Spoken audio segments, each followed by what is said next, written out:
struggled watching slaughterhouse videos, trying to do the right thing the wrong way. Okay. The wrong thing the right way. Being on the saying they'd rather let people come in and watch what's going on. Right. I just said that. Thing the right way. But I kept trying. I kept trying to make that square peg go into a round hole. I just didn't make the meat, I didn't make the milk, I didn't make the cheese. So tough. Until I finally lost my mind, realizing that there was no wrong way, right way to do the wrong thing. Anyway, on October 31st, 2014, Halloween, I went. We are still getting ready. We are almost there, okay? And Please hang in with us. and I said I couldn't eat that. And my mother-in-law, God rest her soul, thought I was, I just said cuss words. Everybody got quiet in the house, and like, what did you say, Renee? And I was like, I can't eat that. Got really dead, active animal bodies in it. We always had really dead, active animal bodies in it. But that day, I saw, instead of beef stew, I saw floating dead, active animal bodies. And that awareness, that perception changed everything. I was vegan on the spot. Ray, can you make me co-host? Told my husband there was no more meat to be had in that house. He said, well, that's my house too, Renee. I said, it may be your house, but it will not be a graveyard. And I will not have any animal products. Ray. And he had to eat meat. So it was from there, a few months later, May 2nd. Can you make me co-host, please? We had our first vegan conference there at the sanctuary. It wasn't a cattle ranch. We turned it into a sanctuary. And it was on that particular day that everything changed. And I told my husband. Ray. You are co-host. Can you hear me? I will follow him. Yes, you are co-host. Your credit card and take sale bars, and I'll bring it back home. You try me, don't even try. And he knew I was ready. But they message him. And so, anyway, I didn't know I would start anything. I just knew I was going crazy. And then when I showed up at that very first animal rights conference, when I got to the Bureau Board, that's I met you there. And I didn't know I was getting in a war. I had no clue that going crazy on the couch. That CBS,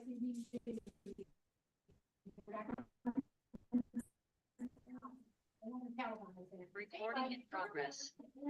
So that's in the making. We are live in Scottsdale, Arizona at the start of the COP19, which is kind of a play on words of the United Nations conferences that they've been having all over. Who's the host now? Am I still the host?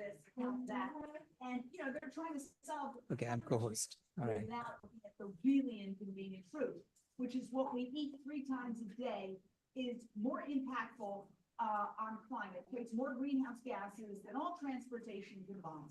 But because of economic forces, those institutions ignore that reality. And that's why they haven't made very much progress. In fact, climate change is getting worse and worse. And anybody who's seen the fires on the west coast of California or the terrible hurricanes they've been having on the East Coast know that. So what we're doing here is having a conference, a VCOP, vegan conference, to include animal agriculture. And we're live in Scottsdale, Arizona, and we're bringing it to you live. And Renee King-Sonin is the master or mistress of ceremonies. And I'm going to be speaking later, and we have some vegan leaders from around the world who are showing up. I believe we have Paige Parsons Roach somewhere who's going to be joining us in a minute. Oh, Jay, okay. But thank you, Renee. Thank you. Jay, come on down and speak to us. Here we go. Just plop down. Tell us who you are. We're live and what your role is. So I'm Professor Jay O'Shea. I am on faculty at the University of California, Los Angeles. I will be giving a keynote address tomorrow morning, and I'm going to be talking about some of the issues you just raised, Jane. Can you all hear me? About how the mainstream environmental organizations don't grapple with the environmental impact of animal agriculture, or sometimes they acknowledge it, but often their response is to say, well, we recognize that meat and dairy production contributes to the climate crisis, to other forms of environmental destruction like species extinction, And then very often they'll say, well, but individual change isn't going to solve the climate crisis. And going vegan is just a form of voluntary action. Fortunately, Dr. Rao has a terrific response to that, which is to say that anyone who thinks that voluntary action can't change the world is not thinking about the Indian independence movement and about what Mohandas Gandhi achieved with the Khadi movement, with encouraging people to wear homespun cloth. So my talk takes up that idea and says, okay, well, let's think about this in detail. What did the Khadi movement actually achieve? What was going on with it in terms of its tactics? How did it build a mass mobilization around what on the surface seems to just be voluntary action? And what you're talking about, for those who don't know, because I was totally ignorant about this until Dr. Rao explained it, is to end colonialism in India, Gandhi took the power back by, instead of everybody dressing in Western British clothing, which was benefiting the British economy, he said, no, we're going to wear our traditional clothing. And that caused a big collapse in, let's say, economic repercussions in Europe. So that way he was able to take the power back. That's just a very, very, very basic explanation, but we're going to be going live. But just wrap that up in 30 seconds because the conference is getting ready to start. Thank you, Doctor. Great. All right. Thank you, Jane. Oh, wow. Are we done? I guess we're done. Okay. But Then thank we're you. ready The to go, conference right? is getting ready to go. It's very, very exciting. Thank you so much for joining us. And I can't wait to hear your talk. We're excited. This is history in the making, people. We are going to create a vegan world, and we're going to discuss today how we're going to do it. So Dr. Rao is getting ready to talk. Dr. Rao, I just want to remind you that that is where it is. So don't walk too far away from where you need to be. Okay.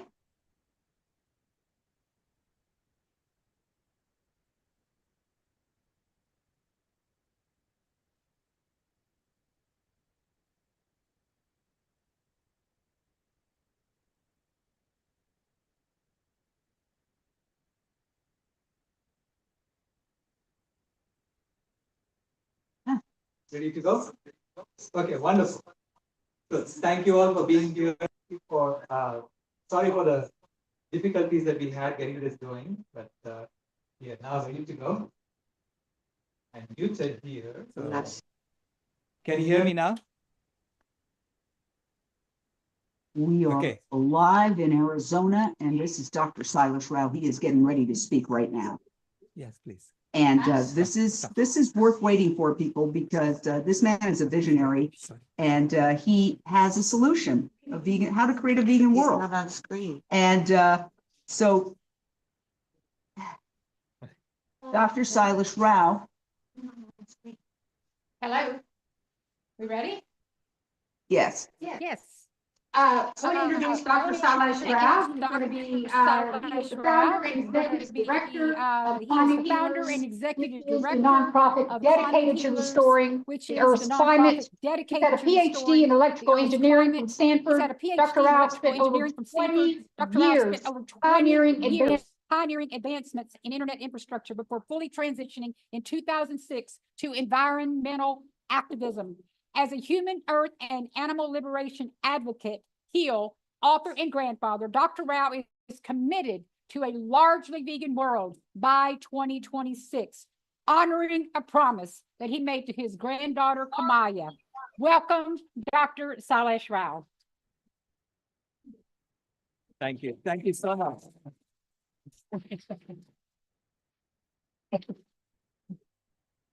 Thank you all. We are in a very, it's a very critical situation on the planet. So I want to talk to you now about how do we get to a vegan world within the next 2 years. So this is what I call, this presentation is about the roadmap to a vegan world by 2026. And you see here this difficulty of climbing up to where we need to go, turning from something that was red and square to something that's beautiful and circular, a vegan world by 2026. Now, veganism, we've all come to veganism from multiple angles. You know, some people come to it from the angle of health. So that's the angle, the health portal that people get to veganism from. And then there is ethical. This is what's happening to the animals. Or spirituality. Some people do it because it elevates their consciousness. And finally, some of us do it for the environment. No matter which portal you come to veganism from, ultimately, you're going to see all four aspects of this veganism. So to me, you know, veganism is a journey. It's not a destination. So we're all trying to get to where we understand all four aspects of veganism. And when you do it for health or ethics or spirituality, you don't really have the same sense of urgency that I felt when I did it for the environment. I came in through the environmental portal and I immediately felt like I was dealing with a house on fire. Okay. And when you're dealing with a house on fire, you don't talk about how to color the living room. Or what are we going to have for breakfast? Which, by the way, I forgot to bring the breakfast in. I apologize. Yeah. So you don't talk about what you're going to have for breakfast, what are you going to have for lunch. You don't talk about normal things. You focus on putting out the fire first. Okay? That's what we need to be doing now for the planet.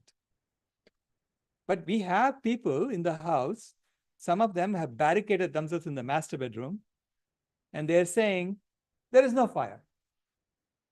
We refuse to believe there's a fire. Okay? Even though you can see the fire. There are some, you know, who are saying, well, there's a fire, but let's pour some gasoline on it. That's what's going to help the fire. And you're sitting there saying, what is wrong with people? Why are they behaving like this? Because they're so used to throwing things in that catch fire.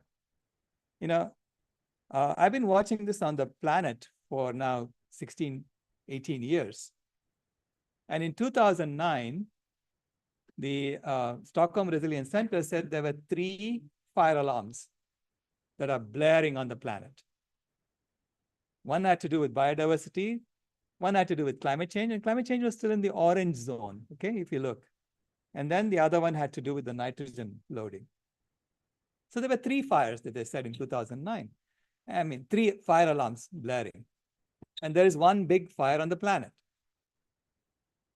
And then in 2015, they said there are now 4 boundaries crossed, which means there are 4 fire alarms that are blaring. Climate change is still orange, see? And then they included land system change as another fire alarm that's blaring.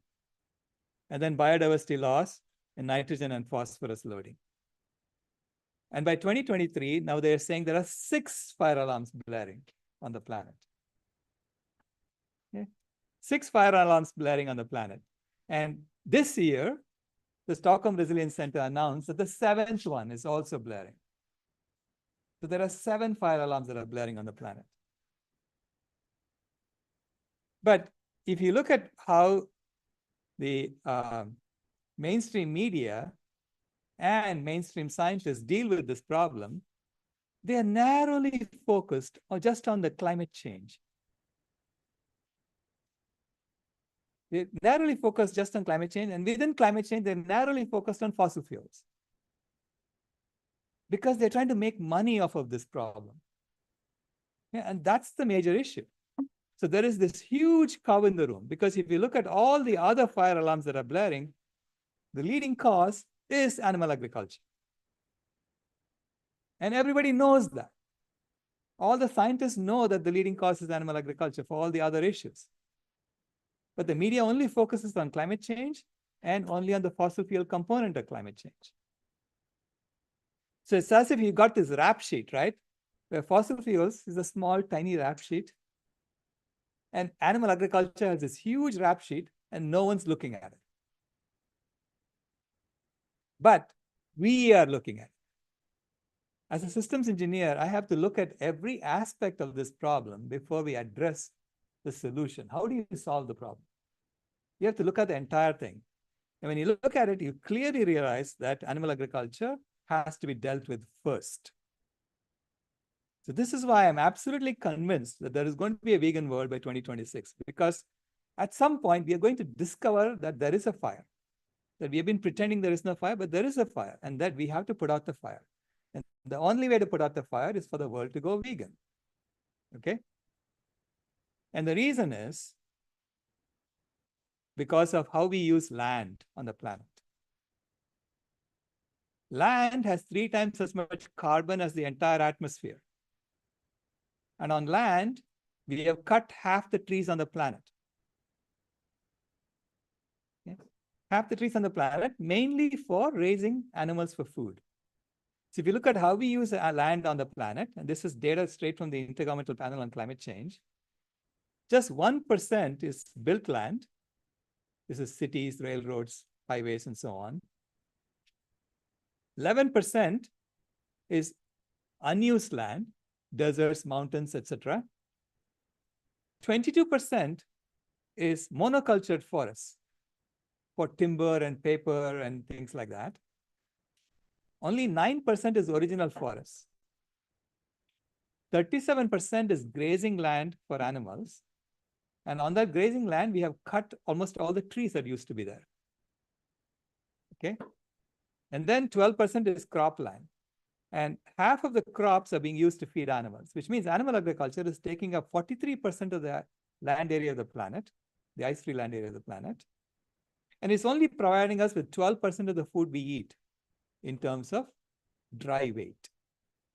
So if you think of, go to a supermarket and you start weighing all the food that's out there, how much of the food will be plant-based and how much of that will be animal-based? You'll realize that animal-based is very, very small compared to the plant-based. Okay? So that's why if you look at the weight, only 12% comes from animal sources, for which we're using 43% of the land area of the planet.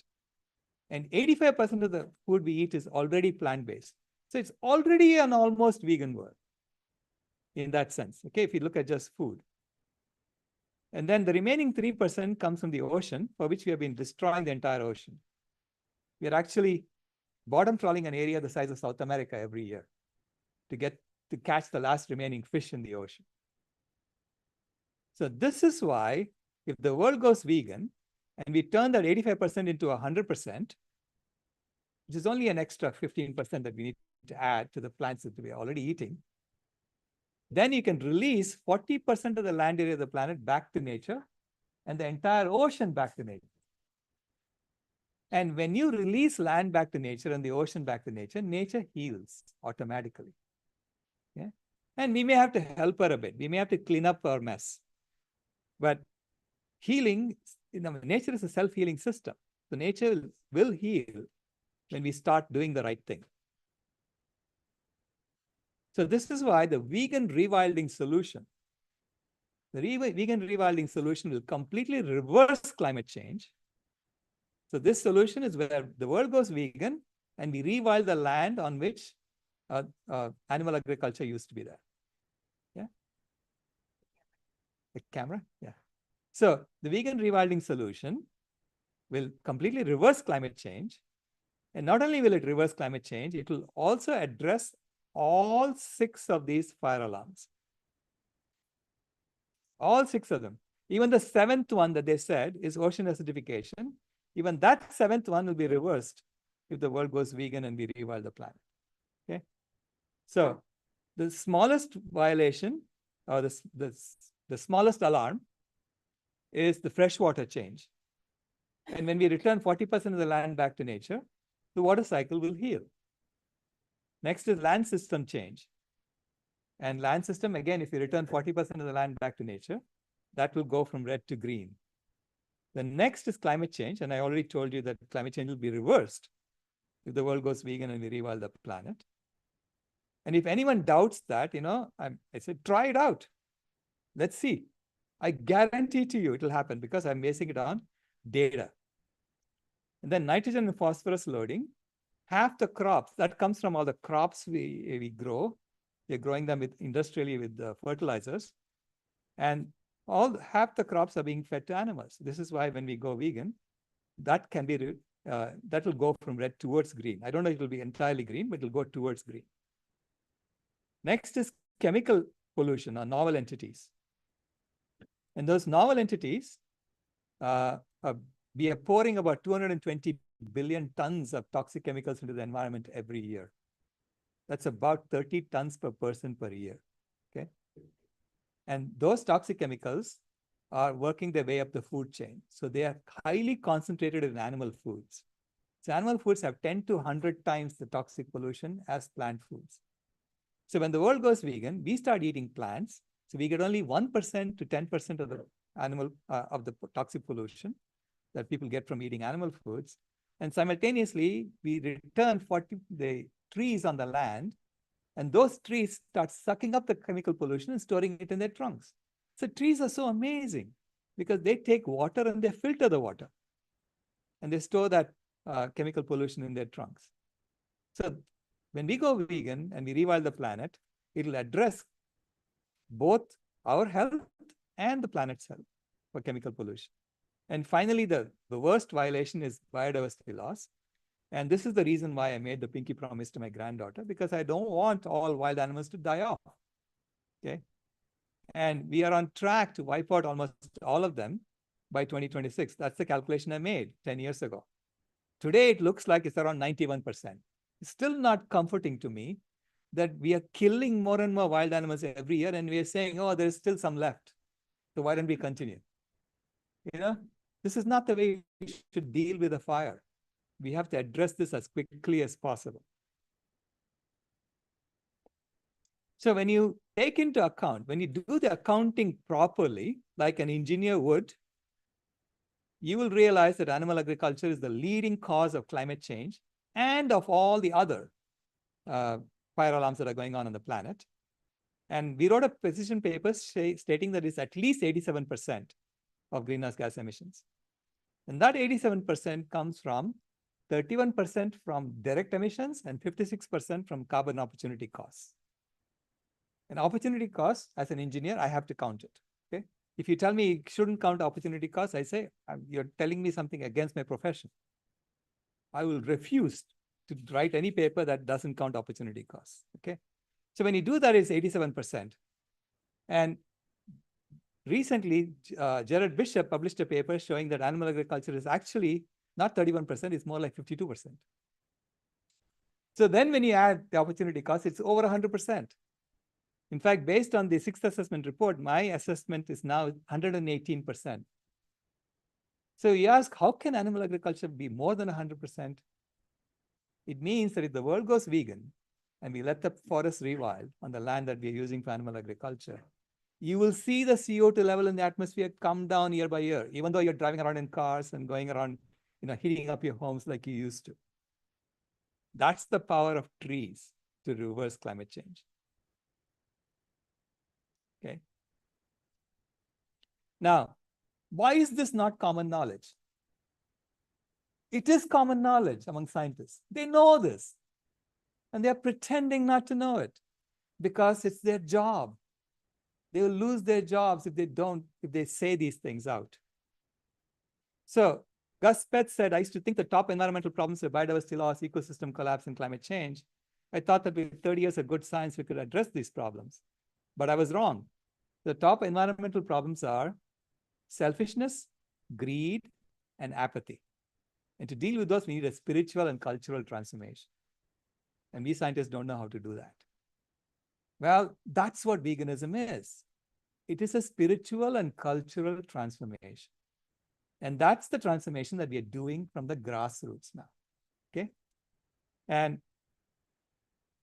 in the climate heating phase, we have created a system that rewards selfishness, greed, and apathy.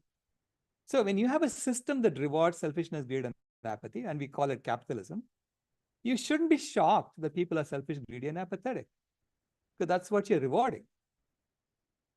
Okay, so we have a system that's designed for heating the climate, and we have done something amazing. We have actually ended the 5th major ice age in the Earth's history by heating the climate. But to do that, we had to reward selfishness, greed, and apathy. So we had to go from a climate healing species to a climate heating species, because we are all born climate healing species. So what is the climate healing phase? Here you'll do the opposite. From selfishness, greed, and apathy, it's selflessness, generosity, and activism. Okay. And here, instead of man being above woman, above animals, which is what the ego phase is, here it's man and woman are serving the animals. That's what I call the saver phase. So we are restoring the ecosystems of the planet. And then once we are done with the climate healing phase, we get to the climate harmonizing phase. We are going to keep the life support systems of the planet within the green zone forever. And to do that, you'll be in the climate harmonizing phase. And that's what is called the eco phase, where, we will all be Buddhas. Let's aim for that, okay? Enlightenment, awareness, and acceptance, this is what we will be doing mostly. We don't have to do much. So, but this requires a transformation. It's a transformation spiritually and culturally. A transformation from a current system that's based on deception and domination and death, disease, and destruction. Deception and domination. If you can con people and get money out of them, you'll be rewarded. You'll be lauded by people, especially if it's within the rules, right? And that's what everybody is trying to do, figuring out how to get money out of people. So deception is fundamental to the system that we are in. And I show a picture of the satellite picture of the Amazon in the background. And in that, you see how we deforest the Amazon. We don't really cut all the trees. We just leave clumps of trees behind. Because the UN has a rule saying that any 1 kilometer by 1 kilometer grid with 10% tree cover is still a forest grid. So we are pretending the Amazon is still there. Okay? In official circles. They're all pretending the Amazon did not get destroyed. It's not there. This is not counted in the IPCC's forest, the land use map. They're claiming that this is still part of the Amazon, the 9%. Well, that's a deception. The animals are not there. They're dead, right? If you keep cutting like this. So we have to go from deception and domination to honesty and humility. We have to realize that we are here to serve the animals, not the other way around. We're not here to boss them around. And we have to be honest. No engineering project ever works with dishonesty. And I've been running engineering projects for like 40 years now. And the first thing I tell my team is that, please tell me the truth. Don't hide things from me. Because if you tell me that you made a mistake, we'll fix it. But if you pretend you didn't make a mistake, then once I find out, I'm going to be really mad. So deception is never a way to create a system that keeps us within the bounds of the planet. And Steve Kaufman said something very important. He said, meaningful reforms are not possible until goals change. If the goal of the system is to keep growing the economy, if the goal of the system is for everyone to go and grab as much as they can from the planet for themselves, then you will always have a climate heating civilization. You will never change, okay? So, and if you look at, what do you want a vegan world to be? I want a vegan world to have no poverty, zero hunger, good health and well-being, quality education. These are all the goals that the UN has identified as their sustainable development goals. Okay, these are all great goals. But then they had goal number 8, which is economic growth. And this is where the problem comes, because everybody is trying to meet the other goals by just growing the economy. And this is backwards. Think about it. If you meet the other goals, like no poverty, zero hunger, good health and well-being, do you really care that the economy is growing? So why did they put that in there? Because that's the deception they're running. It's a big con game that they're running. This is why we're not going to any more COPs until it's 100% vegan. Okay? And instead of goal number 8, economic growth, we have added goal number 18, which is zero animal exploitation. Because if you meet that goal, it's very easy to meet the other goals. So let's put a goal in there that everyone can rally behind. And to do zero animal exploitation, you have to go back to being the child that you were. This is what my granddaughter taught me. They are born climate healers. We are all born climate healers, and we are educated into becoming climate heaters.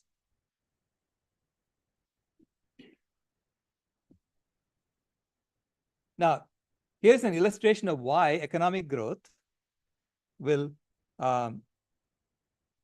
will never be able to meet goal number 4, good health and well-being, or goal number 3, good health and well-being, as long as you're focused on economic growth. Because the American College of Lifestyle Medicine pointed out that 90% of the healthcare economy depends upon these 15 chronic diseases that are caused by these 8 risky behaviors. Okay? Poor diet is number 1, then physical inactivity. Smoking is number 3, lack of health screening, poor stress management, insufficient sleep, poor standard of care, and excessive alcohol consumption. So in a system that's trying to grow the economy, these 8 risky behaviors are being encouraged to every one of us. So our children are being sort of, deceived into doing these things. They are being given bad food at school because they want them to get sick as they grow older. And it's not anyone's fault, but that's the system that we are in. Okay? That's why it's a systemic issue. For instance, we tell our children to eat meat to get protein, even though they can see that a cow is eating just grass and growing so big. An elephant is eating just leaves and getting so big. So where did the elephant and the cow get their protein from? From the grass and the leaves. So all plant foods have all amino acids. This is a paper by Chris Gardner, and he showed how all 20 amino acids are found in every plant food. So you don't have to go eat meat to get your protein. That was a lie that they taught us in school. And that lie is the foundation of the climate heating civilization. And I'll show you why that lie is the foundation. Okay? The other lie is that you need to drink milk from the mammary secretions of a cow in order to get calcium. Where did the cow get its calcium from? From the grass. Anything green has calcium. In fact, all foods have calcium. Okay? And not only that, most people are lactose intolerant. They cannot even digest this thing. Most people of color are lactose intolerant. And yet, milk is being forced on children in schools. Because that's the system we have. It says, we don't care if you're going to get sick. You're going to drink this because I'm going to make money off of you. That is what's going on. That's the domination that's going on. In the past, we used to do these things openly. Like in India, the colonial rulers, they deliberately engineered 25 famines between 1857 and 1947. And over 60 million Indians died of famine. And the reason, of starvation. Okay? And the reason they were doing that is that by starving people, they were convincing them to go out and work in other lands. So people are getting on ships, going to Fiji, going to West Indies, saying, get me something so I can eat. I'll do any job you want.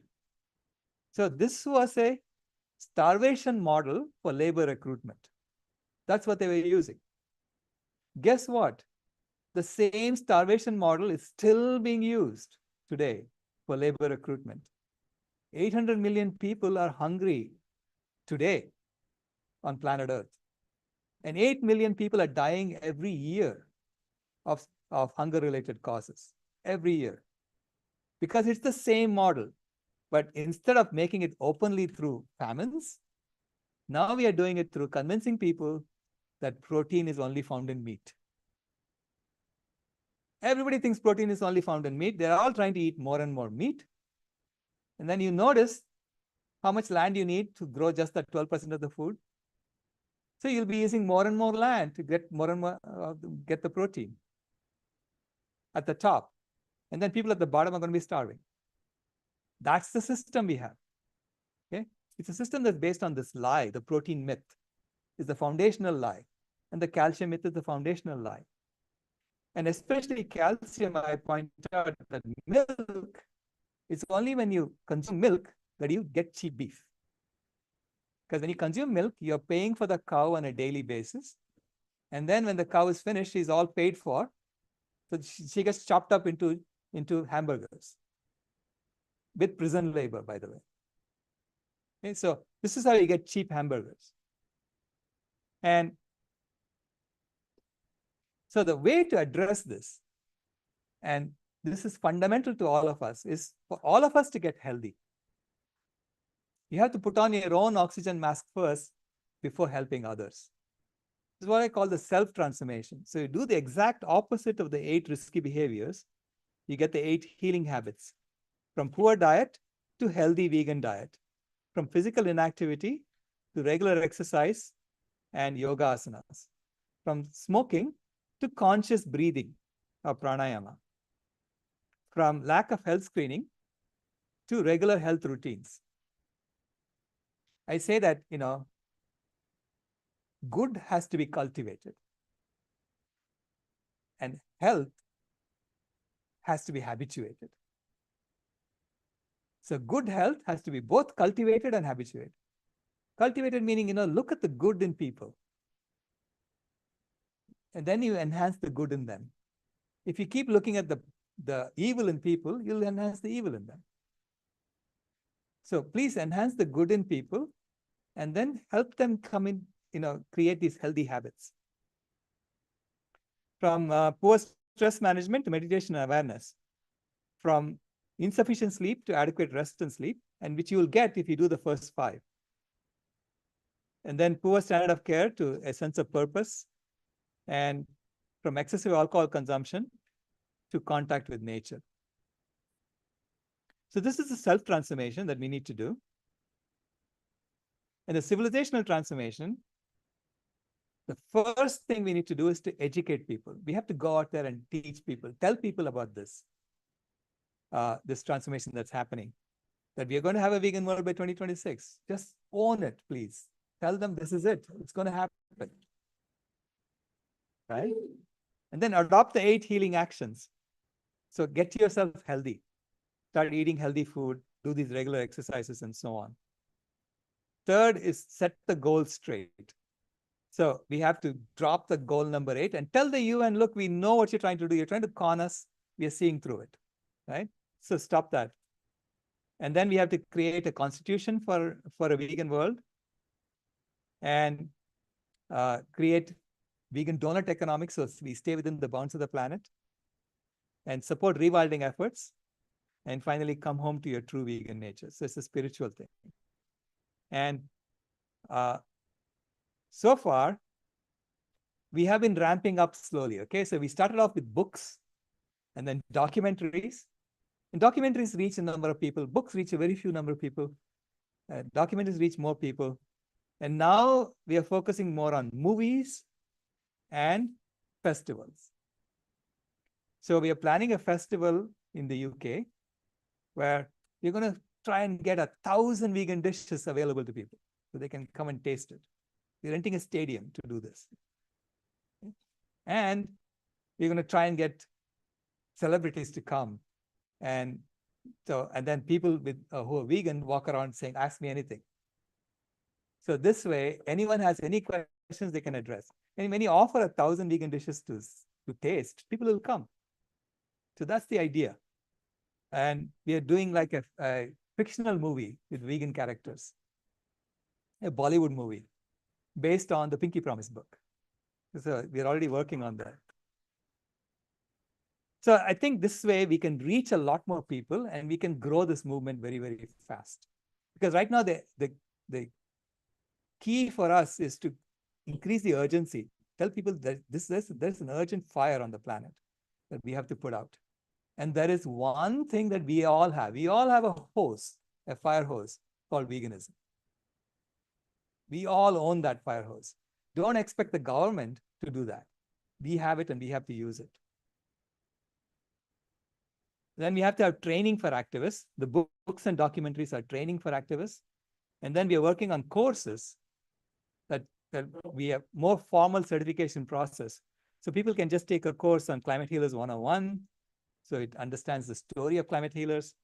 And then food system transformation. How do you transform the food system? So where we will be emphasizing food healers. That's part of the workshop we are going to be doing today. And self-transformation 101. How do you get healthy yourself? So, and this is inevitable, folks. So we had a debate about this at the Oxford Union last year, and we won the debate, which means that the future, the students are telling us, future leaders of the planet are telling us that the world is going to be vegan. Okay? They know it's going to be vegan. So if they know it's going to be vegan, why are we waiting? Let's do it right away.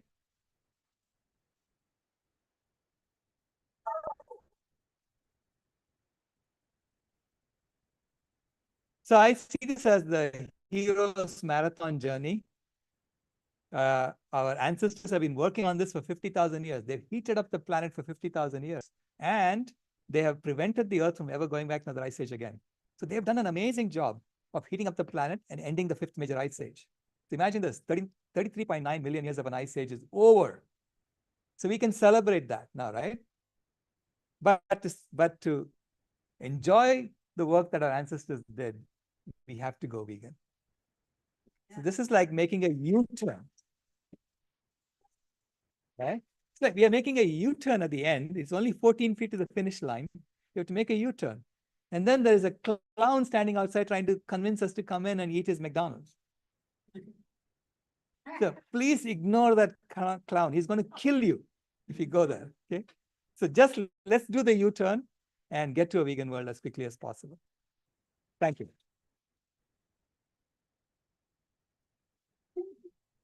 Oh, I finished on time. All right. How about another hand for Dr. Rao? All right. Thank you. Such a great talk. I never, ever get tired of hearing you speak. And I'm wondering, is there anybody out there online that has any questions for Dr. Rao? Any questions coming up? There was a question from Facebook. How do you get your family members? Family members are the toughest to convince. How do you get your family members to go vegan? They're the toughest to convince. Dr. Rao. Yeah, great question. I say don't focus on those who are the toughest to change. Focus on those who are the easiest to change first. Focus on those who are on the fence, who are willing to listen to you. Your family members have a lot of history with you. And so they're remembering you the way you were before you transformed. And this is why it's hard for them to understand, But it's okay. So I say that every one of us, we have our own little niche where we can go and make changes. So this is part of the workshop we are doing later on. We talk about one more thing you can do. So you keep picking one more thing that you can do that will improve the planet for you. And keep at it. And don't worry about those who are too far away from you. Great answer. I love that. How about a hand for Dr. Rao? Any other questions out there? Question from the Zoom chat. Will transitional foods developed with precision fermentation be a positive influence? Will transitional foods with, I'm sorry? Developed with precision fermentation be a positive influence? Will transition foods developed with, can you come ask the question? Precision, yeah. You know what the question Yeah. is? Okay, go ahead.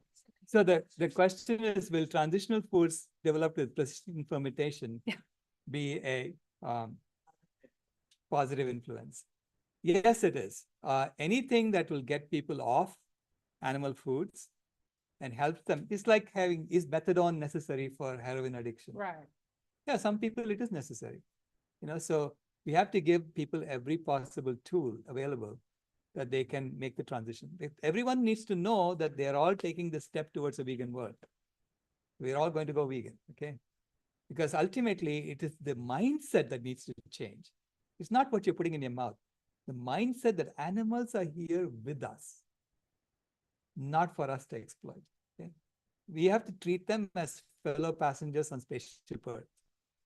Only then will we create a system that's within the boundaries of the planet. We have another question for Dr. Rao. How can we communicate the urgency of Vegan World 2026 without sounding like an alarmist? Repeat the question. You know, how can we convey the urgency of Vegan World 2026 without sounding like an alarmist? You are a realist when you say that. You're a realist when you say that the planet is on fire, because it is on fire. This is not an alarm. The alarm is already blaring. Nature is already sending us the alarms. Nature is already taking all the cars and piling them on top of each other in Valencia, Spain. Nature is already creating wildfires all over California and burning down houses. Nature is already bringing hurricanes and killing people off in North Carolina. So the alarms are already going on. So you're not the alarmist. You're just saying there's an alarm, that there's a fire on the planet, which is the truth. Because this year, the European, I think the European Commission has said that we are going to be hitting 1.5 degrees over pre-industrial era. Okay. So last year we were at 1.43 degrees. So it's getting hotter and hotter. Do we not see the trend? What are we waiting for? Okay. So I say that you're not an alarmist when you tell people that the world has to go vegan by 2026. You're being a realist. You're actually being someone who's compassionate. You're telling them, you know, let us save ourselves. Let us save the world. Let us save life on Earth. That's all you're doing when you tell them that. You're not being an alarmist. Thank you. Okay. Can I ask you a question? Yeah. I have a question here because I have so many, you know, real conservative, Christian-based friends, family, and, you know, not that that's a, you know, bad thing, but so many of them don't believe in climate change, as Yeah. you brought out a while ago. Even a lot of vegan friends that I have think climate change is a hoax. Mhm. How, I look at this and I think about it and I'm just flabbergasted that people can't see and feel the urgency, like you said, of this problem. So I think if I could ask you one thing, it would be how to even address that deeper so that people can see through Yeah. their own ignorance. No, it's not their ignorance. What is it? No, they're not being ignorant. They're actually seeing through the deception that's going on. Deception. The deception that's going on is the system is saying, focus just on climate change. And within climate change, focus just on fossil fuels. That's what the system is saying, right? I showed you the media focus. And people are saying, oh, that's a lie. And they're right. It's a lie. We are trying, the system is trying to lie to them in order to make money. Who's the richest man in the world today? The man who's making electric cars. So they succeeded in deceiving people, convincing them that if you just buy electric cars, you can solve the problem. And you're discovering that it's getting worse and worse and worse, and you're really not solving the problem. So naturally, people are saying, hey, your story is wrong. And they're right. So if you look at the entire picture, you'll see 7 alarms going on, not just climate change. Climate change is only the 4th worst alarm. It's not even the biggest alarm. There are 7 alarms going around on the planet, and all 7 of them can be reversed if the world goes vegan. Okay. So that's what we need to convey to them. Let me see. We got a question here. I want to add to this question. The same people, they also say climate change is because of weather manipulation. What would you say to those people? Oh, Please repeat the question. weather manipulation. What would you say to the people that believe weather manipulation is the reason? Is it weather manipulation or human impact on the weather? We're having an impact on the weather. Okay. Everything you do, every one of us is having an impact on the weather. We're either heating the climate or cooling the climate with our actions. You say, so what is this weather manipulation that you have to go look for? You're already doing it. So that's my response to that. Yes, you're right. We are manipulating the weather. Each one of us is doing it by buying things that we don't need, by unnecessarily driving around when we don't have to, or flying around when we don't have to. So these are the things that causes it. Okay. So I say that, and eating meat, of course, is the major reason. Eating meat and dairy when you don't have to, especially when it's causing you to get sick. So to me, it's a non-issue, the weather manipulation question. They don't have to do anything big. We're already doing it. I have a question. Question. Okay, the farm bill is being negotiated right now.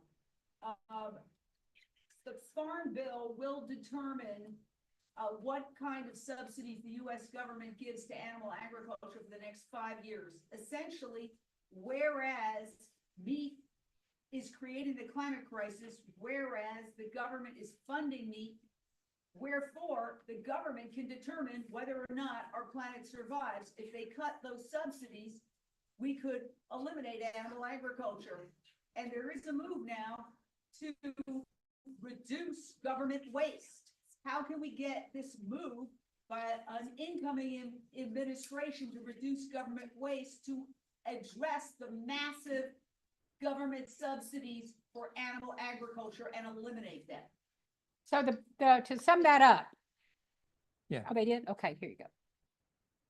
Yeah, we have to keep pressuring the government to be sensible. It's absolutely, there is no common sense in the policies right now. They're supporting policies that make our children sick. They're supporting policies that make all of us sick. So they are actually doing a disease management system. That's all they're doing. They're making us all disease and then trying to manage it. Yep. And, I refuse to be colonized anymore. So Yeah. we have to free ourselves from the government's manipulations, regardless of what the government does. So I say the government is going to, if the government continues to institute such policies, we have to tell them, look, we know what you're trying to do. We see through you and we're not falling for it anymore. And we have to keep telling them, do the right thing. We know what the right thing is. Make health the priority for the government. You are our government, not the corporation's government. It's the government of the people, by the people, for the people, right? But it's not that way now. It's the government of the corporations, by the corporations, for the corporations. Because the corporations have been termed as people. And they are the most powerful people on the planet because they have a lot of money. So we have a government that listens to whoever has the most money. That's the system we have. So this is why I say it's a complete system transformation that's going to happen. But to get to that system transformation, we have to engineer it from the bottom. We have to create a groundswell of support among grassroots people.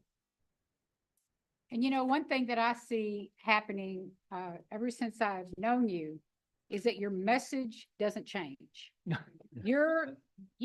can listen to you speak and it just never changes. And I'm so grateful that you are pioneering this Vegan World 2026 movement, because we need a consistent voice. And it's imperative that we all get behind this voice and begin to do whatever we can to buoy up the Vegan World by 2026 movement. Y'all do that today. Thank you, Dr. Washington. Thank you. Next.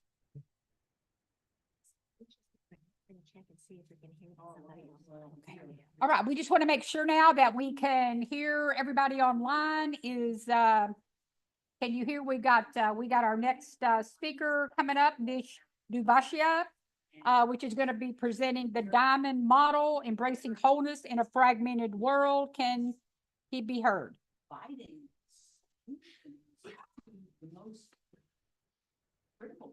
Can he hear? Can you hear us? Hi, Ray. Are you there? Yeah. Ray, can you come up and say hello? Next up, we got Nish Dubashia. I know that's going to be coming up. Can you hear us? Nish here. Is Ray here? I'm here. Ray, did you want to say a couple of words? I think Ray is silent. Silence is golden. Nish, oh, Nish is there. Okay, good. Okay, we want to welcome Nish. Oh, okay. Can we hear him? We are experiencing, this conference from the Zoom room, from Facebook, and also live here in Scottsdale, Arizona at Natural Grocer. So y'all are witnessing history here with VCOP19 3 different ways.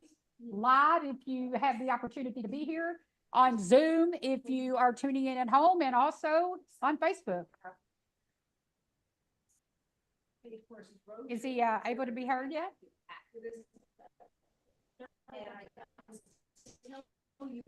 Okay. So we're still checking. So that means I get to sing. So, so yeah. So is there something you would like for me to talk about while we wait, or did you want to say something, Becky? Hello, everybody. It asked if I was allowing another unit to join us, yes. Well, thank you, Nish, for waiting for us. We're waiting to see if we can get the sound so that we'll be able to hear you. Oh, no, And, and what's going on? You can't get in Jane here. TV with us, also doing interviews, and I just Okay. am grateful that you're all here. Thank you, Renee. Thank you. That's my friend and comrade, BJ Allen, from the same location in Texas, Lockhart, the barbecue capital of Texas. That's can we hear him now?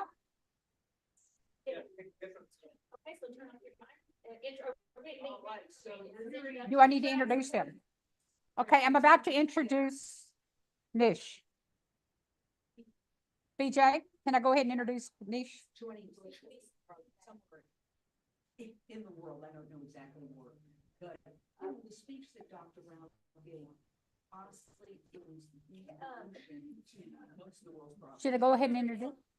Nish, please speak to Renee again and see if she can hear you.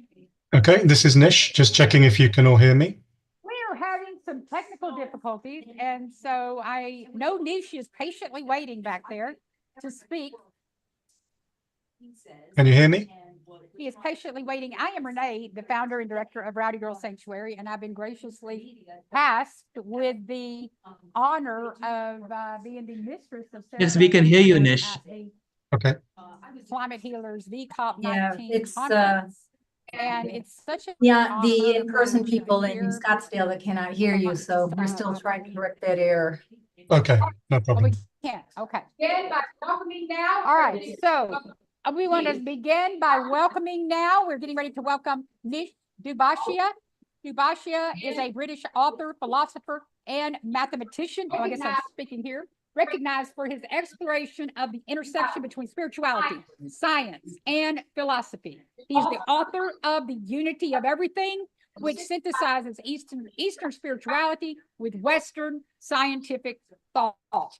He's the creator of the Diamond Model, a conceptual framework endorsed by physicist David Bohm. Nish's work presented at venues like MIT's Global Forum and UNESCO World Philosophy Day emphasizes interconnectedness, nonviolence, and human development, offering accessible insights into the evolution of consciousness and the nature of reality. Welcome, Nish Dubashia.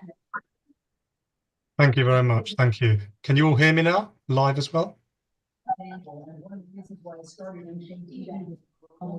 Yes. Okay, great. So shall I start? Shall I make a start? Go ahead. Right. So I'll just share a screen.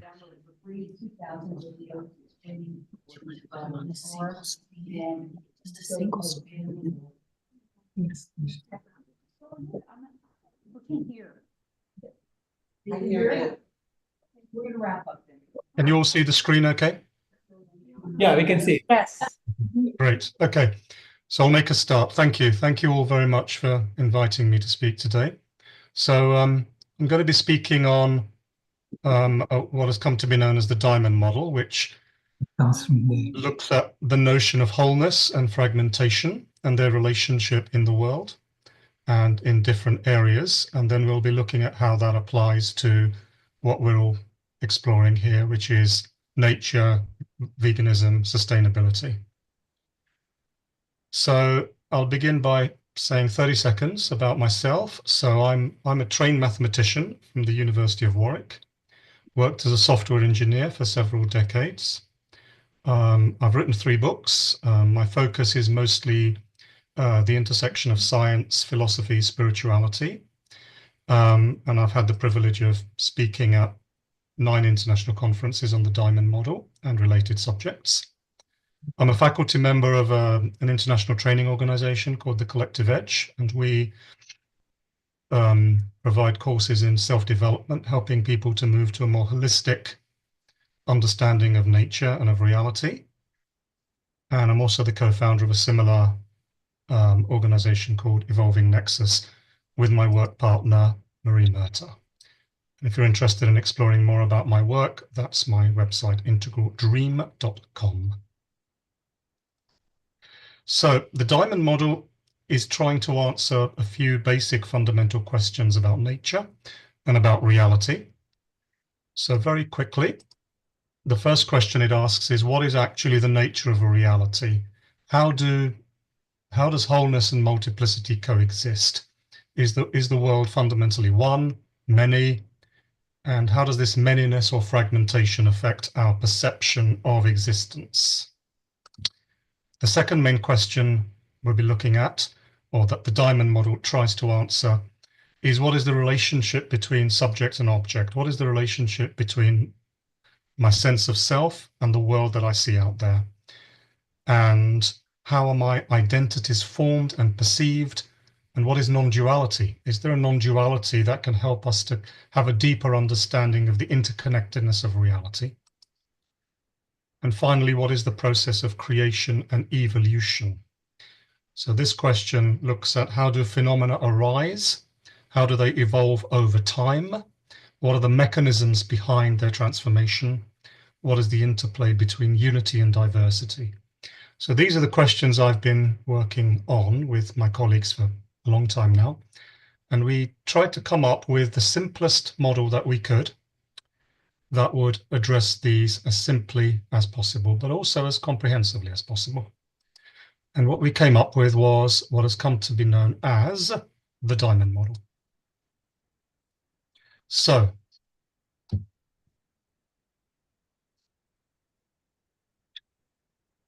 I'll take you through the diamond model one element at a time and give a brief explanation of what each of these elements actually mean and signify. And you can actually see there, I hope, why it's called the diamond model, because the middle part, which is the key part of the model, sort of looks a little bit suspiciously like a diamond. So the first element of the diamond model, hopefully you can see there at the bottom, is what we call multiplicity. So multiplicity is basically this world of many different things, apparently many different things, in which we live.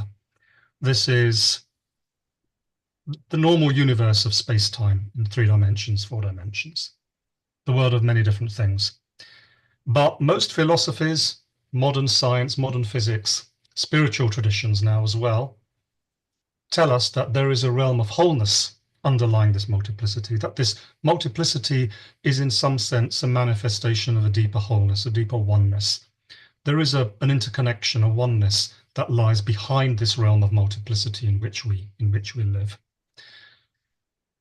And what is the mechanism whereby that wholeness becomes multiplicity? Well, it takes place, the diamond model suggests, primarily in our perception, because we create a hard distinction in our perception and experience between subject and object, between what we see as the self and what we see as the other.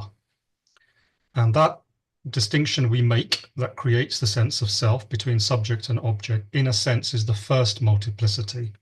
So the one, quoting ancient Chinese spiritual traditions, the one in wholeness becomes the two, subject-object, which then becomes the many, multiplicity. That's the basic fundamental diamond, and you'll see that this shows up all over the place. It's actually quite surprising and amazing how often this shows up everywhere. And we can also see that this gives us some basis for understanding specific problems and putting into place specific action plans for dealing with particular problems. Now, there's 2 other elements here. If we take multiplicity too far in our perception and lose sight of that underlying wholeness, we will fall into what we call here fragmentation. Here, parts valid parts that we break up in our understanding of the world become fragments, divorced from that underlying wholeness. And most of the problems we see in the world, including the problems we're talking about at this conference, come from fragmentation, from seeing things as radically different from each other when they're not really, and from failing to see this interconnection that lies behind everything. And ultimately, wholeness and multiplicity aren't even radically different. They're also part of an even bigger wholeness that we call non-duality, which you can see at the top there. Now, the basic process whereby wholeness manifests as multiplicity, the one becomes the many, that interconnected wholeness becomes this world of multiplicity in our perception. We refer to that as the process of creation. And that process that we seem to so desperately need now, which is to go back and rediscover that wholeness, we refer to here as the process of evolution. So that's the diamond model very, very quickly. 8 words, basically, that summarize, we believe, a basic fractal that we can see at all scales of our existence. We can see it universally in the life of human beings, the history of human beings, even the architecture of each moment. And in case you think this is just some, and I thought that a long time, that this is just some sort of random model that I've put together, I'm going to very quickly, and I don't have time to go into detail, but very quickly show you how this diamond actually shows up in science, how it shows up in philosophy, how it shows up in spirituality. This really does seem to be a very universal pattern that shows up all over the place. So this is the physics, modern physics of David Bohm, who worked with Einstein, a very, very significant theoretical physicist. And you can see here, he refers to this world of multiplicity there as the explicate order, 2 lines up from the bottom. And that comes out of what he called the implicate order, which is clearly implied by modern physics, by quantum physics, by mathematics, which is the underlying wholeness. And that fundamental split, we can see that in mind and matter. When we lose sight of the explicate order, we fall into fragmentation. Same kind of pattern, that diamond pattern we saw earlier. An example from Western philosophy, from Plato. The underlying wholeness here are the realm of forms. The world of appearances is the multiplicity. And when we lose sight of that underlying wholeness, then the world of appearances fails to adequately reflect the realm of forms, which causes all kinds of problems in the world. And finally, we can see examples of this diamond in the Eastern traditions, Eastern spirituality, Hindu, Buddhist, Taoist. And here, the world of multiplicity is the world of form, which are referred to there by various names across the traditions. The underlying oneness is the realm of the formless, out of which form emerges. That fundamental split, which is at the root of, can be at the root of our problems, is that split between the subject and the object, which is spoken of in different ways in the traditions. And what we need, you can see on the right, there is a process of evolution to rediscover that wholeness and multiplicity. When we lose sight of that, we fall into various forms of delusion, which also are referred to there by different names in the traditions. You may have heard of Maya, which is the realm of illusion. And we do really live in a realm of illusion when we lose sight of that underlying oneness, that underlying formlessness. And that's going to be my suggestion, that that's at the root of many of the problems that we see in the world. So let's see if we can apply this diamond now in a much more broad sense to nature, because I think that's the bigger context of what we're talking about here, our relationship with nature. So let's see what kind of diamond shows up here in the world of nature. So the world of multiplicity here, I'm suggesting this is basically the world of diversity that we can see around us. Diversity of ecosystems, of life forms, of cultures, of diets. Very close to what we're talking about today. And in itself, there's no problem with this world of diversity. That's just how the world is. Underneath that diversity, however, there is a very deep interconnectedness of all life. That's the wholeness that lies beneath the multiplicity, that interconnectedness that lies beneath this world of diversity. And the fundamental split, that fundamental dualism that we enact in order to see this diversity and in order to see our own difference from the environment, is that split between the subject and the object, which in the context of nature is the split between the human and the environment. We see ourselves as different from the environment, which, kept within moderation, is not necessarily a problem. But the problem arises when we take that split too far, and when our perception of diversity loses touch with that underlying interconnectedness of all life. And that's when we fall into fragmentation. And in the context of nature, in the context of what we're talking about, that fragmentation has, at least in part, taken place because of the impact of industrialization, modern agriculture. And we've lost touch with that interconnectedness behind this diversity of life forms. Ultimately, what we need to see is that nature really is a non-dual whole. There is interconnectedness, there is diversity, it's all part of the same process, and we're also absolutely embedded in that process.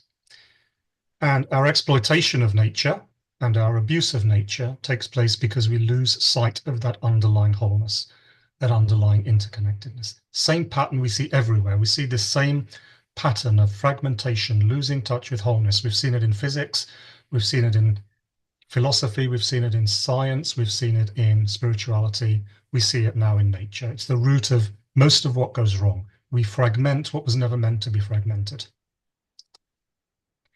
What has led to this fragmentation in this context, I suggest, is a greater and greater complexity in the way that we live.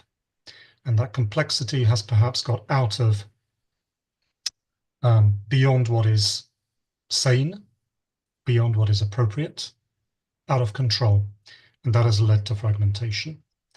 And what is required is some way of holding on to the complexity that we need, but in a way that is sustainable for the whole of life and for all of this diversity. So we need to find a way to heal this fragmentation by getting back in touch with that interconnectedness, with that diversity, but by not losing touch with that interconnectedness and falling into fragmentation. And I think that's the bigger context of everything that we're talking about at this conference.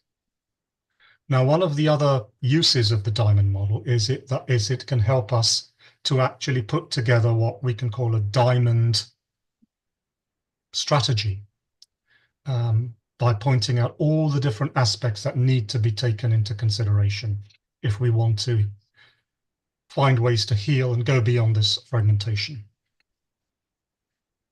You'll notice that there are 8 different points here, 8 different aspects of the diamond model. And each of these 8 aspects points to some kind of principle that needs to be recognized. And each principle then points to some kind of action that needs to be taken. So let's see how that might pan out. Based on the diamond model, we can generate an 8-fold sustainability plan. One principle, one action for each aspect or point in the diamond model. First of all, wholeness. We need to embrace wholeness. We need to recognize and honor that interconnectedness of all life forms. We need to promote biodiversity conservation and ecosystem health through community-driven initiatives. That's the wholeness. We need to celebrate multiplicity. There's no problem in multiplicity if it doesn't become fragmentation. So we need to acknowledge and appreciate the diversity of these ecosystems, the diversity of our cultures. And how do we do that? Well, we support local and indigenous practices. We encourage sustainable agriculture, preservation of traditional knowledge. We have to address fragmentation, which is the real problem, the bottom end of the diamond model, the far point of where our making things separate that shouldn't be separate, our loss of connection with interconnection, with the interconnectedness of nature goes wrong. And how do we address fragmentation? Well, one way we can do that is we have to understand the impacts that industrialization and modern agriculture have had on the environment. We need to advocate for policies that reduce habitat destruction and promote regenerative agricultural practices.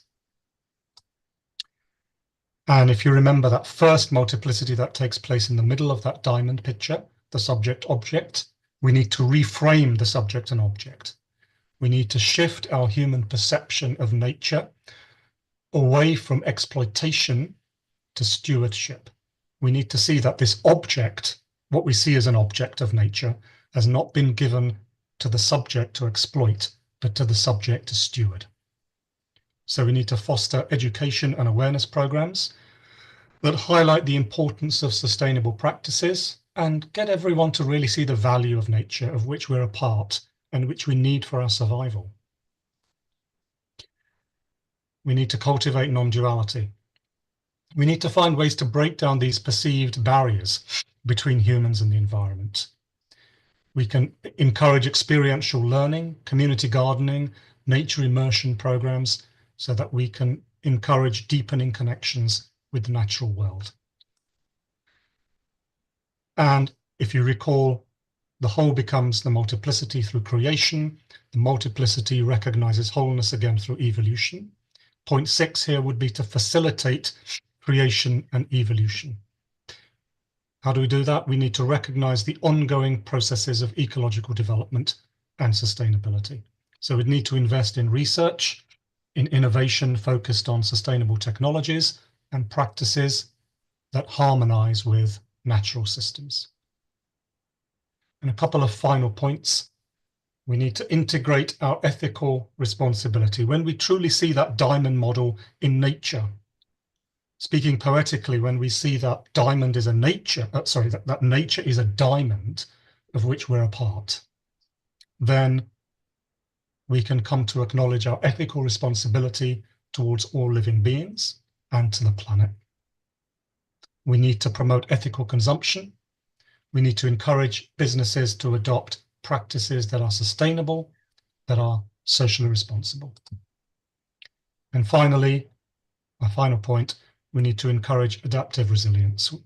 We have to build resilience in communities and ecosystems so that we can adapt to changing environmental conditions.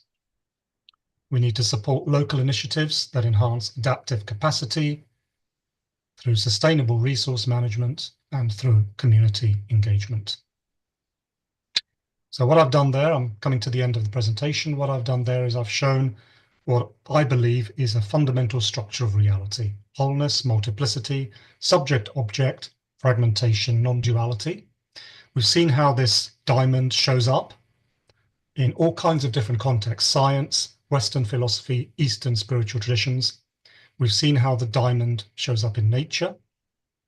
And using that diamond structure, that diamond perception in nature, we've been able to generate some idea of some of the things we need to actually do in order to play our part to enable that diamond quality of nature to really shine. And we can all play a part in that and actually have an ethical imperative to do that. Well, thank you very much for the presentation. If you want to be kept up to date with the kind of work we're doing, maybe we can send out these slides to people. Feel free to join our mailing list there. Thank you so much. We appreciate you so much, Nish. Okay, now, are there any questions out there? We have one question from the chat. This comes from Jonah Sauerberger. He says, "This is profound. Thank you so much. Can this diamond model and interconnectedness of all life also apply to realize all people are interconnected? Would we advance our cause more by acknowledging and appreciating that we are part of humanity and there is no us versus them?" So did everybody hear that, or do I need to sum it up? It basically is a question about all people being one instead of an us versus them mentality? Can this diamond model also help people realize that we are all interconnected? Yes, absolutely. Because if you apply the diamond model to the human race, we can see the wholeness, which is humanity as a whole. We can see the multiplicity, which is the diversity within humanity, which in itself is not a problem. But when we fall into fragmentation, we lose sight of that wholeness. And then we split ourselves up needlessly into different races, castes, religions, so on. And these can then enter into conflict with one another because we've lost sight of that underlying wholeness. So yes, a great question. Within humanity itself, we can see that diamond at work. And again, the same imperative is there to find that underlying wholeness. Thank you. Thank you so much, Nish. Yes, another question.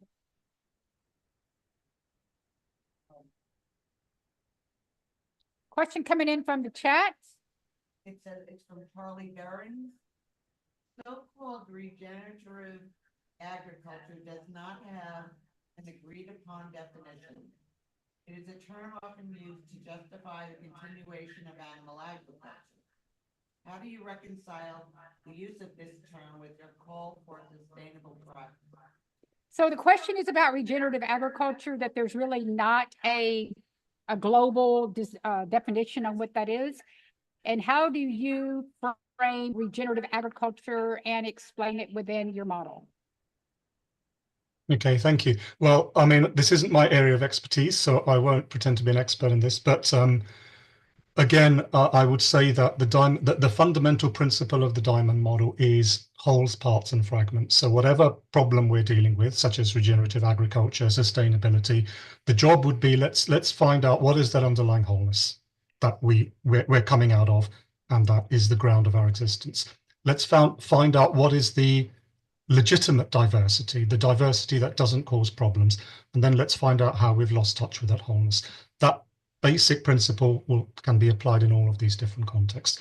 So yes, I'll need to hand that over to people who have an expertise in that area. But that's the fundamental pattern that I believe can be applied to all of these different areas of inquiry.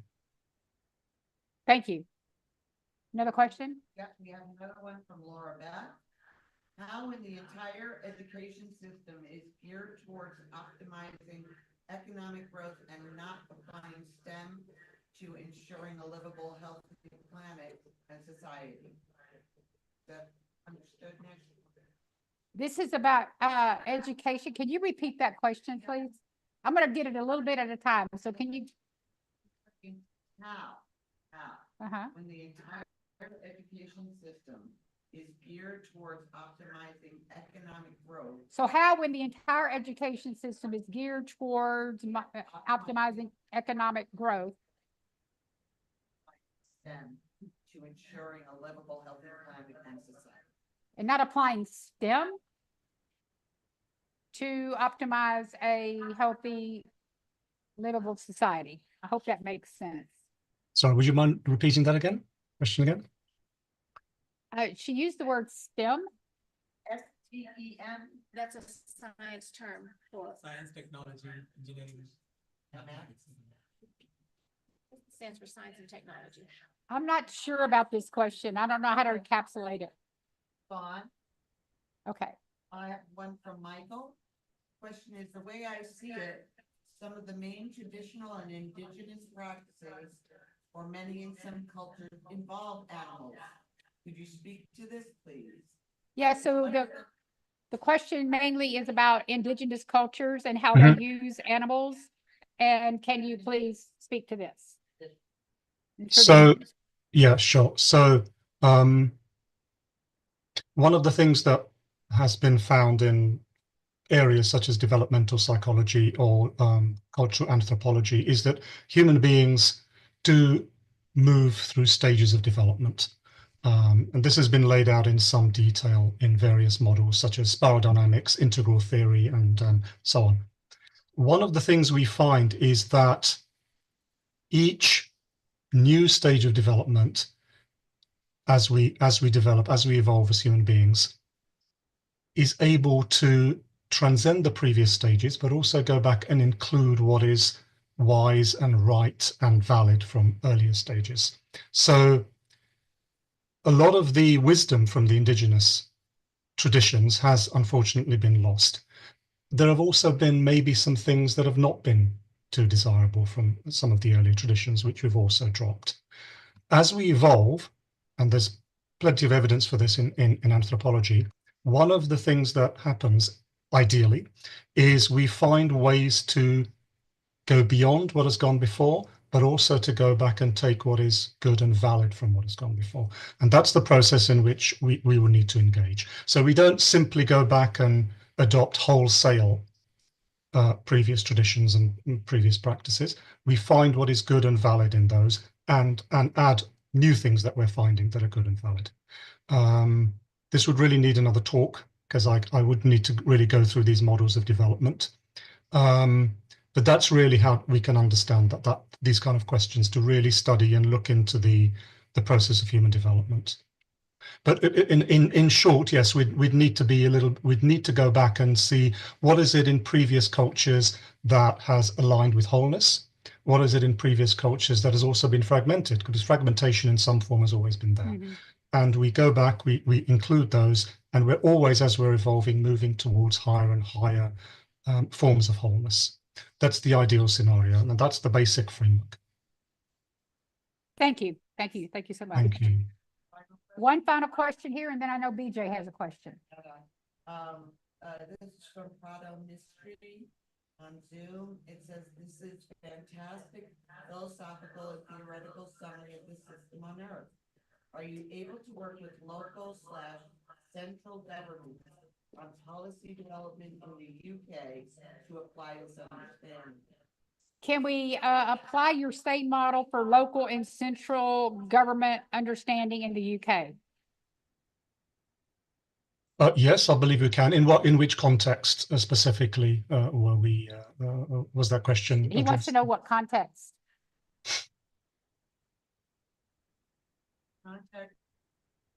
I'm not sure I'm getting what you mean by agriculture.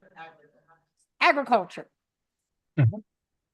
So yes, I mean what we've found, because we've got a whole training school now working with this, what we've found is that the diamond model, and most essentially that those distinctions between wholeness, multiplicity, fragmentation, it's like a fractal that can be applied in all kinds of different scales. So if what we're looking at here in this context, say, is the local government initiatives in the UK in various contexts. I mean, I live in the UK. So what we would again have to do is look at the context, define the context, like I did in that last slide with nature. Nature was generally the context. Each application of the diamond is a context. We look at the context and we say, what is the whole here? What are the parts here? What are the fragments here? That's the first step. So we identify exactly where the fragmentation is actually occurring.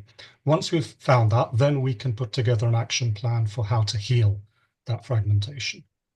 And yes, that can be done in many areas. I'm actually in discussion with people at the moment on using that to understand what's going on in US government at the moment, for example. So yes, think of the diamond as a fractal that can be applied in different scales and in different contexts. I see. Thank you so much. And BJ, you had a question? Thank you very much. My question is, that's an eightfold plan that I'll need to hear again and think about. But you put that all in the positive. And I didn't understand what do you mean by increase our multiplicity? So maybe you could give me some examples of when we're not using multiplicity. And then you said duality, maybe some examples so that I understand a little better. Okay, thank you. Yeah, thank you so much. Yeah, so by multiplicity, I think what I said is we celebrate multiplicity. So multiplicity is not a problem in itself. The problem is when the multiplicity loses touch with that underlying wholeness. So we can celebrate the diversity of life on this planet. We can celebrate the different ecosystems. In different contexts, we can celebrate different races and different, the diversity of human beings. That's to be celebrated. The difference is not the problem. The problem is when we lose sight of the underlying oneness, then we fall into fragmentation. And I'm using the word duality there to suggest that there's always some kind of me versus you, us versus them human versus nature, human versus environment, British versus French, whatever. There's always some kind of core duality that's at the root of the multiplicity and later the fragmentation. So when we put together some kind of diamond action plan, we go through each of these aspects of the model and we say what can be done to promote the good aspects of the model, the wholeness, the multiplicity, what can be done to heal or address the less desirable aspects of the model, the subject-object duality, the fragmentation, the too much complexity, and that's how we put together an action plan. But these are excellent questions. Some of these would need a lot of in-depth exploration to really work out how the diamond applies to these and work out action plans. Yeah, I think these questions are designed to bring about a whole nother workshop from you. Yeah, this is pretty much Fascinating. what we'll need, yes, because each of these, I think the diamond can certainly be applied, but we'd need a lot of time. Fascinating. I would love to have a whole workshop, a whole day with you, Dr. Bashia. Thank you very much. All right, thank you so much. How about a hand for Dr. Mitch Bashia? Thank you so much. Thank you very much. Thank you. All right. And now we are going to bring Dr. Rao back up. He's going to do a workshop for us called One More Thing.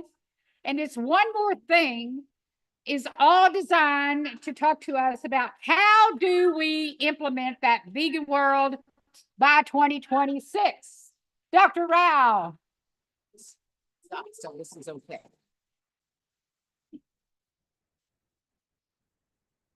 Uh-oh, he's coming. Here he comes. Put your hands together one more time. Okay, what mic is he use? Well, This one, right? it's not, we're not doing anymore because this is just for this and Okay. we're not shooting. Okay, Yeah. Oh, so I'll just use this one. Sorry. No problem. But I can go live on TikTok.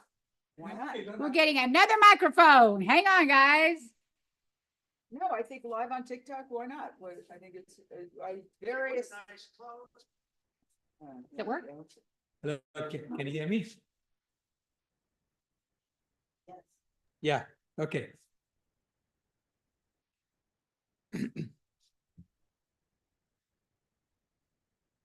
So for this workshop, we have to talk about the One More Thing campaign that we are starting. The One More Thing campaign we're going to start this over the holiday season.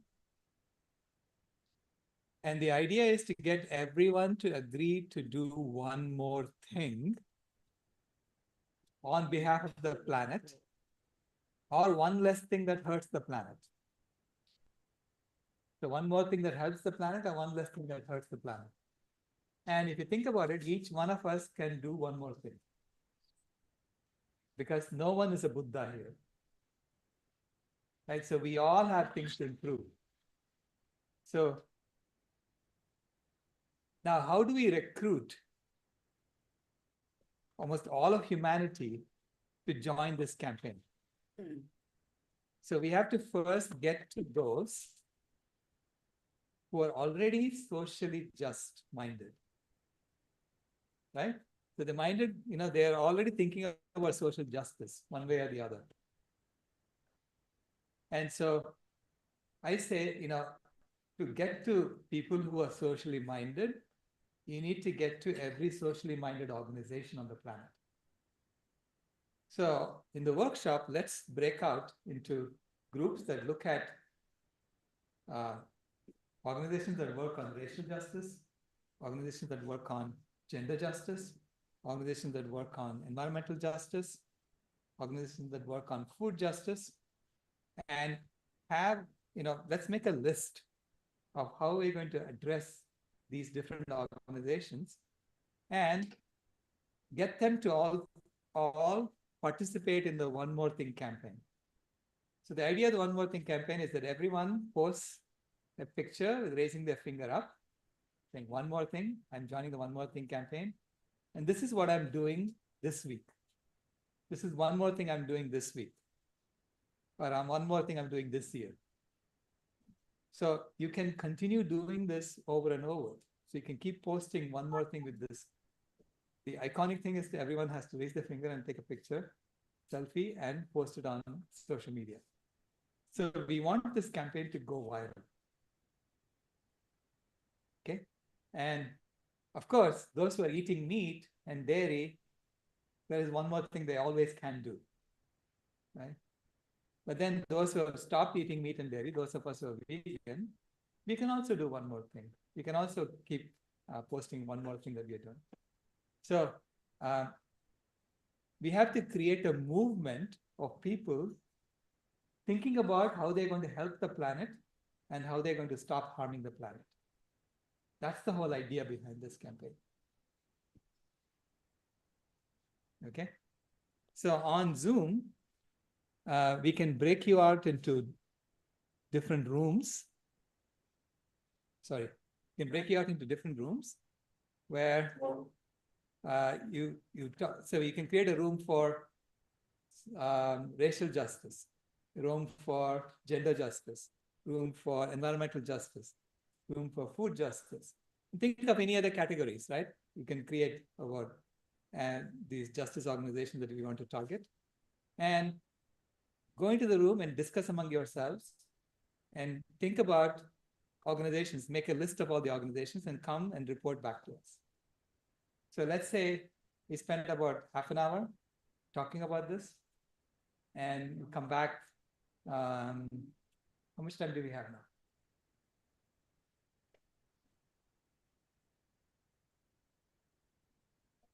So it's 10, so we're already 20 minutes in, right?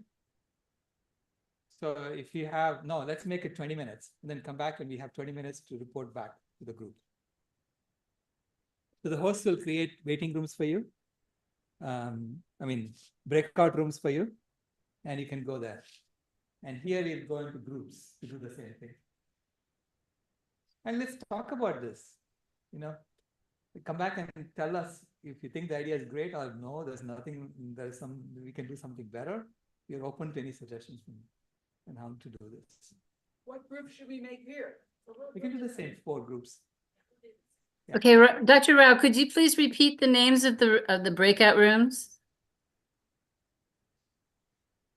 Dr. Rao, can you hear me? Can you please repeat the names of the breakout rooms? Or even type them in the chat would be great. Yeah, typing them into the chat for Marco. Yes, do we have any questions for Dr. Rao?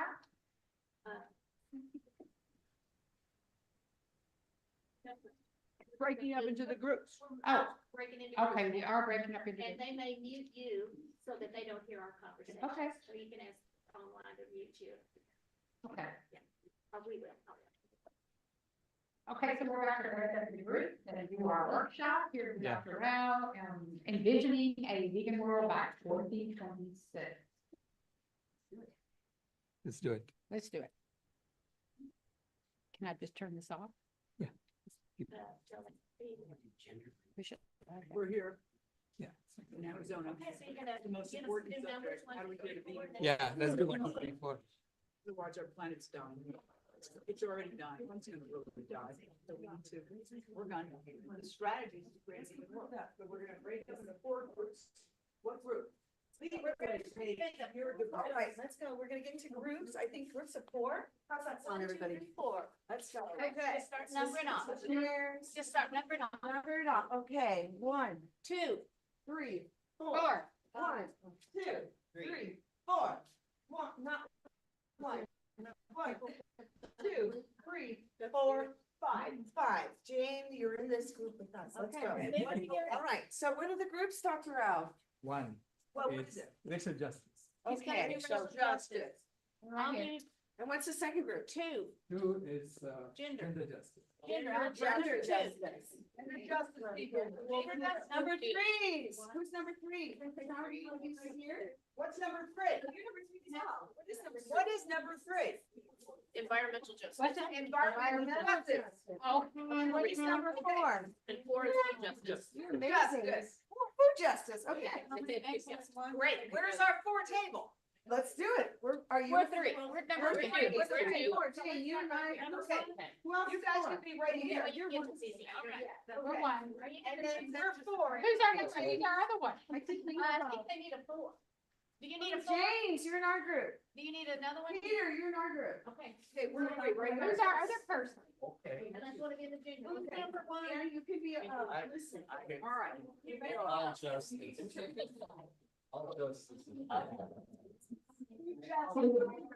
junior.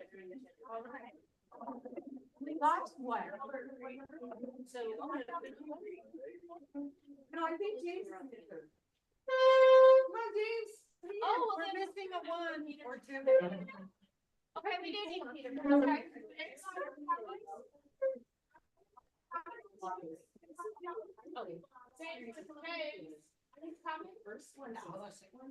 I was wrong, Peter. I was wrong. Oh.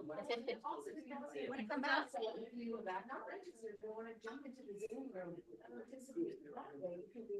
was wrong. I don't think you can watch or.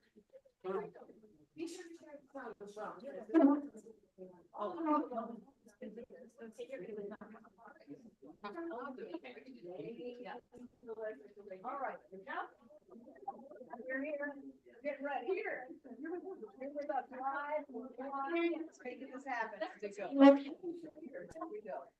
James, you're okay. Let's see what's inside here now. Yeah. Okay, hands off. All right. Okay, everyone. Three of us? And okay. Okay, he's not participating. Okay. Okay, so, well, you know what? You and I can solve the pin crisis. I can tell you that right now. What's your name? Peter, what's yours? Okay, hi. So, let's just start it, and this is really fun, and basically what it is just discussions, breaking down the problem, and what the big problem is that we are trying to deal with climate change without talking about one of the biggest causes, if not the biggest cause, animal agriculture. So we have to change our food system. It's all people sick, cancer, diabetes. How do we do that? So we're here with me, Jane, founder president, journalist, Unchained TV. Peter, what's your area? I'm Peter Goldstein, and I'm founder and chief synergy officer for the vegancommunity.com. Wonderful. No. Okay. Plant-based treaty. So there you go. Yes, star of one of our shows on Unchained TV, Plant-Based in the Works. Gotta check it out. All right, Paige, I'll let you start. Yes. Okay, so, I know we can history initiative is changing systems from a governmental standpoint, so going in and encouraging, so anyone that's out there, one thing that you can do is also like do welcome call on Fridays. There's two welcome calls on Fridays. And learn about how you can approach your city governmental council members or anyone in city government to ask if they're willing to endorse this. And then after that, it's follow up with changes that are suggested. So this just happened in West Hollywood, and now we're following through in the Los Angeles area. But I don't. So those of you that are out there and you have a question, you can also just reach out. I think that is a really powerful way, but I also know there's a lot of other initiatives. So I would love to give a shout out to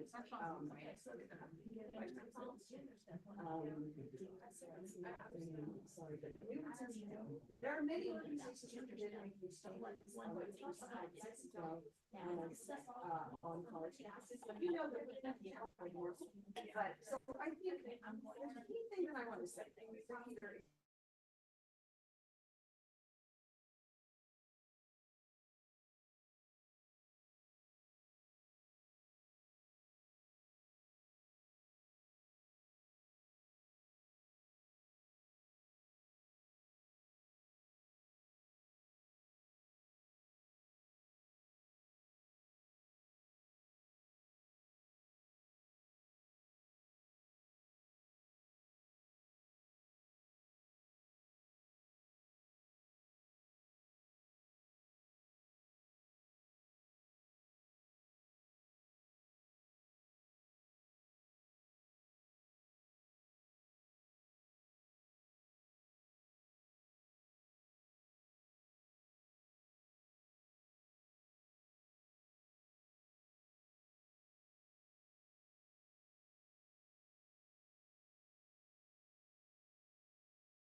You just go to the bottom corner of the breakout room and it says leave.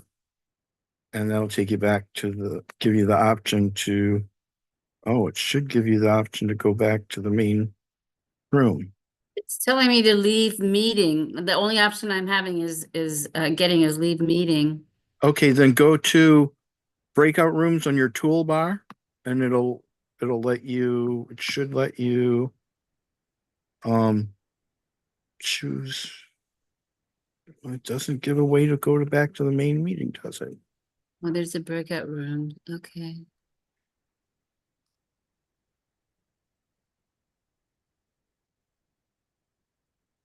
Okay, let's see. No, I'm not joined. So Oh, yeah. okay. I see that I'm not joined in the racial justice breakout Okay. room. But So then Abraham, Allison Gordon, climate healer Cynthia Miller, Deb Thompson, and Joyce Olmsted are in the racial justice right. breakout room. But I'm not seeing anything in Scottsdale right now, so that's why I thought I was in a breakout room. I think this is the main room. Okay. So they turned everything off on their end then, I guess. Yeah, I think that's what they said they were going to do while they. Okay, while they were workshopping. Yeah. Okay. So we can discuss this among the people that are in this part of the convergence. That would be Danny, Bill Daniels, Amit, James, Laura, Columbus, Ella, you, Marco, and me.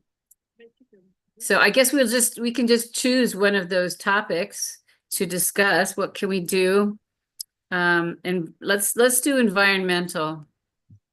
One more thing we can do in terms of environmental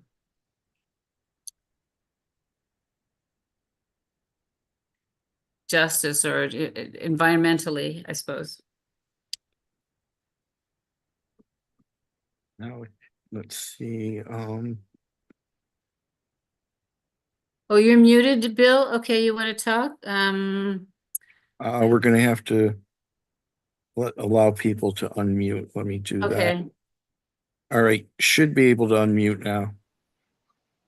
Oh, very good. Now, sorry about that. No, it's good. All right. All right, I got to check. I'm here. I'm just checking in. Okay.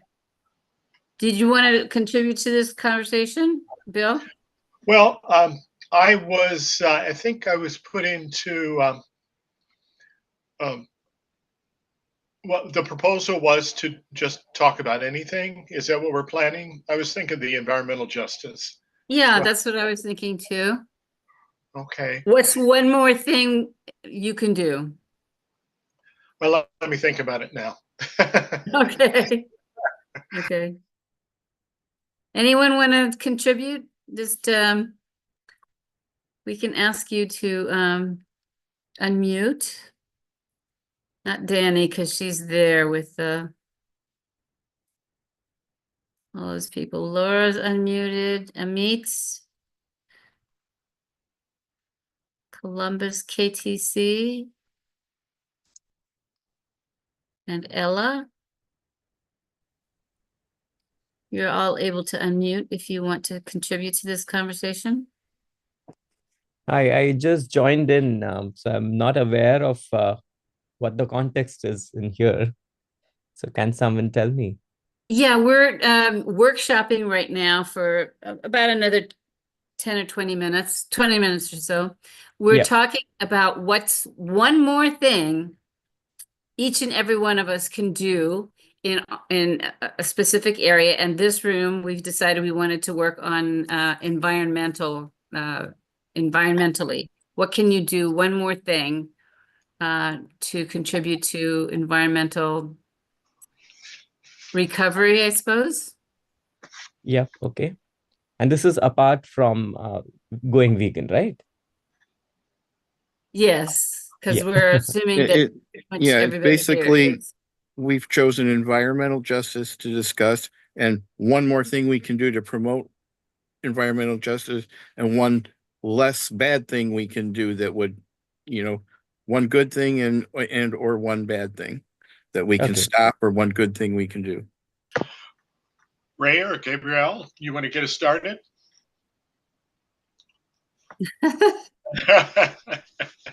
I wasn't thinking I was going to be part of this because I was supposed to be in the main room, so I haven't really given it much thought. Well, But this is the main room. No, yeah, I know, but I thought the main room was going to be in Scottsdale. Anyway, Okay. I am looking forward to Paige's presentation on recycling and all that, because I think we don't do a really good job of that.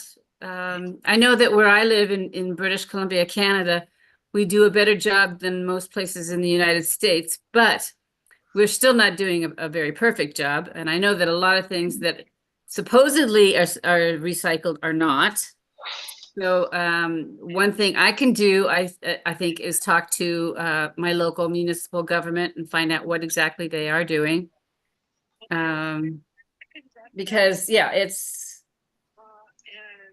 I know that they're not, they claim to be recycling all the plastics, and I don't think that they are, They don't make money off of that. They make money off of, I'm told by somebody who supposedly knows that they make money, the recyclers make money off of metal, like, cans, or anything that you that you put in your recycling that's metal.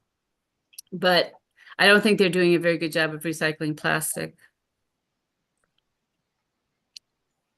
One thing good about British Columbia, and I'm not sure if it's all of Canada, but I think it's pretty much all of, I know it's British Columbia for sure. It's illegal here to put compostable things in your trash.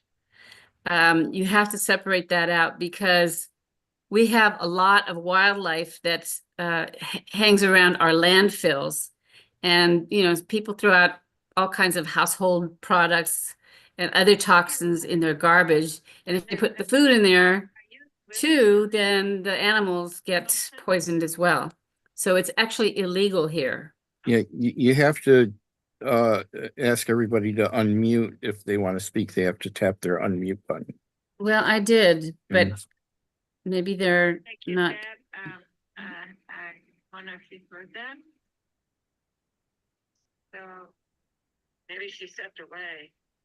Maybe she stepped away. And Cynthia.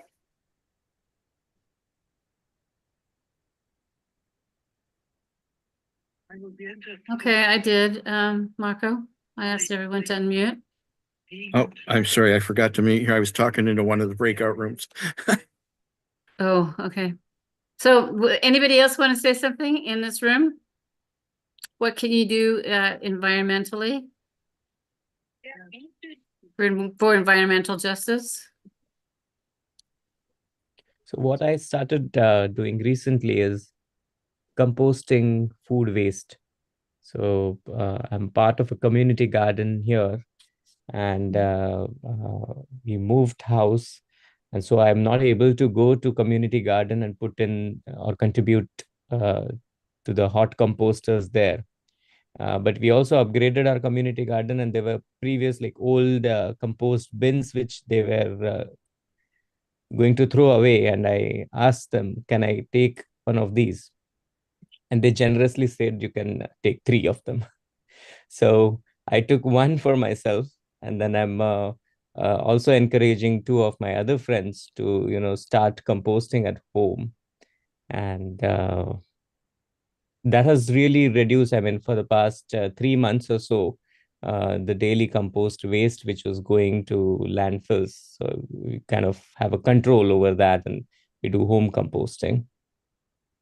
And the other initiative we have taken is, as a family, we'll try and buy as many as loose fruits and vegetables as possible, rather than going for. I live in Scotland, Glasgow, and most of the things come wrapped in plastic. Like even the corn is wrapped in plastic, the cucumbers are wrapped in plastic. Most of the fruits are wrapped in plastic. It's really annoying to see. So we try and buy more of loose items from mom and pop store rather than going for the supermarkets.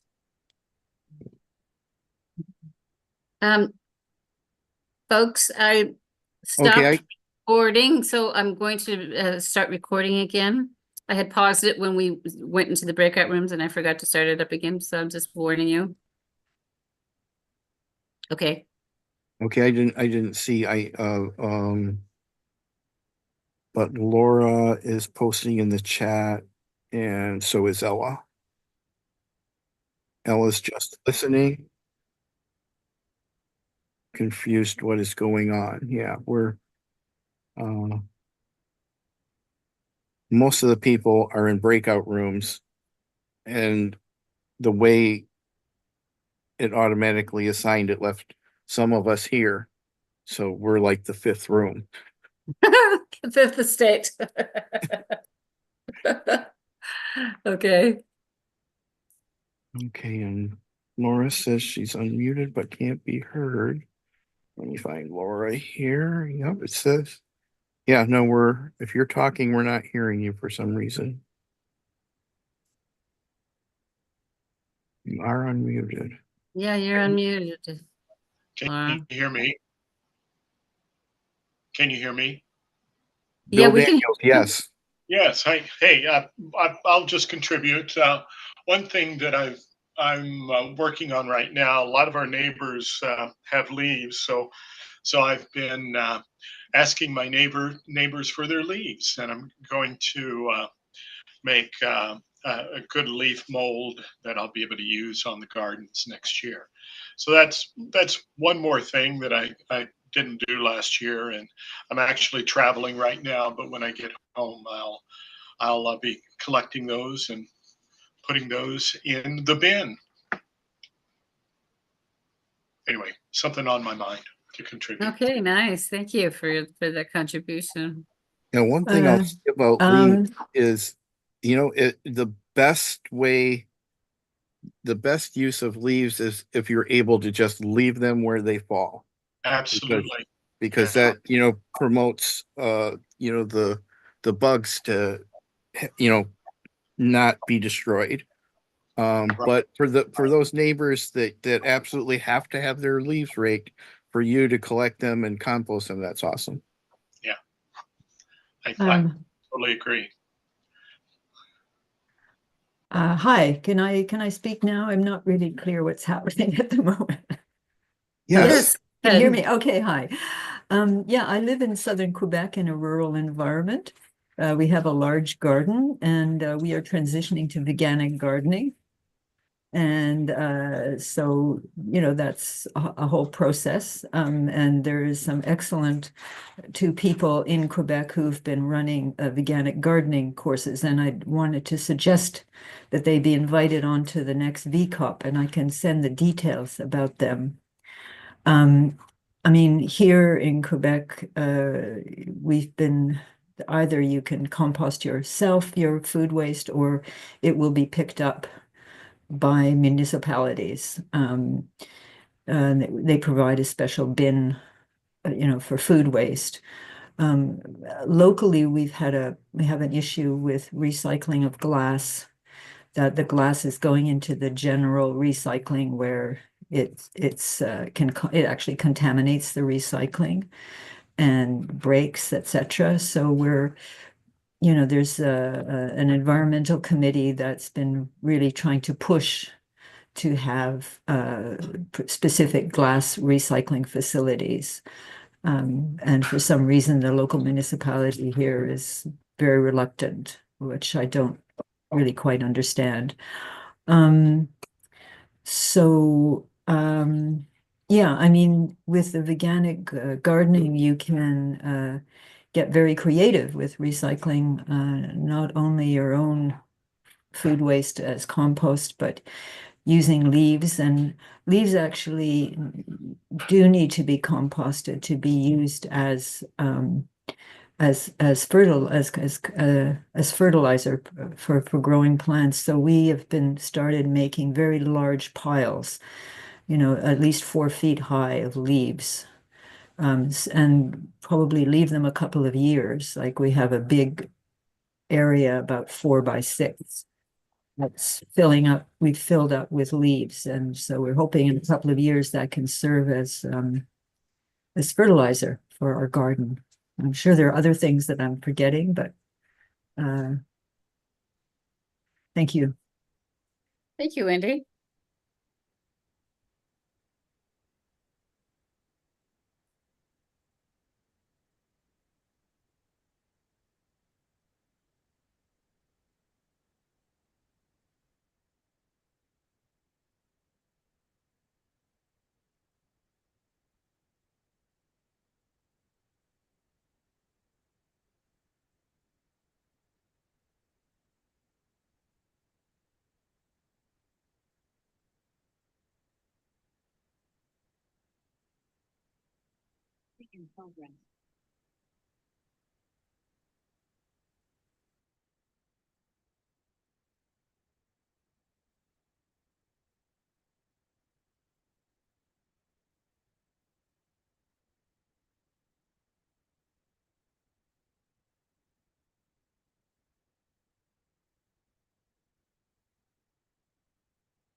I see Dr. Rao is speaking, but his mic Yeah, is he mute.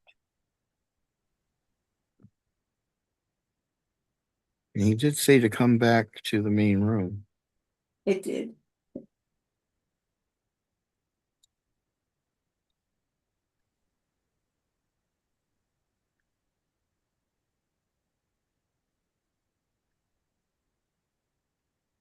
Is anyone else hearing Sailash? I'm not. No, I'm not either. I'm not, but I have a phone number. Nobody's hearing him.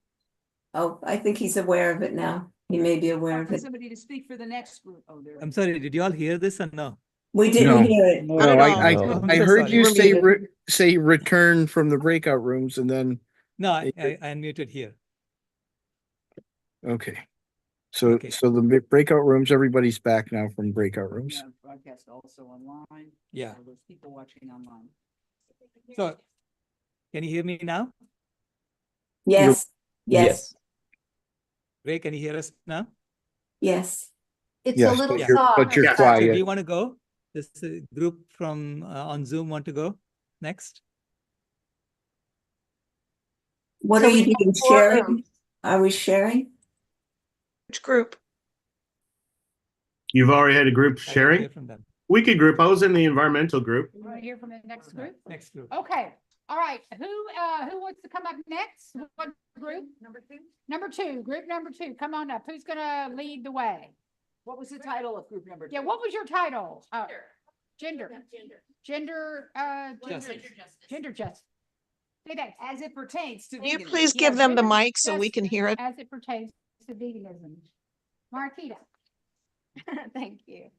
All right, so what we were talking about is reaching out to groups that had gender issues, possibly battered women, and seeing what we can do to help them and letting go of our agenda, but saying, hey, we want to do one more thing. What can we do to help you?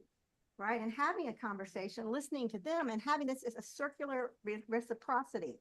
Right? So, and pulling in other groups. If we have multiple groups with multiple issues, what's one more thing that we can do for you? And maybe some people might not want to hear about animal issues, but they might want to hear about the environment. So really listening and letting go, and letting them know, right? This is a safe space.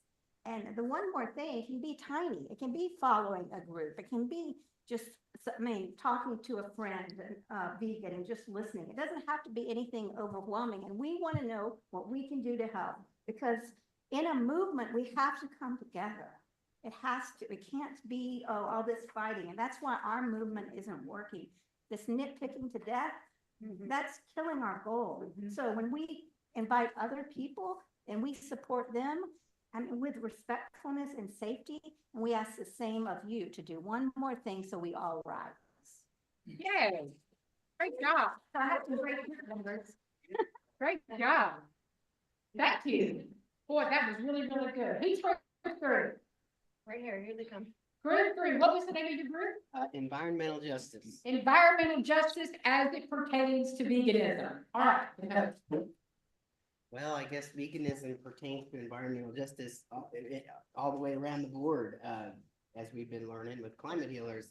So really, kind of all we could come up with at the time is writing letters and communicating with environmental groups, asking questions, and also maybe getting involved personally with local groups to just talk about the vegan, the whole agenda, the vegan agenda to reverse climate change. So we did look up a few groups though that after the Cowspiracy movie we knew,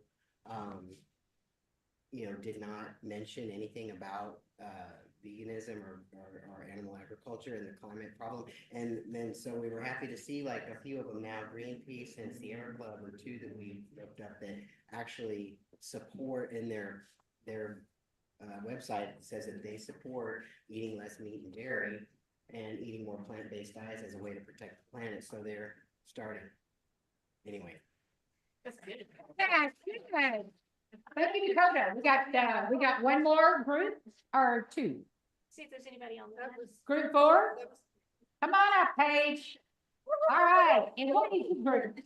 Our group is about food system changes. Food system changes as it pertains to veganism. Take it away.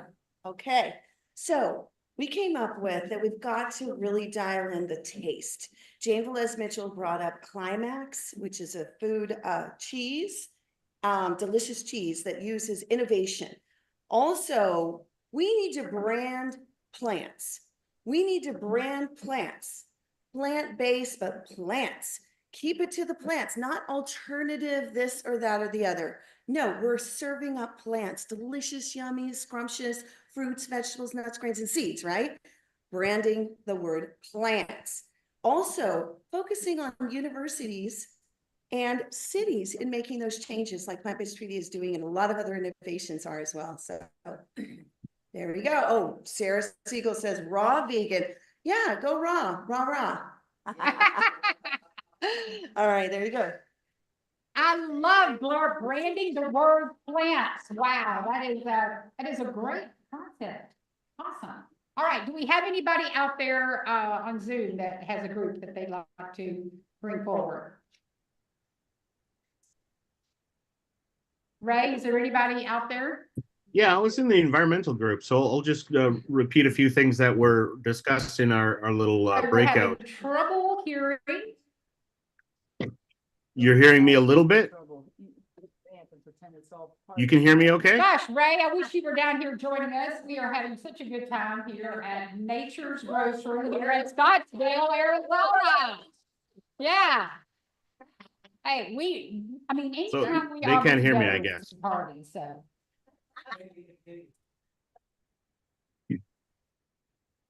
Ray, Are you able to hear me now? we can hear you. Okay, great. I was in the environmental breakout room, and a few of the topics that we talked about were engaging with people that have a heart for the environment, but think that it has nothing to do with personal activities, and unless you're involved in campaigning or voting. Those things are important, but I think that we need to change the narrative as far as expecting top-down change and the nature of grassroots organizing. Grassroots activism is personal, and it's the only way that the world has ever changed, when people get together, even in small groups, and start to express how the world needs to change and engage with those organizations, even grassroots organizations like 350.org. Get involved with them, because they are, if they only focus on fossil fuels, their only ability to change the world is bottom-up pressure for top-down change. They need policies. And policies, at least in my opinion, are something that you're rewarded with when you create that groundswell of change in your communities. And it was mentioned that recipes are kind of an interesting way to engage people, because if you challenge somebody on a scientific issue or a political issue, they'll may have pushback. But if you present them with a vegan recipe, say, try this. This is better for the environment. Nobody is likely to say, no, I don't want your recipe. A recipe is pretty benign, so why would you reject it? So we're hoping that that could help loosen up that conversation with family and friends, those people that are I mean, it was mentioned earlier, start with the people who have a heart for the environment. And some of your family and friends may not be those people, but get into environmental communities and try to make a difference. If there's anybody else in my group that wanted to speak up, please take the mic. Is somebody else wanting to speak? I heard, I know I see Donna has her hand up. I was just, oh, never mind. I think someone else was speaking before me. Okay, who is it that's wanting to speak next? I could talk about our group, if that's okay. This is Donna. Go ahead. Okay, great. Well, Samudra from India was talking about how, you know, mental health is not addressed, and that often they are given drugs that make them unable to really focus on this. And Samudra, if I didn't capture this right, speak up. And also, we talked about how Nish's thing was so fantastic. And one of the things that we took from it is that we need to be considering ourselves all one, not, you know, how we are going to change them and address them, but how we are all part of the same group. Yeah. I don't know if that was responding to me, but anyway. But he hasn't got anything prepared. Oh, there we go. Okay, so that's what we talked about, how much further we'd get if we all consider ourselves to be part of the same. My mother wrote a book, How to Think If You Want to Change the World, and one of the things that she talked about was how when we think of somebody as an enemy or an opponent, we can think about what we have done that's similar to what they're doing, and why did we do that, and what would make us stop, and that helps us understand them, because we're all one, we're all together. So anyway, Exactly. so there you go. Exactly. If we could all come together as one instead of allowing the powers that be to divide us, how great we could be. Absolutely. Any other folks out there wanting to join in, or are we ready to move on? BJ, the director. We're done with the question. Yeah, is there a question? Any more? Are we done? We're done. We're back to. All right, so next up. Yeah. Thank you. Oh, we have a question. Yes. Question. Wait, go. Yeah, you gotta come up. Okay. Yeah. I was also part of the environmental group, and both groups were talking about getting in touch with these big organizations. And my question is how to get in touch with them, because I, as a single person, individual, I don't have any leverage, and they don't hear me. And can we write official letters with climate healers, or with which group can we work together? Great question. Thank you. Yeah. Here, Dr. Al. Yeah, thank you for that question. You know, we have several organizations that send communications to different organizations. We have the Million Vegan Grandmothers who send letters to people, and they are beginning to have an impact. People are beginning to notice that the letters are coming from them and that they need to start listening. So it's a tough process, I understand. We have to be persistent. We have to keep at it. Because ultimately, you know, they have the same goal of environmental justice, but they are turning a blind eye to what's happening to the animals. And that's what we are trying to get them to recognize and wake up to. Yeah. So we have to be persistent, all I can say. Okay, the one more thing you could do is keep writing letters once a week. Yeah. And you, Dr. Rao, are the epitome role model of persistence. I tell you, really. All right. Is Hanuman coming up here in a bit, BJ? Is everybody out there? How many folks we got out there on the Zoom, in the Zoom room now? 38. 38 of you out there participating. Y'all share this out. Share this out in your communities out there. You know, keep sharing it out.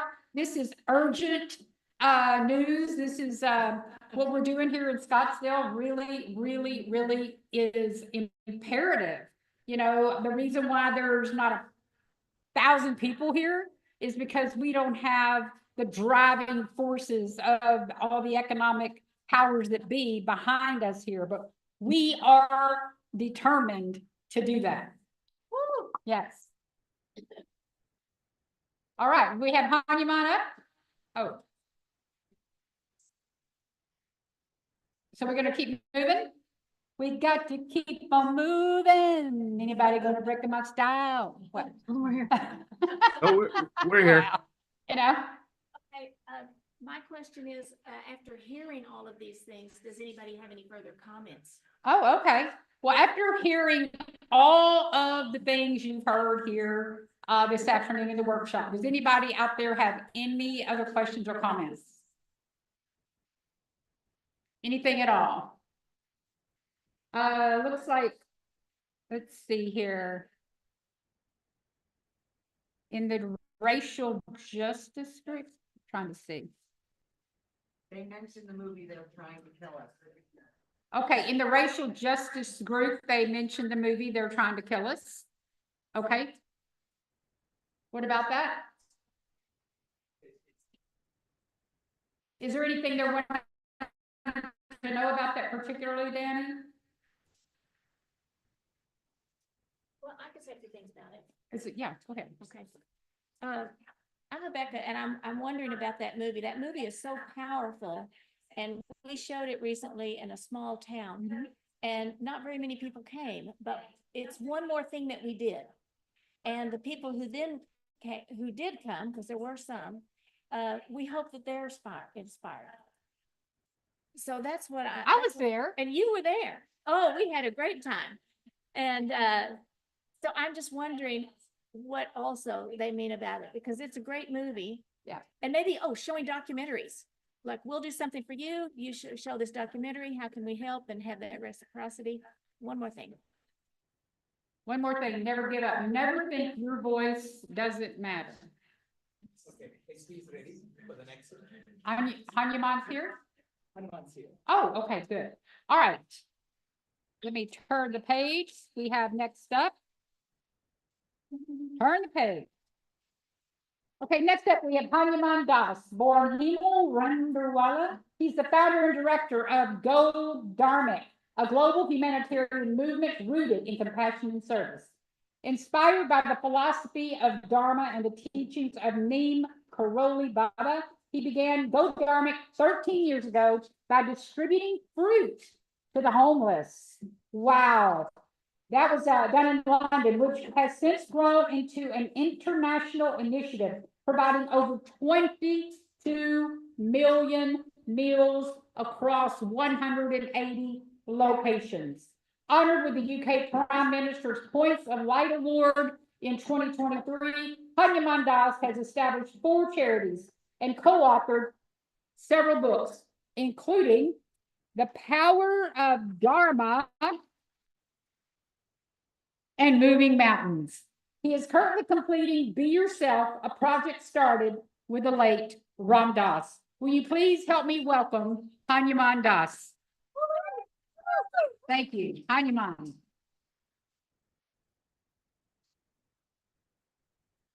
Everybody, I hope you're all doing well. Love to all of you, and much thanks for being beacons of light and hope. Thank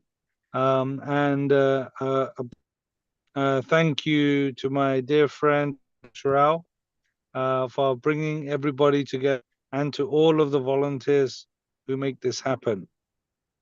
I'm currently here in the evening, here in London, traveling, and just stopped so that I could join you all. I wanted to start by reading something to you all. So I'm gonna, if possible, try and read it. But please, if somebody could just, when I go off the screen, I hope I don't lose. Please let me know. Can you still hear me, everybody? Yeah. Can anybody hear me? Oh, wonderful. Yes. Thank you. So I'm just going to read some words from Ram Dass, who was a wonderful spiritual guide to me before he left in 2019. And I feel it relevant for all of you and for all of this current predicament politically and globally in regards to making peace with nature. And so I'd like to share that with you first by reading it. Wisdom for the current moment. I can disagree with a political leader's actions. I can legislate. I can do civil disobedience if I think the support is wrong. I think what they support is wrong. I can disagree with actions that are not compassionate. But what I want to keep is my heart open. If I don't, I am part of the problem and not of the solution. And that's not interesting enough. That's the inner work is. That's what inner work is. To become a part of the solution, not the problem. So going around being angry at everything and everybody is a cheap pie. It really is. You don't have to act out of anger in order to oppose something. You can act to oppose something because it creates suffering. You can become an instrument of that which relieves suffering, but you don't have to get angry about it. Social action does not have to be pumped up by righteous indignation or anger. That's working with dark forces. That's working with fear. You can work with love. You can oppose somebody out of love. You can do social action out of love. And that's the way you and we win the whole war and not just the battle. That's Ram Dass. So thank you for listening to that. Really, exemplifies the way I believe social action and compassionate action for a non-violent, loving world should be. That essence of, that we are not here to be against anybody. We are here to increase love, to increase compassion, to increase kindness, to increase friendship. And by attacking anybody, we will also, come from a place of anger. Opposing somebody's view is not attacking or being angry with them. So this is something that I wanted to share because I believe vegan movement is all about passion. It's about nonviolence. And therefore, in our communication methodology, in our approach to making a difference in the world, we want to open people's hearts, not close their minds. So this is something that we at Go Dharmic have been really advocating for, a lens and approach for helping people in need and bringing that compassion as a force. So recently we had a gala in Westminster, and it was the first vegan gala in Westminster, where we brought in ministers, some very well-known personalities from the UK, and people joined forces together out of love. And it was extraordinary for us to host a vegan gala in Westminster. And without many words, the message itself connects veganism to love, connects people to understand why we don't serve animal products why we don't associate with that or justify that. And really, if you look at the global humanitarian organizations, the Oxfams, the Red Crosses, the UNICEFs, when I visited these big galas or the big charity fundraisers or events, and then they serve animal products at such venues, there is a big disconnect for me with the message of philanthropy and compassionate charity and the love that we wish to extend through our charitable endeavors. And therefore, I request all of you to connect with us at Go Dharmic, to connect with the amazing Kelly, who's also here as part of Go Dharmic, and help us to increase our visibility, our service, our work. Right now, we have a group on the ground in Valencia who are serving in this huge flood, where in Spain they have had more rain in 24 hours than in previous 1 year. And that kind of flood is, you know, apocalyptic. If you look at the images and the videos, even today, many days after the rain fell, the cars are everywhere. People are hungry. There are volunteers only serving the people. It's a very, very difficult, struggling situation still today in Valencia. And we are there serving people in need out of compassion and love. So ahead of COP, what can we do? We can be a force for good in the world through our advocacy, through our food poverty alleviation, through our humanitarian work in disasters, through the promotion of good education, through health and sanitation projects, through environmental projects, tree plantations, reforestation projects. And that is the meaning of Go Dharmic. That is the meaning, what we say, with making peace with nature and increasing that love and compassion. And I'm extremely proud that Dr. Rao is a member on the Go Dharmic board, and that we are all sharing in this message of love all, feed all, and serve all.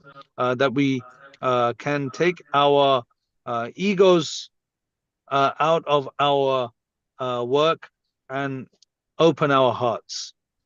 Because I believe the ego sees us and them. The mind sees us and them.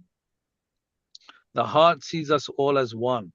And if our work and compassionate action is done from a place of oneness, then it's the left hand helping the right hand, not the rich helping the poor, or the righteous correcting the unrighteous.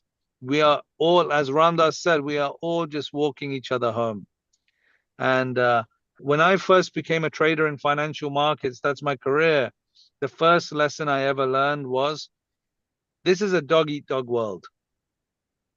But when I met Ramdas, he said this, we're all just walking each other home. We all love each other. We all serve each other. We all feed each other. And yeah, I saw in just one of the comments there that myself and Dr. Rao, we were there in Glasgow in COP. And it was ridiculous that they were serving beef at COP. They were serving animal products in the green zone, where we were stood campaigning for more nonviolent agricultural systems and vegan diets. But it's very important that we still, you know, relay our message wherever we can and work relentlessly every day, open our hearts with kindness and love and compassion. And rather than considering a dog-eat-dog world, which is the lesson I heard in financial markets, I would say the Indian Sanskrit adage which says, Vasudeva Kutumbakam. Vasudeva Kutumbakam means the world is one family. We are all one family. And it's there our incumbent responsibility to take care of the earth and to take care of nature and make peace with nature. So we have recently compiled a text called Ahimsa, Making Peace with Nature. And in that book, there are 30 voices which share the message of what non-violence means. How do we cultivate more non-violence? How do we cultivate more compassion for animals, for the whole of nature, and for ourselves. How do we speak non-violently to ourselves and our loved ones and those people around us? If we start to love ourselves, then we can extend that to our immediate family members and friends, and our towns and villages, and the animals in our towns and villages, and the wider country and the wider world. So that's my hope, is that we can extend loving kindness through veganism, and through our work for nature. So I would like to, pause on that step there and request to see if there is any questions for us regarding our work or Go Dharmic, or how we can all serve together. If anybody has any questions for myself or for Kelly or for anybody else. Yeah, I just wanted to add, I'm adding all the links in our chat on how you can support Go Dharmic through ordering the book Ahimsa, Making Peace with Nature, or if you are interested in volunteering, we are looking to grow and we're always looking for sponsors, donors in the US. And I just want to do a shout out because I see Sarah Segal is here, and she is one of our incredible volunteers in LA serving food to the people of Skid Row. So thank you, Sarah, for being here and representing Go Dharmic. Yeah, and Hanuman, I just wanted to quickly add as well that on World Vegan Day, you launched a letter for those of you that might know Thich Nhat Hanh and his Blue Cliff letter, where he basically called on his monasteries to adopt a vegan policy. Hanuman spoke similarly in his own letter on World Vegan Day, asking for,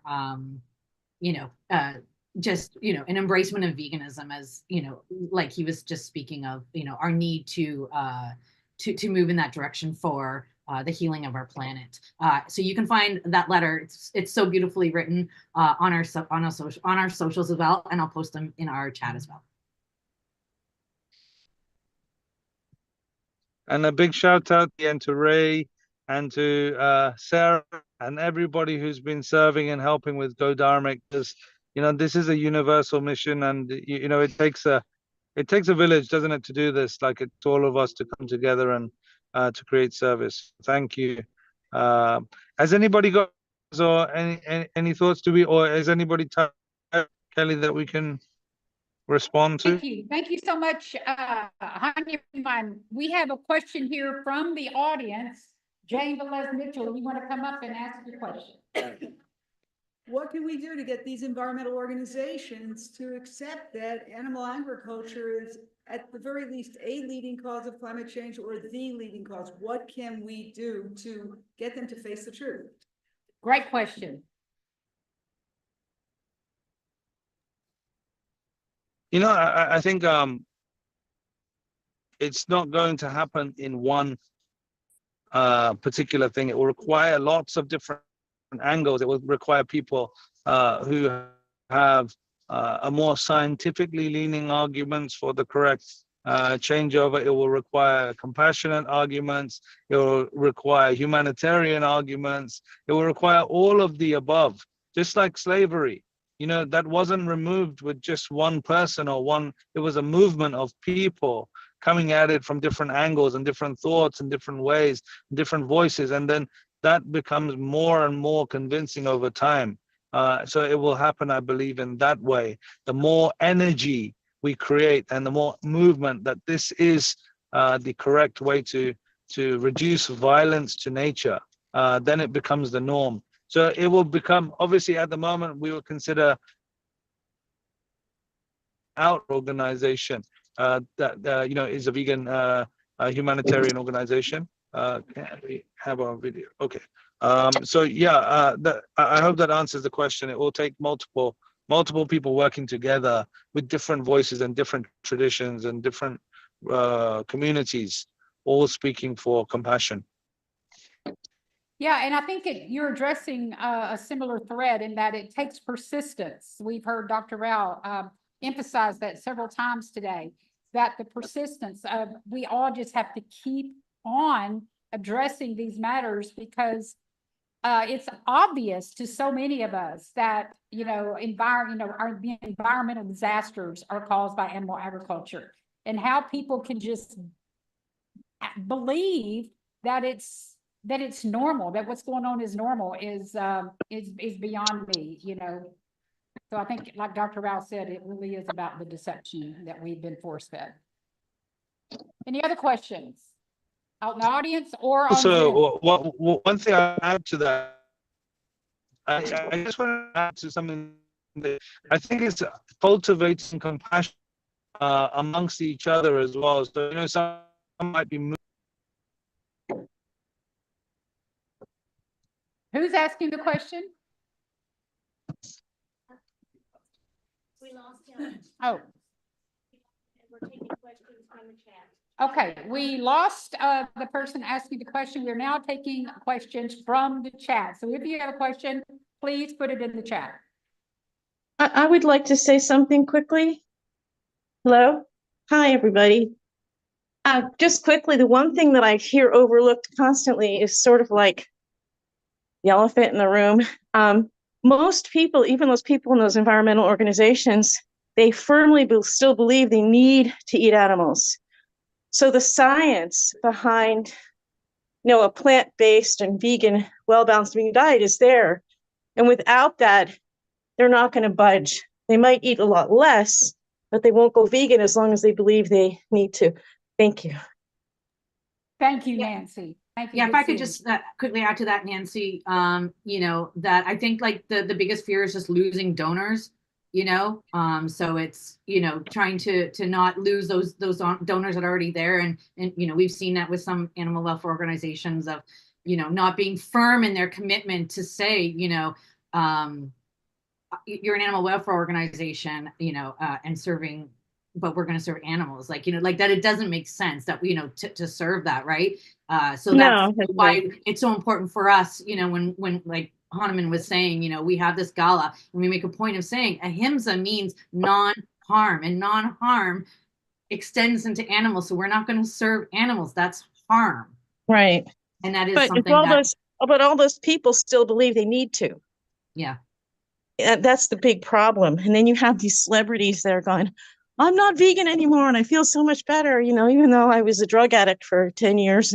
That, of course, didn't have anything to do with it, but things like that. But yeah, I mean, I just see it all the time because I work with food. I've talked to thousands of people and it's so clear, but we have the science on our side. I think you just described opportunities to talk about those things too, because if people are quitting veganism or if people are rejecting veganism, it's an opportunity to talk. And the more that the conversation is happening, it's the biggest difference from the past where we know that nobody was talking about it. And share resources. Thank you, Ryan. Thank you so much. And I know Sarah had your hand up. Did you want to say something, Sarah? I have a question. I just wanted to say, going on what Hahnemann said about serving the food, is that when Dr. Rao said everybody could do one more thing, what's the one more thing everyone could do is just make an extra thing of plant food and serve it to either their neighbor or if they're going to an event. And I think that would start it because that's how BJ did it. Rebecca did it in Texas. And that's just been going amazing. So I just think you don't have to have a whole organization. You can just have a neighborhood or just some friends, and they don't have to be vegan. Great points. We have Tammy Hay has raised her hand. Hi, Tammy. Hi, Renee. Hi, beautiful souls. I see I got a really bright light behind me shining on me. Thank you. And thank you. It's too bad that Hahnemann dropped off. I think it's really, you know, one of the things that I was talking to Sailesh about is with the One More Thing campaign to Paul's here as well. One more thing, one more being. The grandmothers want to come in with one more thing, one more being. And I think that's such an important thing of mentorship and following people through right into mentorship, because what we're finding is a lot of our youth are feeling quite hopeless and overwhelmed. And so if the elders come in or people that are part of these communities and do one more thing, but also incorporate it, protecting one more being, you know, and mentoring one more being. I think that would be a really positive way to move forward, because I think Judy Carmen, and this is really relevant to this conversation because Judy Carmen's book, Homo Ahimsa, Who We Really Are and How We're going to Save the World, has been a vegan advocate, environmentalist for decades. And she said the young people need to know that older people have been here for a very long time as well. We're not all here just leaving a big mess. There's been a lot of people trying as well, or doing our work as well. So thank you. Thank you, Tammy. Great point. It's really, really good Hi. point. And I think we got Hanuman Could I just back in the Zoom respond? room. Hanuman, I'm just, we I'm lost so you sorry. earlier. Would you like I to? just wanted to respond to that. Can you hear me? Yes. Are you able to hear me? Yeah. Thanks, Hanuman. Oh, wonderful. So, Tammy, I just quickly share something that we, at the beginning of COVID, there was a very, difficult time for a lot of young people. Mentally, they were struggling being at home, but there was a young boy in Scotland. His name is Martin, actually. And Martin reached out to some of our volunteers to try and start serving food with us at the age of 16. And his parents were previously, kind of considering him to be quite a difficult child. He had a tough upbringing and, mentally he was struggling at school and so on. And getting involved with service gave him so much hope for his own potential and his own capacity, and mentoring him. Since that point, now he's 19. He was the King's Coronation Champion for his work with us last year. He's gone, to various countries and done service work and developed his own, confidence in what he's doing. And so I really believe that, getting young people involved is absolutely critical to them cultivating hope. Like, we all talk about hope, but, it's difficult to do it unless you're rolling your sleeves up and, getting involved in something and being alongside people while there's movement. Like, I feel like, that analogy of the still water looks cloudy and muddy, but when the water's running fast, then things can actually move. We can create that energy of people being together and not just lying still. We have to get the young people out with us on these events, speaking at these events, and get the youngest people we can find to share their message and engage them. So we really at Go Dharmic give a lot of ownership to young people who perhaps are not so addicted to the things that we've been addicted to as our lives have gone on, but giving them that opportunity to really shape a more compassionate future. So I just really loved what you said, and it's quite central to how we're trying to think about humanitarian and environmental and vegan activism of engaging young people. Great point, Hanuman. I know for myself, when I learned to be of service after I got in recovery years ago, it changed my life. Had I been taught that as a youth, maybe I never would have gotten in myself into all those addictive behaviors. So thank you for that. That is so true. And I believe we have a comment, don't we, Danny? Yeah, we have I'll do this one comment that came in from Michael. Said, how can the morality piece be communicated to others without them instinctively feeling they are being spoken down to? Even when space and time allow to share a message, I feel many don't want to feel what they are doing is wrong or immoral. So that's a long question. It has to do with immorality. You're going to have to I just don't have it in me to memorize everything you just said. Right. They feel like they're bad. You're trying to make them feel like they're bad. They feel like they're being spoken down to. So people that feel like they're being spoken down to, how do we address that? People that are feeling like they're being spoken down to. Well, I think you don't want speaking down to people. Maybe what I read out when I first. Don't you ever. Sorry. Keeps the phone safe. Your organizing is unsafe.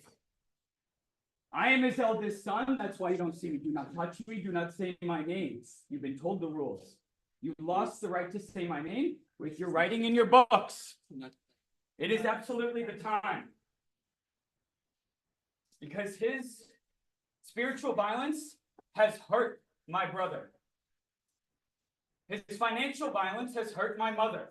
She has threatened her life to me, the eldest son, who lives 1,000 miles away.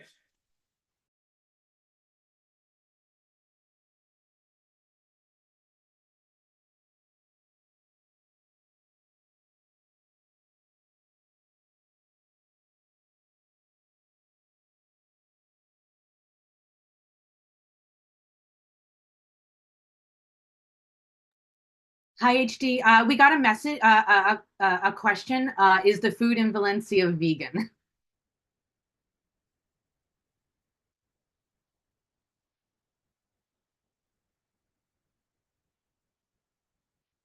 John?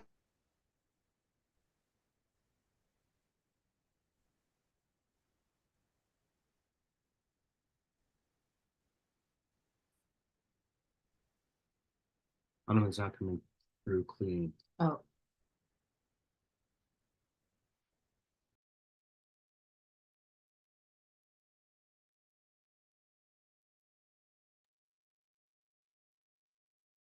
Hanuman is struggling with his connection. We'll try to get him back.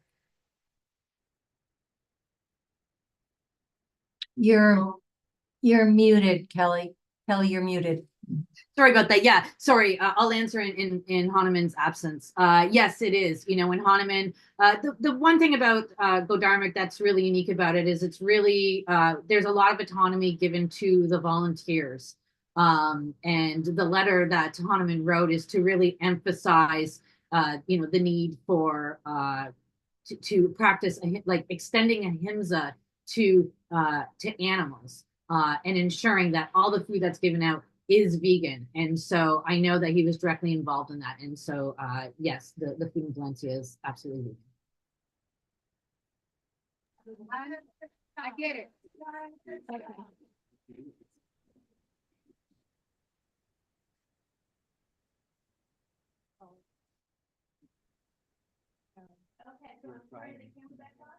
Y'all ready? Time to cook. We're ready to eat. Yeah. I don't know if you want to say a few words before. Yeah. Say a few words about cooking or whatever. You want me to introduce the stew and everything now? Yeah, sure. Okay. All right. All right. So next up, it's time to eat, y'all. We've got the Unity stew and cowridge lattice. Is that right? Ladouce or lattice? Anyway, we are ladouce. Cowridge was earlier told by Dr. Rao that meant courage. Cowridge and ladouce. He is going to prepare and show us how that he makes the Unity stew. So, Dr. Rao, are you ready to do the stew? Are you ready to make some switch gears? Switch gears and shake all that off. Get some sage. You got any sage in the room? I don't need those. All right, here we go. A hand for Dr. Rao. Get up. Thank you. Thank you. Thank you all. We are going to go into Natural Grocers and we are going to pick up vegetables and everything we need to make stew. So I invite all of you on Zoom to enjoy yourself, have some food, and maybe do it along with us, you know? Okay. They're going to do something else. Okay. All right. Dr. Salish. Dr. Salish. I just want to know what exactly is going to happen so I can decide if I can go live or not. Are you going to go in there?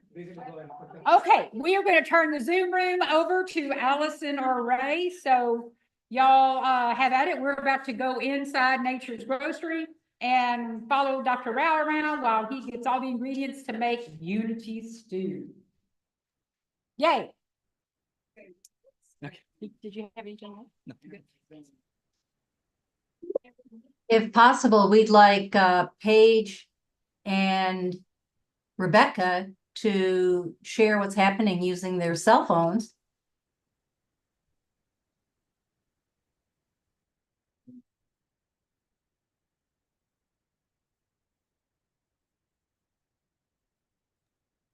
Yeah, I think that would be nice to, for us to follow them through the store and see what they're making, what they're buying to make. Rebecca, do you think you can take us along on the shopping excursion? Oh, I understood. Yes, we certainly can. Well, we have other things that now. Jane is here with Unchained TV, and she's going to be going live on that. And so I thought y'all were going to have some discussions. That was my last understanding. Oh.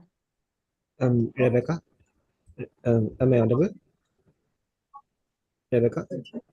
Yeah, so if somebody wants to lead that, hello, Samdra. I'm gonna Yes, I just wanted to I wanted to know what the person who I wanted to know what the person who started speaking in the middle was saying. Was there hello? Hello? I'm sorry. Sure. Was there a person who started speaking with a mic in the middle of the meeting? Yes, you heard that somebody came in and started speaking, and we have not taken that in yet, and don't have remarks right now at this time to share about that, but someone did come into the room to share his view and unasked for. And so I see. But That's from the way he was speaking, he seemed really affected. From the way he was speaking, he seemed really affected by things. Could you connect me to him? I'd like to be of support. yes, we have somebody speaking with him, and our heart goes out to him because he has been affected, and this is really a hard time. So I'm just not in a place right now because I've got the people cooking right here next to the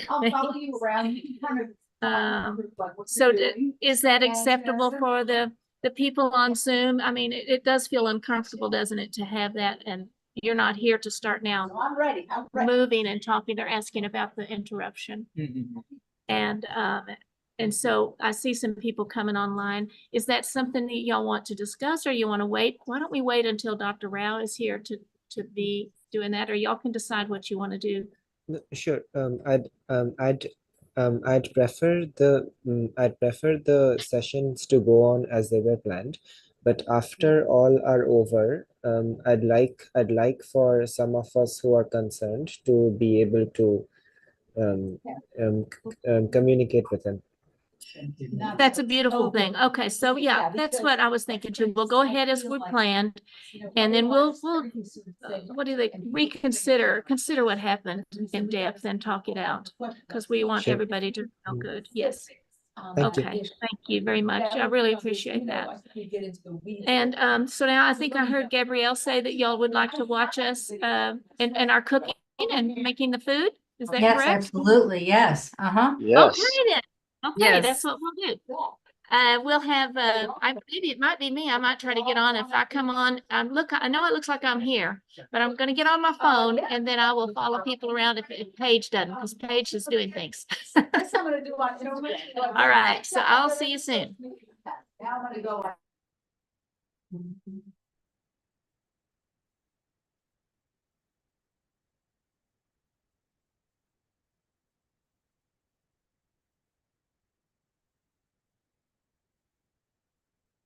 As soon as Rebecca turns on her cell phone camera and starts taking us around, we will spotlight her so that we can see what's happening in the preparation of both the Unity stew and the Cowridge Ladouce.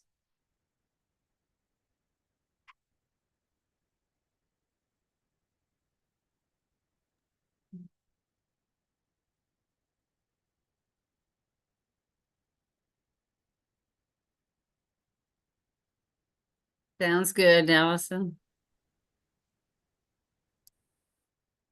I understand that Jane Bellis Mitchell also will be doing some recordings that we could listen to.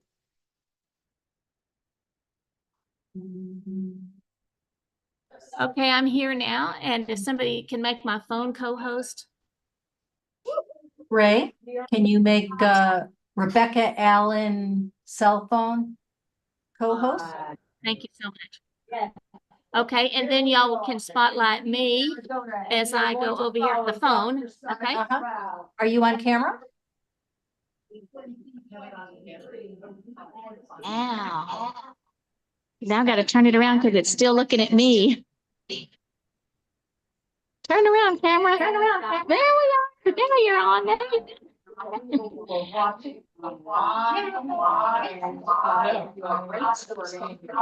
I wish you were here. Oh, you are here with us. Okay. Okay. So we've got these people here.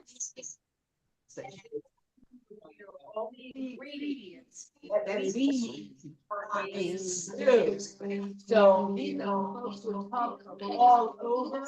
We've got. We got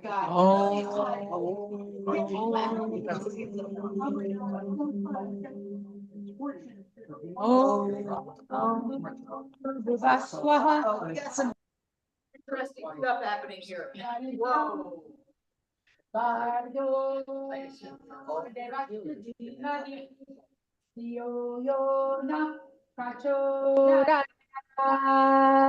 Om Shanti, Shanti, Shanti.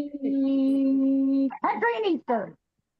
Wow, what is this? What, I don't really understand. From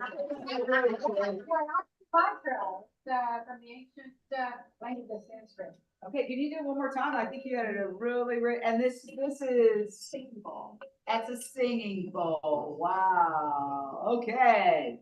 Om Bo Swaha. That's very cool. Bargo Derashigi Mahi. Yo yo na Prachodaya. Loka Samastha Sikyo Bhavantu. Om Shanti, Shanti, Shanti. All right.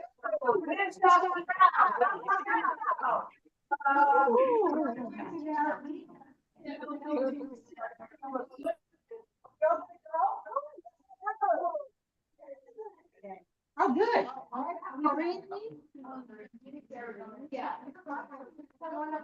Here we go, y'all. Come on, everybody, let's go.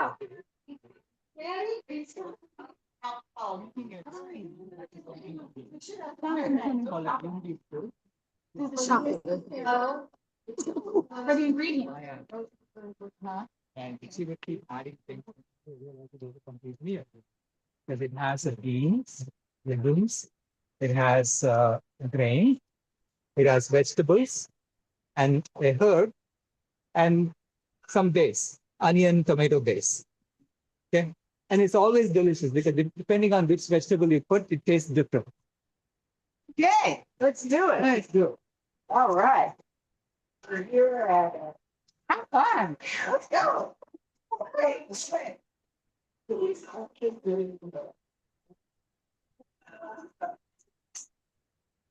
think that was his son. I realized I was thinking that's good. So that's all it costs. So, and I was making right beans and cooking myself. Today we're going to just buy some canned beans. Okay. Hopefully there's a can opener because I forgot to bring that can opener.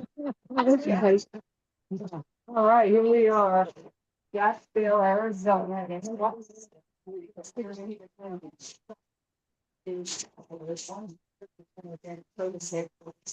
Look at all this gorgeous produce.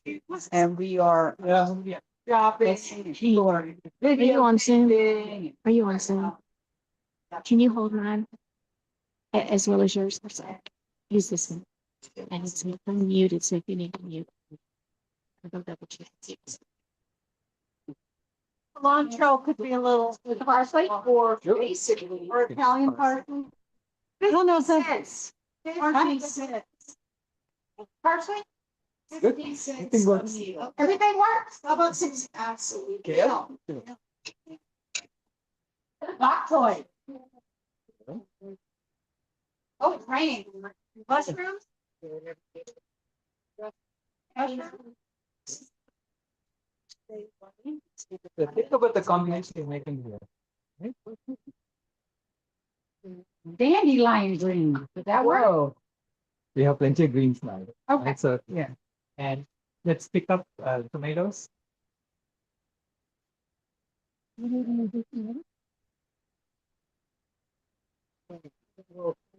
6 Convergence, which is organized by Dr. Silas Rao. And some supporters here. And Yeah. basically, we're going to be making a stew for lunch. So when we have lunch, we're going to be having a super healthy plant-based stew that costs 50 cents each. Everybody's videotaping each one. We're live on Zoom. Yeah. All right.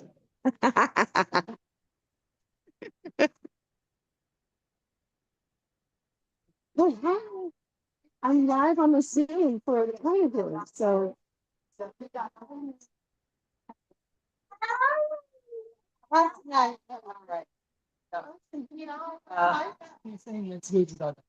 Oh, okay. Oh, no onions. Who said that? That's fine.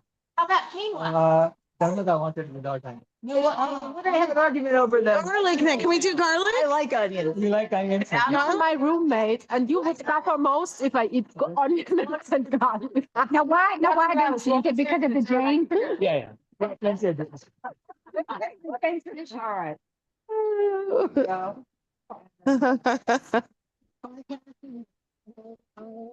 The onions. What do you think of this, Kim? I want onions, but. Oh, you want the onions? I'll survive. Okay. But James, what do you think of this? Hey, does I love anybody it. know what happens when this comes up sometimes where it's not? This is live on Zoom with the climate hailers, just so y'all know. Hi, it's Paige.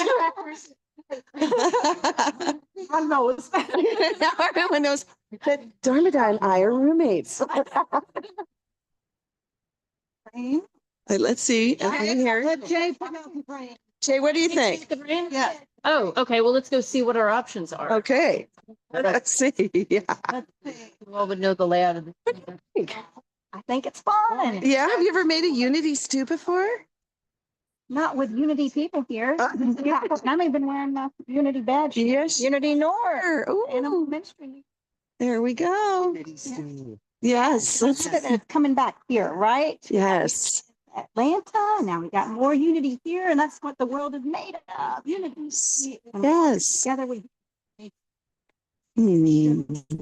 What I'm watching.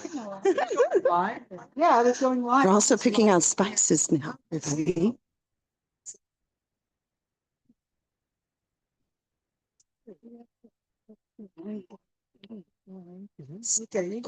my pocket. We're all here. When did you have to start request? I'm going live with Kimberly. Now we're both. Now I hear you too. I don't know what's happening, people. I'm gonna have to get rid of this. I'm gonna have to end this. It's start over. Yeah. I don't know why that is. Live video ended, and I'm going to. There's always going to be one, you know. Our first live today for an hour and a half went very well on 7 different platforms. And there was anything else. Really? Any? Oh, you got some greens over here, so. Can I help you find anything? Yeah. What was that?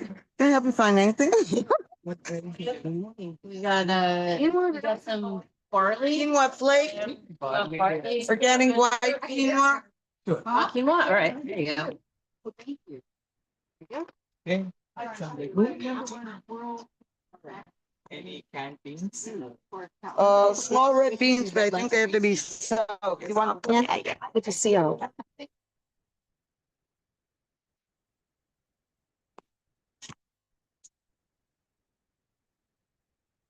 Beans. And beans.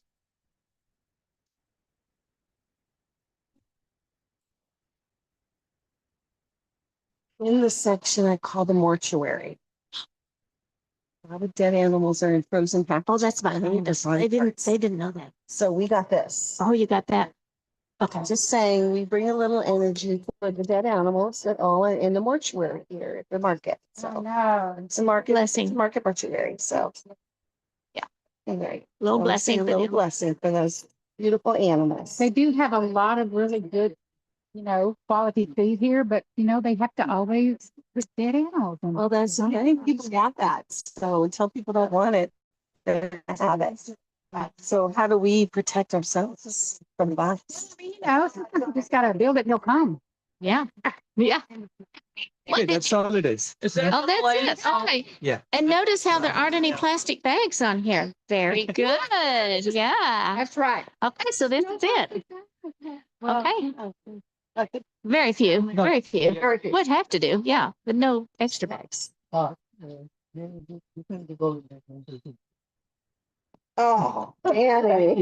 you want that? Love red lentils. Do you want that? I love red lentils. Love red We gotta get lentils. behind up around your kitchen, y'all. Oh, yes. Okay, we're hovering. Come over this way, Jane. Where's Jane? Oh, where am I? Well, where is, I don't think you, come over this way. Can you see her? You're left alone. I don't think we can see. There. Danny. I don't think you can see. I'll just say, hey. On the camera. Go higher, higher. There it is. There we go. I don't. Awesome. That was cute. I don't know what y'all were looking at then. I had the camera held up in the air. Jay, tell me where you live. I live in Texas. Texas? So you 30 minutes from Renee. So long trip, how long's that take? See, what we did. I left. I got it. I don't know if I have to go bed. I mean, we're on video. I mean, we're the volume. It's very similar.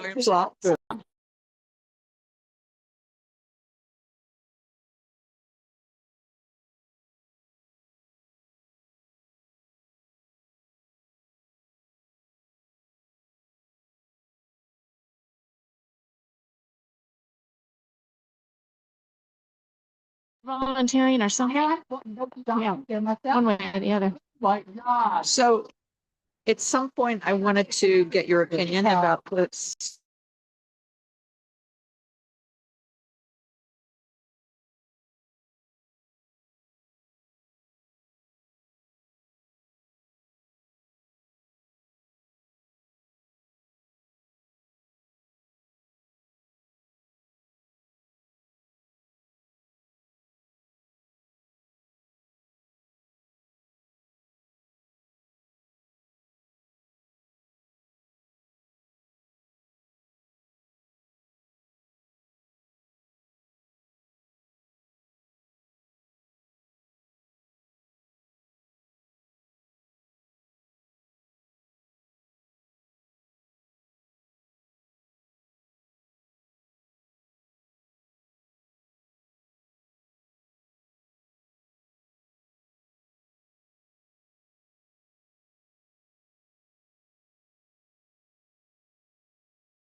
I'm gonna unmute.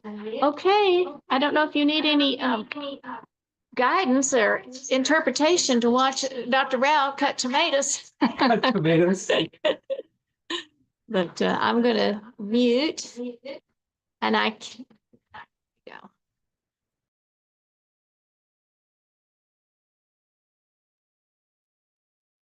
Need a volunteer.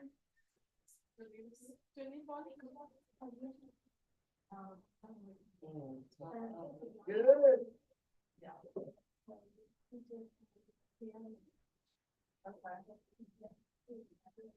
They have very nice, everybody, so thank you for that. It's really.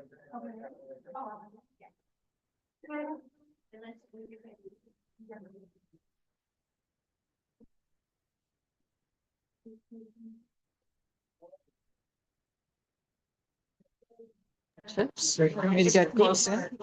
Marquetta, can you bring this? Okay. Maybe towels from the back, can you grab them? Is it going slow? Shut that off. Oops.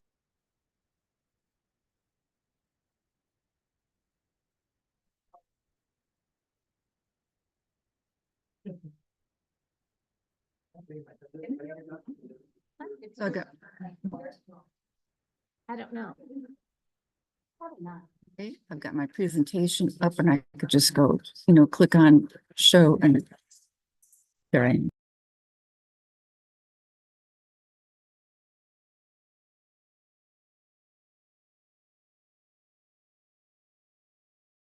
And yes, all right. You said yes. Any particular thing go next? The ginger.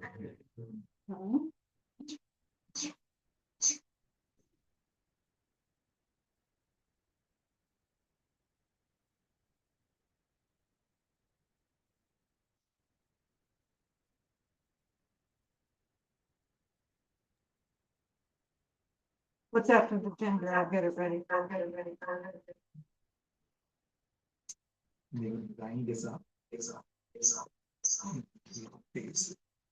I'll wash. And then you can wash the lentils. Oh, yeah, so we have Silas, could you talk about the spices we're going to be using? We have a We request. have some ginger, we're going to put some paprika. And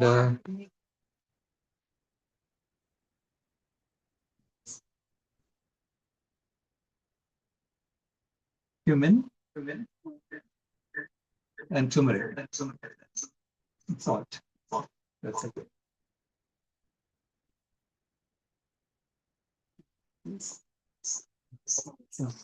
Water.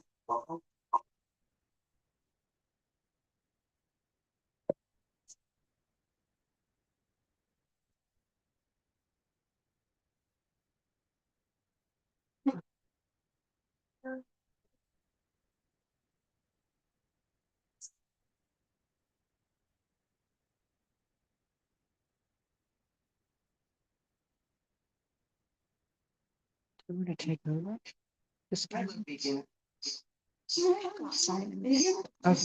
What you want? We love you.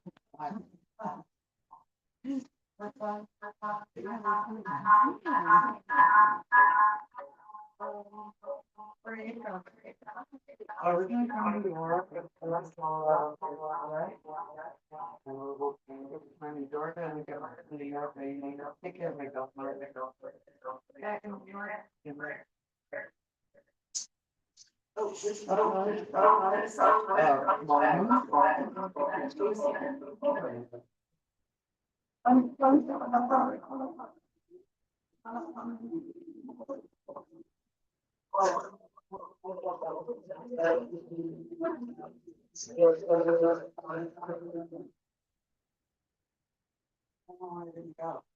I think the deal was is that I had to drive every day, and that I walk or ride my bike.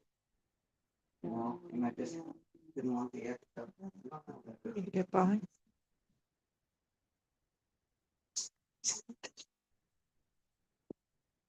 The slide.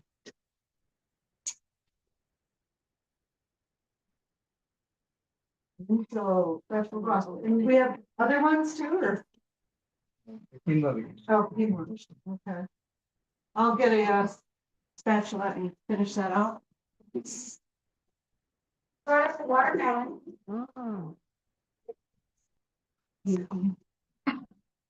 Well, yeah, I forgot to ask you. What are you looking for? I had it.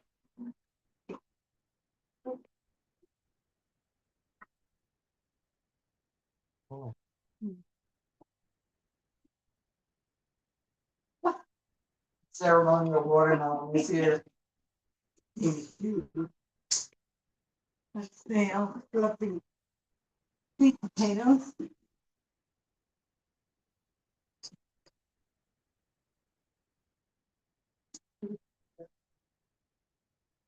So good.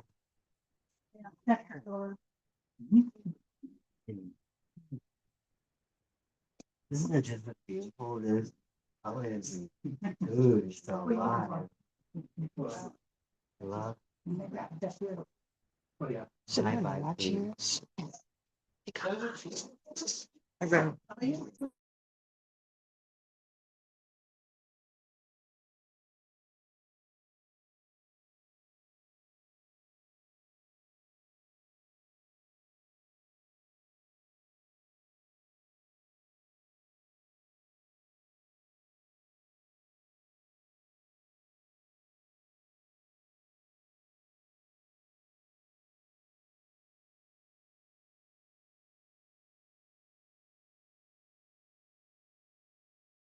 Okay, that's the way I do it too.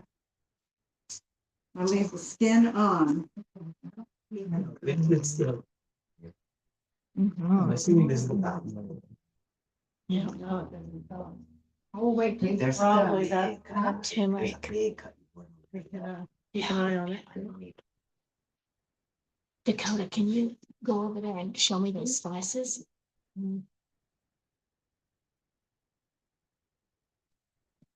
Yeah, I think it's getting warm. Okay. No, it's getting long. I'm pretty sure. This is my meditation for today.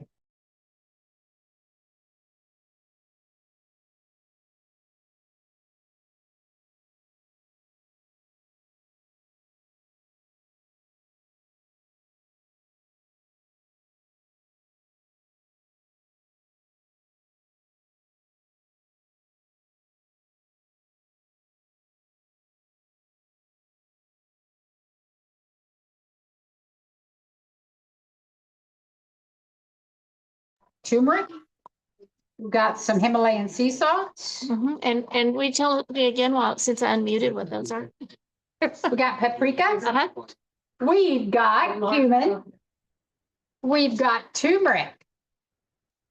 We've got Himalayan sea salt. We've got, what's that, quinoa?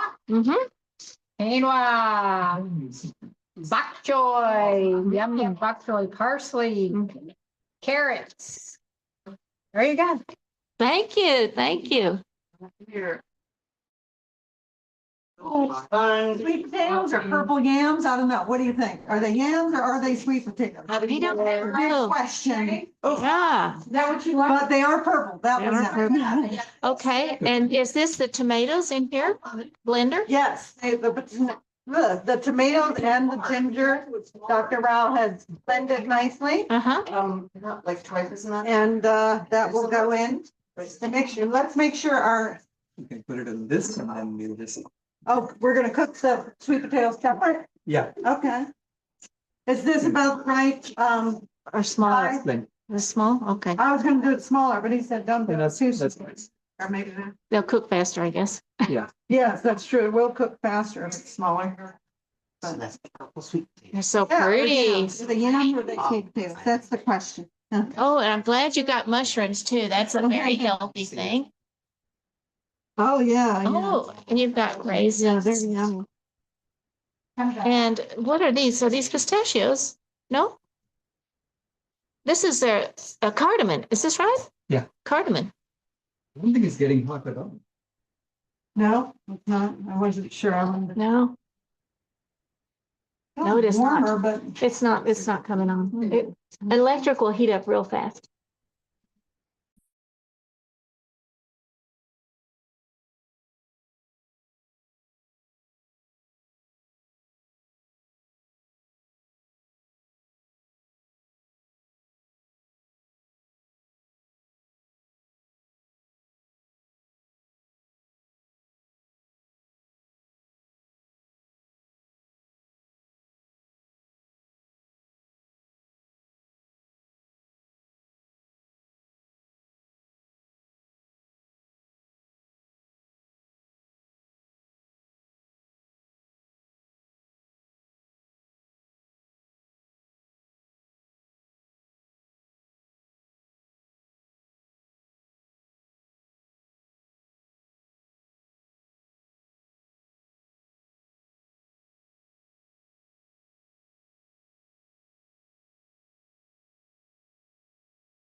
Sometimes the vessel isn't compatible.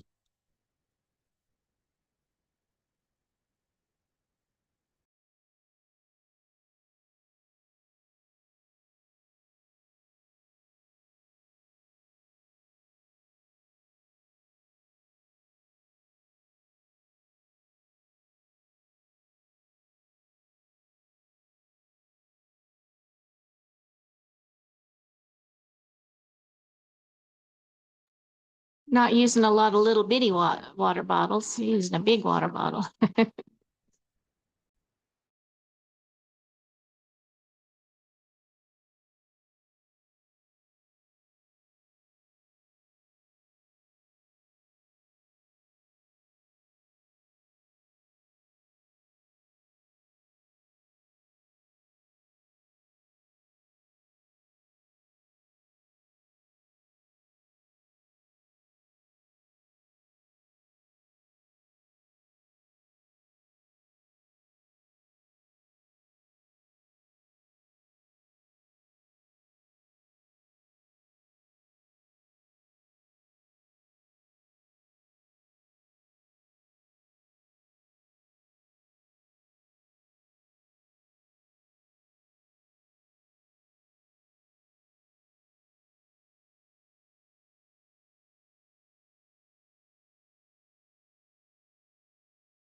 the average American salary, one salary could reasonably support a 4-person family.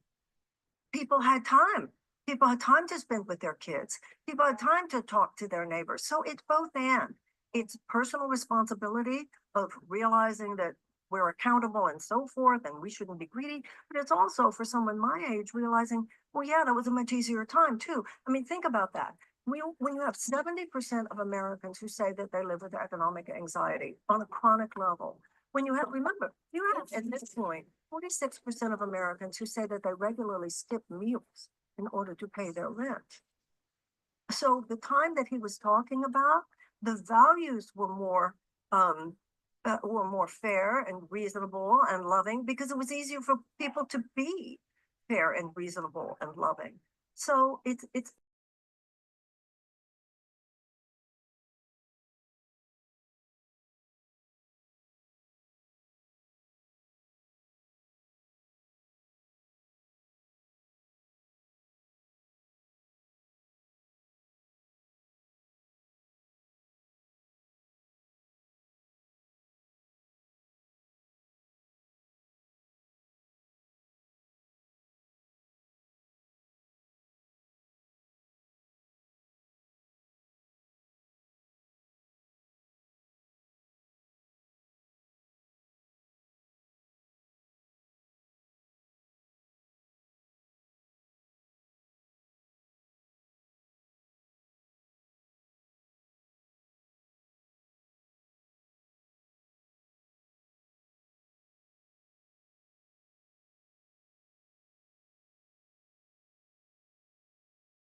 Okay, everybody, we're back over here with Kim Delgado cutting the mushrooms. Mushroom. They've been washed and now we're just cutting them in half. And we're not using gloves, but we keep washing our hands, making sure our hands are nice and clean. That's very good.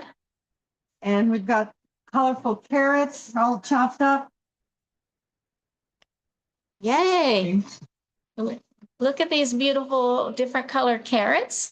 Yeah. Parsley. You know what this is? Bet y'all all know what that is.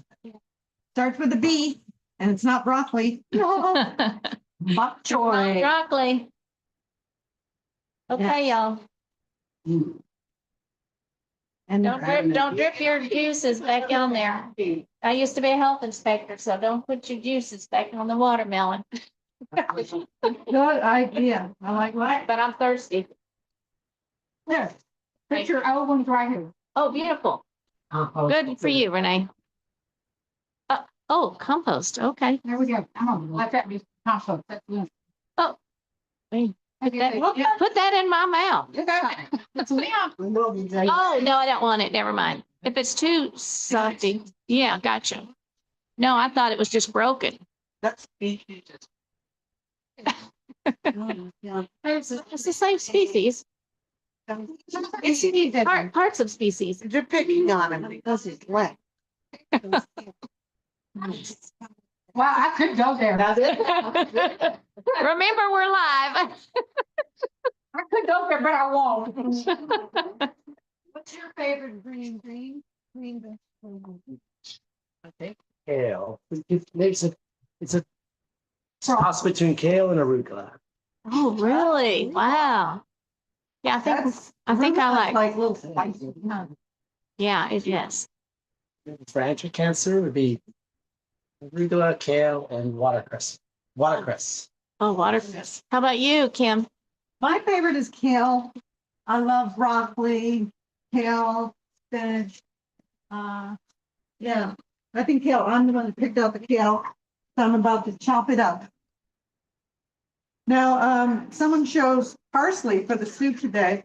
Dr. Rao says that he and, well, Camilla, wait, how do you say it? Maya. Kamaya's, his granddaughter Kamaya's favorite is fresh dill. So Oh, I'm yes. kind of bummed we didn't get dill, but we'll try something different. Yeah, yeah.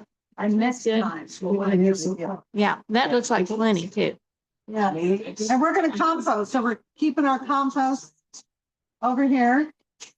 Rebecca, this is our little pile of compost. We're gonna compost. All right. Well, I have a place to put that, so I'm just gonna take this over here for her.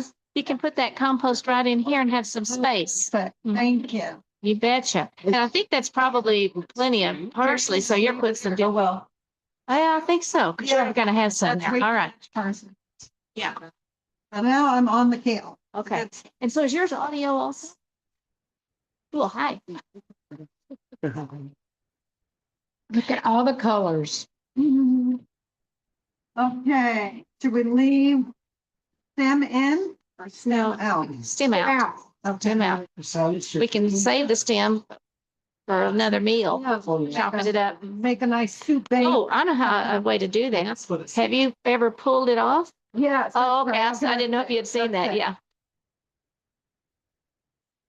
Yeah. Sometimes it works and sometimes it doesn't. Yeah, let's see. Maybe from the other, no, not today. I'm out of practice. Or maybe it's, yeah, the stem is smaller than usual. Okay, so I'm gonna come over here and put this other camera on. So we have both cameras on. That's good. If I could make a pot if I get in trouble. Yeah, you want me to? Yeah. Uh-oh. And then you tear it out with love. Rip it out with love. Rather than cut. Are you taking the stems out? Kind of. Well, yeah, it's kind of a little hard. It makes a great soup base. You want to boil it in water. I usually chop it up into pieces and put it in a soup or something, so it's really bite size. Okay. Little bites, So I could do that now. Oh, yeah, it could be. And then you tear it with love. Tear it up. You don't have to cut Oh, it. Rip it with love. love that. Yeah. That's it.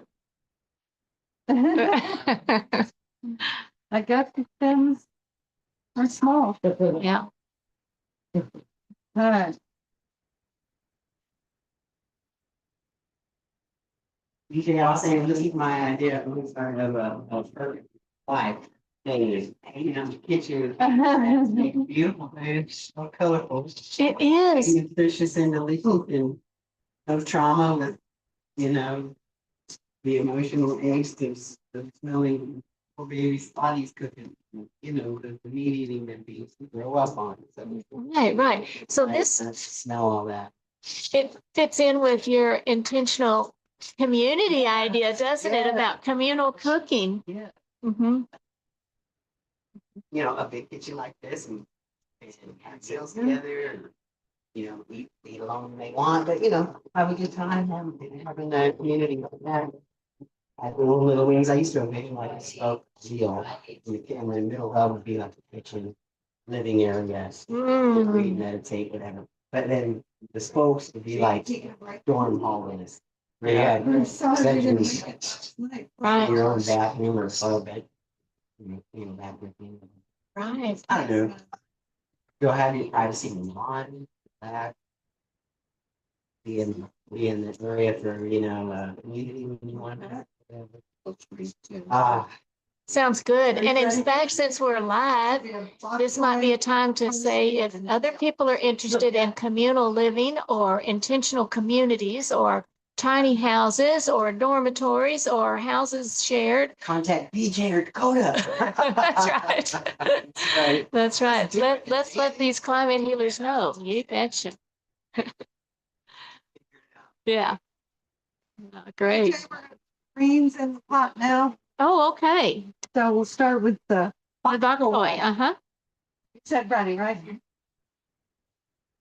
Bok choy. And what is that you're putting in there? Cumin, yeah. You're gonna take off the lid there, aren't you? So you're about to take, oh, there's a little thing to open, huh?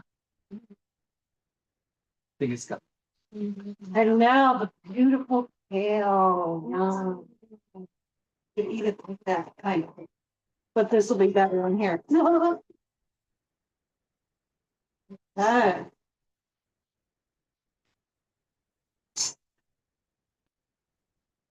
Okay. Can you hold this too? What do you think, Dr. Brown? All the parsley or? Okay, all the parsley.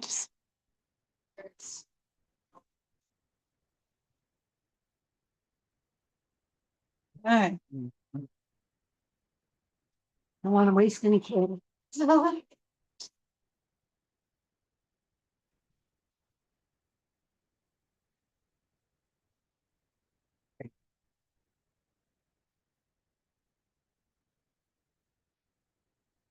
All those good herbs and spices made from vegetables that makes everyone's meat taste good. Unfortunately, they have to add vegetables to make it yummy. That's the difference. Right there. What's in there? Oh, Mhm. Okay, this is turned up really high, Dr. Brown. It's starting to boil too quick, do you think?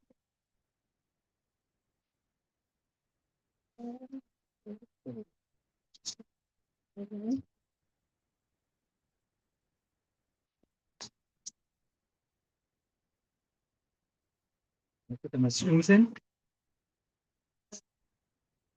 Yeah. Pull the carrots out. Done.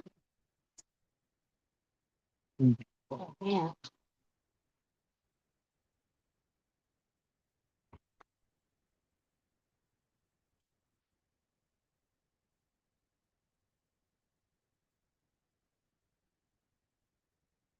Okay, somebody says, it is so enjoyable to see you all there making a meal together.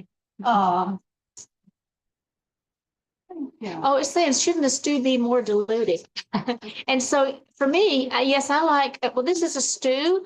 I do like the broth myself. So I would, add more water, but that is individual taste. And as a group community, we're going with whatever is.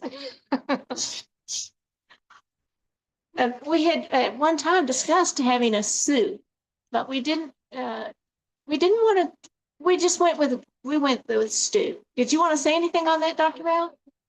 The only difference between a stew and a soup is stew is thicker, and stew tends to be hearty and complete. It's a complete meal, which is what we are shooting.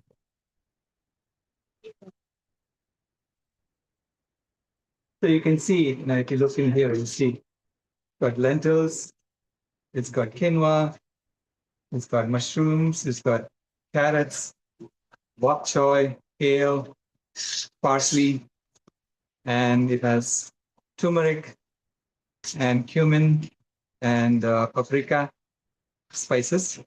And it smells good. And I put some Himalayan salt.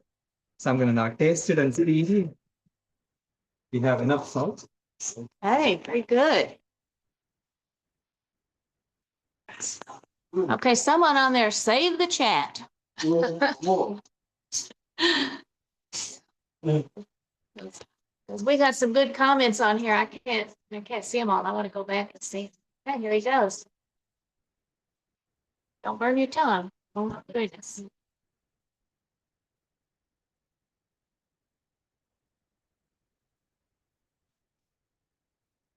Pretty good? Yeah? Yes, we cooked a little bit more. Okay, okay, very good. Unity stew. Well, I make unity stew. A group of us make unity stew for our church that serves some people in it's called the Southside Center, Southside Community Center in San Marcos, Texas. And we take unity stew over there, and people love it. And there's all kinds of ways to make it with this or with that. Yeah, it's good. Needs to be cooked somewhere. Right? Yeah. Back, Harvey's doing. It went horizontal. Yeah, the quinoa. Yeah. And just like cook. Oh, okay. Quinoa.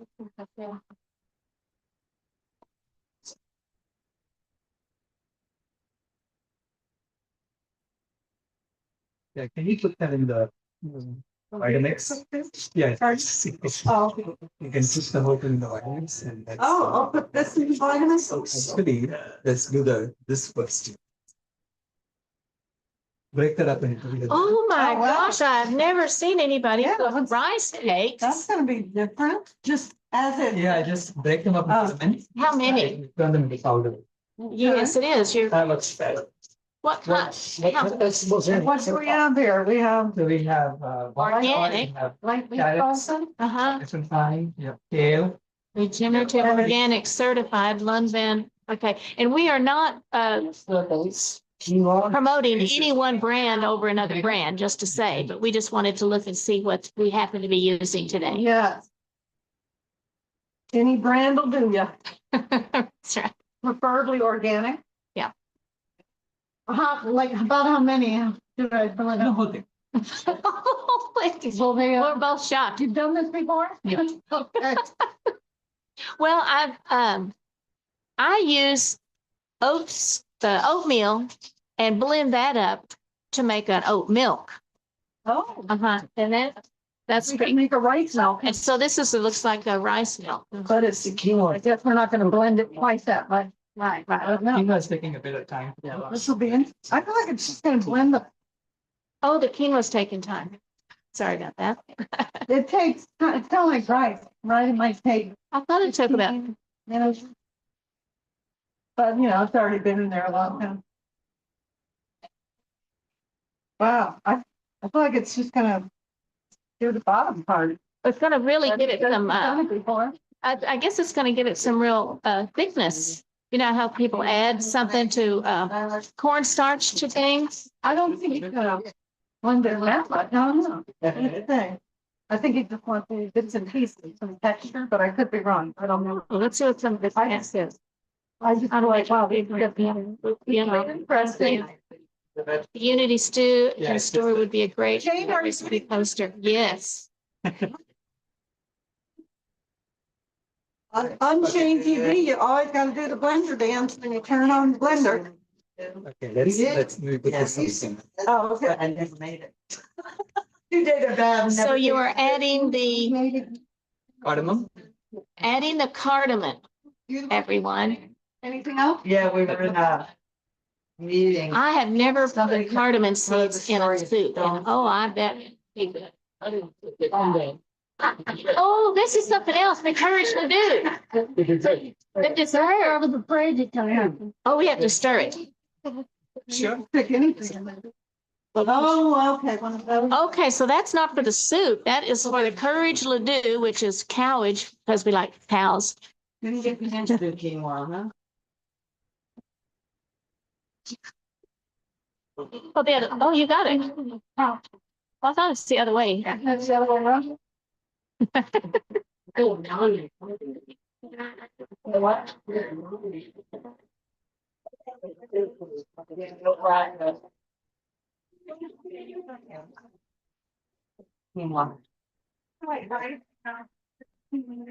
Yeah. Thank you. You're so helpful, Dakota. Yeah.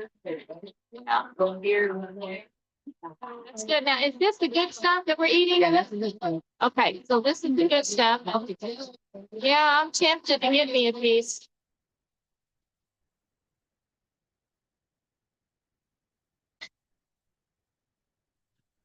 Take it up a bit.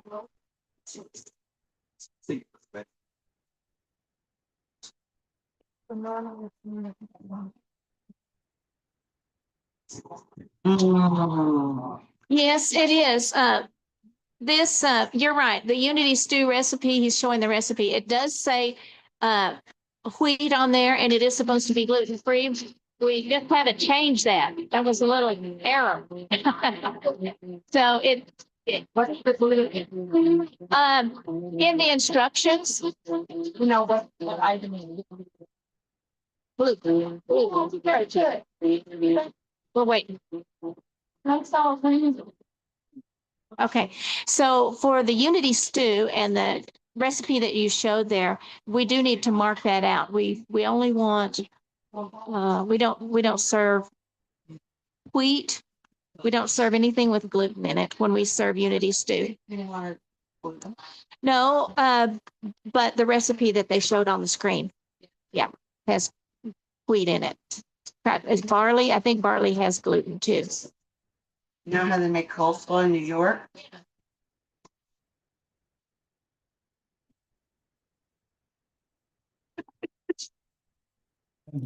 How? Okay. Okay. I want to know. Yeah, that's right, Donna.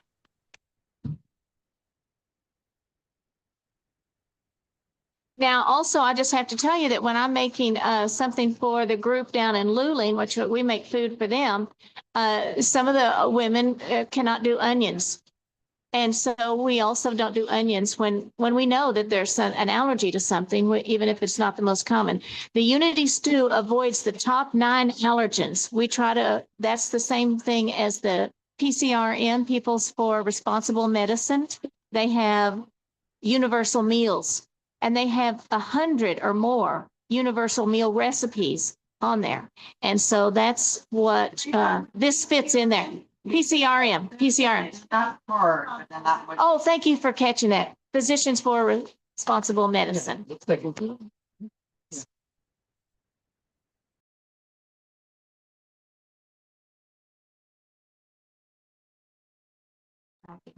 Okay, here's turning to Hey, Ages here right now. How y'all doing? Let's get a little closer look. We're going to come in a little closer in the kitchen.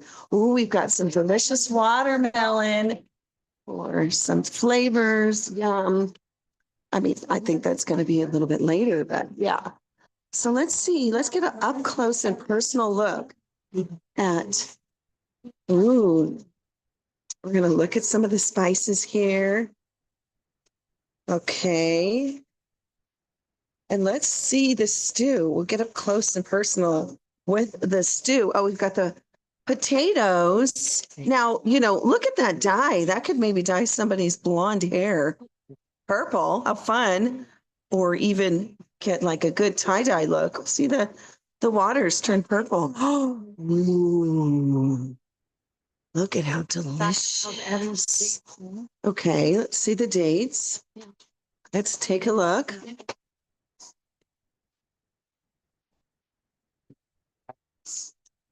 So I'm gonna add purple sweet potatoes. Rice crackers? No, here's the Oh, here it is. And now he's doing dates and he's adding what? sweet potatoes, in this case, purple, along with the purple water.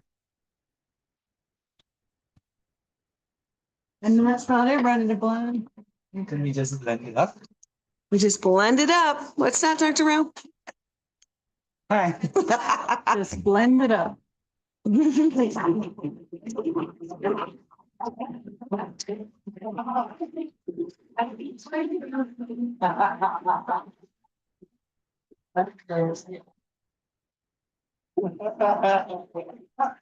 Blender dance. Blender dance. Oh, the blend is over.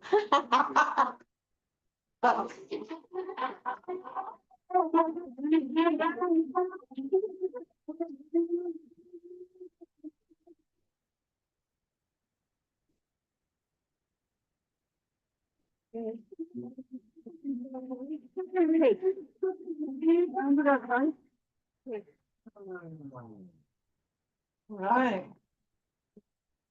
Wow, this is definitely different from how I did the Unity when I did it for when it was on the beach. We're getting real.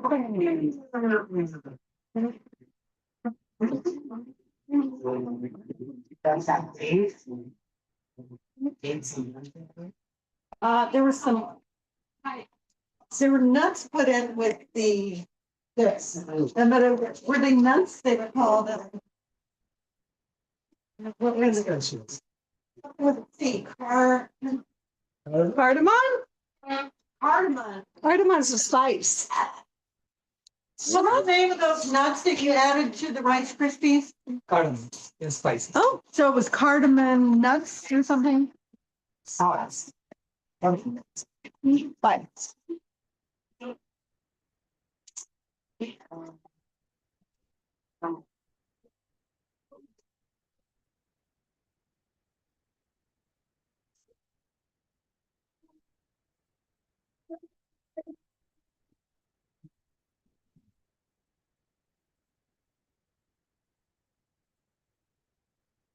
Is that when you're running the food processor in the blender or if you use a blender?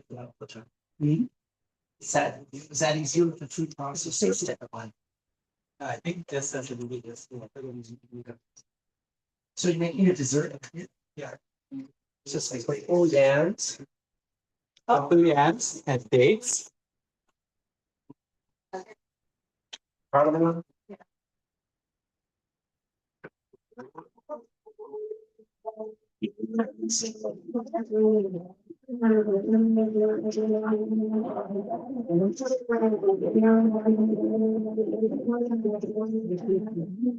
Good flavor, but the quinoa definitely needs more cooking. Quinoa is still cooking. Dr. Rao, there is a question about an eggplant being used as well. Yes, of course. And what does the high water content do? It just reaches into the tube, so your tube will be a little watery. That's all. Okay. If you're just joining us, we are here in Scottsdale, Arizona for VCOP 19. We are doing a hybrid program conference, Convergence of the People, Vegan Convergence of the People, number 19. Back in 2018, we were also here in Arizona for the first Vegan World 2026 Convergence of the People. And then in 2019, also, and now here we are in 2024. What is in there? Sweet potatoes, dates. Rice Krispie cakes. Or crispy rice cakes, crispy rice powder. That's the crispy rice cakes blended up in the blender. Oh, wow. Along with some cardamom. Now, Dr. Rao, James asked a good question about the stew. He's wondering if maybe the quinoa is soaking up all the water. Should we add more water to the stew? What do you think? It seems like it's a little thick and maybe the rice, the quinoa needs, what do you think? Yes. Does it need more liquid in there? Look. Looks pretty thick. Yeah, pretty thick. So add a little water. So do you think we should add a little more water? What kind of consistency do you want? If you're just joining us, which many of you are or aren't, popping in, popping out, we are here live in Scottsdale, Arizona for the VCOP 19, the Vegan Convergence of the People. This is Paige Parsons Roach, who came out from Los Angeles with Kim Delgado, an incredible activist in Los Angeles, and also Lisa Levinson, who is over here. She's one of the founders of the Vegan Spirituality Group. And she also is one of the In Defense of Animals executive on the executive crew with In Defense of Animals. So here we are in Scottsdale, Arizona. Yes, the watermelon. I'm not sure what we're doing with the watermelon, but maybe just munching on it. We have some fruitarians here. So they're enjoying all fruit, but we are making a unity stew here. Hello. Hello. Yes, this is Paige out of Los Angeles, and I feel so fortunate to be here. I was here also in 2018 and 2019, and this is going to be a dessert. Is that right? Yes. Oh, what is it called? It's called Ladus. Ladus. And we have the sweet potato, purple sweet potato with spices. Yeah, dates. Dates. Cardamom. Okay. And rice cakes. Okay. So we're now just going to mix it up, turn them into balls. Okay. Roll them in coconut. And roll them in coconut. Yeah. Make them into balls. Is this a traditional Indian dish? No, we made it. Oh, you made it up? This is your own Yes. food plant-based dish? Yes. I had no idea. We were just figuring out how to make something that tastes good and is whole food plant-based. Did y'all hear that? This is Dr. Rao's secret recipe. It's not so secret. Actually, you're pretty much open source. Yes. Yeah, so it's the open source recipe from Dr. Rao. Part of the new world paradigm. Yes, the new world paradigm, as Dakota says, as we share it. Now tell me about your Scotland hat. I've been curious about those. Well, I moved there for a whole month. Yeah, that's right. Apparently. Yeah, I was going to immigrate with my idea for a while, to stay in Scotland for a while, and then I had trouble getting my work visa, so I came back. Okay. I'm happy to be back. Did you find there was was it vegan friendly for you in Scotland? I met a group and they were so welcoming and everything. It was wonderful. There was like 22 of us and we met for lunch at a vegan restaurant in Aberdeen. And they do it monthly. They go somewhere different every month and stay connected. So it was people from Aberdeen, people from the country, neighboring the counties, and it was wonderful. You know, the city of Edinburgh, which is Scotland. Yes. And not far from it's south of Aberdeen. Yeah. Right? Yeah. Endorsed the plant-based treaty.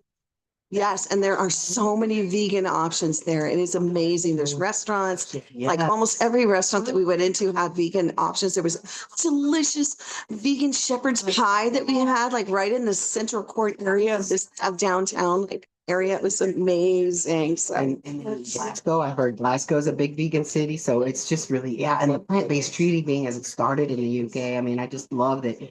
It seems like a lot of people are just really like, oh yeah, like when you mention stuff like that, they're like, oh yeah, I've heard of that, or it's just encouraging. Yeah, Great. have you endorsed it yet? Of course. Of course I have. And it's easy. You just go on and sign, and that Yes. that helps with the signatures. Over 250,000 signatures. Yes, And I even sent letters to my city council people in the town I live in, talking about the plant-based treaty to see if Leavenworth Kansas would endorse it. And so I basically didn't get any responses yet. It was kind of crickets, but I'm gonna email them again. Okay, yes. And just so you can see here, Vegan World 2026, Rowdy Girl is here, and we're gonna check back on the food. Thanks, Dakota. Good chatting with you. How's it going, Dr. Rao? We are done with this. We just have to roll it into balls and roll it on coconut powder and we are done. And it's called Ladus? Yeah. Okay. Okay, everybody. Wow. You're seeing it here up close and personal with the Unity Stew. Can you be a little taste test and see if you think? Oh, sure. Sure. I'll hand you the camera. This is live from Scottsdale, Arizona. Okay, I'm going to give it a go. Well, let's see. Oh, I love it. And so the quinoa's cooked? Quinoa's good. Okay. I mean, here's the thing. The quinoa, once you turn it off and it sits a little bit before we serve it up, it'll get a little longer. So, but it's not like crunchy or anything. It's got a nice tenderness to it. Don't want it to get mushy. Yum, yum. I know the That's really good. flavor's good. Yeah. It's bursting with like, I can taste the curry and I can taste the coriander, I think is in here too. And wait, cumin. Is it paprika or Paprika. Yeah, I say it. Oh, how do you say it? Yeah, that's all. And turmeric. Huh? And then cumin. And salt. Himalayan salt. But I think I have a little bit of watermelon too. Okay. You have it. It's nice and juicy, isn't it? What are you all having out there today for your lunch? Are you excited for the next? We're gonna have some more conversations today, more presentations. A lot more left in the day. Yes, yeah. Uh-oh, one more. Gotcha. There's the stew, looking very stewy. Yeah. What's your favorite thing in there? Let's see, who likes mushrooms? Carrots. Bok choy, kale, yeah. And then it's making a dessert. We're gonna make these, wrap this into balls and then roll them in coconut powder. Okay, Dr. Rao is hard at work. Or is he hardly working? No, he's hard at work. Yeah, and he threw some pistachios in there. So hopefully no one here is allergic to pistachios. And it had some golden raisins.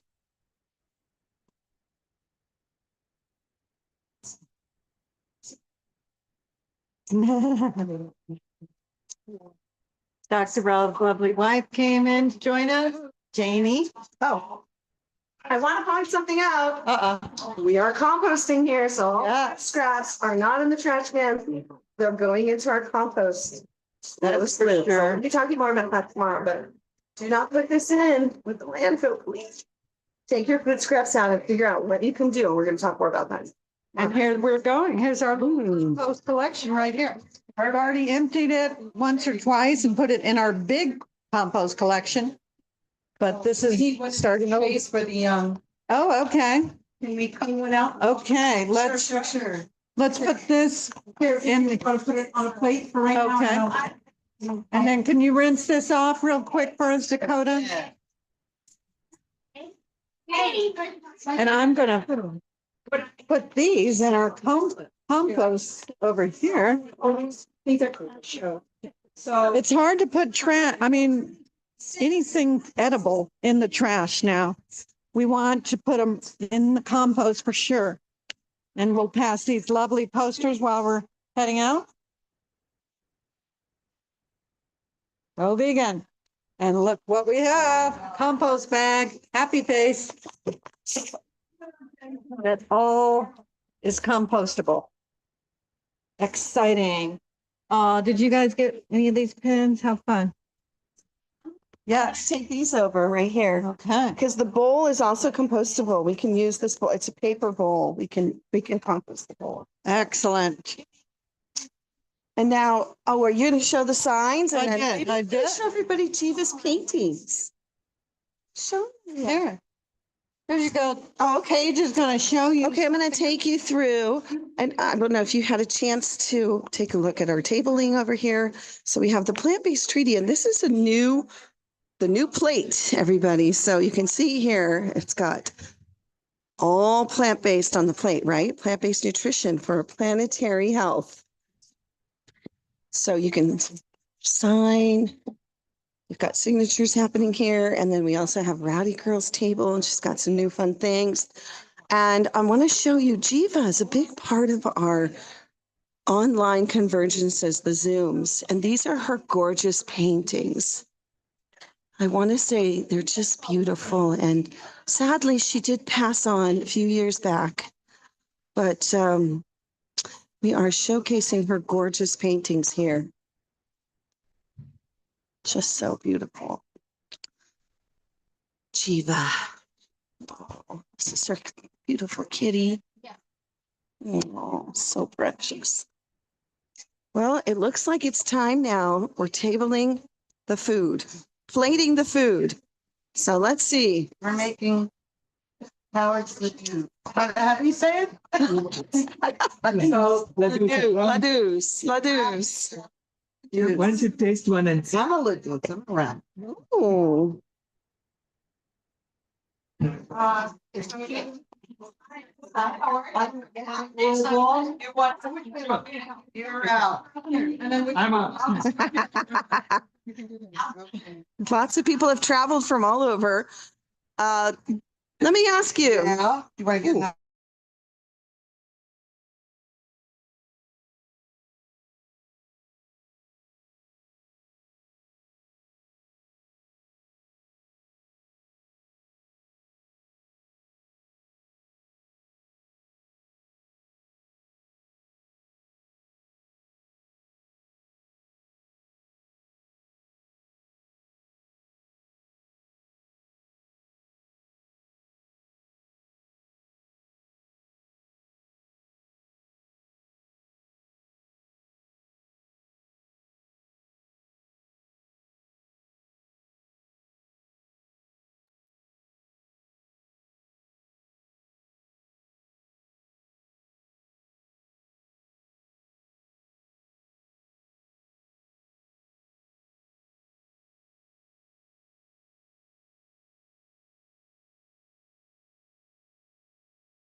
I'm ready to Okay. out. Okay, I'm unmuting this. We're getting ready to eat, everybody. One grain, one legume, one a whole bunch of vegetables, any number, and some herbs, some greens.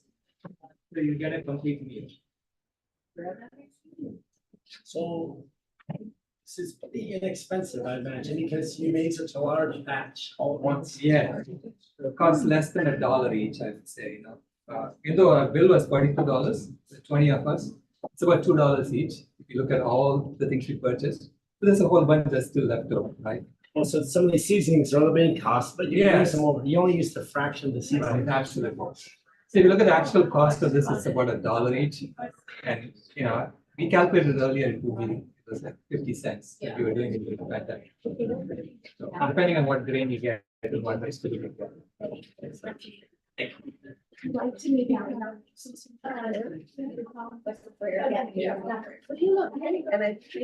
I'm not mistaken, this is live, so It's live? Okay. I think so. Pretty sure. We are going to start eating. Are we live? Unless it's live and it's. It is live and this is on, so if you speak here, we don't have a. Blessing. I mean, whoever's going to. Here you go. Thank you all for being here. And it's through the food that we reach people's hearts. And it's the hearts that need to melt now, for us to get to a vegan world. We all know why we have to do it. We all know that we are going to have to do it sooner or later. So it's just getting people to come together around food and realizing that healthy food is not only good for us,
are back.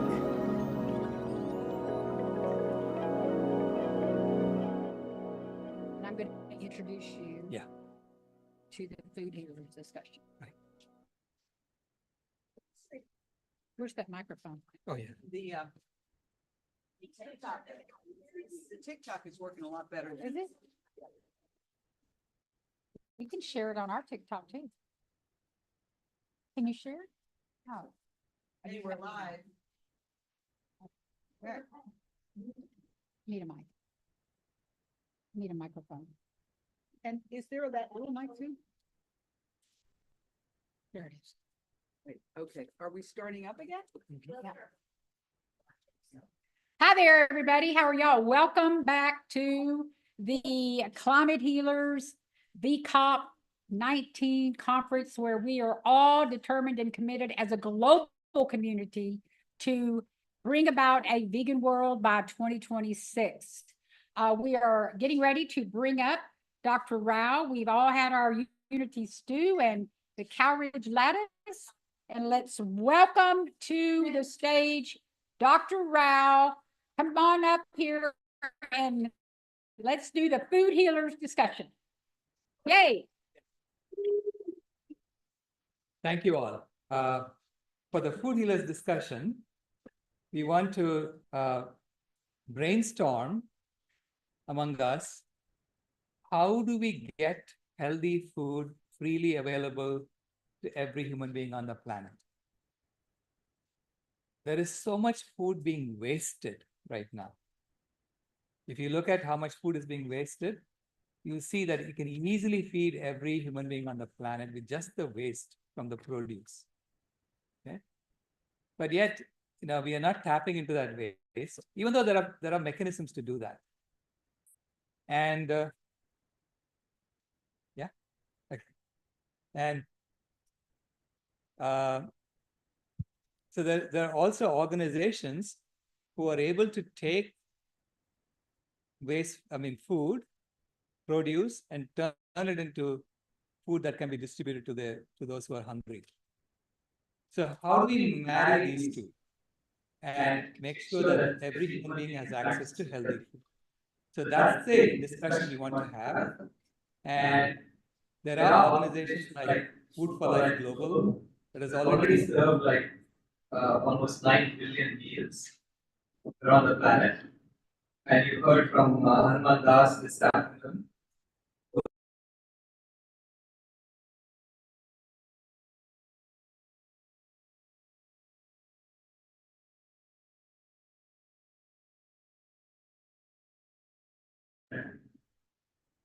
But it is how do we solve them? That's what we want to discuss. So maybe we can get together in groups again and talk about your ideas. Brainstorm how would you do? You had let's see if we can come up with something that.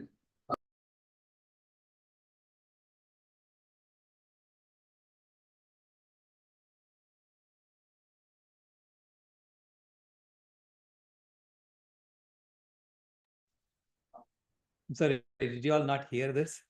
Oh. Ray? We did, but the audio was bad. It's Now good you can, okay. So Okay. maybe let me start over. So I was saying that we have plenty of food on the planet. Okay, don't let anyone tell you there is not enough food and people have to starve. That is not true. People are being told to go eat meat, and this is why they are creating an artificial scarcity. But in addition, there is already plenty of food being thrown away as wasted, and that we can tap into. Because if one potato goes bad in a bag, they throw the entire bag out, So there is so much food that's being thrown out that we can use to create healthy food like the Unity Stew. The Unity Stew that we just did, you can take any bunch of vegetables, any set of grains, any set of legumes and herbs and put it together and it'll taste great. And every time I taste it, it tastes different. Okay? So using such recipes, we can create food and make food available to every human being on the planet. And that's what we are going to brainstorm today. And what ideas do you have for how we can do this? Okay, let's put our heads together and see if we can solve the problem. So I'm asking you to get into groups of maybe 4 or 5 and brainstorm together, and then come together and share your ideas. So let's do it for about 20 minutes. Get into, you only have 25 minutes? Okay. So maybe 15 minutes, and then we can come back and talk about it. Perfect. All right, y'all heard. Y'all get in your groups and we'll get back here in about 15 minutes.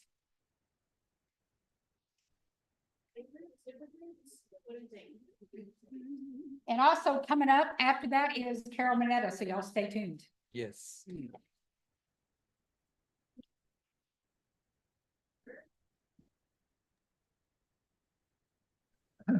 Anyone who would like to contribute here online, unmute yourselves and let's start a discussion on how to make free food, healthy vegan food available.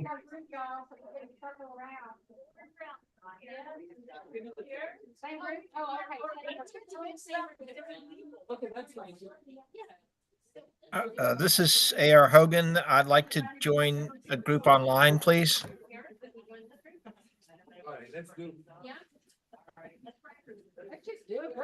We are an online group, so basically you can just go ahead and say whatever you want to say. Okay. Well, a couple of ideas occurred to me as I posted in the chat. The law in France requires grocery stores, supermarkets, and so forth to donate any food, produce they are about to throw out because it looks ugly or it doesn't look sharp or whatever. To people in places that need it. And also we could revive the World War I and World War II era victory gardens that were commonplace in the U.S., especially in cities. If you can find property that you wouldn't have problems absorbing toxic chemicals from previous occupants of the site, or in rural villages and towns. Talking like about a community garden. Yes, correct. To get them more commonplace. And of course, there's also CSA, community supported agriculture, which is kind of a variant of that. I know there are people here today who remember the Victory Gardens. And in addition to community gardens, they were also personal gardens. But seeds were made readily available at public expense to families to be able to start their own home gardens. If anyone here online wants to share what they remember about that, that would be great. About the Victory Gardens here during World War II in the US.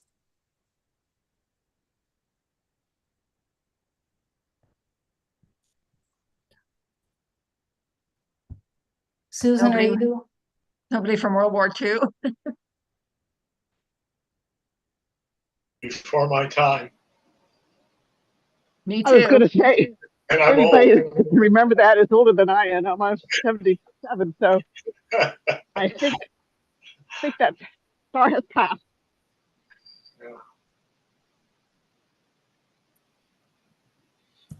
Well, and I also think we should identify the food desert areas where people don't have a grocery store nearby, to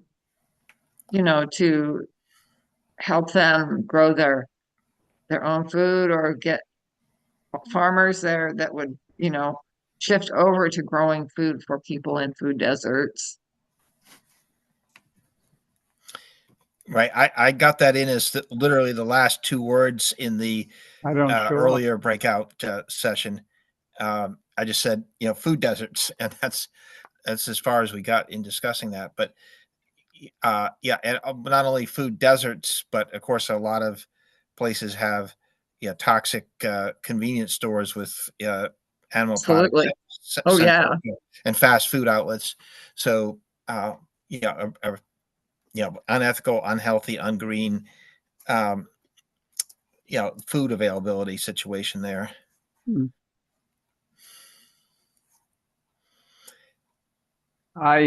There's the obvious. Oh, sorry, go ahead. Yeah, I grew up with Victory Gardens in the backyard, and we grew a substantial portion of our food in New Jersey. But the really dramatic story about that is that the nation of Russia grew 40% of their food when after communism had collapsed the farming structures. And the Victory Gardens, they weren't called Victory Gardens, but the home gardens that were grown all across Russia produced 40% of the food for about a decade. Really pretty remarkable. It's amazing. Yeah. So what do you remember about the Victory Gardens? Where did people get their seeds? How did that whole thing work? Do you remember? We bought packets of seeds, as I remember, and made flats. I don't know, half a meter by almost square, and put those in the windows of our basement in the cold time. And by the time spring came, we had tomato plants that were, I don't know, 8-10 inches high, very stalky. They were just very crowded together, and maybe had some lettuce and radishes and I don't know. We had some broccoli, I remember. But anyway, we grew those plants and then transplanted them as soon as we were past the frost season. That's what I remember. And how did they become known as Victory Gardens? That was a program. That was a program during World War II to replace the farmers who were, joined were part of the military, right? Yeah. And the idea was that every family could have a Victory Garden that would produce some of their food and, take some of the strain off of it. But it's also a way you engage people in the whole war effort, I think. I think that had a political process as well as a food process. It occurs to me that there's a sense of desperation out there right now that the name Victory Garden probably would work again, Yeah, Well, I think so. You need the right story. Story is critical, absolutely critical. The other sort of related thing about story is that when they were so successful in recruiting people for the armed forces in the UK for World War II, they did it by village. They didn't do the posters and offices and everything like that. They just had the villages get a group of young men together and recruit together, and that they were committed that they would stay together during their deployment. And that was how they recruited so quickly the forces. But that same sense of collaboration, that's what I'm getting at, the local collaboration, the local connection in the community, gardening. A UK village, for example, had vacant land outside the town, and the only way they would get access to that land, to be able to rent the land, was to do social service in the community. And with that social service, they earned credits, and with those credits, they paid the rent for the land. And only because the people wanted to make gardens in the community, again, personal gardens, but to grow food. So intriguing possibilities of working at the local level to create that type of collaboration and that type of sense of team.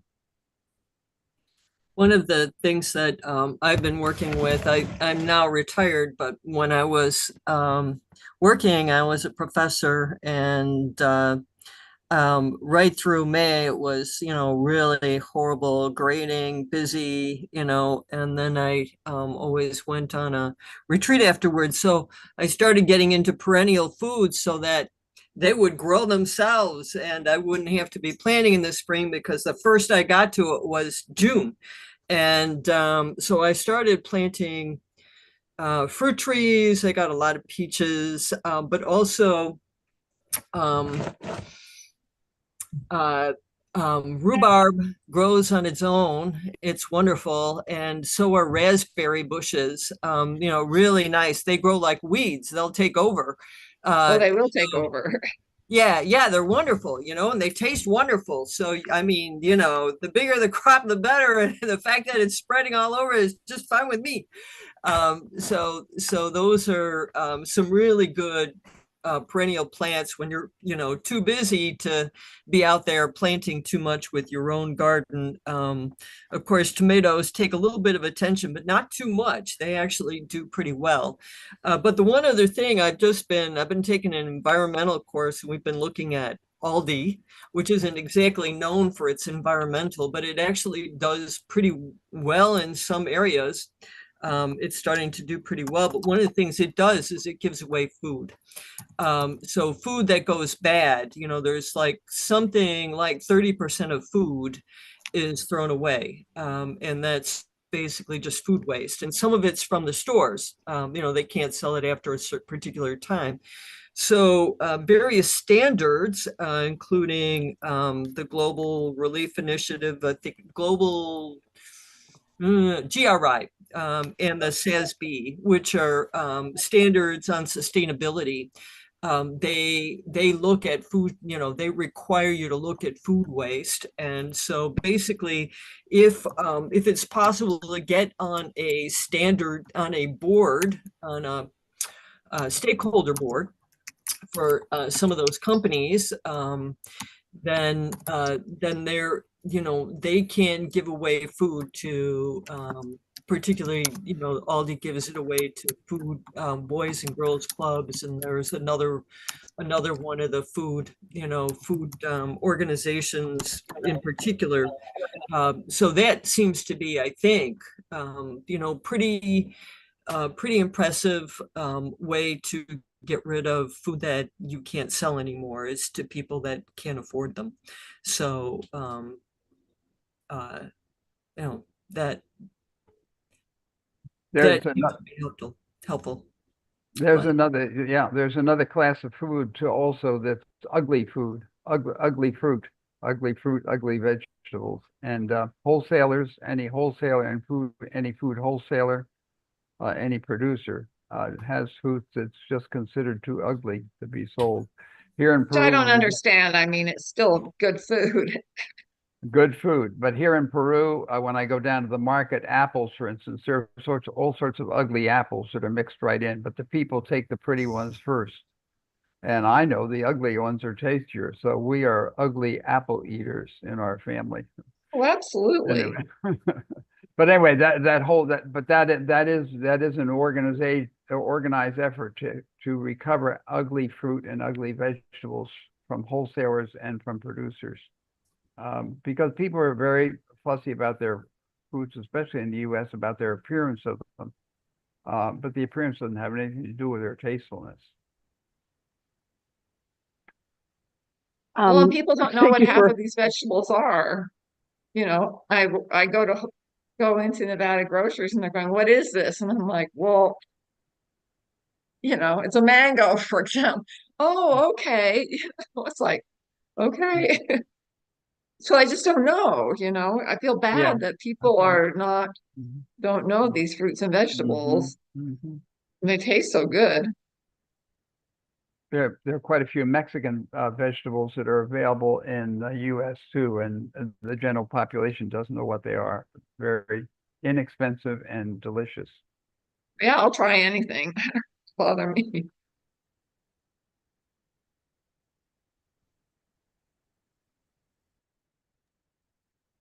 I was going to say the obvious, an obvious idea is to use the land that's being used now to raise crops for cattle, and instead use it to raise grain or let it go back to the forest.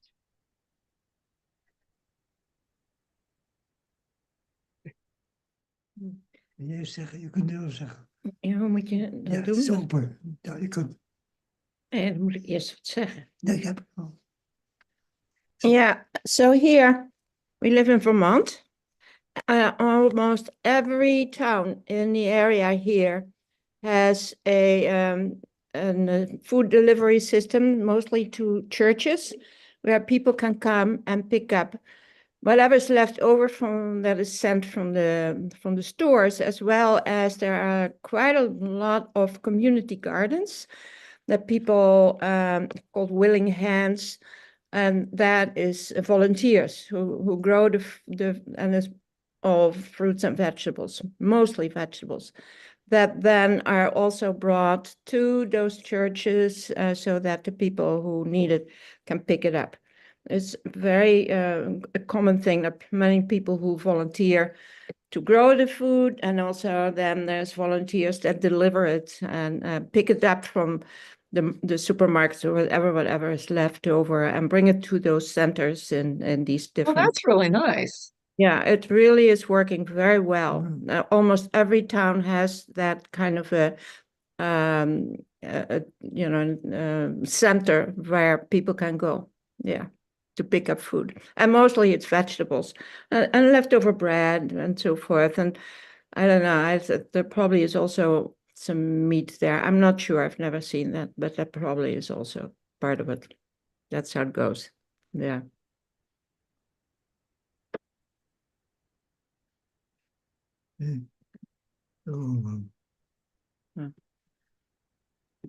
Also on the subject of waste, I heard about one of the food co-ops in California, Los Angeles, I think. And they said that over 30% of the food that they distributed was never used because people didn't know how to cook it. And Wow. didn't take the time to cook it. So there's also another aspect of it is just helping people to understand how to use different vegetables, just like the stew you made today. How you make things out of vegetables that are tasty and easy to do. So that's another aspect of cutting food waste. That's so interesting because I don't know if Liz is here, but she does a lot of teaching about vegan food preparation in her public library. They have a kitchen at the public library. Liz, are you here?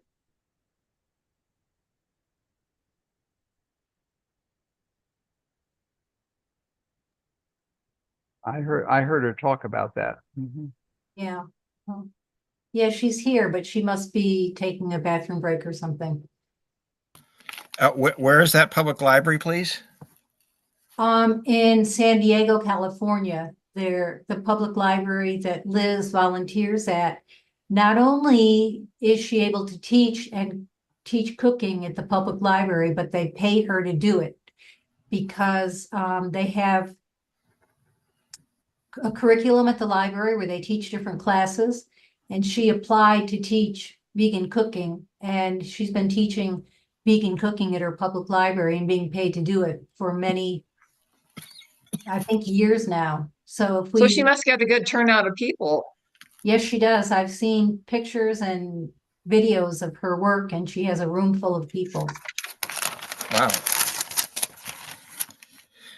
At VSDC, which was then the Vegetarian Society of DC, founded in October 1927. It's now the Veg Society of DC, so they're gradually moving toward being vegan, which I had suggested in the late 1990s. But anyway, we had a series of Eat Smart programs.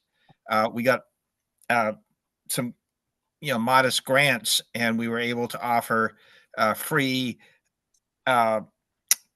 shopping, cooking, food preparation, etc. classes for low income folks.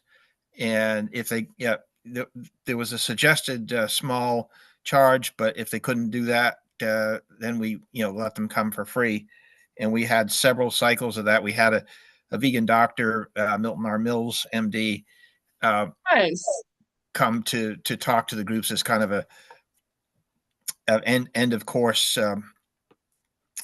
treat, and they got a certificate and everything. We had to stop it because we couldn't get any more grants, but yeah, or we didn't have somebody to write them effectively or whatever. But we did that for several years back in the early 2000s. Hmm. Mhm.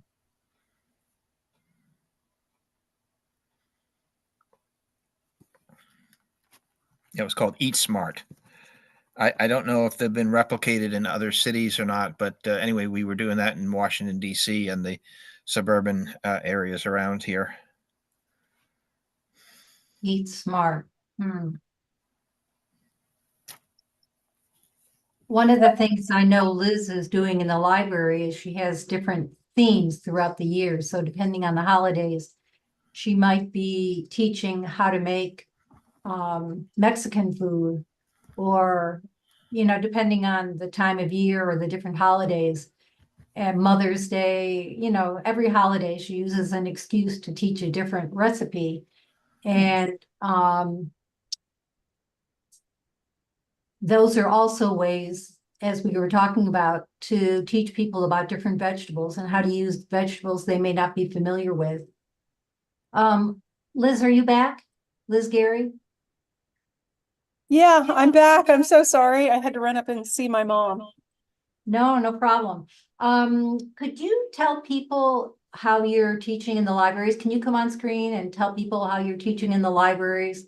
And this particular subject is how to help provide food for people. And one of the subjects that came up is that people didn't know how to cook with vegetables. A lot of people don't know how to cook with a lot of vegetables. Well, you know, they took cooking and home economics out of our schools some time ago, and I'll explain the set tomorrow during Blessing of the Animals, but I've got a project in the works right now, so I'll share it later. But anyway, schools took foods education really out of the curriculum for a long time, and I remember going to my high school counselor saying, I'd like to become a home economics teacher. And he said, I wouldn't do that because it's a dying profession and they're going to replace all those home ec rooms with computer labs. And sure enough, that's what they did. And so now we've raised a generation that needs help learning how to cook again. You know, women used to take care of it a lot in the kitchen now, but I'm telling you, guys are some of the greatest chefs in the world, are men, of course. And education is key to transition to a plant-based world. You know, we really need to address how we present food to children in everything from literature to the school cafeteria. And we need to give them equal access to plant-based foods education. And that's happening. So, and I think it's going to become more accelerated very soon. And I'm hopeful and I'm super jazzed to be here. So the libraries are an opportunity for everyone. You guys, you have a public library. Here's how I did it. I walked into the library. I took a tour around. I said, oh, you've got a nice little kitchen in there. So I went to the head librarian and I said, can I propose teaching cooking classes from the community room? And the community rooms in some of these libraries are gorgeous. Oh, yeah. They're museums. They've got art galleries with works every time you go in there. It's so special. So plant-based foods education, they couldn't handle it in our public schools, but you know what? The libraries could, and they've embraced it wonderfully. So it's a great opportunity to bring community together because you can build relationships with local grocers and farmers and people that want to showcase their food products in your class. Because really, well, first of all, if you aren't ready to teach a plant-based foods education program, you can certainly put the word out and ask your librarian to find one. And the places to go to find them are like PCRM's Food for Life certified instructors, or go to your local community college culinary arts program. And just people can create their own jobs being ambassadors for plant-based foods, and you develop relationships with your public library to host them, and you can become a vendor for the city, and that opens up doors to work in recreation centers and any type of government-funded facility. So you get credentials to do that, and then every library is a potential classroom. So if you would, everybody, strike up the band and let's go check in with your local libraries, because they have funding for this stuff. They will pay an instructor for their time, and they love sharing the recipes. They'll take your recipes and post them on the city's library website. It's just a win-win for everybody, and all it takes is asking. And you can start even a vegan club in your local school. Just go ask. And you might be surprised, sometimes you find there's money out there just waiting to be spent on programs like these. And I've proven it in the past by tapping into grant funding to get into our high schools to lead vegan cooking clubs. I've led about a dozen high school vegan cooking clubs, and it was one of the most rewarding experiences I've ever had. It felt like being a rock star, because this generation is so ready for change. I'd have the music queued up and ready to go. The bell would ring. I'd have food samples out and a recipe demo all ready to go. And the kids flocked around and showed great interest. They participated in engaging conversations and made me feel really proud. So, however, the administrative side of education is a little more challenging, and they have not been as supportive. The students want it. We need to continue to deliver it. And with the possible dismantling of the Department of Education coming up, and the windows of opportunity within our governmental agencies that may come up in the coming year or two, I feel like there is still hope for change. And if not, I'm looking forward to the topic we're going to speak on later about how to create change through lawsuits, because boy, do we have plenty of examples of being a minority group that has had to climb and one step forward, two steps back. When I look at the people that have surpassed me in their careers because they cook meat, as far as teaching culinary arts, it's hard, but you know what? I'm so jazzed, because we are so on the winning side of history.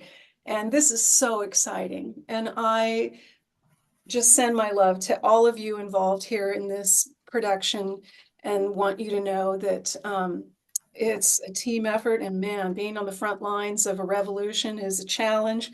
I look forward to sharing more. Allison, thank you for asking me. And Donna, I've enjoyed seeing you. I've enjoyed seeing everybody here today. So are you still teaching in the library, and how often are you teaching? Well, the city is going through a reorganization of their vendor programs right now, and this has happened a few times. I've been working with the libraries for almost 10 years now. I can't believe it. So they have put I'm called a vendor or an independent contractor, and they've put a hold on those services while they reorganize, which is kind of a good thing, because now I get to book 6 months at a time of classes instead of before it was 4 months at a time. So I'm booked starting in January, teaching both the cooking classes, Vegan Cooking 101, which is a demo, food sampling, really food tasting extravaganza. And guess what? It's all free to the community. So this is such a gift. And you can have it all free too. And not only is it all free, I get tons of grocery money from the local grocers. I feel like Santa and his sleigh pulling up to my class because I've done a grocery tour before the demo and am bringing in incredible fun, fresh, beautiful things and exploring different products and getting coupons and freebies, and oh, I could go on and on. So anyway, the classes start again in January, and I have a new program. They've asked me to do a lecture series for seniors, and this is all about talking about how to heal ourselves and the planet with plant-based foods. Okay, so there's funding for senior programs out there. They're going to pay me to do a PowerPoint presentation and bring out some food samples and share the good news. And I'm qualified to go take that program to any library in San Diego. And I would be happy to help anyone who has interest in doing the same thing or would like to request it of their library, that they do it for them, because they'll listen to you and you be surprised. All it takes is asking. I have more examples of how I walked into an office and just asked. And it's like panning for gold. Sometimes you get a winner, and I've had a lot of good winning experiences getting plant-based foods education in our schools and in our libraries, and we need to continue working on getting it into our community colleges and the chef training programs. That's very important. I've tried hard with that group, and it's ready to try. I have to be ready to try again, because that's what you do. You keep trying, right? Another board meeting ahead, coming up soon. So from what you're saying, I'm wondering if hospitals, you know, how they they have people who are recovering from heart disease could, you know, if you're certified, they might be a good way to get in and start teaching. Have you tried that? Have you been able to?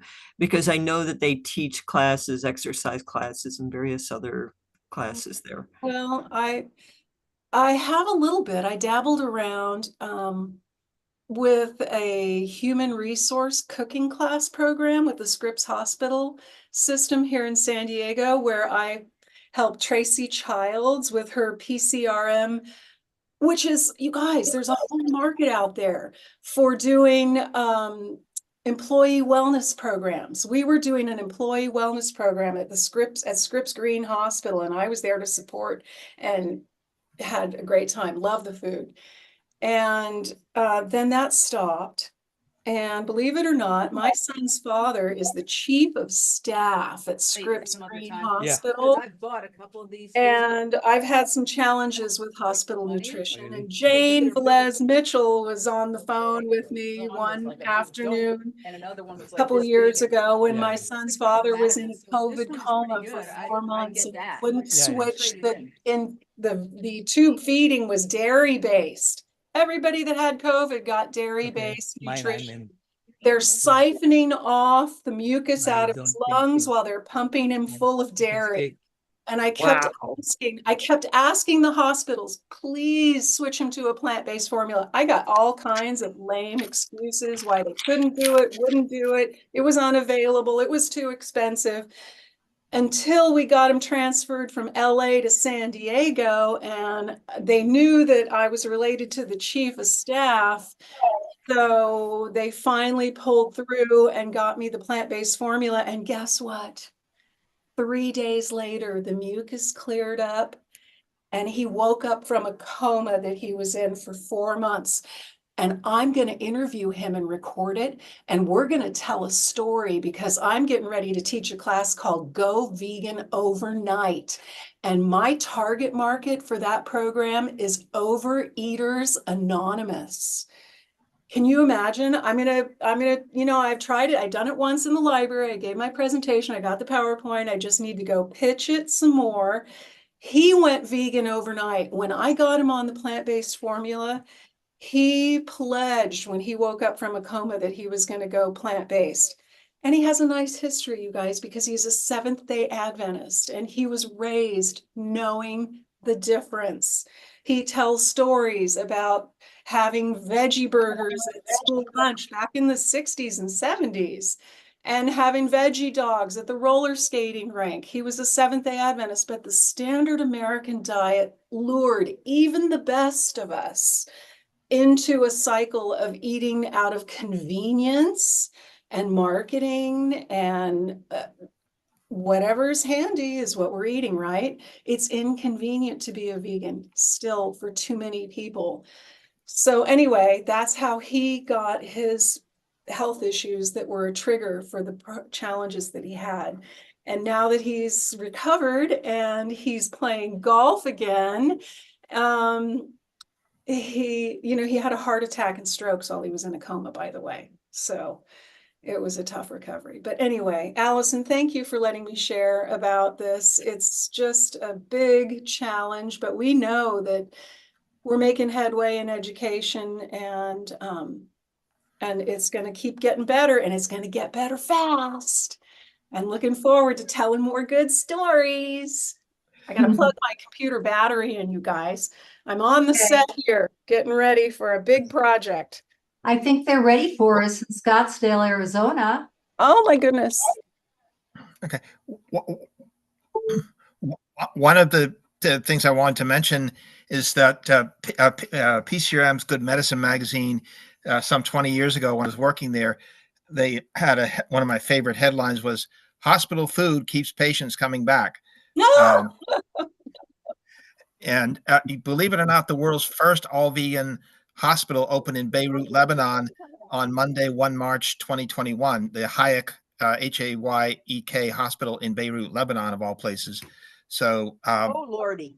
Oh, Lordy, Lordy. Oh, yeah, I really compliment Ms. Gary there.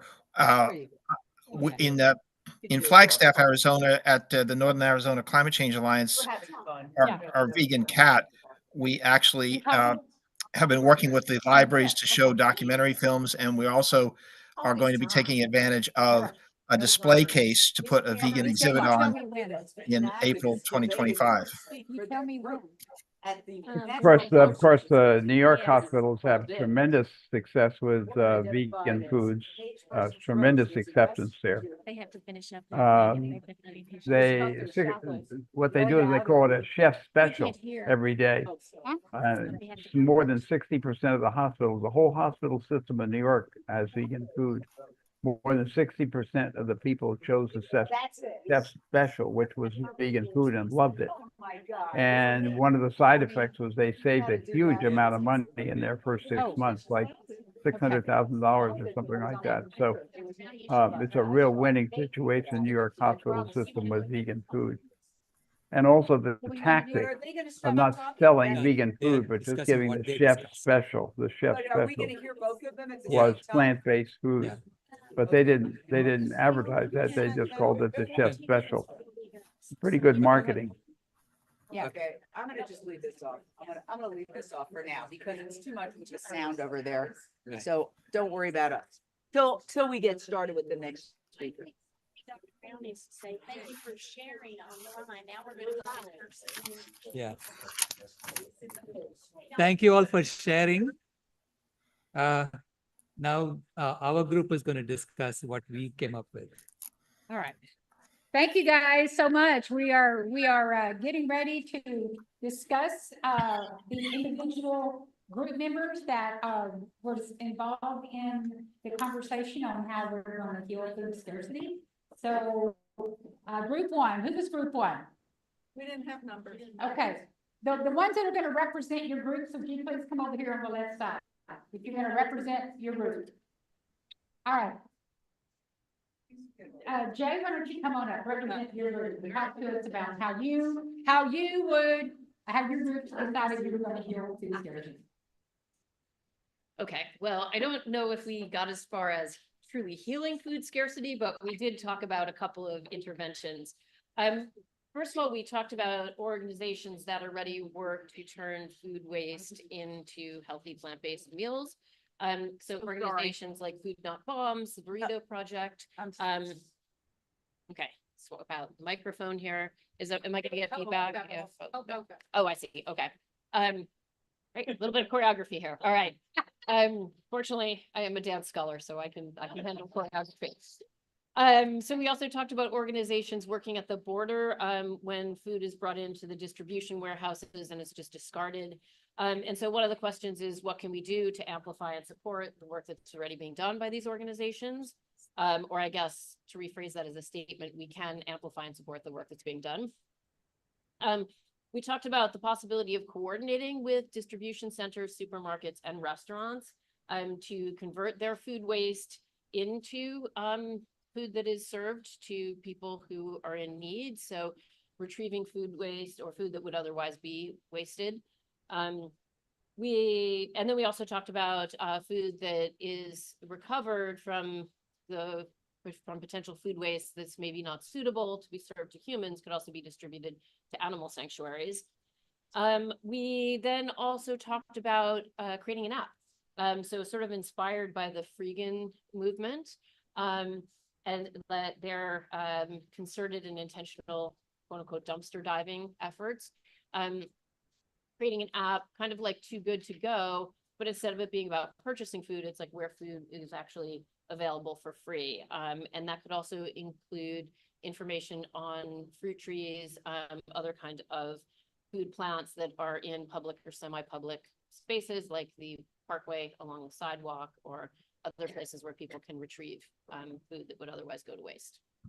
Way to go.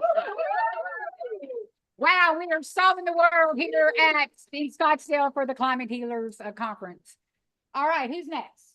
All right. Oh, Paige and Lisa. Paige and Lisa. Double trouble. All right, here we go. All right, so Lisa, why don't you go first? I'll have the mic Okay. for you. Oh, okay, thank you so much. Yes, we had a very lively group and we talked about some of the existing programs to expand them that are already in place. They're doing really well, like Ugly Produce is a wonderful company that they take produce that has a little bruise on it perhaps and sell it for a little bit less.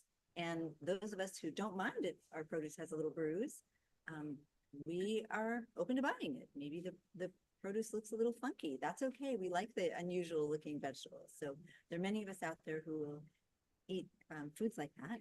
And also a lot of food banks are already doing a wonderful job of taking some of the food that is wasted or about to go beyond the date and being able to distribute it to other people. I know that in Defense of Animals, we've participated in programs like that, where what we've done as part of it is purchased it was a freezer truck, and that cost a couple $1,000, but because of that, we were able to distribute hundreds of pieces of product that could be converted into meals for people, and we gave that away for free. So that's another example of how this could be remedied. And we even had this idea of changing the food system entirely so that instead of going to your store, you would be having a farmer's market replicated inside the store instead of having the type of produce system that we have right now. Wow. Okay, we also brought up that I'm not sure if it's the state of California, so forgive me, but there is a new law in place about the expiration date, the use by and the expire date. So if that could be a global movement to close the gap on those, so it's less of a waste that goes to the landfill with items that have to come off the shelves, that gap is closed. So it's less time frame of the use by, sell by. There's this confusion there, and then there's laws in place that make the stores take these items off when they're perfectly good to eat. So back to that dumpster diving, people do dive and grab, but so those are some of the solutions. Thank you, Renee. All right. Thank you. All right, who is next? Okay, Rebecca. Okay, thank you. Like this? Yes, ma'am. All right.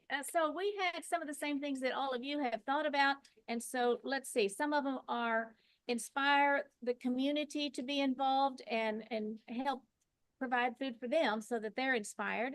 Go to local shelters, even animal shelter groups, and see if they can do something, or women's groups, or groups that are providing help for to immigrants. use the churches, get the churches involved in the healthy food.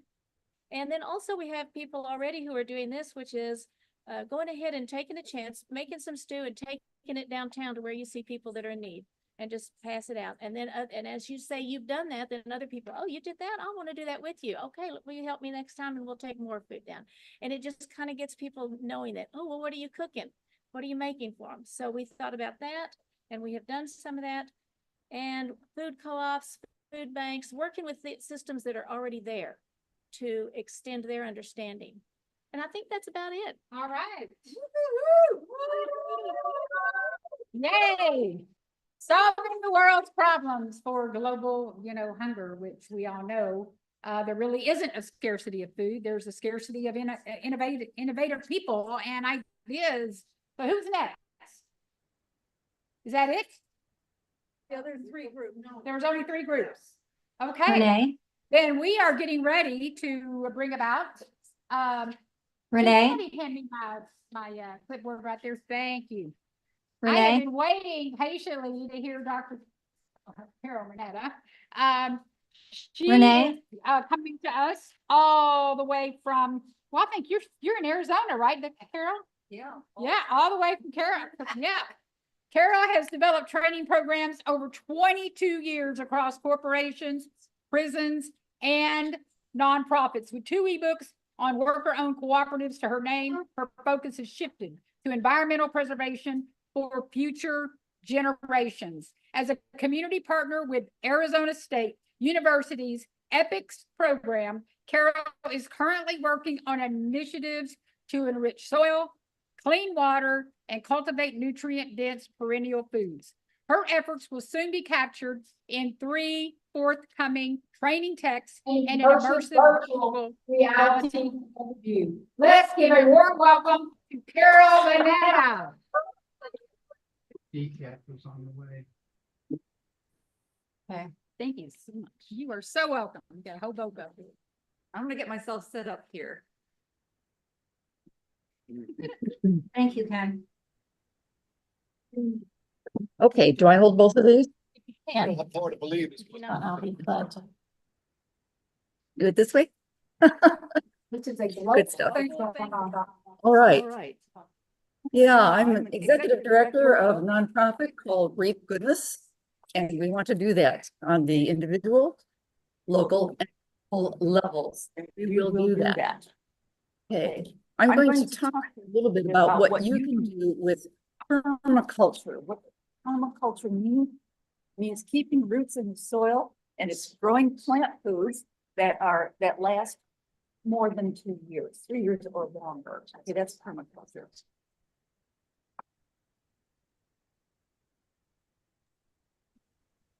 All right, I think we're ready to rock and roll here. I'm going to share my PowerPoint so you can see this. This is not. I think we're.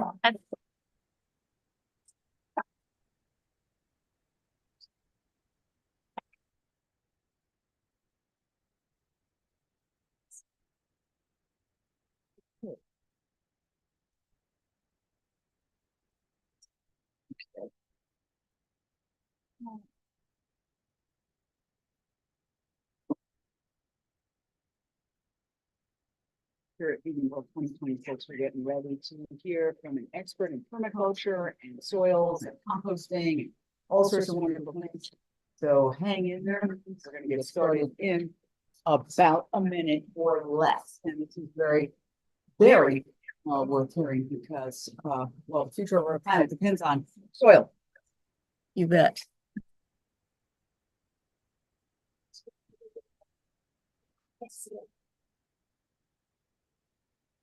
All right, are you able to see the PowerPoint?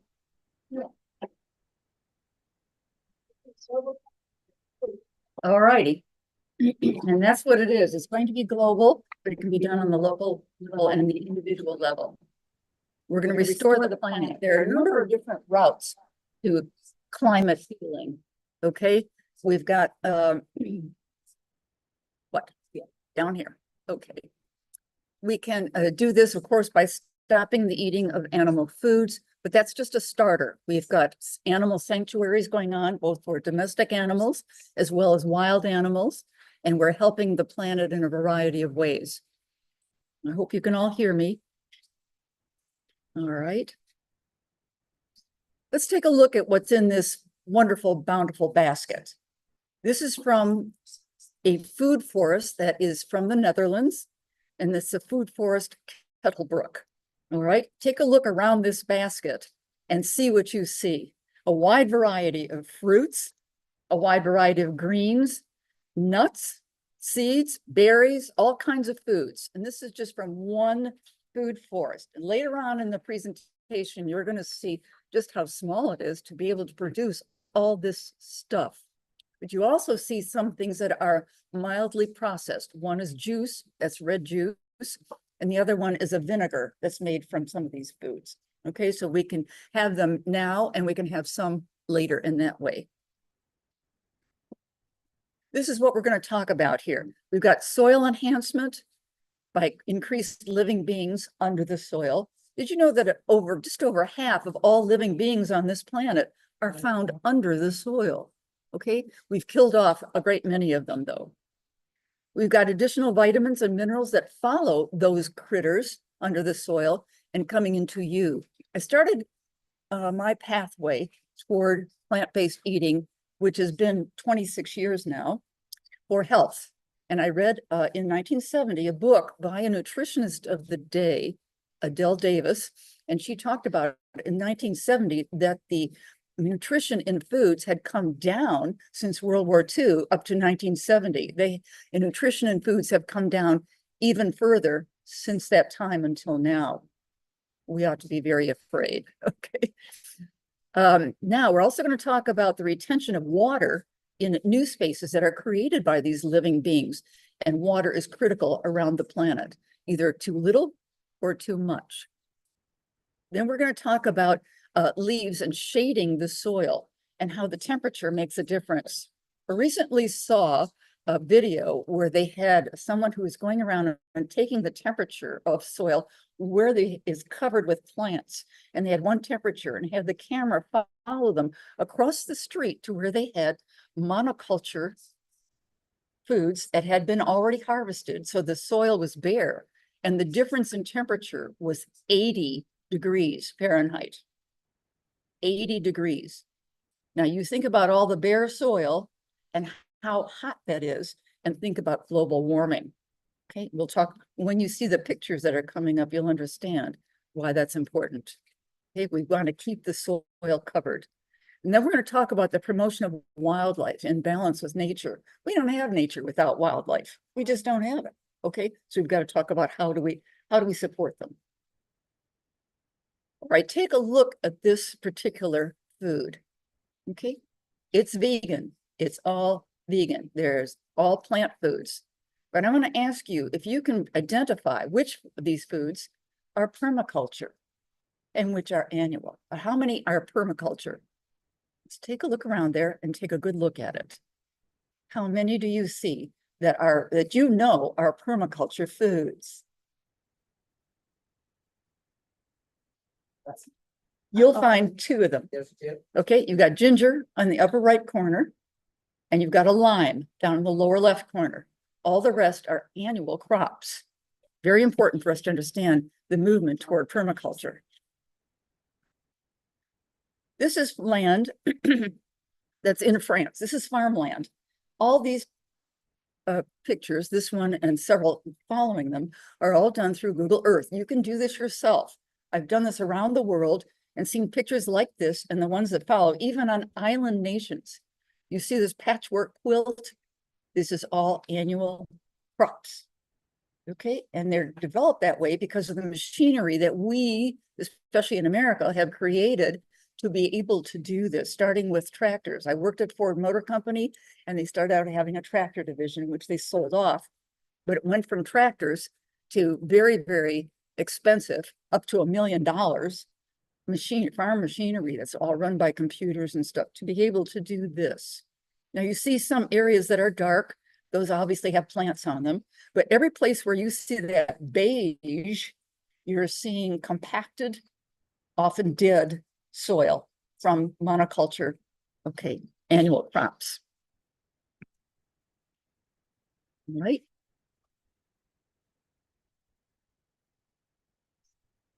Right, we're seeing some, this is other farmland. Okay, you're seeing now more in the United States. Look how much dark green there is here and how much is that beige dirt, which is high in temperature and often dead soil. Okay. Whoops. Take that back. I hit a wrong button. I apologize.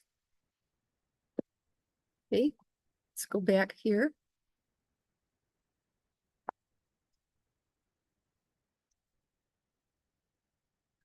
That's where we're at. This is Ohio farmland.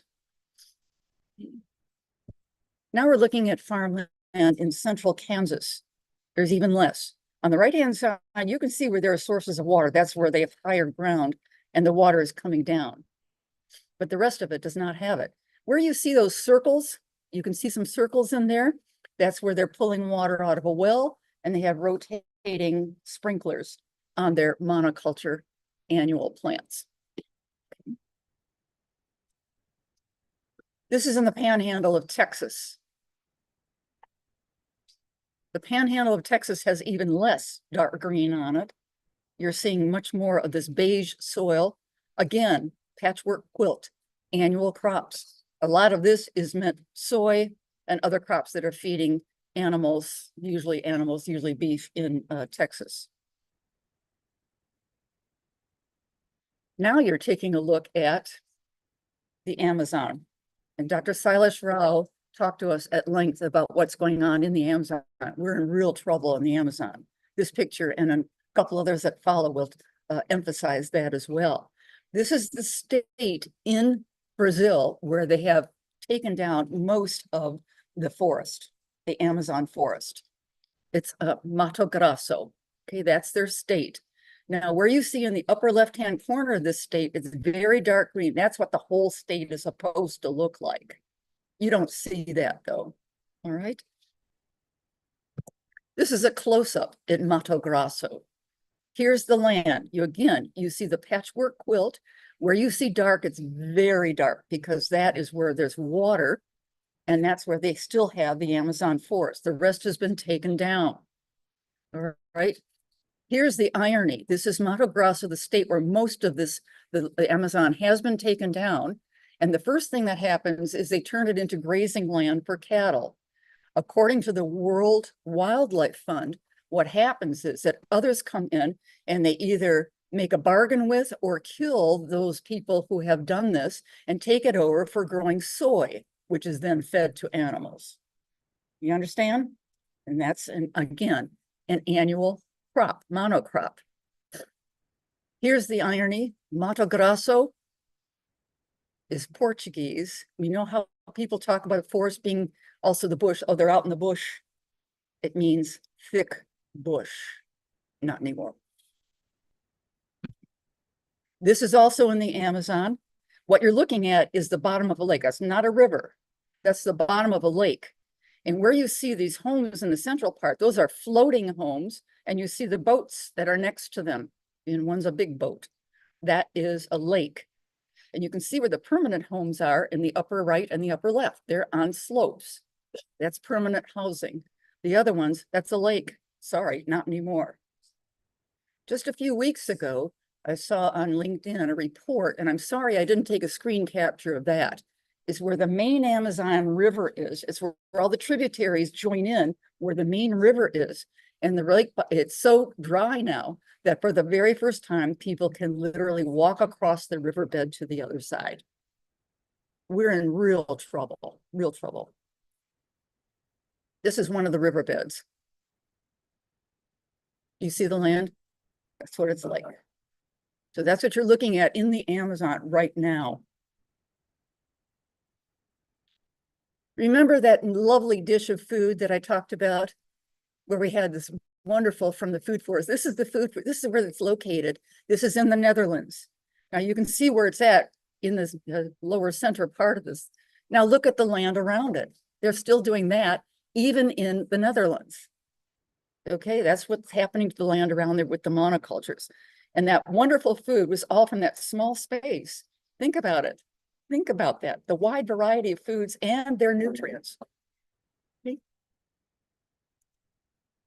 This is a food forest. Okay, this is where we imitate all the different levels of plants that are in a forest. Very important that we know that they are different levels. You've got an overstory trees, shorter trees. You've got some bushes. You've got plants that are closer to the ground and root ones. You've got about 7 layers. You don't even need all 7 layers. You just need multiple layers. And that imitates a food forest. And then you look at also the amount of food that you're growing in the same space as a monoculture, but it's up and you've got ones that are underneath them. It's very, very efficient. And also it supports nature. Here's how that happens. We increase the best benefits of the soil. If you look on the left-hand side, they have a plant and they have all these different microbes and you can see them. They have a little, they put them to the side. You can see that there are many different kinds of microbes that go under the soil. On the right-hand side, what you're seeing is a tree, and you see at the edge of the tree, they have its roots that take things in and out. They depend on those small beings. They actually go inside, and I'll show you on the next slide how they go inside. What looks like white roots is the fungi, and that's critical for them. They have an interchange with the roots. They provide things for the roots, and the roots provide things for them. That's also true for all those microbes. They literally go inside the root. The first thing they do before they, however, is that they go and they wiggle around in the soil, and what they get on their skin, their membrane, are all of those elements, the calcium, the iron, the zinc, and all those other things that plant needs to be able to form all of its different kinds of cells. Think about the different kinds of cells. You've got root cells, the main stem, leaf, or your petiole that goes up to the leaf. You got, those are all different kinds of cells. Then you've got a flower. Think about a flower and how many different kinds of cells there are just inside one flower. Then they might produce a fruit. And the fruit, then there's a seed. Those are different kinds of cells, and they all need different kinds of nutrients, just like you do. Does anybody here know how many different kinds of cells there are in a human body? Well, that's a number of them, different kinds. Your eyeball cells are very different than your bones and teeth, aren't they? And your liver, over 200 different kinds of cells in your body, and they all have organelles inside the cells, and they have different jobs to do to make sure that those cells work right and that they reproduce, because they all have a different lifespan. Okay, so take your tongue and feel the inside of your mouth. Those are the cells that have the shortest lifespan, and they reproduce the fast and the most. Your bones a whole lot longer than that. And all the other ones have different lifespans, but they all need different nutrients. So we need a wide variety of them. And just knowing that the nutrition value of food has gone down since World War II makes me worry about all humans and all animals too. We all have these different cells to support. Okay.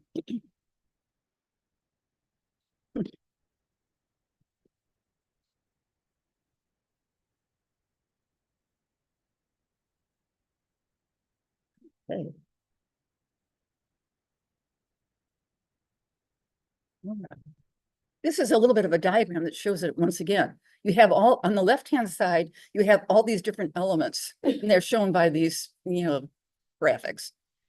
And then the beings, all the different kinds, they go inside the root, okay? But they need something from the root that they can't get themselves. So I always put it this way. They come on crawling over and they say, give me some sugar. And they do. They give them plant sugars and some proteins and things they need for life. And then the root spits them out and they start all over again. They wiggle around and get all those elements and come back. Sometimes when they are inside the root, though, they have everything they need, so they reproduce. They split and become more than one microbe. And then those microbes climb up the root into the plant, into the fruit, and then you eat it, and then that puts the healthy microbiome inside your digestive tract. That's how they get there. They get there originally from your mother. When you go through the birth process, you get your original set, but then you get more than when you're eating fresh, raw foods that way. Okay, this is a picture of a food forest. You take a look at the overstory tree, you've got shorter trees, you've got bushes, you've got plants near the ground, and you have a wonderful walkway around it to be able to harvest every one of those. It's totally green. It's covering the plant. Look at the shade it gives. Look how it cools it off. And every one of those leaves, all the way down to the ones that are on the ground, they release moisture into the air. And they open up in the morning, and they only open up in these stomas that are underneath their leaves with the sound of bird calls. We've known this for 100 years. And the birds are disappearing. We're in trouble again. We need to have these sanctuaries for birds and beneficial insects, okay? Otherwise, everything is going to go down very, very quickly. Here's a beautiful food forest. This is the Savitri food forest in India. So this is made for public consumption. You can see where they can walk around and they can do their harvesting. And they even down toward the bottom of the picture, you see that there are some rows where they can put in some annual crops. But most of these are permaculture foods in a food forest. Absolutely beautiful. They've done a great job. I have been connected through the generosity of Dr. Sailesh Rao with Rotary International, okay? And they're in the island state of Australia, which is Tasmania. That is the same place where the term permaculture was born through Bill Mollison back in the 70s and 80s. Okay, now, this Rotary International group has a mission. The first mission of Rotary International is to make sure that polio is eradicated. But the second mission is to make sure that children are fed. And I'll show you that in a moment. There are two organizations that start with the word Food Plants. Food Plants International is based in Tasmania, Australia, and it's Dr. Bruce French. He has gone through over 5,000 books to gather a database of all the edible plants on the earth. You see where that little red circle is down at the bottom? He very modestly displays how many of them they've already gathered. He's working with others now, he's collaborating with others, but they now have identified in this database over 35,000 food plants in the world. 35,000. Now, Rotary International is working with him, and they have the Food Plant Solutions organization. And they work, and the reason they do this, you can see it on screen, is that every minute, 5 children under the age of 5 die from malnutrition. That is still going on, mostly in the global south. So they are working with countries, they are working with over 50 countries. And again, here's the map of where they're working with them. Mostly in the global south, but they're also island nations. They are not working clearly in the Amazon. You don't see them there, but here's what I want to do with them. And that is to begin some work in the Amazon, especially in that state, Mato Grosso, okay, where they're doing the most burning down of the rainforest. Now, they say they form partnerships with existing aid providers in those countries who work with the communities. And I have some ideas. I'm going to be talking with Dr. Sailesh Rao after this presentation, after this tonight, because I'm going to get him together with others. And they're waiting for me to work with them on instructional design, because it's one of the things that Reap Goodness does. I'm an instructional designer, have been. I did that in corporate world and all that. But now we're going to do this for plant solutions, but in the schools. Our purpose is to create teacher and student training packages that can fit and can be airdropped into a curriculum in the schools in the upper primary grades, because in many of these countries, that's where education ends, after primary school. So we want to make sure that we have them covered. They will be able to do this by dividing the work and creating a food forest, a small one, outside their schools, and divide the work into 3 cooperative groups. They will learn how to work cooperatively together. And the first one will be harvesting rainwater on land, using the land to do so and hold it in place. The second one will plan and plant the food forest.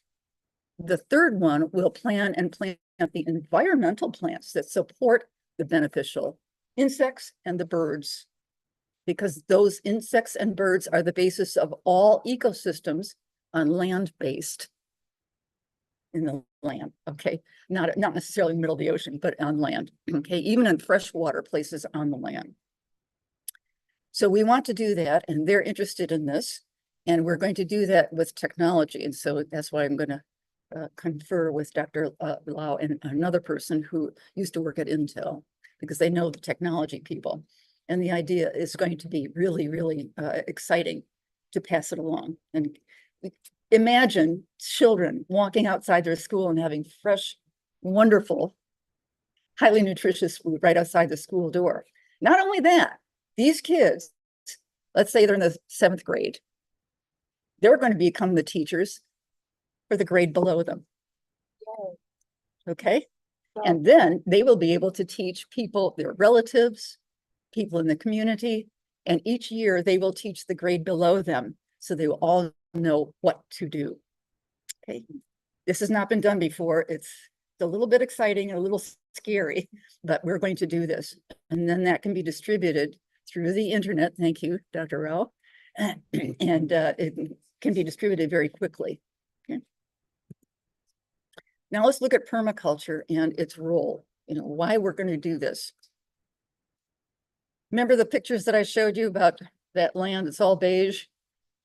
Well, you take a look on the right-hand side. Do this. And you'll see that the first example here is short, and there's not much air in it. It's really compressed and it's a lighter color. As you go on and nature takes over, this is in rewilding, then more spaces are there. The ground gets darker, as it should, because there's more, the leaves are dropping and there is more living matter that's decaying under the soil. We want that because that's what those wonderful little beings live on, okay? And you'll see that that also creates air spaces. So when the rain comes down, it doesn't go off. Right now, where we have compacted soil, we have a lot of that here in Arizona. The rain, which comes down from the cloud, picks up speed. And when it hits the ground, it hits with the velocity of a bullet. That's not an exaggeration, okay? And anything that's on the top just goes poof, and then it's washed away, okay? So we have compaction and rain loss, soil loss over and over and over again. And that's what you see where it's been cultivated. It's dead soil. We cannot have it unless we have these air spaces. We can't have enough water there. And then the critters under the soil can't live either. When they move around, when they move back and forth, they create those tiny air spaces for the water to fill it in. And we save it, and it can continue going down to into the earth. Okay, it says, now this is what you can do. Now I got this picture off the internet. It's actually a part of a picture where it said calcium. Now above the word calcium was the usual ones. Milk, cheese, eggs. I just cut them off. I hope that you don't mind that. But you can get calcium from these other things too. And people don't know this. They have no idea about nutrition. That's kept out of our schools. It's also kept out of our medical schools. And the Physicians Committee for Responsible Medicine is going around to teach it. Thank you. Okay, so here's what you can do. You can explore permaculture vegetables. This book, Perennial Vegetables, is by Eric Tensmeyer. I have this book. It's wonderful. But it's about the US only, but it's wonderful by area. In the US, we have everything from very cool, temperate temperatures all the way down to Florida, where you have tropical and semi-tropical, and then we have desert on this side. So we have a lot, and you can use this in other countries too, based on these perennial vegetables. One of them is sweet potatoes. I didn't know that, but now where I'm living, they're growing sweet potatoes, and those leaves that you see, they are edible, and boy, are they nutritious. And they taste like spinach when you cook them. They're wonderful. And they become ground cover because they really spread out. So it's wonderful ground cover that is edible. And then of course you have the sweet potatoes too. You leave some in, take some, leave some, and then they become perennial. Then you've got walking onion. These are just small examples. It's walking because it creates these nodules of tubers on the top, and they become heavy and they fall over. And so they create a new plant where they fall down. So they call them walking onions. Lovage down there tastes like a combination of celery and parsley. Wonderful. And you can eat the leaves, the stems, the roots, and their flowers. They're all edible. There's so many of them. And we're looking at 35,000 edible plants. Oh, goodness. They're not all perennial though. Now, here's what you can do. You can start small. This is for you to do. This is obviously it's in a city. You've got a chain link fence up there. You see another building. You've got a car on the outside. This is in the city. One small fruit tree. There are other food trees around it. It's just very small, a small space. Now you picture, just imagine, please, taking this idea in a city, in everybody's yard, your own yard. Everybody can do this, and then see this around a school. It doesn't have to be a lot, just everyone doing this, and you'll have foods and you can share them. If you have too much, you can share it with other people. And where we have a sharing economy in any society, we have a more advanced society. The focus is not on money and accumulation. Now, here's the other thing. You can create more yourself for free. You can take these tree trimmings, and you can find so many videos on how to prune trees. Don't worry about it. You don't need to learn it here. And you just use these simple tools to do that.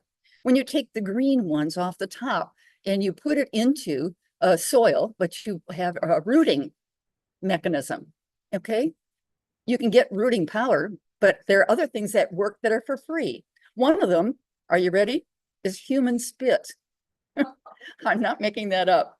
Another one is just taking a tiny little teaspoon of apple cider vinegar in a quart of water, and you've got your rooting medium. Okay, this is so easy to do, and it's free. They'll grow. They're not going to produce fruit in the very first year, but you keep it up and there you've got it. It's permanent. These trees last 30 to 40 years. Another thing that you can grow are grapevines. According to the University of Arizona, grapes last 50 to 100 years. Think about it, okay? This is what we're doing now on the municipal level. This is one of two projects. This is the Heartland Trial. We wanted to test those 3 groups, and we got those for planning in Sierra Vista, Arizona. This is really 2 properties inside a city. This is an urban one. That's 2 lots. And there's, unfortunately, it's in a flash flood zone. So they would regularly flood, and the FEMA came in and condemned the 2 houses that were on there and said, you can't, because it keeps flooding and this is a danger. So they're gone. This is owned now by the city of Sierra Vista.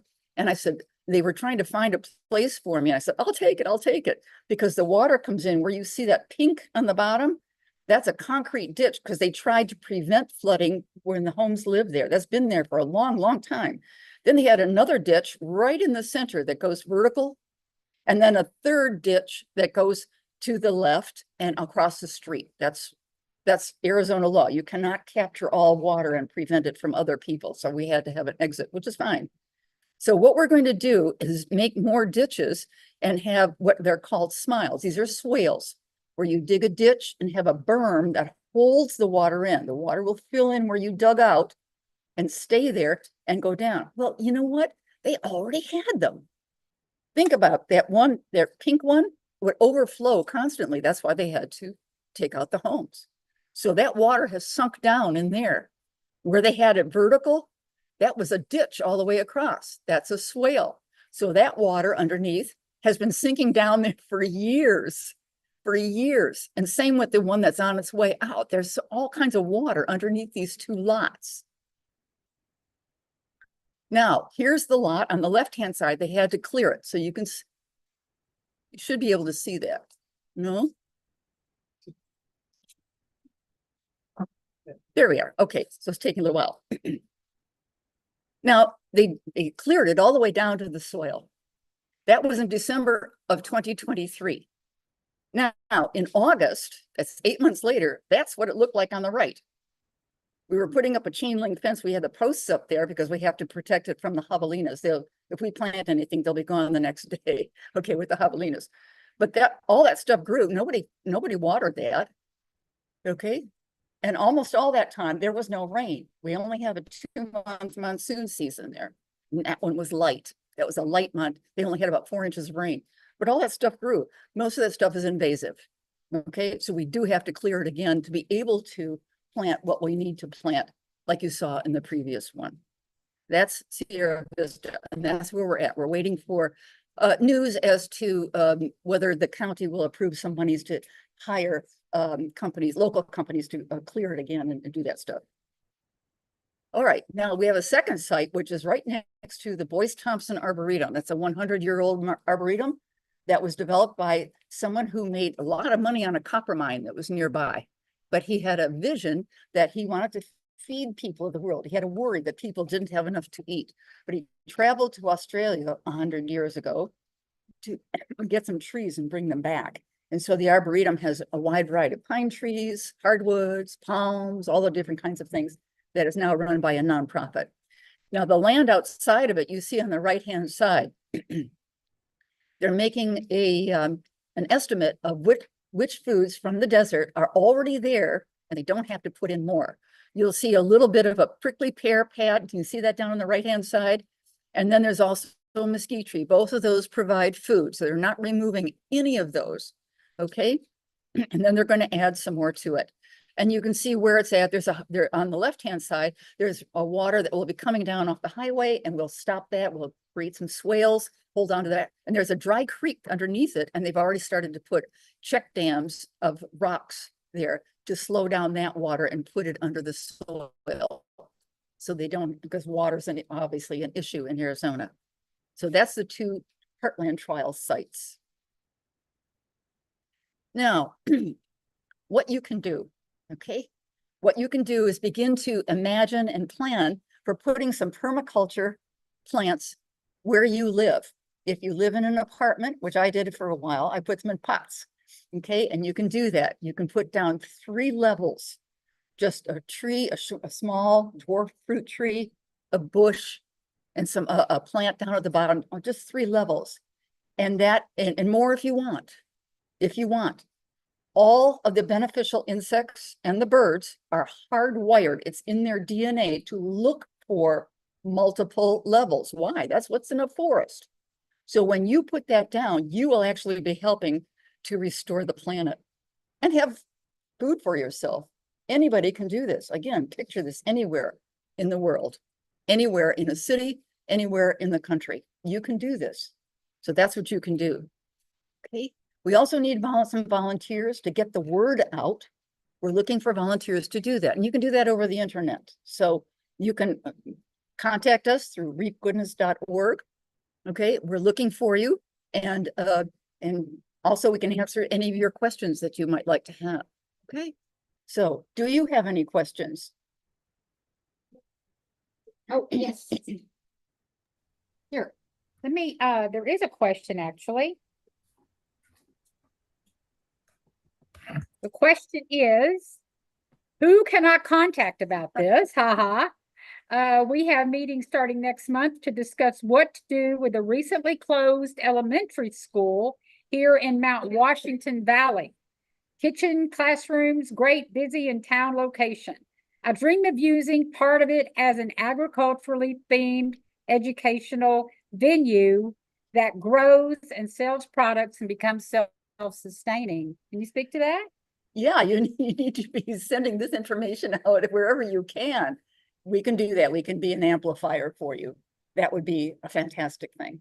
That would be a fantastic thing. And then join some volunteers together. Okay. And send you our resources too for helping you out. We have a long list. Thank you. Thank you. Thank you, Dr. Minetta. I don't know if you're a doctor or not, but you remind me of one. So if you're not, I am going to crown you Dr. Minetta. There you go. All right. Any other questions out here that you'd like to ask Carol? You have a question? Well, we had spoken briefly about the Miyake method of planting close together. Is that something that if somebody contacted you about, they would ask you about? Should they just go online to look up that method? What is your? Yeah, I would say go on. There's so many resources. One of the resources I use for anything having to do with permaculture is Andrew Millison's work from Oregon State University. He has over 200 videos on YouTube that are instructional, and he's a phenomenal illustrator. He stands behind glass and he draws with markers and sometimes speeds it up while he's speaking clearly, but he's been all around the world, and especially look at his series on India and what they have done to restore rivers and other things. But he's 200 different videos that are instructive.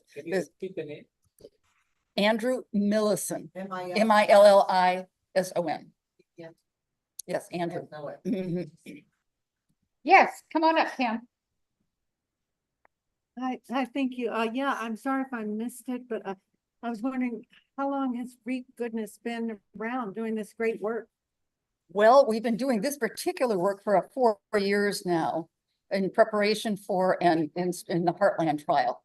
Okay, I started the organization to help people who are getting out of prison or jail in 2009, and began to work with the Native Americans because the state of Arizona asked me to work with them. They're among the least served. And we work with hydroponics in Arizona State University.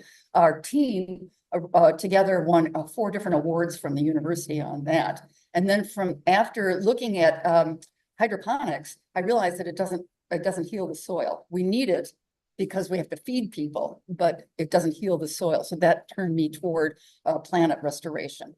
And that has gone intensive for the last 4 years. And gosh, I've known you since Costa Rica, right? And so we were talking about, all of these wonderful, restoration projects and rewilding and all with Dr. Rao some many years ago. And here you are amplifying it, making it a reality. And every day at Rowdy Girl, I'm constantly always thinking about a way to give this earth back to the animals, to give this earth back to the people instead of the corporations. So thank you so much, Carol. Thank you so much. Oh, did you have a question? About the programs, about the teaching the children. You have to come up here. In middle school. Yeah, if I didn't hear you. Your programs, you were talking about with teaching the kids in middle school, and now teach the grade below them and all that. Is that just gonna be starting in Brazil and Amazon? Okay, yeah, I think that would be so great in America too. Yes, it would be. Thank you. Anything else? Come on up.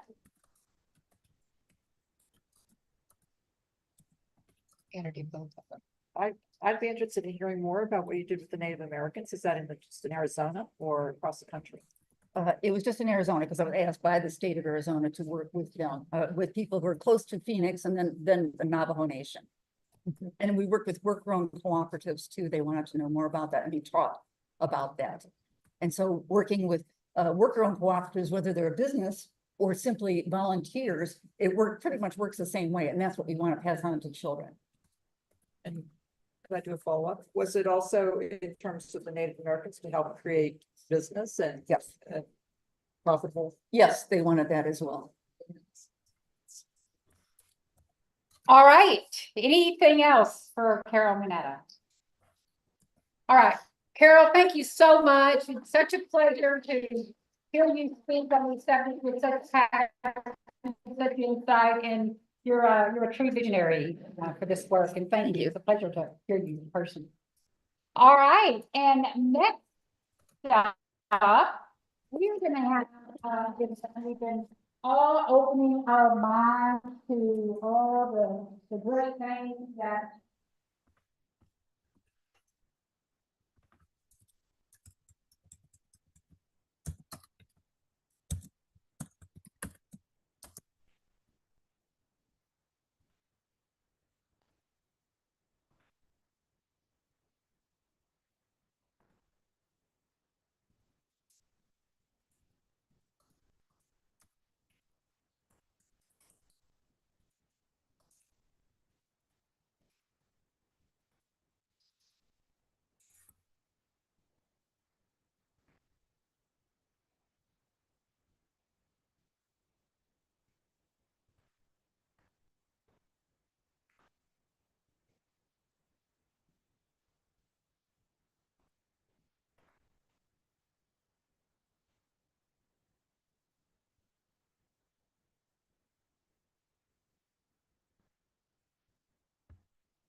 Don't have sound.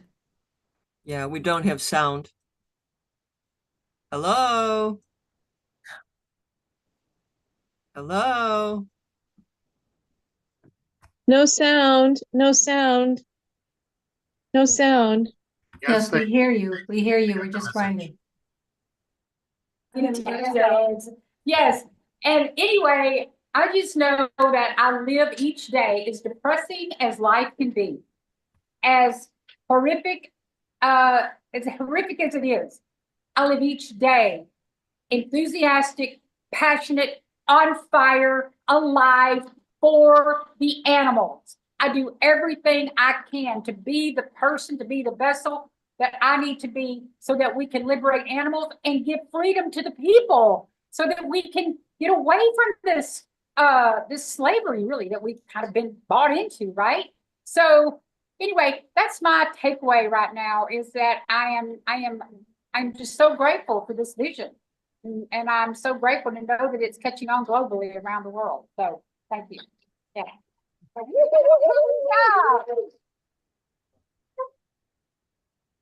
I don't know if this is a pearl of wisdom, but one of the things that I was able to do was to do a front yard garden.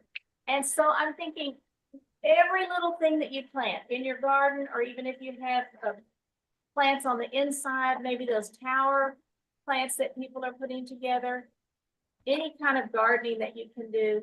And then I would say, I just want to reinforce what Carol Manetta is doing around the world, doing food for us and that sort of thing. So that's what I wanted to add. All right. Thank you. Thank you. Who else has got a pearl of wisdom to come share with us? A vegan pearl. A vegan pearl.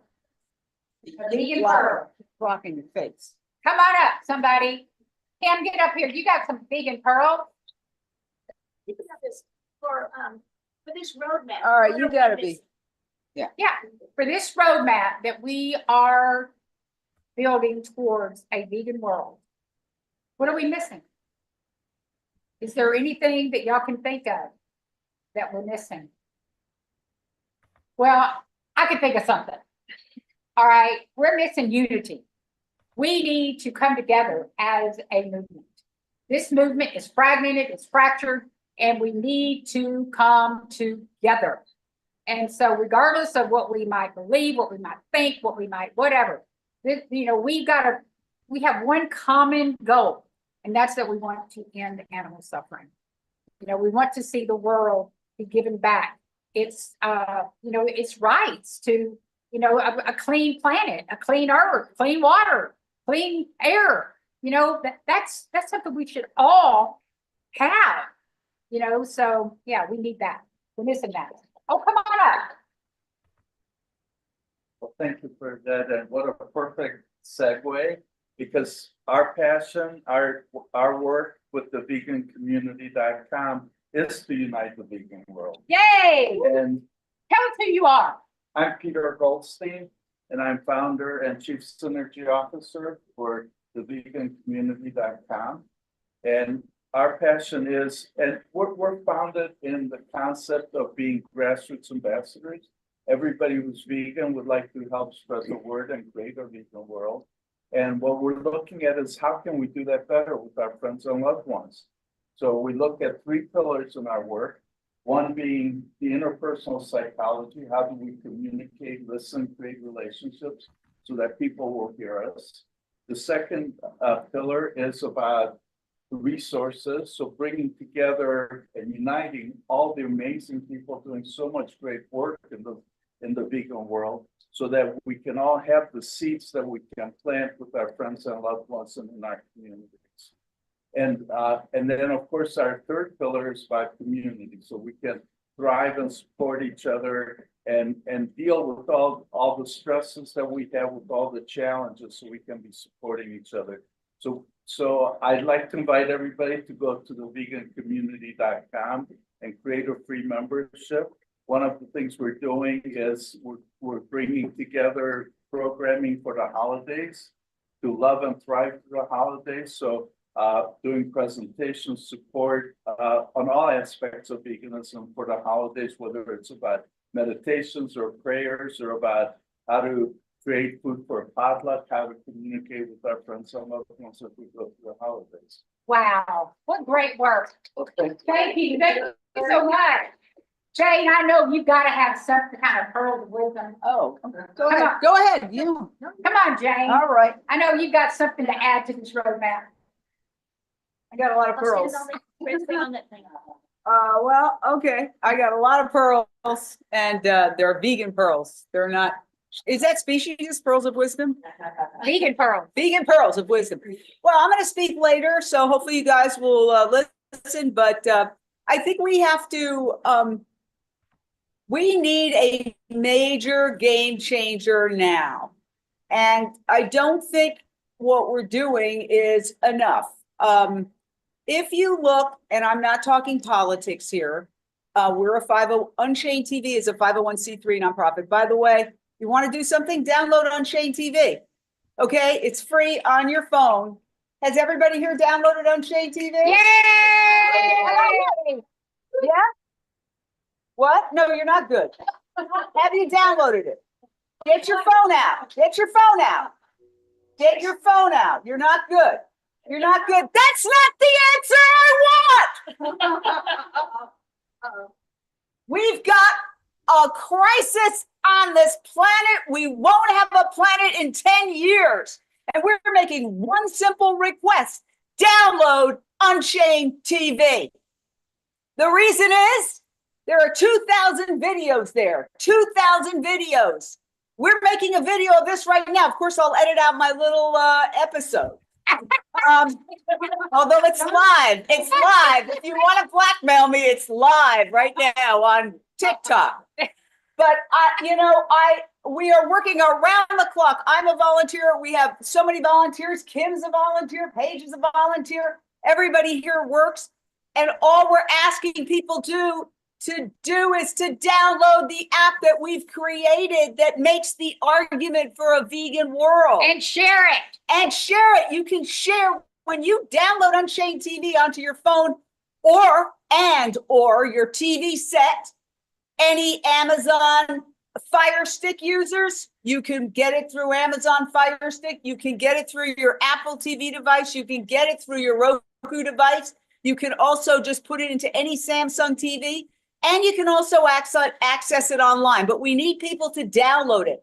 She wants to know where to download it from. On your phone, there's an app store. Which one? You only have one app store. If you have Play Google Store. Play, you go to Google Play if you have an Android and you put it in. If you have an iPhone, you go to your app store and you just put in the word Unchained TV, one word. And then you hit get it, and then it downloads, and then you have 2,000 videos that you can text to people. You know that relative who's never going to give up cheese? We've got a whole half-hour special on a vegan cheese that is essentially bioidentical to dairy cheese, completely plant-based. Any argument against veganism, we have a video on Unchained TV that makes the other argument. So here we are working to create all of these videos and working around the clock, 14 hours a day to put them up on all of these platforms. And all we're asking people who are vegan to do is to download it. Yeah. Yeah. Yes. Yes. Yes, and I can attest to the fact that I've been in her house on multiple occasions, and all she does is download videos and scream and holler because something's not happening about it. All right, anybody else? Did you have something? Come on. Okay, on this roadmap, I think we want to think about how we're going to communicate. We've got ways. Oh, is that reference to me? No, that's not a reference. I meant technology wise. Your communication works really good. No, that was good. But in terms of, let's say the electricity goes out. Okay, so I'm bringing up the bad stuff. The electricity goes down or something happens and we don't have Facebook anymore. We don't have, I'm not going to say that. We're going to always have Unchained TV. But there are people that are working on communication methods so that we can communicate together. And that would be on the guy's, I don't want to tell you the guy's name because it's underground. So anyway, there's a, but if you go to Cooling the Planet with Jamin and Marco, that's another group that's working to cool the planet. And we want to take into account what everybody has to say to create this vegan world. And one of the things is also what I mentioned, but it fits right in, is big greenhouses. If you don't want to do the forest, make a big greenhouse. Right, there you go. Thank you. Bring something back up. Right up here on the spot. So I run an organization I started 3.5 years ago called Climate Diet. And what's your name? Tell us. Jane DeMarinas. And some of you know my daughter, Erin DeMarinas, who's a vegan chef down in Tampa. And Erin and I have Erin James Cooking every Friday and put out recipes. But in talking about the roadmap, I think we need more vegans. And one of the things we're doing is trying to teach students about veganism and plant-based eating and get them when they're still young and they haven't got used to eating meat, hopefully. In fact, I'm vegan because my daughter taught me about veganism. So I think if we get that next generation and get them started, they have a lot of anxiety about the climate. There have been studies put out recently and surveys showing they have the highest level, their biggest anxiety is about the climate, not are they getting a date for the prom. Right. So I think we just have to think about that next generation. Yes, we do. Thank you, Jane. Very well said. You know, one other thing that I just want to bring up is we need vegan lobbyists and staffers in our government. People coming out, you know, kids coming out of universities, they should be going to our government and getting involved inside the White House, inside Congress. I'm on the board of the Agriculture Fairness Alliance, and we have beat the halls, the walls of Congress trying to make a difference. And I'll tell you, one of the biggest problems is there's no vegan lobbyists out there beating no doors down. There's no vegan staffers. Why not? So if we're going to really create this roadmap, y'all get out there and get involved in the government. Yeah. We do have some vegans in Congress. Jamie Raskin is. Yes. No, I'm not saying there's not some vegans in Congress, but I'm talking about a lot of them instead of your 8th generation cattle ranchers, the good old boys that are out there just doing it all. That's the issue. Anybody else? Oh, Kim is gonna come up. Oh, Thank you. Yes, you guys inspired me. Peter, some stuff he said, and then Jane and everyone. And when you mentioned unity, that's when I first got inspired. Because there's so many conflicts going on right now. So like whether you're Republican or Democrat, whether you're for the vaccines or not for the vaccines, whether you're you know, a Trumper or not, whatever, that's not relevant anymore right now in regards to saving the planet, saving the animals. Just work together and concentrate on the animals, the planet, even your own health. Don't get involved in these big conflicts which are going on right now. Another one, Israel, Palestine. I mean, it's horrible stuff going on in the planet, on the earth right now, but concentrate on the animals and the planet, help keeping it healthy. Then another thing I wanted to say regarding Unchained TV. Yeah, just an inspiration. Have you seen the movie? One of my favorite first movies from years ago. I've been vegan now 10 years, but like 10 years ago, I was watching this movie called Vegucated. So I recommend you go on to Unchained TV, type in Vegucated. It's like educated, but it's Vegucated.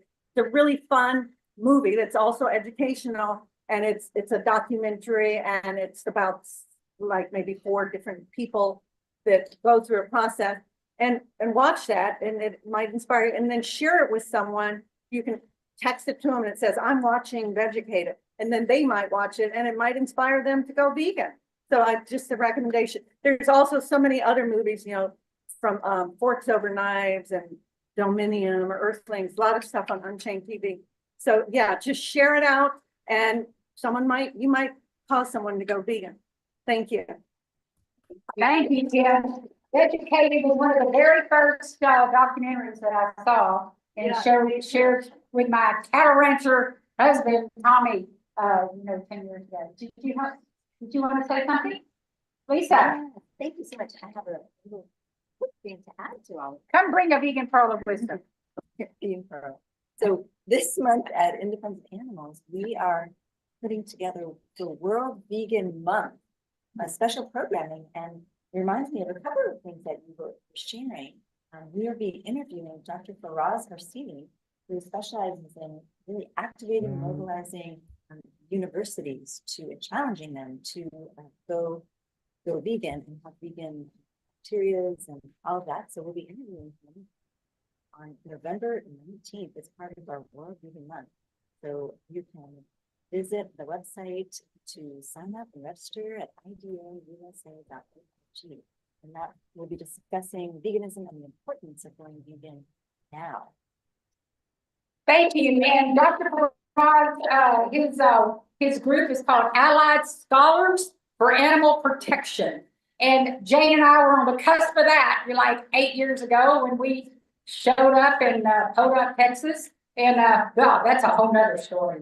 Anyway, that's Allied Scholars for Animal Protection. In fact, I will be at Texas A&M next week. We are screening the documentary Rowdy Girl there with Allied Scholars for Animal Protection, and my cattle rancher husband, Tommy Sonnen, will also be with me. So it is a public event. If you live out that way, it's going to be at Texas A&M University. So thank you for bringing that up. Yeah. One more Pearl. Are you ready for it? What? Get closer. Okay, all right. If you have not endorsed the plant-based treaty, please do. All you have to do, it takes like 5 minutes maximum. And just so you know what it's all about is, I'm just going to read this straight up.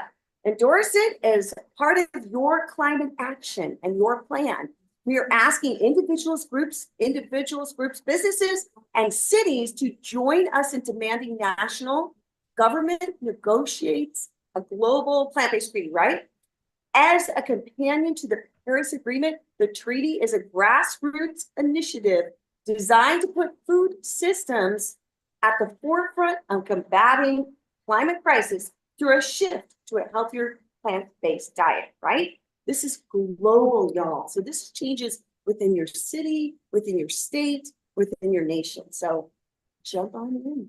Sign the plant-based treaty. Get on board. Hey, you Paige. Anybody else got a vegan pearl of wisdom they want to drop on us? Online? Do we have any pearls, vegan pearls online? Let's see if our next speaker is here. Hey, Renee, I was able to finally access my controls on my phone. I wanted to share a pearl of wisdom here, vegan one. Are you there?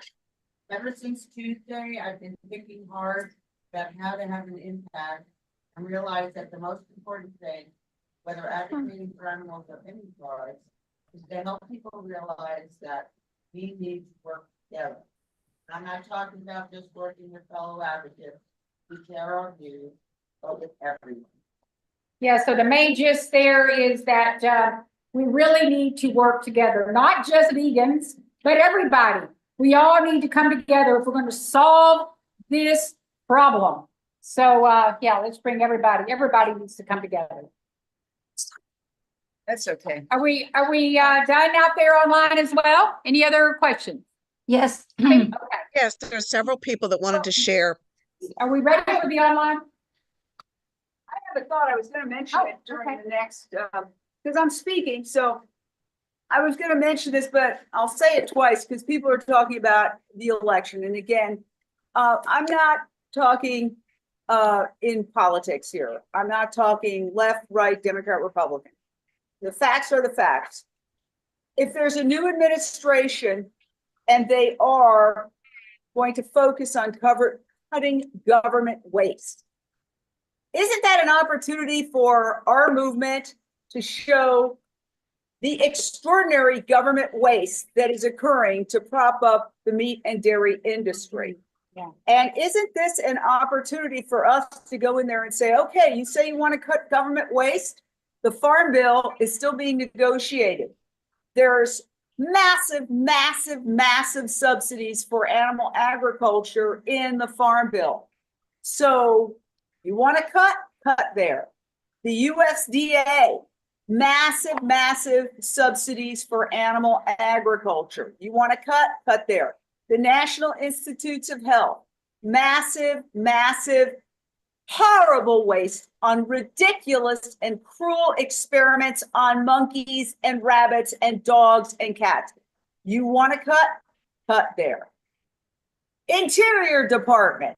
There's massive waste at the Interior Department. They have an entire agency called Wildlife Services that just goes around killing wildlife, the very wildlife that the government purports to want to save. Cut that. Cut the wild horse roundups. If we just go at it from a financial perspective, not from we're trying to save the animals, because we have to put ourselves in the shoes of what the people in power care about. Now, Elon Musk has said he wants to cut something like $1 trillion from the budget. So guess what? They've talked about the Department of Education. Personally, I don't think that's where they should cut, but it's not up to me. I'm not in charge. But what we could do is go strictly from a financial perspective. Cut all of this waste. The dairy and meat industry would collapse. Okay, already 75% of revenue from the dairy industry, according to Switch for Good, comes from the government. If the government cut the subsidies for the dairy industry would collapse. And as Dr. Rao said earlier, the dairy industry is the meat industry, and it's propping up the meat industry would collapse. If government subsidies to commodity crops that feed animals were cut, the meat industry would collapse. The average $1.50 hamburger would cost $25, quite possibly. So we should go in there. We should find a way. Dr. Rao, do you have any way of reaching Elon Musk? He says he's going to cut $1 trillion. If he's going to cut $1 trillion, he can't just look at the Department of Education. Okay, that's what they've talked about. And other agencies. The first place they should be cutting is all these agencies. How do we reach those people? Now, it's another Elon Musk is reportedly one of the richest people, if not the richest man in the world. Some people say it's Vladimir Putin, but why quibble? Another very wealthy person is Jeff Bezos, who just gave $60 million to come up with better alternative proteins. And Bill Gates has also said society has to switch to synthetic meat. Can't we get these people together and actually get these people to talk some sense into the government? The government is creating the climate crisis. The government is creating the health crisis. The government is creating all of these crises with its subsidies. And if they want to cut it, that could be our big game changer. And that's all I want to say. Thank you. Well said. As always, your depth of understanding of these matters is, it's astounding. All right, we don't have time for any other questions, so we're going to jump right into our next speaker. He's going to be talking about developing for the circular economy. We're going to be bringing up Stefan Martinovic. Stefan Martinovic is a real estate innovator leveraging development to foster sustainable communities, mitigate climate impact, and grow the circular economy. He teaches real estate entrepreneurship at NYU Shack Institute and leads projects with Remix Properties. A former Shark Tank finalist, he has held roles at Placer.ai, the Real Estate Board of New York, and American Family Insurance. Stefan also advises real estate tech startups and holds degrees from William and Mary, Seton Hall, and Northwestern. Let's give it up for Stefan Martinovic. Welcome.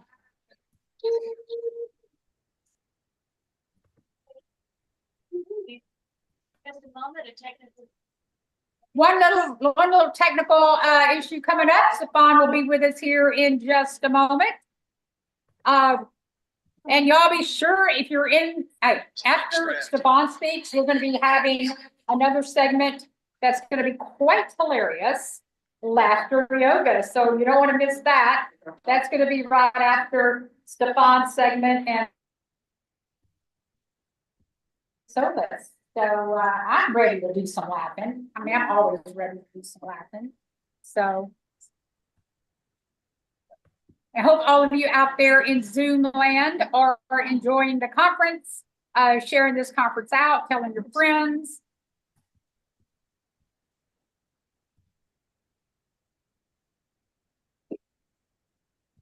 Is Stefan here? Sort of, not really. Oh. His notebook is here, and we're having trouble connecting. Oh. So we're trying to get on. Just let everybody know he's trying to get on. Yeah, he's trying to get on. Y'all just give us a minute because we are, remember that we are transmitting this conference in 3 different ways, I think. We're in person, we're on Zoom, we're on Facebook, oh, and we're on TikTok. So we've got all sort of technological challenges as we project this awesome conference into the world. So y'all stay tuned with us as we wait patiently for Stefan to get his notebook and everything lined up. In the meantime, y'all don't forget, we also have this conference tomorrow morning. It starts at 9 a.m.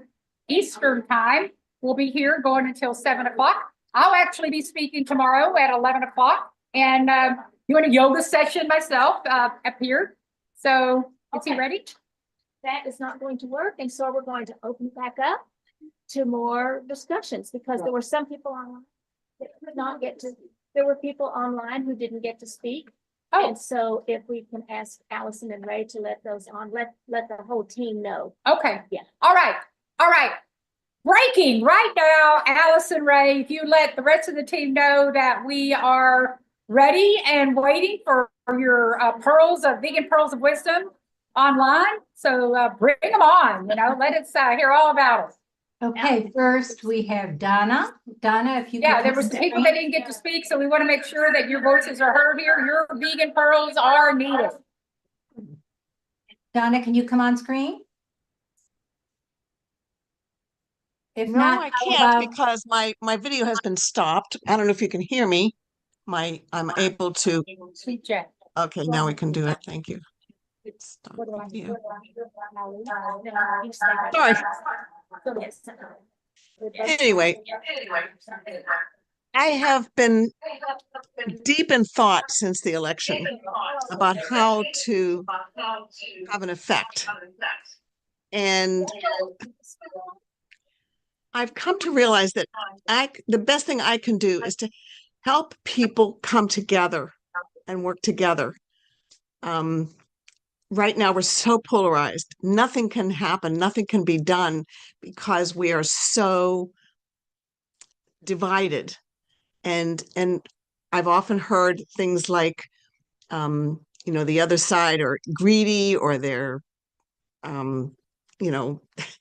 why would anybody eat meat? They must be, anyway, whatever the issue is, we ascribe lots of characteristics to the other group. And I don't think we're going to accomplish anything with that approach. And I was so glad that 2 of our speakers today talked about advocating with love. And I would add advocating with understanding and reaching out and trying to get to know these people and what they want so that we can work together and realize we're all on the same team. We're all together. We're all part of, I love the diamond analogy that we are one, and we just need to recognize that and not approach this from being in separate groups. So thank you. I just want to share that we need to really approach it from that angle. Thank you.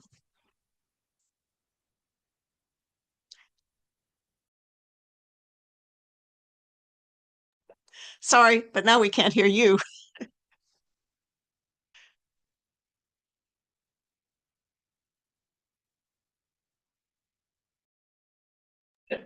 All right, there we are. There you All right, There who you go. else is up? Who else is wanting to drop a vegan pearl on us?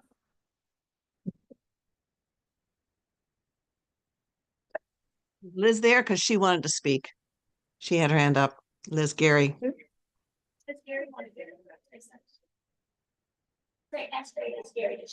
Gary, did you want to? Liz Gary, are you out there? Liz would love to. She says she's having difficulty with her phone at the moment. Did you hear me? Yeah. Yes. Okay. We're just gonna go on, we're just gonna start.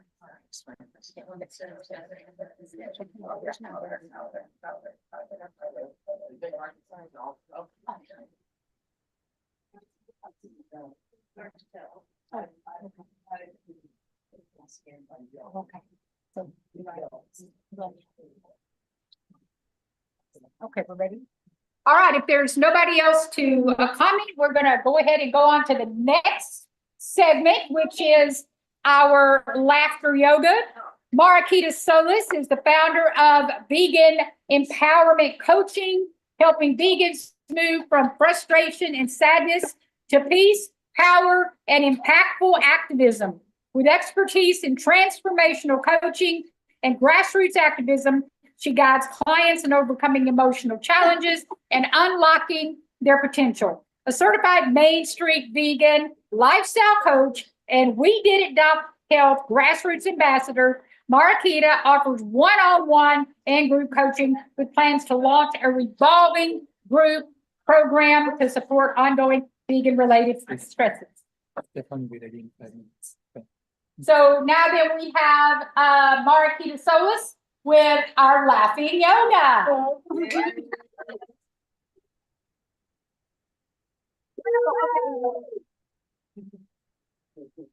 All right, welcome. I'd like to introduce my stand, BJ. This is her first time, so be gentle with us. So Really good. Are we gonna laugh a lot?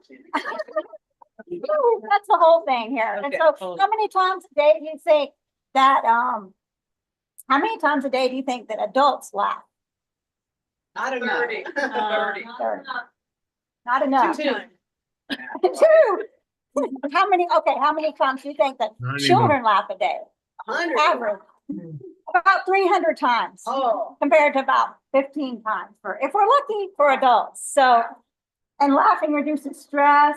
You know, when we smile, then we're sending out chemicals to calm our bodies. So just the mere act of smiling. So when we're stressed, smile, laugh. And so that's what we're going to do now. So we can lower our blood pressure and boost that immune system.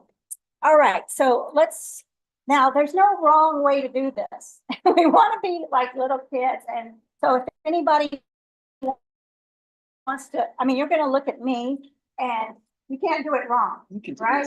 Yeah, we're just going to do whatever. Okay. All right. So we're going to just start out, everybody standing up. Woo-hoo! Yeah. And we want to take some deep breaths and really calling in the gratitude of the earth. All right. Ah, yeah.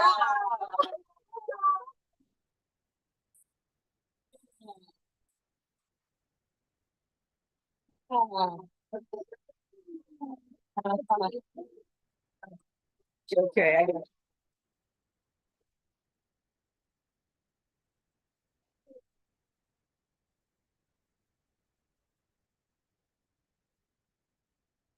Let's do it sunshine. Now.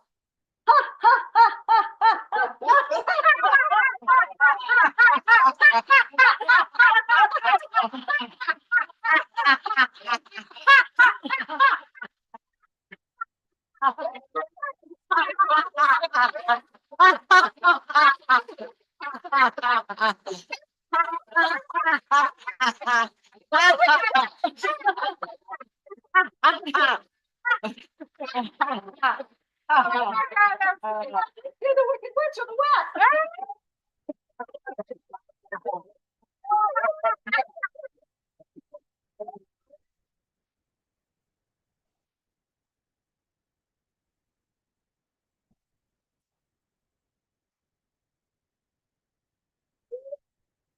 Oh my gosh. Okay, let's do some namaste. Do some namaste laughter to each other.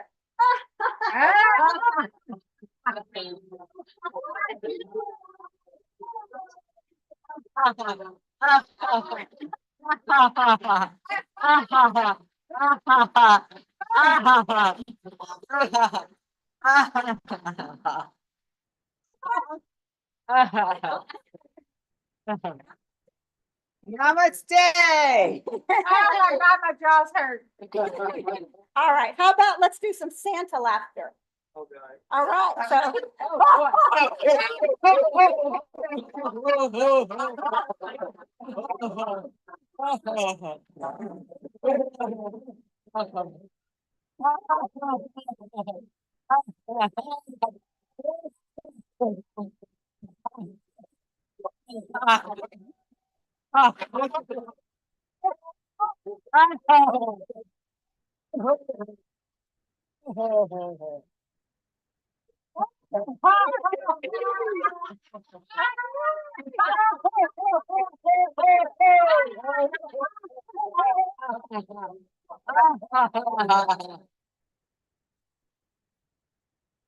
All right, that's so close. Okay, all right. Oh, I'm not on the X.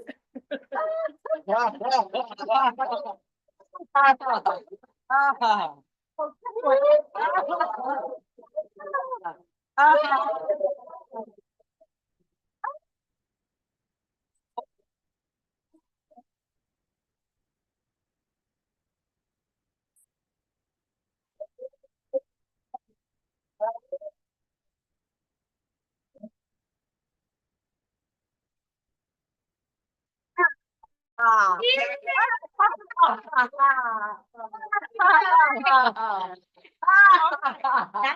right, let's do some lion, like some blood and roar.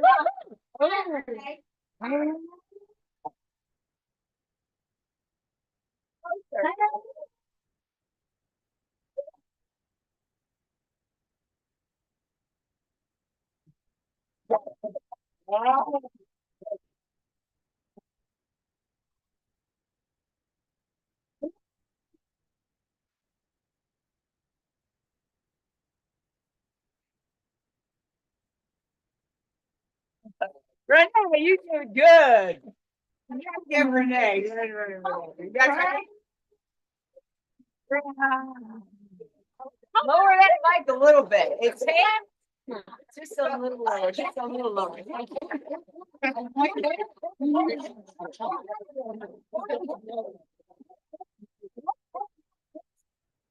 Over that.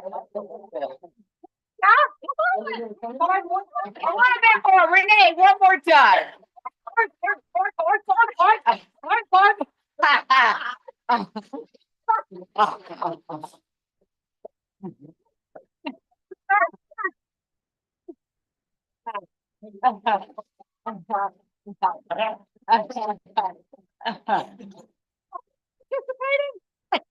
Yes. Oh my God. All right, bunny rabbit. Oh, bunny rabbit.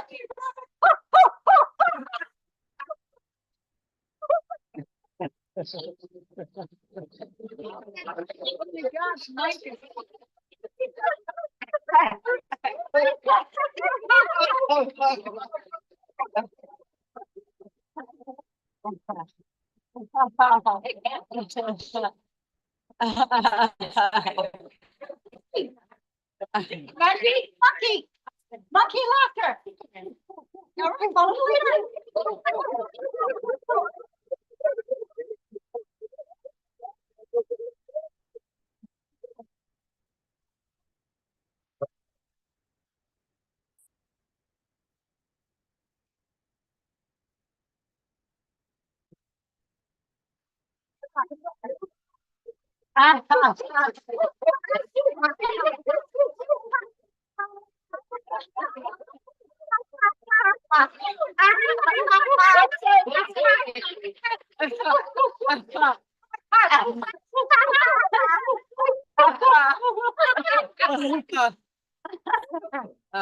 Oh my I'm God. tired now. Let's just do some. You just got started.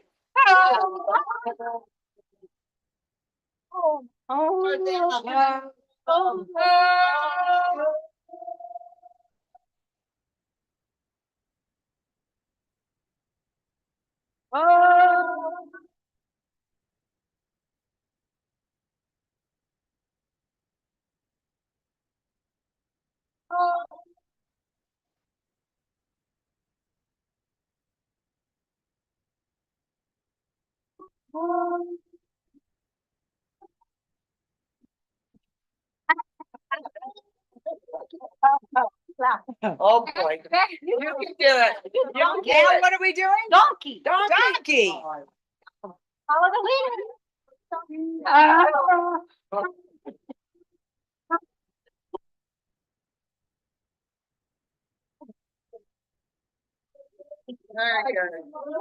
With the mic. Y'all have to do it. You gotta do it.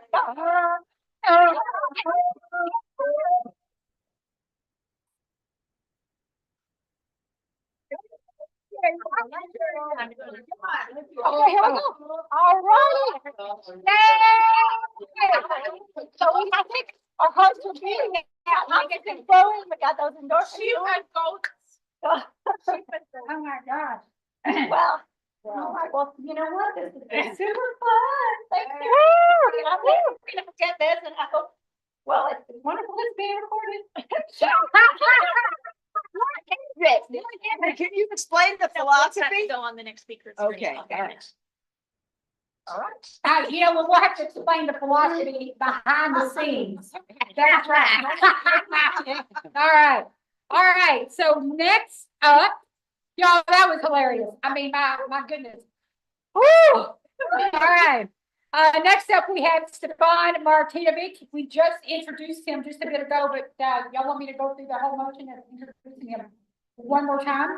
Yes. Or do I need to? Very Okay. quickly. Okay, Stefan Martinovic is a real estate innovator leveraging development to foster sustainable communities, mitigate climate impact, and grow the circular economy. He's here today to talk to us about developing for the circular economy. He teaches real estate entrepreneurship at NYU Shack Institute and leads projects with Remax Properties. A former Shark Tank finalist, he has held roles at Placer.ai, the Real Estate Board of New York, and American Family Insurance. Stefan also advises real estate tech startups and holds degrees from William and Mary, Seton Hall, and Northwestern. Y'all help me introduce Stefan Martinovic. Hey, good evening, everyone. I guess good afternoon in Arizona time. Thanks for the warm intro and apologize that I'm running a little bit late here. It's Saturday evening and I've been. Can you hear me okay? Can you hear me? Yes, we do hear Yes, you. Just fine. okay. Yeah, apologize. In the middle of putting my kids to bed here. Yeah, I'm a real estate developer here in New York, and I know while those are, oftentimes considered big bad words, what we're doing here is trying to leverage investment in property in order to create a better planet. And we're doing that starting by creating a captive food system that grows food regeneratively and then serves it in a conscious manner at a restaurant that we're also opening. So to give you an idea of some of the principles that we are, building our business on, we're putting agriculture right at the heart of it and using all regenerative practices. We're converting an old dairy farm that has been left fallow for the last 50 years, and we're bringing new life back into it by planting thousands of native trees and shrubs, and then over the course of the next couple of years, bringing livestock, sheep, chickens, pigs, etc., onto the property. And the idea is that we will grow crops there to serve our guests on the farm, as well as for large events, as well as in a restaurant that we're opening. It's a couple hours away down here in the Hudson Valley. And we are, creating this premium culinary experience to really showcase those ingredients, but also to provide a vehicle for education so that people can understand the virtues of regenerative agriculture, as a, part of the solution rather than part of the problem. We also are making this a zero waste restaurant. All of the food and beverage outlets, across our portfolio are zero waste. Our chef Roxanne has, run multiple zero waste businesses in the past, and we'll be using that food waste back up at our property to compost, as well as to use it as a medium to grind up with woody waste and mycelium, and to use that to grow organic mushrooms as well, that obviously we can serve to our guests. All of this is, done using a hyper sustainable approach to building using the latest and greatest construction technologies that sequester carbon, that provide minimal site disturbance, and are done in this case on 2 abandoned sites, both for the restaurant as well as the farm, that are in sore need of activation and otherwise are slipping into a deteriorating state. So we still have to run these as businesses. And so, some of this will be a little bit, let's call it real estate oriented, but, we have a wonderful site here in our town of Armonk. It's, right at the middle of the largest intersection, and basically it's hard to miss. We're in between the largest grocery store and CVS. And so it's a location that you really couldn't miss if you drive into town, which I go past this property about 10 times a day. And on the left-hand side of this, beautiful rendering here is kind of what the existing building is. It was built in 1820, but it is in very, very rough shape. It's been sitting there vacant for about 20 years. And, we intend to expand the property, build a beautiful new dining room. You can see this greenhouse and solarium, and then, really just replete with a lot of lush native landscaping, trees and shrubs, in order to help people really get in the frame of mind around biophilic design before they even set in the door. And then we have a vegetated terrace up top as well. So inside, that theme carries through, really lush greenery throughout. These will be in many cases edible landscapes, so that we can grow herbs, within inside as well as on the roof of the property, and then continue to serve those alongside what we've been growing on our farm, a couple hours away. And we anticipate this being a very popular place. We're in an area that I wish had better food options. If you were looking for something of high quality that was freshly prepared and convenient. And so, that's what the gap that we, intend to fill. There is a place not too far down the road called Blue Hill at Stone Barns, which in many ways is the shining example of what it is like that can be done. And so they have a restaurant in an old stone barn building on the old Rockefeller Preserve in Tarrytown, New York, and they run a restaurant operation there that is rated one of the top 50 in the world. It has Michelin stars. It's been on Netflix, and its specialty is, as you might imagine, regenerative farm to table cuisine. So I know that this is a vegan event, so you might want to bear in mind that the restaurant itself serves a broader audience, but with a real focus on high quality, locally grown produce. You can see here some of the items on the menu that may be a little bit difficult to read. But our chef is, she's a nationally renowned chef. She's been on TV a lot of times. She cooks all different sorts of stuff. She's got degrees in biology and zoology from Michigan State, and she has, really been a pioneer in a lot of the kind of the next generation of premium gastronomy throughout the Hudson Valley here. And she's, she was actually sous chef at, the place I mentioned, Blue Hill at Stone Barns, as well as a variety of other, highly rated restaurants throughout the region. So obviously we are serving meals, on a more transient basis within the restaurant, but then we also intend to host events, right? So when we have our building built, that can accommodate between 80 and 144 people at maximum capacity.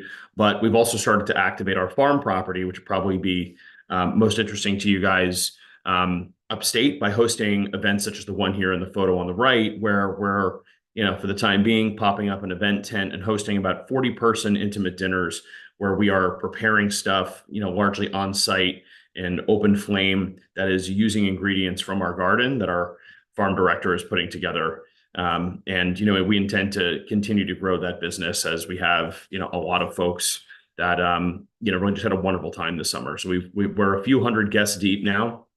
This was our first year doing this.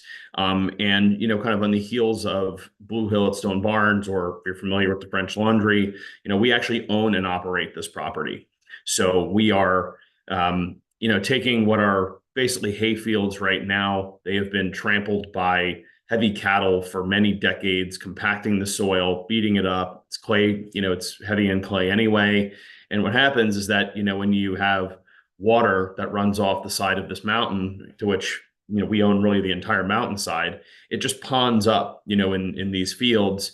and it leads to, a lot of detrimental conditions, of flooding in the town, which, has a history of flooding, makes all of our neighbors' basements wet.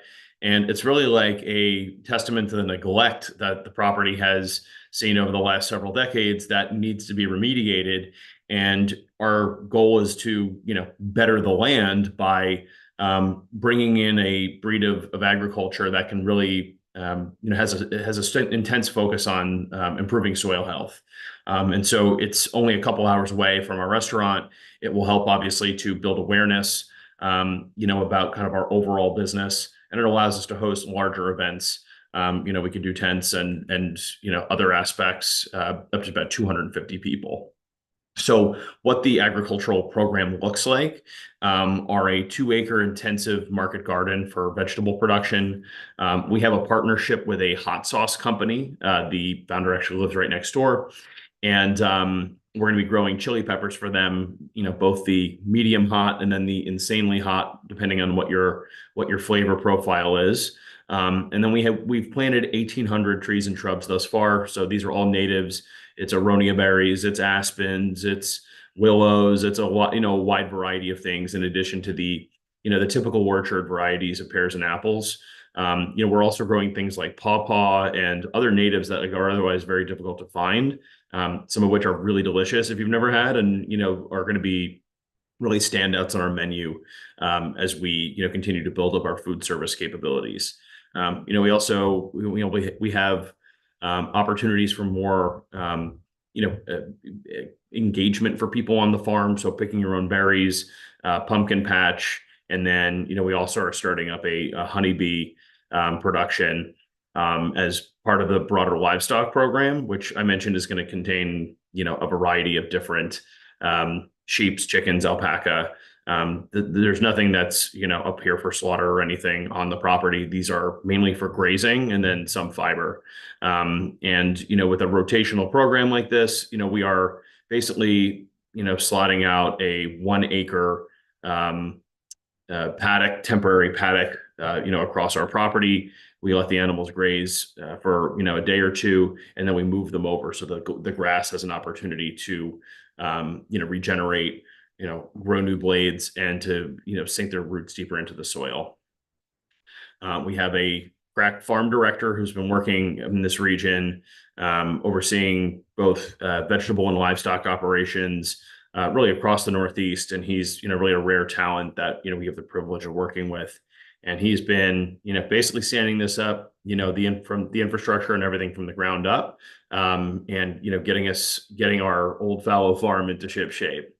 Probably don't need to bore you with the rest of our investor materials, but I think that gives you a good rundown of these two businesses and how they fit together within this circular economy here. So thank you all.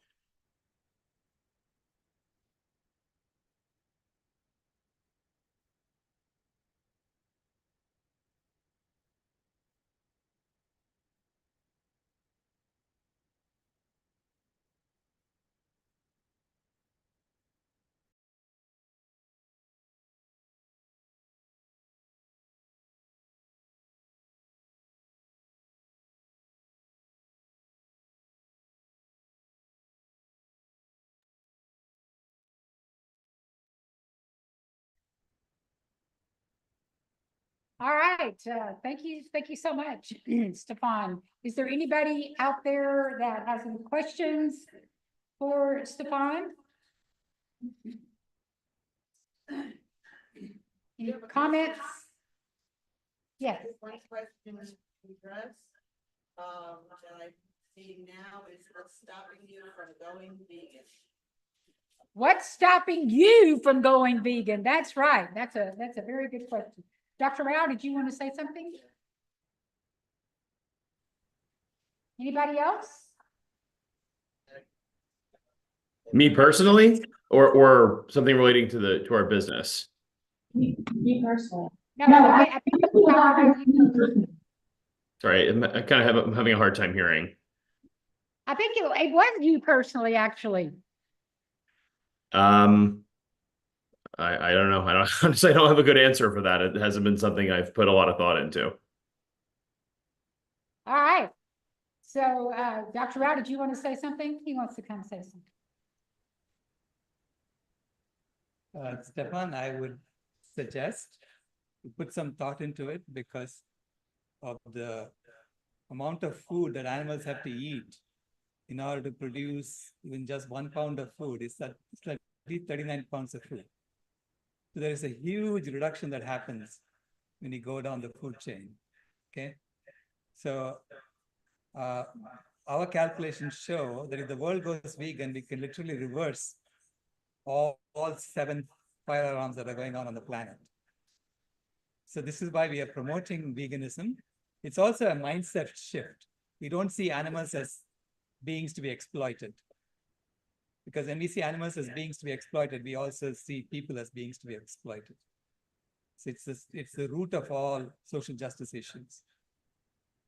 And so anyway, that's what I wanted to tell you. Okay, thank you. Yes. Yes, and I can say as a former cattle rancher that if you'd have told me that I would have gone vegan in Texas and been the first cattle ranch to ever transition their operation to a sanctuary, I'd have thought you were crazy. So I understand the idea of not ever giving it some thought. But once I started giving it some thought, I started going down a rabbit hole I'd never been down. And down that rabbit hole lies all of our answers. Veganism really is the answer. And somebody like you with your background, you can make such impact. So I hope you take the time to explore and consider, you know, it's not just for, you know, crazy people. Like, you know, people always think vegans are crazy. You know, we might be, but it's because we finally see the truth, the lies that we've been taught. So thank you for sharing your story and your message today. Thank you all. Anybody else out there have any comments or questions? All right, so I know we're early. There's something in the chat, a comment. Something in the chat, something's coming in. What is it? Is there something in the chat? It says, how many regenerative farm to table restaurants are there across America? How many regenerative type farms? Farm to table restaurants. Farm to table. Yes, thank you. How many farm to table restaurants are there across America? Regenerative. Yeah.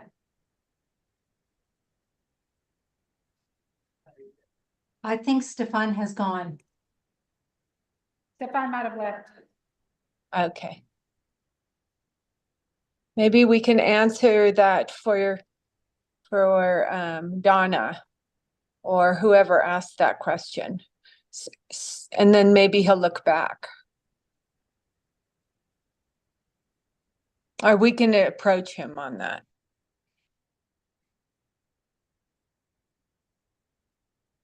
Looks like there's 62 people joining us from Zoom right now, which is really great. We've got some more great speakers coming up.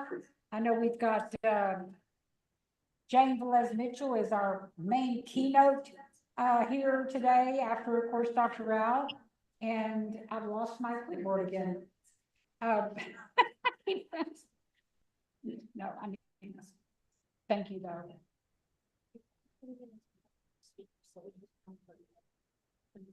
Okay, in about 20 minutes, we're going to have our next speaker, which is going to be the founding mothers movement, which is all about building the mother of all movements. And I've been hearing so much about that, so I'm really looking forward to that talk. So y'all stick around in about 20 minutes for the founding mothers movement. But until then, we're going to open up the floor for anybody that has any comments, any questions. We got about 15 minutes or so if you'd like to have your voice heard. Thank you, Renee. And thank you, everyone. At this conference, the VCOP 19, we decided to make the talk shorter so that we would have more speakers. And also we put time in here for workshops so we'd have time to think about it, maybe write some notes, make some contacts, because we really do need to have a roadmap. What does that, does that mean step by step, or does that mean, oh, look, all these things we need to do now, pick one? And so that's why it's so imperative that we do this participation and thinking about, and I know you think about it all the time. If you're like me, I'm always trying to think about how to make our vegan world. It's in my DNA now, every step. But if we do things together, we're bound to find more connective ways that will amplify what we're doing. So those are my comments on it for right now. Thanks. Thank you. Thank you, Rebecca. Yeah, creating a vegan world is, you know, 9 years ago, when I first started realizing that if we could just stop animals from going into auction houses, if we could just stop the flow of animals from going into what's called sale, S-A-L-E barns, we could crush it. Because it's in these sale barns where all of the cattle ranchers, all of the traditional, I mean, this is, you know, family ranching is a real thing. I mean, they have legacies. And all of these ranchers meet in sale barns and they have their hamburgers, they have their social, they have their coffee, while animals are being exploited and bought and sold in mass in these sale barns. And I would love to see us end sale barns. I know in Lockhart, Texas alone, every time I'm in Lockhart, I see trailers going by with cows, with goats, with sheep, with pigs. I see animals being sold on the side of the road, and it breaks my heart. And you know, we've got to figure out how to stop animals from being bought and sold as property. You know, that is one of the big things I think we need to solve. Recently, my husband and I were interviewed on an article by Vox online Vox magazine, and it was all about an undercover investigator that went into sale barns and was there witnessing the atrocious behavior that these people inflicted on animals being bought and sold. You know, my husband's even told me stories about animals that are pregnant, giving birth on sale barn floors, and the babies being trampled. Stories of, you know, a bull or something with horns gorging out one of the eyes, and they're still being bought and sold. I mean, how is this legal? How is this, you know, if we're not trying to end this, then who's going to do it? You know, it's you know, we don't see a lot of actions. We don't see a lot of vegan activists, you know, boldly going into a sale barn. You know why? Yeah, because generations run deep in those places, and I think we really got to solve that problem. You want to say something? Well, thank you. You inspired me with the thought, and hello and welcome everybody who's just joining. One of the events that I participated in a while back was the Hands Across America. And I still have images of that. And my family from years ago had images of that, where people stood all across America holding hands to say, let's feed people, let's help the farmers. And we need to do ceremonies, we need to do all these things that we've talked about, but I'm thinking we need to do some events where people can see and take pictures and feel what our hearts are doing. So when you're talking about the sale barn, we have one in our place. It wouldn't do much good for me to have 2 or 3 friends there holding our, you know, we can, I have done that. I have held signs up there, but if we go to one place where we have, you know, 50 people with our hands together, you know, with a sign in between saying, we care for the earth, we care for these animals too. Let these slaughterhouse workers go. You know, let's let these animals free. I mean, the pain and injury that those animals feel is horrendous, but so are the slaughterhouse workers. You know, they're the most abused people to have to do that. So anyway, that was an action item that I was thinking we could do. That, anyway, it pulls on my heart as I try to think of actions we can do, where people can see the action, not feel threatened, but say, hey, we care about this. Yeah. Thank you. Thank you. Yeah, it's a real thing. I don't see those kind of things happening. Another, horrendous situation I witness on a daily basis. I live in Welver, Texas. That's where the Rowdy Girl Sanctuary is. And when I leave there to go to Lockhart, on the right-hand side of the road is a small rodeo. They live there. There's a couple that lives there, and they have a small rodeo. And every week there's a different batch of little baby calves. So little baby calves are there, and the only reason they're there is because they were bought at a sale barn to be used for one reason, and that's to be roped, tethered, and thrown to the ground so that grown men can practice their rodeo skills. It makes me sick. Every time I pass by there and see these babies, there's usually about 8 or 9 of them, just there waiting to be thrown to the ground and tethered by grown men, and then they'll be killed afterwards. It's horrendous. You know, how are we going to end this? You know, every time I pass by there, I want to stop my car and go knock on their door, you know, but I'm by myself usually. We do. I think the idea that Rebecca had of, us all gathering, imagine if 30 people, 30 vegans came to this house on the side of the road, this probably about 15 acres. And we just all held hands and we just started circling up. Imagine the attention we would get. And then hopefully they would come out and maybe ask us what we were doing. We have to start going into the heartland of where animals are bought and sold. It's in the heartland of where animals are bought and sold that we have so many issues. And I just really appreciated what Rebecca said. Rebecca, I did notice, is Rebecca still here? Rebecca go. I did notice that Laura George just came into the room.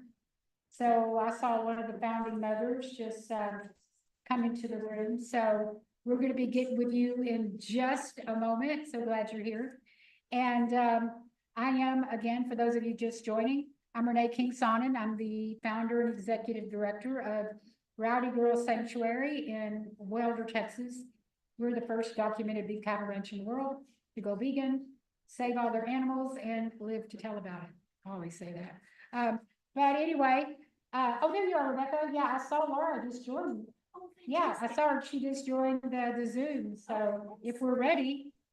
Go ahead. All right. So coming up next. Oh, I don't have that. Coming up next, I am honored and privileged to introduce the Founding Mothers Movement, building the mother of all movements. Introducing Reverend Laura George. JD is Executive Director of the Oracle Institute, a think tank and educational charity focused on the intersection of religion, politics, human rights, and conscious evolution. She leads Oracle Temple and co-founded the Valley of Light micro-community at the Peace Pentagon in Virginia, where Oracle runs a publishing house, spirituality school, and peace practice. Author of the award-winning Oracle trilogy, Laura now spearheads the Founding Mothers Movement, a global initiative to secure women's rights and end war. The FMM launched on July 5th, 2024, with a mission to transition from patriarchy to peace. culminating in the Founding Mothers Proclamation on October 2nd, 2024, International Day of Non-Violence.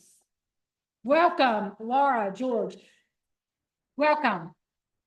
Next up, we have Karuna Caroline Ashley. She is founder of Light on Light Publications, host of the Convergence series of Voice America, and editor of Light on Light's magazine, author of Light on Kundalini. She is an ordained wisdom keeper in Vedic and Native American traditions, offering sessions on healing and nonviolence. As a teacher of the Aquarian Trainer Academy with the Kundalini Research Institute, Karuna brings devotion, compassion, and depth to her Kundalini yoga practice. Formerly a Ford model and Bristol Old Vic alum, she is based in Boulder, Colorado, and serves in the Peace Room of the Founding Mothers Movement. Can't wait to hear from Karuna. And next, grandmother Ajna Fleury is a spiritual activist, counselor, healer, and ceremonialist from the Great Sioux Nation, serving as first peace ambassador for the Crow Creek Sioux tribe. Founder of the Crow Creek Unki Grandmother Society and Healing Hearts at Wounded Knees, Ajna is dedicated to ending war and fostering peace. She is also part of the Council of Eagle, Condor, Quetzal, and Colibri, and an international coordinator for 4 Worlds Holistic Health. A former University of Minnesota faculty member, she holds degrees in nursing and counseling, psychology, and serves in the Peace Room of the Founding Mothers Movement. Would y'all please help me make a warm welcome for these 3 wonderful women that are here to inspire, educate, and just really give us so much love. Thank you. Thank you so much for having us this evening. We are delighted to be here. We are excited to be partners with the Climate Healers, VCOP Allegiance, In Defense of Animals just joined the Founding Mothers Movement. We're just so excited. And Ajna is delayed, so I'm going to go ahead and speak first. First, let me tell you a little bit about how the Founding Mothers Movement came to be. And let me start by saying it is not another nonprofit. It is not a legal entity. What it is a growing social movement of 4 partner groups. So one of our partner groups are women and children. Then we have peace and democracy groups joining. We also have spiritual and churches joining. And then the last category are the earth-based groups, indigenous groups, and those that are dedicated to saving this planet. We're following essentially the suffragette playbook of about 100 years ago. That was the height of the peace movement in the United States. This is when the Kellogg-Briand Pact was passed. This was supposed to be the treaty to end all wars. And women were the force behind these social change movements. We brainstormed this starting last year, end of last year. It's been about a year now. We learned about Project 2025 early on. The women involved are academics, thought leaders, international attorneys, and the whole project was sort of birthed out of the Evolutionary Leaders Collective. That's a group of thought leaders and futurists. And we proposed a variety of projects. What can the women of the world do and get behind to finally shift this stalled paradigm transition? And the brand Founding Mothers came in. And it's not intended to only be for mothers. It's intended to be, harken back to the founding fathers, not just of America, but of every nation. There weren't many women involved when the mapping and the governance systems were designed. So our goal is to elevate the vision of all the original founding fathers, because back then, patriarchy and privilege were embedded in every governance system in the world. The other reason why we think women are key to the shift is because the social science is in. We know that when women participate, whether it's in a boardroom, in the business setting, or it's in a Congress, in a parliament, in a governance setting, or local communities, food banks, whenever women participate, the discussions are slightly different. The outcomes seem to take more stakeholders into account. And that is why at the top of our list of quote demands, to use activist terms, it's the full empowerment of women everywhere on the planet. And that includes reproductive freedom. The second quote demand, because we're using some new language, we're calling these our solutions, but the second goal of the Founding Mothers movement is to end war. When we look at the poly crisis and peel all the layers of this now putrid onion that is stinking up the world, at the core, we believe, are women in war or flipped partnership and peace. And these are the two solutions that once solved, once anchored globally, make all the other elements of the poly crisis remediable. So our goals are very well defined. It is to seek a partnership system as opposed to a patriarchal or a domination or a privilege system. And it is to move us out of militarism into a permanent state of peace. And that requires a lot of thinking. We passed our Founding Mothers Proclamation on October 2nd, which is Gandhi's birthday and International Day of Peace. And once we dug into the details of our two solutions, we recognized and had to deal with the fact that there's no global law. We had to deal with the fact that the United Nations went sideways at inception with the Security Council veto, allowing just a few nations to prevent all nations from reaching consensus on important issues. And most importantly, we had to deal with the fact that the International Court of Justice is a voluntary forum.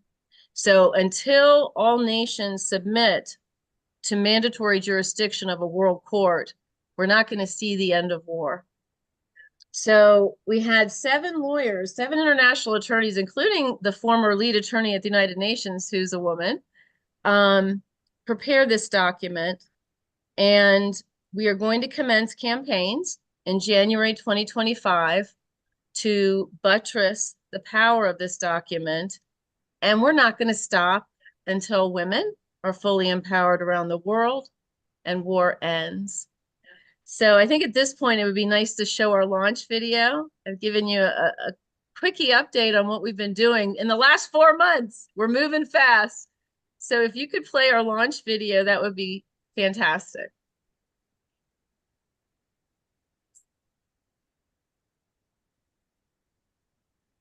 Oh, and Good Eshin is here now.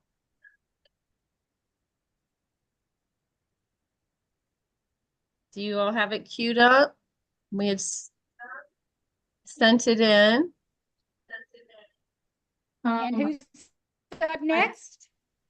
I think Rebecca maybe was going to show that, but she's having difficulty with her cell phone. Hang on. Okay. Or Renee, we were told that Renee might be, or is that? Well, we'll keep talking while they get our launch video up. I'd love Ejna to share about our Indigenous program. Well, I want to share fully when she's getting ready to launch this. I feel a little constrained. Yes. Yeah. So yeah. Thank you. I'll fill the gap by just Well, letting. if you could answer this one question here, Laura Slit, is there not an international criminal court? There is, but it too does not have mandatory jurisdiction over the nations of Earth.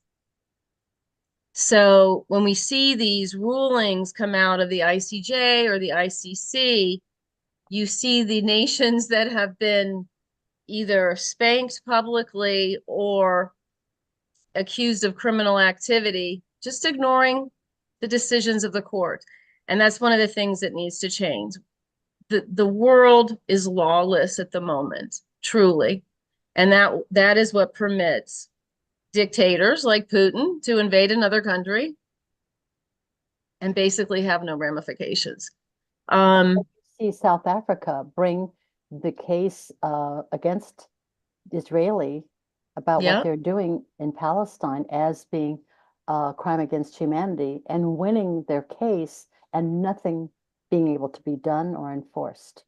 So we really have people don't realize that we have a lawless planet. Yeah. And with regard to women, obviously we all know that not only does every nation treat its female residents differently, in the United States, we now have a patchwork. I can literally go I live on the border, and I'm in Virginia, and I live like 9 miles from the North Carolina border. I go to North Carolina and my rights change with regard to my personal life decisions regarding family. It also changes with regard to my health. Women are dying who need this reproductive and emergency health care. So the status with regard to our 4 billion sisters has just become ludicrous. Well, I think there's don't appear able to get the video going, which is so sad. No, we can do that. Oh, can you? Hey, is that Women Salish? and men around the world are celebrating. Is this the one? Yes, thank you. Thank you.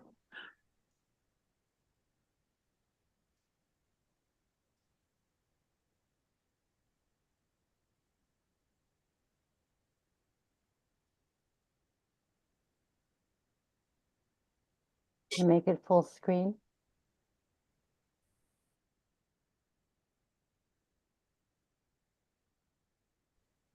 Women and men around the world are celebrating the birth of the Founding Mothers movement to secure universal rights for all women and to end war. Simply put, we've had enough of patriarchy and privilege. We will no longer tolerate family violence, sexual assault, child marriage, girls who can't go to school or let their hair down, men depriving us of reproductive freedom, or sacrilege against Mother Earth. The military-industrial complex trains men to kill on command. They're also weaponizing AI. Soldiers rape women as a staple of war, and surviving women and children.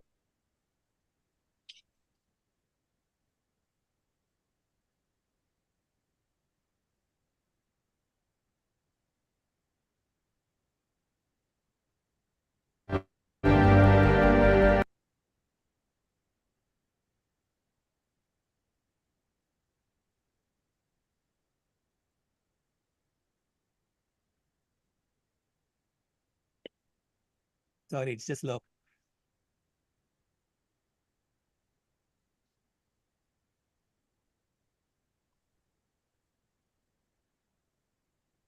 Silas, do you want me to play it?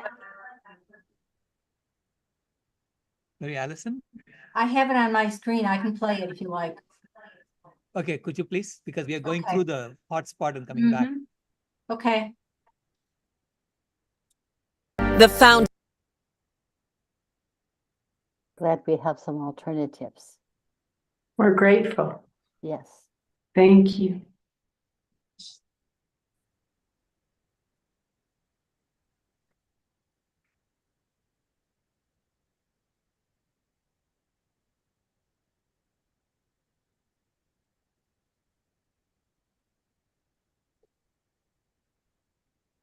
Women They and didn't. men They around the full world are screen. celebrating the birth of the Founding Mothers movement to secure universal rights for all women and to end war. Simply put, we've had enough of patriarchy and privilege. We will no longer tolerate family violence, sexual assault, child marriage, girls who can't go to school or let their hair down, men depriving us of reproductive freedom, or sacrilege against Mother Earth. The military-industrial complex trains men to kill on command. They're also weaponizing AI. Soldiers rape women as a staple of war, and surviving women and children are left homeless. The founding fathers of every nation have brought us to where we are. Now, the founding mothers are joining together to lead us into an era of partnership and peace, a future that works for everyone. We're a global coalition, uniting women's groups, peace organizations, spiritual communities, and environmental groups. We're taking action to shed archaic belief systems, transform barbaric behaviors, eradicate misogyny and racism, and protect democracy. Instead of a war room, we're building a peace room. And we're spreading truth, love, and light. We serve as diplomats and peace negotiators, business leaders, elected officials, caregivers, and wisdom keepers. And we've got a concrete plan to grow this into the mother of all movements. First, we wish to honor the Mother's Day proclamation written by Julia Ward Howe. Mother's Day was not created for gift cards and chocolates. It was a call to action for an international Congress of Women to pursue the great and general interest of peace. Second, we're reimagining the Women's Congress. It will network thousands of women's groups around the world. Third, in addition to unifying our sisters around the world, we're inviting our brothers to join us. Stakeholders who lead peace, spiritual, and environmental groups. Just imagine our united strength when we, the people, organize. We'll move mountains if we focus on two specific goals: partnership and peace. Please join the Founding Mothers movement today. If you lead a women's organization, register for our online Women's Congress and help compose the Founding Mothers Manifesto. If you lead a peace, spiritual, or environmental group, enroll your organization in the coalition and help transition humanity from patriarchy to partnership. And if you're an individual who understands that our future is at stake, sign up for our mailing list, donate, volunteer your skill set, and be ready for a series of escalating campaigns starting on January the 1st, 2025. Join the Founding Mothers movement and help transform the world.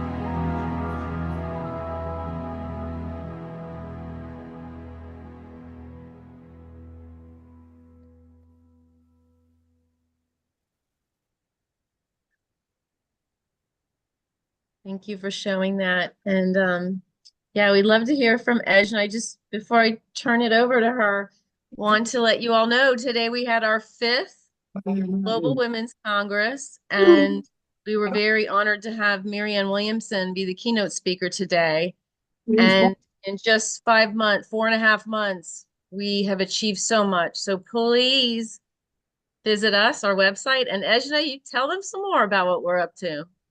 Yes, thank you. Thank you. I feel re-inspired every time I watch that. And just to tell you a little bit more about my background as an enrolled member of the Crow Creek Sioux Tribe in South Dakota, and more of an Indigenous representative, but an Indigenous elder. And Indigenous have an inherent strong spiritual relationship with not only the surrounding plants and animals in the local area, but a deep, resonant relationship, an alliance with Earth herself and the elements. When we pray, we invoke the elements because we have a relationship with the elements. And those who have gone deeper into some of the practices, you know, we have these relationships with our alliances, which could be animal consciousnesses or spirits, or plant consciousnesses or spirits, and also all the way up to the star nations. I mean, we have people who absolutely commune with the stars. So, and we know how thirsty our whole human family is for the well springs of spirit, of the love, of the flow of spirit and nurturance. And so this imbalance that's taken place with what we might call toxic masculinity is really needs to be brought into balance, because and our planet, at least since the last ice age, we've only known war. So this adventure and this endeavor that we're entering needs to be brought forward, not by war, because that's where we are now. And the attack is not just, the attack is on ourselves, you know, racism, judgment, genocide, but the attack is on our planet. Our attack is on the animals for their skins, their food, the meat. The attack is on the trees. Oh my goodness, the trees. Some trees are actually entering the endangered species list. And they've fed us, they've housed us, they've clothed us, they've kept us warm for all these millennia. So indigenous also really have a whole panoply of ceremonies. And by ceremony, you invite the mystery to come and touch the ego in a certain way. And so it's very intimate, it's very personal. So we're wanting to bring ceremony, not only for our personally, but for collective, because we don't really know how to act and plan together very well as a collective. And indigenous, by being community centered, and we're really recommending community and local organizing. All of our delegates represent local organizations or local communities, so that you can identify your values and work and function together, which we need more. You know, mostly it's been this domination or listening to others, and we want to promote everyone's voice. And I cannot not stop. I have to share more about the children because the children throughout the millennia have been used as labor. They're attacked in war.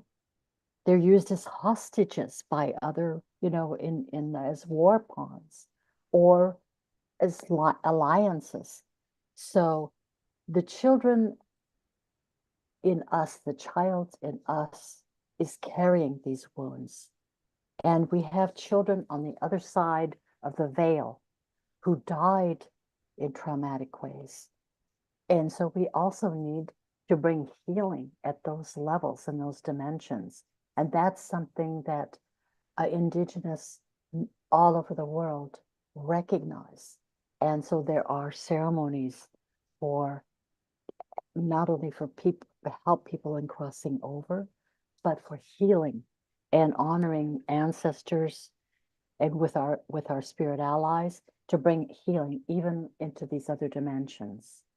So I know I've introduced areas that we don't always talk about, but actually all of our religions around the world, and certainly indigenous spirituality, embraces this.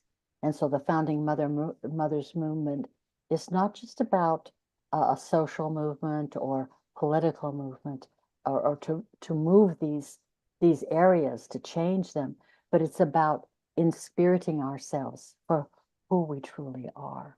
And that's how we need to move forward, is from who we truly are. We are founts of love. We are actually founts of light.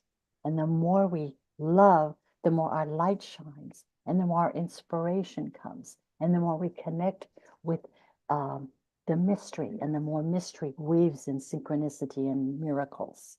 So we're really needing to reach out to Indigenous communities, to the youth, and we need to absolutely protect and heal each child in us and across the lands and in our history, and protect the future for all of us and all of our progeny. So thank you. Thank you.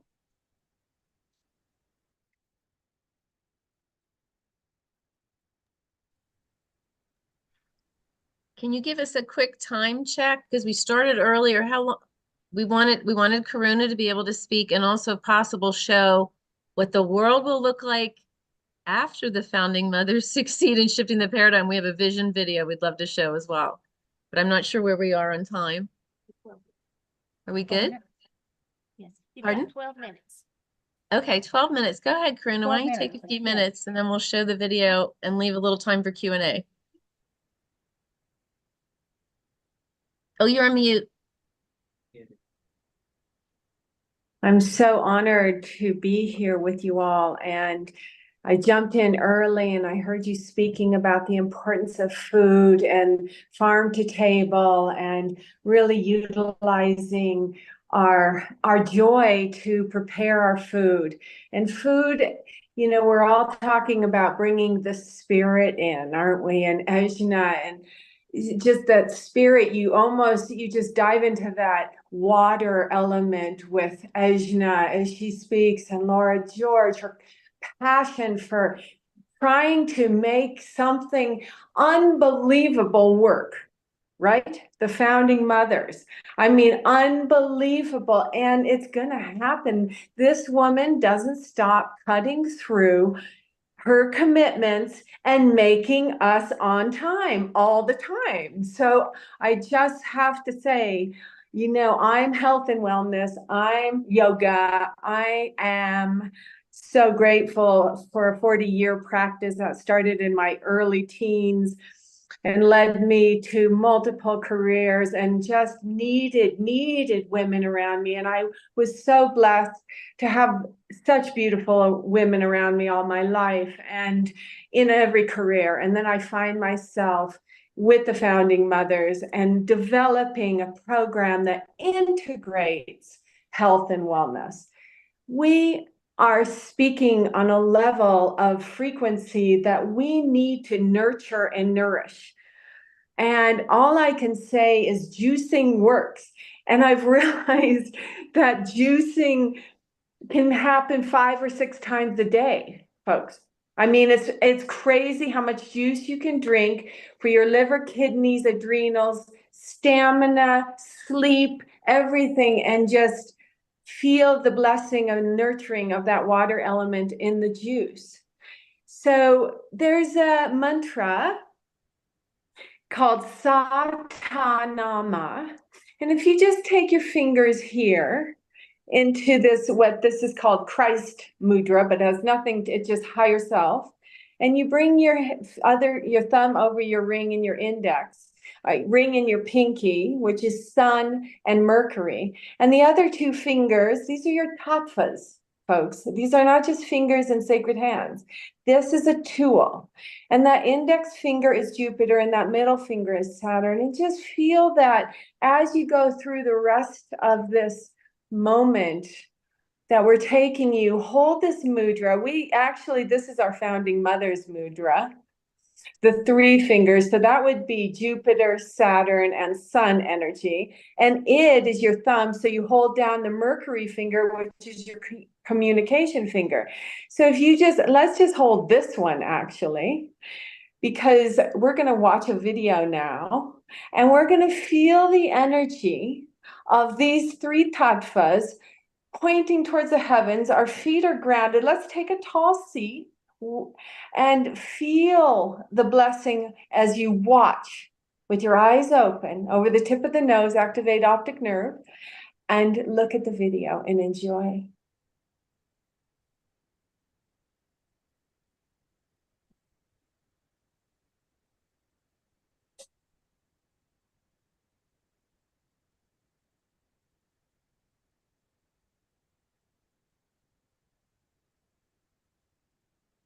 Do we have? So as we're waiting for this video to come up, the mantra, take just 2 fingers here and hold yourself here. This is a meditation for the positive mind, okay? Take your fingers here. Let's elevate as we wait for the video. So we wait for nothing, right? And we use this mantra, sa, ta, na, ma. And sa is infinity, ta is life, na is death, and ma, of course, mother, is birth. So when you chant this mantra, you place this awareness, and you can use your voice now, your 5th chakra, to open up your physical body, to activate a positive mind. Satanama, Satanama, Satanama, Satanama, Satanama. Are we ready with the video? Satanama, Satanama. Nice to see you. Sata, let me see your mudra. Satanama, Sat, beautiful. Satanama, and take a beautiful inhale and cross your heart. And we ask feel which this video practice. this is? It's ready? Which video is the next one? It's the vision video. Is it The the vision video? Yeah. I can play the vision video. Okay.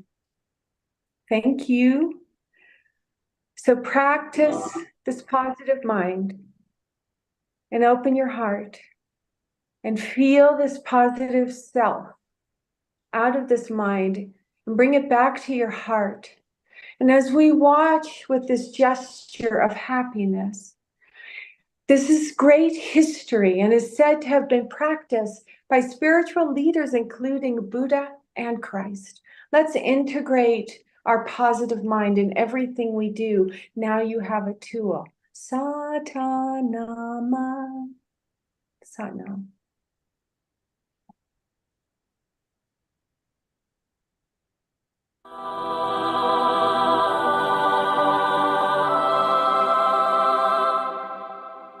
The year is 2030, and the Founding Mothers Movement has successfully shifted the paradigm. We have achieved a great victory. We have fully empowered women around the world, and we have stopped an evil that no people before us were able to prevent. We have ended war. Women now have universal gender equity. Women have bodily autonomy and reproductive choice. Laws are in place to prevent child marriage. Cultures forbid family violence and genital mutilation, and relationships between women and men enter a field of understanding and compassion. For the first time in human history, our precious planet is at peace. The military-industrial complex is now a peacekeeping force, and men no longer are asked to kill their brothers. As a result, there is ample money available for healthcare, daycare, and elder care. Schools are being built around the world to educate all girls. Projects abound and are fully funded to provide novel green infrastructure and protect the commons. Artificial intelligence is properly monitored and employed for benevolent projects that enhance life on Earth. Now Mother Earth can regenerate. Animal, plant, and ocean life are revived and add to the euphoria of this new golden age. All my relations, one of the original instructions, is a lesson taught in every school, along with mindfulness. There now exists a universal inner knowing that together we can accomplish anything. Planetary governance has reached a new level of inclusion, collaboration, and coordination. The nation-state system yields to regional and local models of self-organization. Intentional communities and cottage industries abound, creating self-sufficient economies. Globalization now means that we are one species with one shared destiny. Personal freedom is intertwined with responsibility, which we gladly share as members of one human family. The news story is told far and wide. Our children know it by heart. Songs are written in its honor. Truth, love, and light reign on earth. As above, so below. Join the Founding Mothers movement and help transform the world.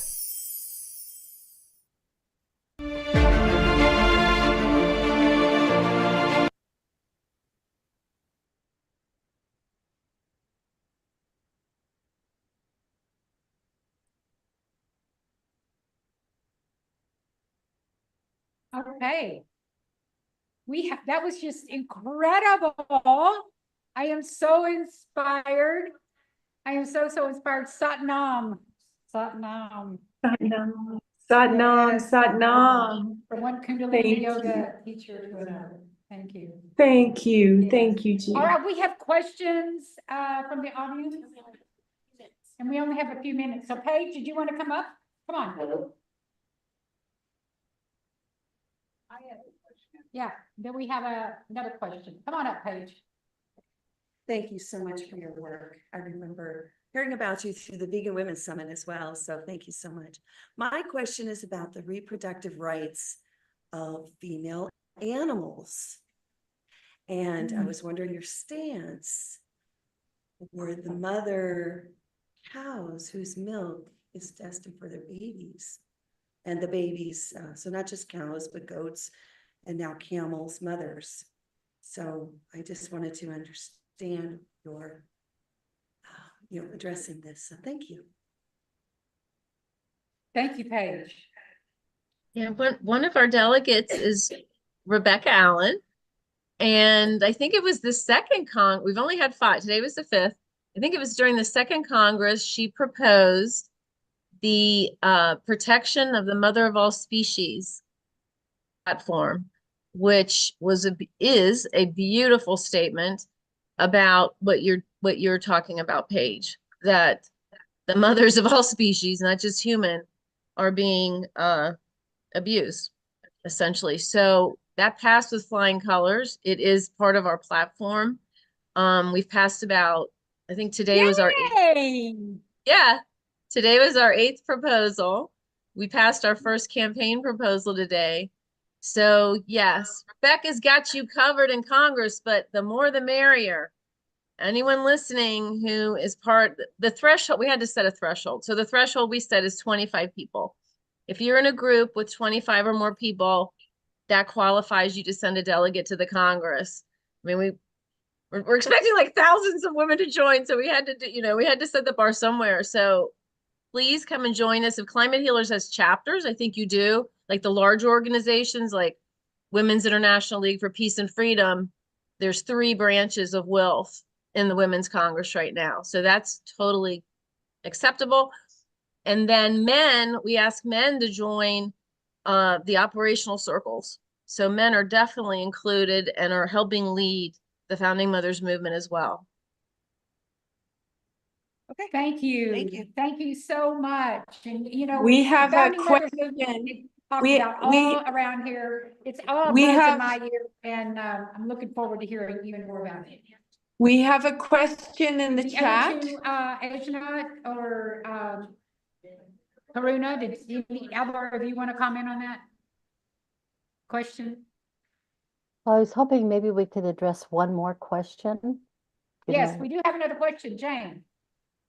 What I asked, which it's very similar to what Paige asked, but what I'd like to ask is, I've tried to open certain women's groups, feminist groups, and as a gay person, LGBTQ groups to vegan concepts, and there sometimes seems to be a wall. And when it comes to feminism in particular, a mantra of feminism is rape is rape. And all the cows on factory farms are raped into existence. They're not making love on these factory farms. Workers literally shove, and the males are exploited too because they masturbate them. Yeah. And they shove the sperm against the will into the body of these cows, and then they take the babies away when they're born. So I call factory farming a rape, abduction, and murder operation. But there seems to be a wall in feminist groups making that connection. Can you address that at all? Thank you, Jane.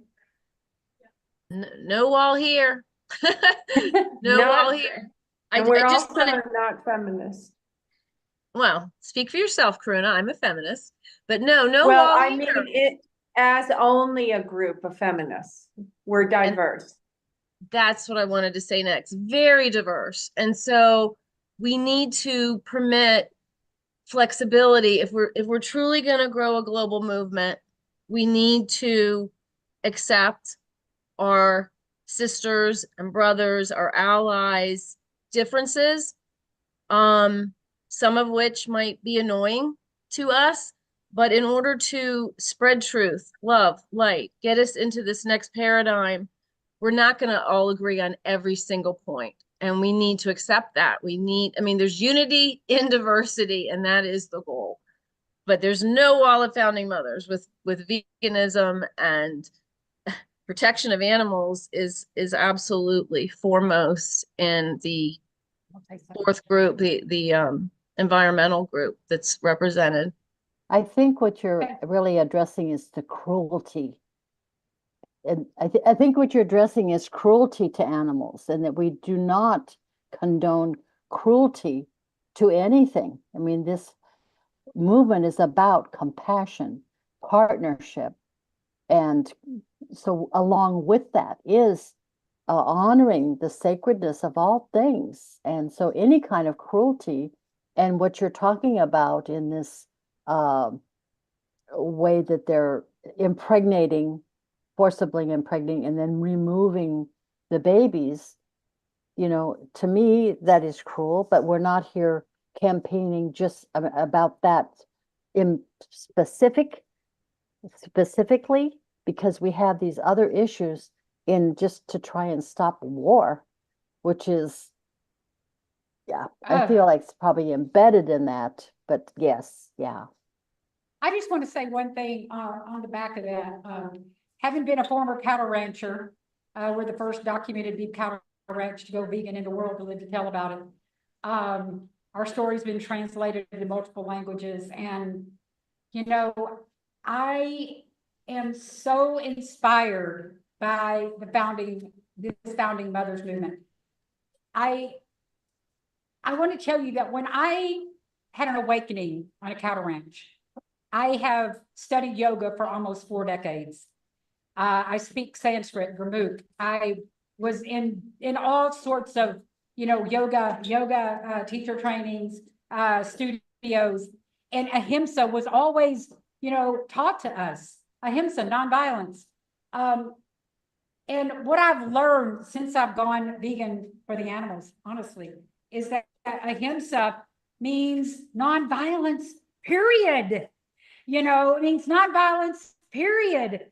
Not just to humans. And one of the things that I learned from Dr. Will Tuttle, who is a dear friend of mine, is that thousands of years ago, the word war actually meant the desire for more animals. When you go back 10,000 years, the word war interpreted the desire for more animals, because thousands of years ago, they started herding animals, and that's what brought all of the animal agriculture as we know it into existence today. And so as a former cattle rancher, I understand both sides, and I'm just here to say thank you so much for your open mind, for your willingness to shed this wonderful light onto our earth. Thank you so much. Thank you. Thank you, founding mothers. All right.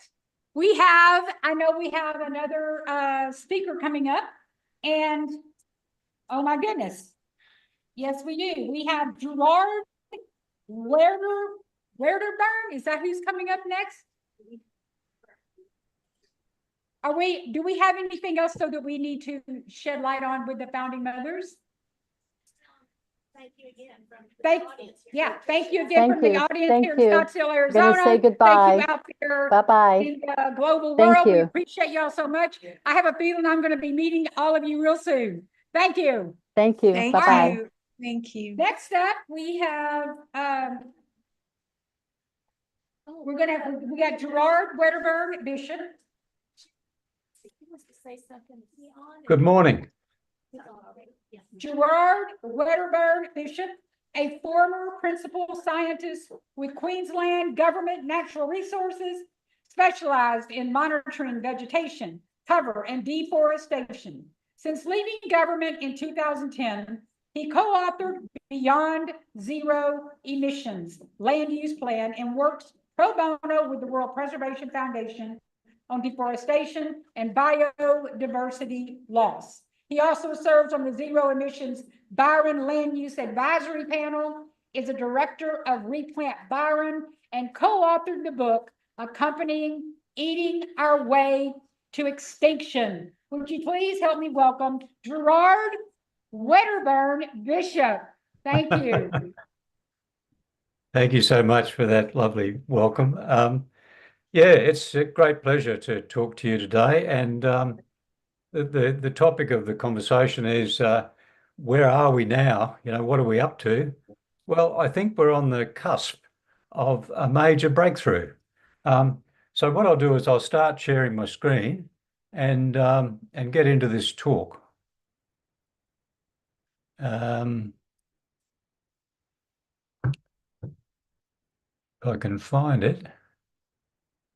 Here we go.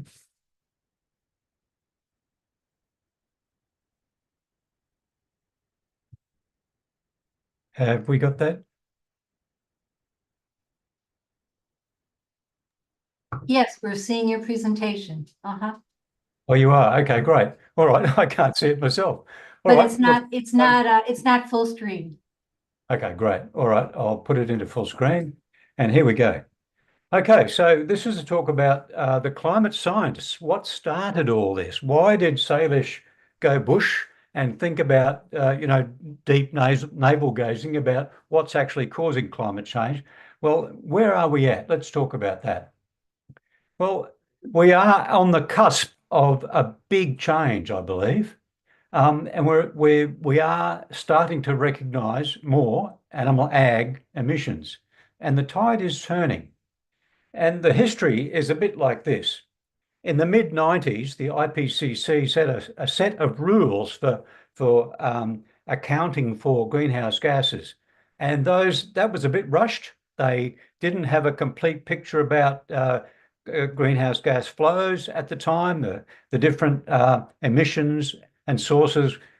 Fossil fuels were well known, but the land emissions were pretty much unknown. Agriculture, partially known. So they set these rules in place, which are way outdated now. In 2006, FAO produced a report, Livestock's Long Shadow, and they said that, right, livestock produce 18% of global emissions, and they updated that in 2013, and with industry help, and they rounded it down to 14.5%.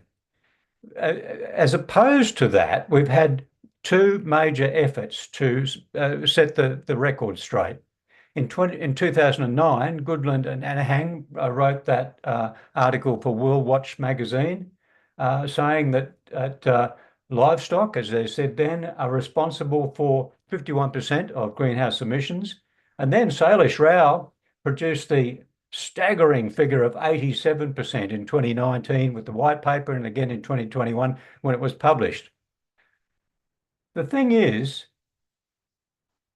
everyone, including environmental NGOs, quote the 14.5%, the official United Nations figure. So we've got to fix that. But the trouble is that Salish is right. Salish is dead right. But let's investigate that. How do I know that Salish is? This is where I came on board. I first bumped into climate healers, and I saw that 87%. I thought, whoa, this is big.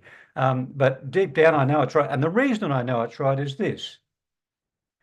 My job with Queensland government was crawling all over the countryside, beating up Toyota Land Cruisers and mapping deforestation.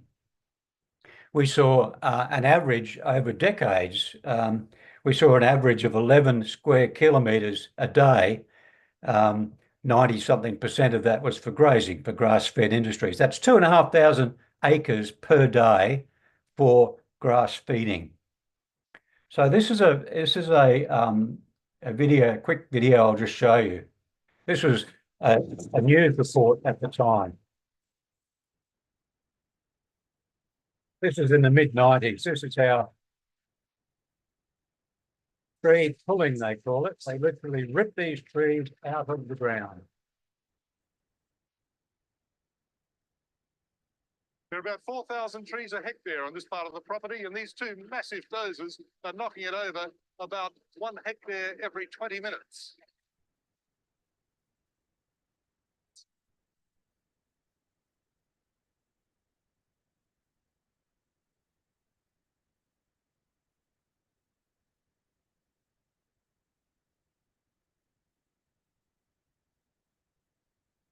So that gives you an idea of the sort of violence involved in killing forests.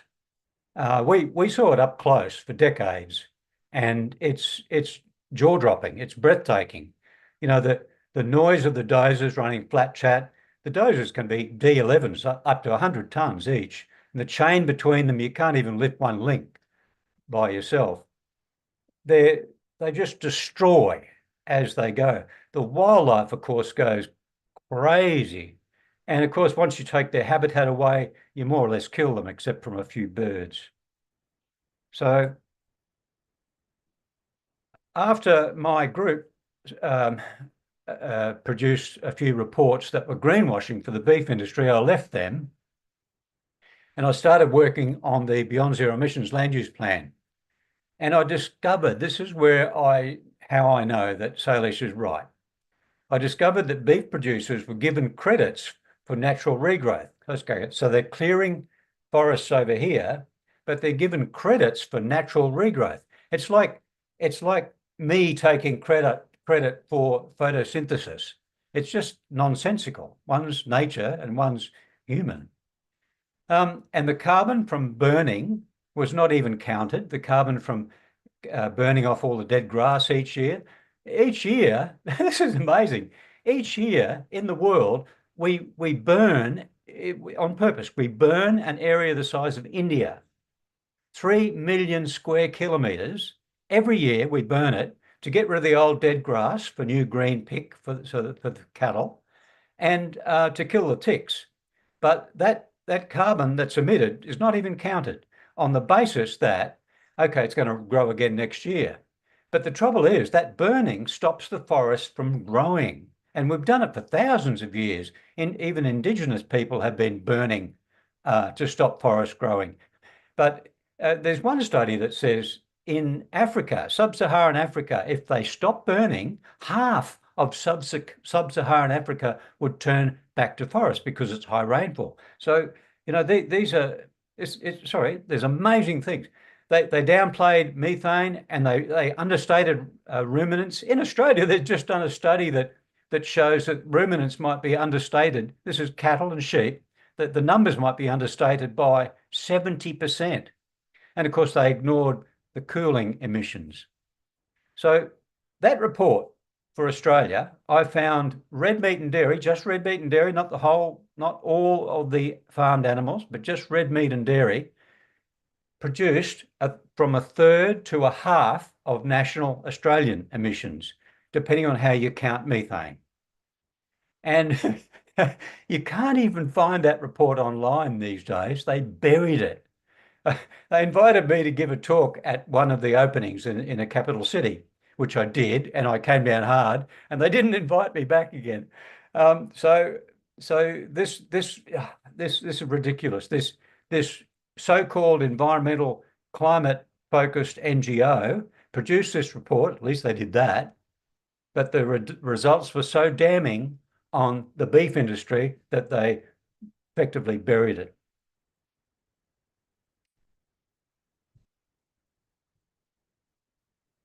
So when I saw Salish's work, it rekindled my outrage, if you like, and I got working on that, and just published last month is the first of 2 papers. And this first paper shows that land use emissions, mostly from deforestation, have been greater than fossil fuels since 1750. How about that? That means that, well, you talk to anyone in the street, ask them what's causing global warming, and they'll say carbon dioxide from fossil fuels. Everyone knows that, right? Well, now that's been proven wrong. The biggest carbon emission is deforestation. How about that? And it's in one of the top journals globally. It's in one of the most prestigious journals, published last month. Now, the interesting thing about this is, well, 2 things. Land-hungry industries become major emission sectors. But what's been the feedback? Okay, let's look at the feedback. I've had not very much feedback so far in this last month, which is really interesting. I promoted it to more than 100 different groups and podcasts and what have you, but I received 3 very strong endorsements. And those 3 endorsements were all from top scientists working on the global carbon budget. Okay, so admittedly, it's a bit hard to read this paper, but the people who are working in the science, in the global carbon budget, which is the recognized budget of, not budget, but inventory of carbon, they see that we need to change our accounting practices because they've been dodgy in the past, and this is the right way to do it. So they agree with me, and they're going back to then change or talk about with the others changing their accounting. It's not the IPCC, mind you. We've still got to convince the IPCC to do it, but the only feedback I've got so far has been positive. So this is a really big thing. Okay, the other thing that it proves, not only has deforestation been the biggest emission of carbon, when you do this net accounting, it also hides the amount of drawdown that the vegetation is doing for us. You see, for thousands of years, nature has been making up for our emissions. For thousands of years, we've been cutting down forest, and it's been soaking up that carbon in other forests, right? Now, it was only about 200 years ago that nature was unable to soak up all the excess that we're producing. So since then, the amount of carbon in the atmosphere has been climbing. But nature's doing its best. It's working damn hard to pull it down. And since 1750, it's locked down. This is locked down, not just cycled. This is locked down thousands of billions of tons of CO2. In fact, that's 3/4 of all carbon emissions since 1750. All carbon emissions, that's from fossil fuels and from deforestation. It's locked down 3/4 of that. And in the last decade, it's locked down 65% of that. So you can see it's sort of losing ground, but it's, if you were to say, what's going to be the savior? What will save us from this global warming? Well, just look around. Every tree, every bit of vegetation out there has been doing us a huge favor, locking up 3/4 of all our emissions since 1750. So it's invisible to us. We don't see it, but every tree, even if we call it a weed, it's doing us a huge favor, locking down carbon. And it does an amazing job. Oh, that's what I said before. All the scientists' feedback so far has been positive, very positive. So the next step, the next paper that we're talking about now is that has just been submitted a couple of days ago. It takes months to get these things through. But this is the paper that takes that accounting for carbon, like we talked about with deforestation.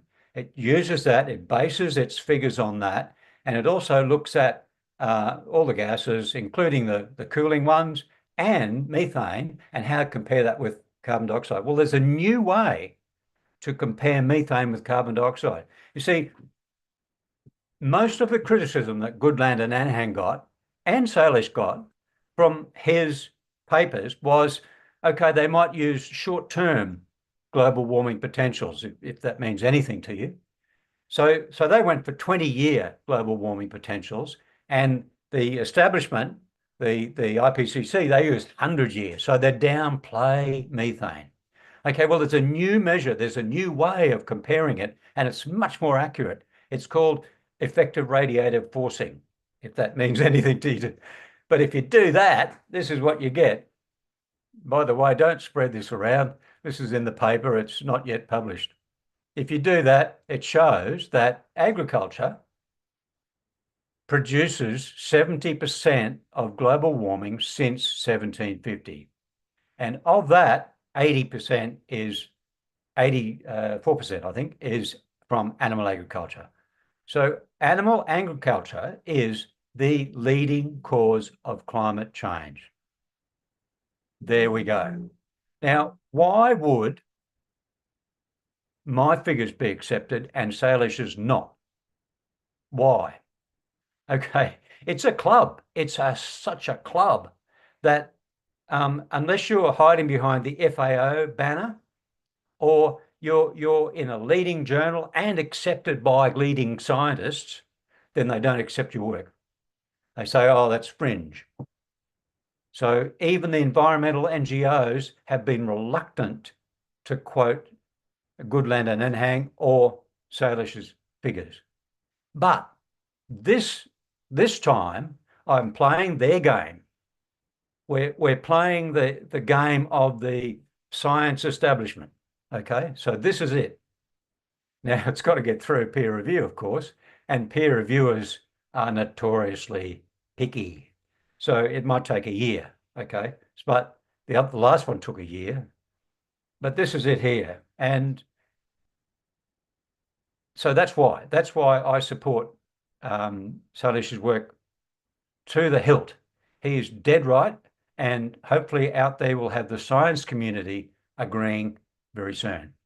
So that is going to be a major thing. But along the way, I've been battling for years now to get this through, but I just want to make a few observations. The resistance in the science community is lessening. Hang on, I'll unshare my screen, eh?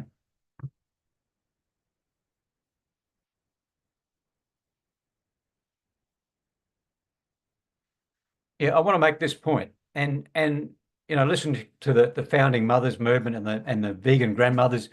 All of that is about to come to fruition. Now, the way I see it, it's exactly as Salish predicted, that we have the curve is not a linear curve. It's going to go up very, very, very fast, and it all happens at that last moment. But I can see the tide turning right now. I can see that, bang, the science community has less and less objections to this work. In fact, that year that it took to get that first paper published, all of the scientists gave me really good constructive feedback. In other words, to turn those ideas into something that they would accept. Okay, and we did it. We got that paper through. So they were helpful. They were not a hindrance. Some of them at the very beginning just rejected it out of hand, said, no, we can't do it. But that paper now has been accepted. And now this second paper, I've done it in a way that it's it's not new science, right? Because number one, I've got the first part of it, the stumbling block is accepted. And number two, the second part of it, the effective radiative forcing, that has also been accepted. And the airline industries, the aviation industries are using that to compare aviation to other emissions. And they're also using it to compare. See, aviation produces a lot of emissions, just like agriculture. Carbon dioxide, sulfur dioxide that's cooling, aerosols. It also produces clouds in the stratosphere, in the upper atmosphere, and the ages, the time frames for these different emissions is very strong. CO2 versus a few days for aerosols. So they've fully accepted this method of comparison. It hasn't been done in agriculture before. So what I'm doing is not new science. It's simply doing the same thing for aviation, for agriculture, as has already been done for aviation. So I'm not trying to battle through new ideas. It's just getting accepted of a different way of doing it. So this is what we're doing, and I think I'm getting good feedback. And I think we're really getting somewhere. So hopefully by playing the game, the science game that these guys insist we do, then NGOs will come on board. NGOs will also recognize, as Salish has done for years, that animal agriculture is the leading cause of climate change. So anyway, that's the end of the talk. Thank you.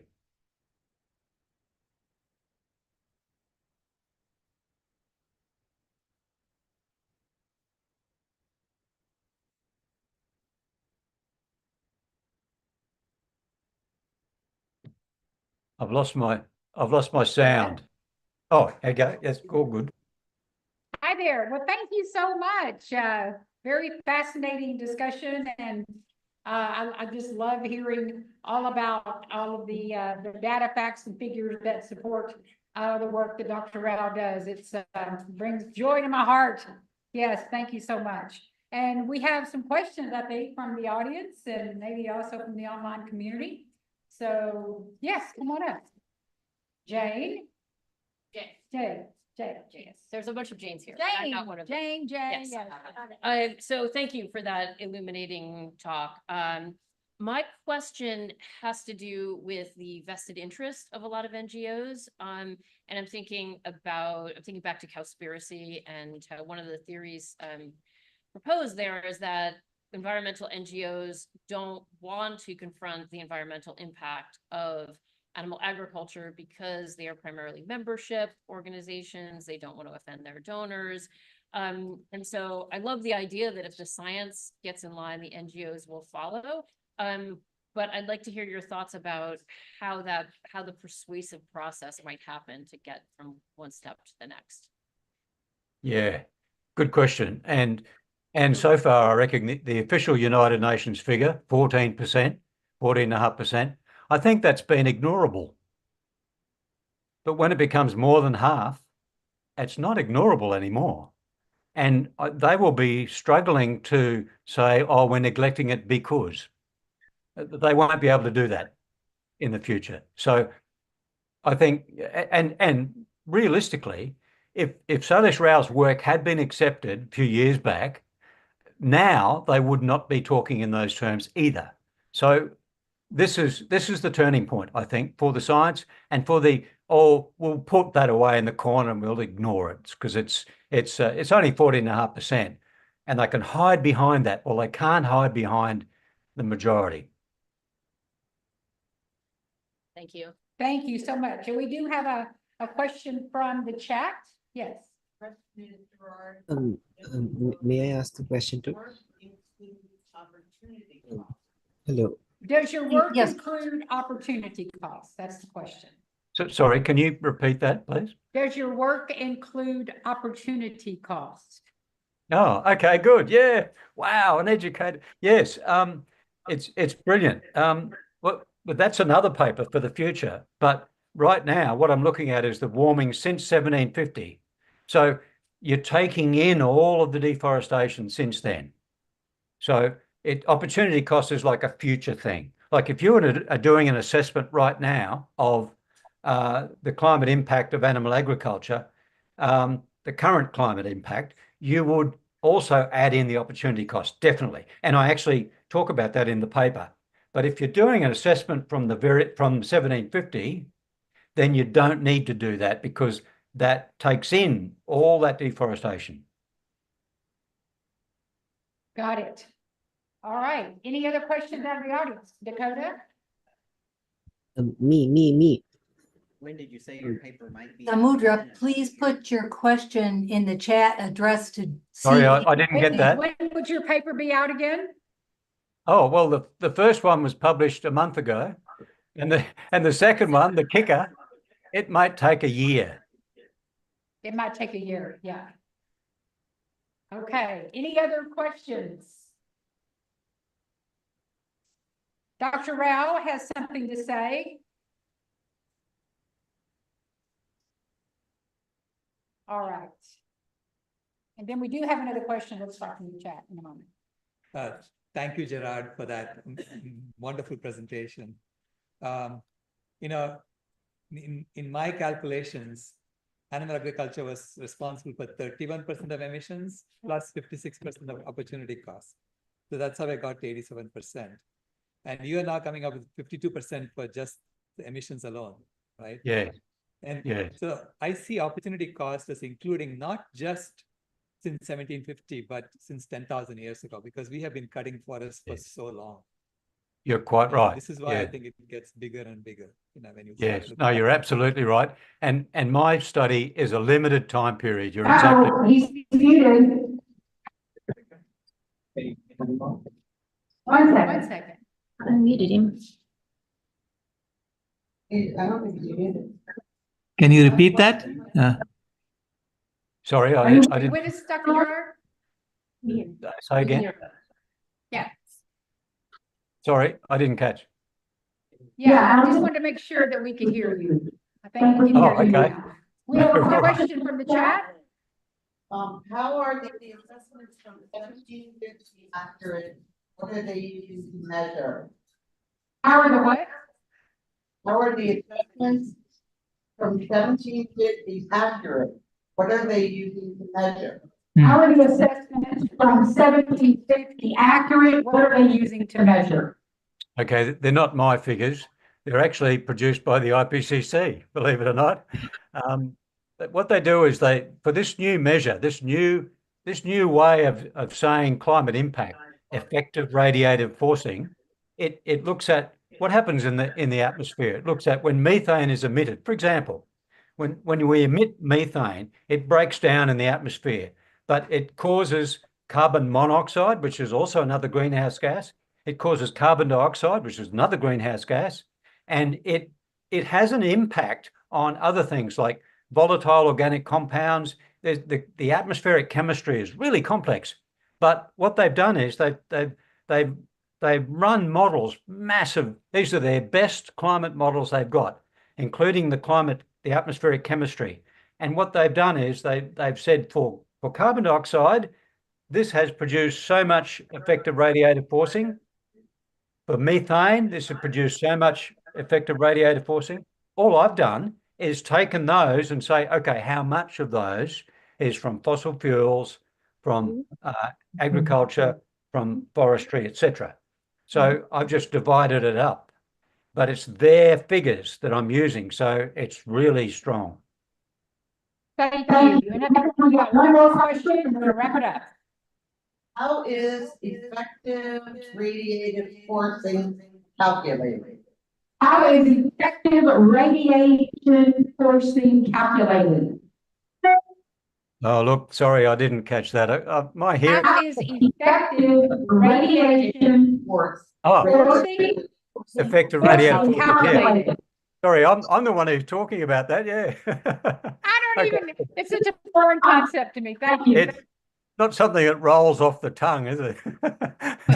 So, effective radiative forcing is a really interesting measure. It's measuring how much of the sun's rays are caught and trapped inside the Earth's atmosphere and how much are bounced off. Okay, so it's like a measure of the warming for each of the gases, and the way they do it is through very complex but computer models. Okay, they're atmospheric chemistry models and they're global warming models.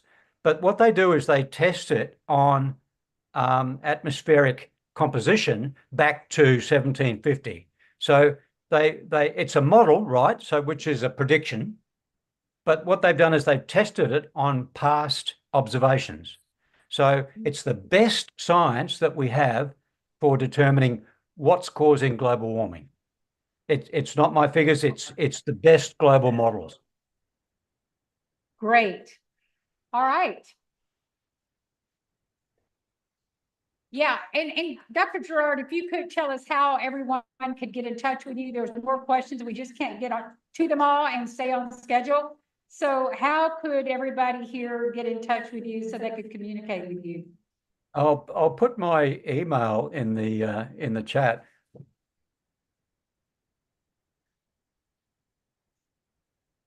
Dr. Gerard? There it is. Can you let everybody here know how they could reach you? Oh yes, I did a 5-minute question. video talking about the first. If you go to if you go to YouTube onto the World Preservation Foundation page, you'll find there's a new video there on that on the paper that just been published last month. It explains that paper, but not the new one. You keep your ammunition dry until it's published. Okay, thank you so much. Thank you. Thank you. All right. Thank you so much. Thanks for listening. Awesome. And next up, we've been waiting patiently for our next keynote address, which is going to be given by Jane Velez-Mitchell. The talk is called Countdown to Year Zero. Jane Velez-Mitchell is the founder and director of Unchained TV, a non-profit digital news network focused on animal rights and the vegan lifestyle. An award-winning journalist and producer of 2 documentaries, Jane hosted her own CNN headline news for 6 years, featuring a weekly animal issues segment. Previously, she was a news anchor at KCAL TV in Los Angeles and WCBS TV in New York. A New York University graduate, Jane is also the author of 4 books, including 2 New York Times best sellers. Sorry, I have to flip the page. All right. Would y'all please help me welcome the one and only, our very own Jane Velez-Mitchell. Darling. Oh, yeah. Thank you. You want me to have that too? Yes. All right, here we go. It's been a long day, but I'm really just excited and honored to be here. And Dr. Rao, come over here for a second. Come over here because I have for you an Unchained TV cat. Wear it proudly. There we go. Check that out. That looks pretty cool. There you go. Unchained TV. And, you know, Dr. Rao is one of the reasons behind the success of Unchained TV because he was the subject of our very first documentary, Countdown to Year Zero. Now, I have some notes here because honestly, how do we put this all in perspective? Let's get back to the basics. We want to create a vegan world. We want to do it by 2026. That's what, 12 months from now? 13? What the hell? What the hell? How are we going to do that? How are we going to do that, people? Oh my God, the clock is ticking. So I just want to put things into perspective. Okay, so people have been vegan since time immemorial, but I actually just found out about a half an hour ago that the word vegan itself is only 80 years old. How do I know that? Because while this event was going on, I was uploading the latest documentary to Unchained TV, and that documentary is about celebrating vegans' 80th birthday. And it turns out that the Vegetarian Society, one of the guys at the Vegetarian Society wanted to put a little newsletter out about non-dairy vegetarians, and they shot him down. They said, no, you can't do that. So he got mad and he created his own newsletter and called it the Vegan Newsletter. And he and his girlfriend, who became his wife, came up with the word vegan, taking the first part of the word vegetarian and the last part of the word vegetarian and put it together. And that's how vegan was born. I just found this out 5 minutes ago. I was like, that's pretty amazing.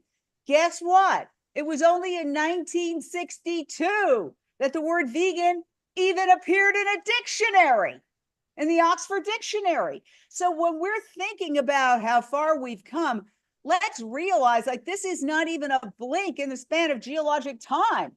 I mean, the word vegan wasn't even in the dictionary until 1962, and we're going to have a vegan world next year or the year after, or whatever it is, 2026.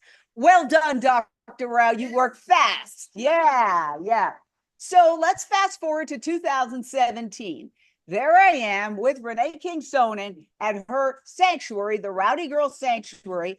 And this man I've never seen before. And of course, just like I am going live now, I was going live then. In fact, people even call me up and they go, we're live, and they hang up. This is like, they think that's funny because I'm always going live. In fact, I'm going to a Going Live Anonymous meeting after this. But this guy stands up and he goes, we are going to create a vegan world and we're going to do it by 2026. We know why we have to create a vegan world. We know when we have to create a vegan world by 2026. All we have to do is figure out how we create a vegan world. And this blew my mind. And by the way, I was the only one listening to him. Everybody else was eating all this vegan food over there, and they were buying vegan purses or whatever. And there I was alone in the field with my live camera, and he's giving this incredible, like, planet-saving speech, and nobody's listening to him. And that was one of the reasons why I wanted to do the documentary Countdown to Year Zero, which is streaming on Unchained TV, which will be mentioned repeatedly during this. And I'm not showing any clips because you have to download Unchained TV to watch a Countdown to Year Zero. And it's all about the first convergence. This is what, the 19th convergence? Yes. Okay, after that, he says we're going to have a convergence. So I go to Mesa, Arizona, and we start videotaping the first convergence. And it was really fascinating.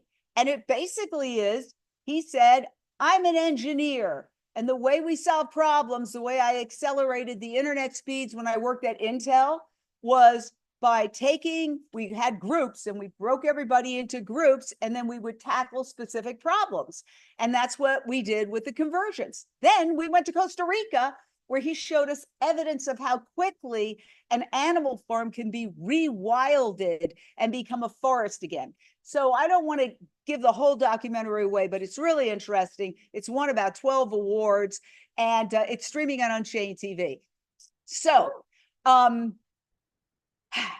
let's fast forward to one of the next big developments. 2019, the Beyond Meat initial public offering, boom, right? It was extraordinary. The stock jumped by 163%. It was the most successful initial public offering since the financial crisis, and even before that, the financial crisis in 2008. Some say it was the most successful IPO since 2000.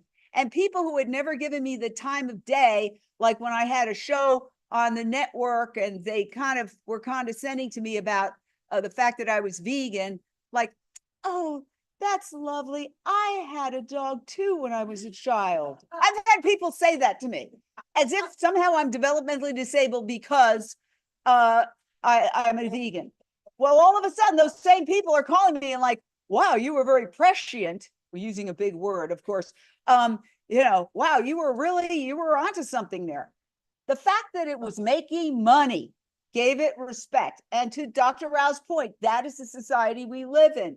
If it's making money, it was getting respect. So the fact that this was such a successful IPO really made shockwaves. And of course, it sparked a whole bunch of vegan innovation. A whole bunch of companies started coming out with new products. Vegan restaurants started popping up everywhere. The veg fests were just packed.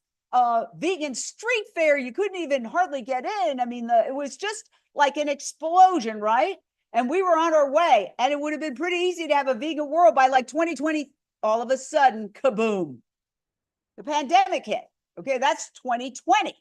We all probably remember the last party we went to. And actually, it was a premiere party that I had at actress Lori Allen's house, and a lot of people here were there for our vegan cooking series, New Day, New Chef, also streaming on Unchained TV. Have you downloaded it? Yeah, you better. That also won 2 Taste Awards, considered the Oscars of food. Well, the pandemic changed everything. A lot of those vegan restaurants, along with plenty of other non-vegan restaurants, went out of business, and people's lifestyles changed. I myself my idea of dinner was, where am I either going to go to dinner or where am I ordering from? And all of a sudden I started, because I was afraid to go outside. I was walking around my apartment in a welder's mask. I started ordering vegetables, and I still do that to this day. I order from Farm Fresh to You. I'm not advertising for them, but I'll just say it. And they bring me vegetables every Monday night, fruits and vegetables. And I kept it going after the pandemic. But what happened? My behaviors changed. I wasn't going to restaurants as much. Now, I still try to go to restaurants, vegan restaurants, as much as I can. But that's one of the reasons why some of the vegan restaurants went out of business. There's a second reason.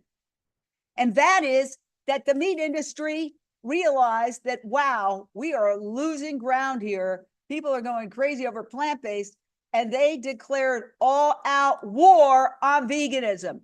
And make no mistake, there is an all-out PR war going on against veganism right now as we speak. The Guardian newspaper, which is an independent newspaper funded by a trust, so it doesn't have to be beholden to advertisers as a lot of the main networks, they did an in-depth article on this war room. I mean, the meat industry literally has a war room that is aimed at denigrating plant-based. And they also offer a master's in beef advocacy program. Yeah, you think I'm joking, right? No, this is not Saturday Night Live. There is something called a master's in beef advocacy. 21,000 people in 1 year graduated from a master's in beef advocacy. And yes, the beef industry spending in 2023, $500,000 at least. So this is what we're up against. And if you've seen these hit pieces in advertiser-based media about processed plant-based food being bad for you, it's all generated by these incredibly well-funded meat industry organizations that are on the attack. So let's talk about what we can do about that. First of all, again, on Unchained TV, we have a half-hour interview with Ethan Brown, the founder of Beyond Meat, and he explains that, yes, we have been attacked by what he calls, he's a very polite guy, the incumbent industry. And what he said was, instead of fighting back, what we decided to do was just make our products even healthier. So they did a whole bunch of food tech work, and they came up with a Beyond Meat burger that has something like 75 less saturated fat. And it's with avocado oil. And guess what? It has been endorsed by the American Heart Association. Take that, meat industry. All right. So that's a classy guy. He's a classy guy. He said, and we're going to continue to make them even healthier. Now, of course, these meat industry hit pieces that the mainstream media advertiser base, and what are the advertisers? To a large degree, meat, dairy, and pharmaceuticals, right? They write these articles like, oh, plant-based burgers are ultra processed. This is a term essentially invented by the meat industry. Do these articles mention that processed meat is cancer causing? According to the World Health Organization, you can Google it. Processed meat, which is deli slices, hot dogs, all ham sandwiches, all cancer causing, according to the World Health Organization. No, they don't mention it. So we have to really stand up to this misinformation. And I believe somebody wants to get in. Paige, you want to get in? Admit her to the Zoom, even though she's sitting right here. She's got a split personality, so she has severe cases of FOMO. Not only does she have to be here, but she also has to be on Zoom. But one thing that we have to do is, and I believe this very strongly, we have to create a master's in vegan advocacy. A master's in vegan advocacy is what we need. And we need not just 21 or 23,000, we need to double their count and have 50,000, 60,000 people. So that's one of the things that I think we really should do, a master's in vegan advocacy. And I also feel that we need to have a watchdog group that calls out the media when they write these hit pieces. And so I'm actually, talking to people about this. And I can't say more than that, but those are two really important ideas that I think that we should get to. Now, I did make a couple of notes about things that I wanted to talk about. So let me move to the next aspect of it. We've talked about the 3 responses. I believe right now, just as Gerard said, we're hitting a turning point with the scientific community. I feel we've come out of this sort of retrenchment that was unfortunately inspired by the pandemic, which, by the way, was almost certainly caused by a zoonotic disease. So it should have had the opposite effect. It should have showed us all how horrific the meat and dairy industry globally is for human health. But the pandemic, the first news media reports did show the Wuhan wet market. And then notice how that got shut down. Okay. And what I say is, whether it was the Wuhan lab where they were torturing animals and doing experiments on animals, or whether it was the wet market, it was still a zoonotic illness. It was still because of our torture of animals. And shame on the news media for not making that connection and for doing everything they can to avoid that connection. So again, you are being lied to. That is an abrogation of journalistic duty to not talk about how our abuse of animals is the reason behind the pandemic. And I want to say that during the pandemic, protesters dressed in hazmat suits actually went to major networks in Manhattan and held protests, very dramatic, very visual protests with smoke bombs and all sorts, not bombs, but smoke, like smoke and all sorts of audio visual elements, thinking, well, maybe if we just actually go to the front door of these networks, they'll cover it. No coverage, zero coverage. Also, when you see the COP events, we actually had a reporter when it was in Scotland, Glasgow, and we saw vegan signs everywhere in our report. And if you look at the major networks, you will not see any vegan signs. Okay, so it's not just in our imagination. There is censorship going on. So moving on to what we have to do, I think we are at a turning point. So I think we should feel energized and good. There was a major news story this week that was a major breakthrough for our cause. And that is Starbucks dropped its surcharge for vegan milk. Yippee-yi-yay! And this is something that we've been fighting for. And when I say we, primarily PETA and Switch for Good. And on Unchained TV this week, we interviewed Dotsie Bausch, the head of Switch for Good, as well as a representative for PETA. You remember PETA had James Cromwell gluing himself to a Starbucks counter, right? And Switch for Good did all sorts of incredible demonstrations, and quite a few of the people, including myself, were at those demonstrations. And basically what happened is Starbucks started suffering financially, and a lot of people stopped going to Starbucks, especially young kids.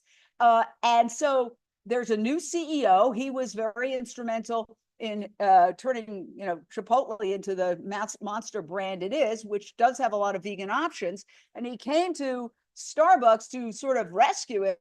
And one of the first things he did was drop the surcharge in the United States and Canada. And why is that significant?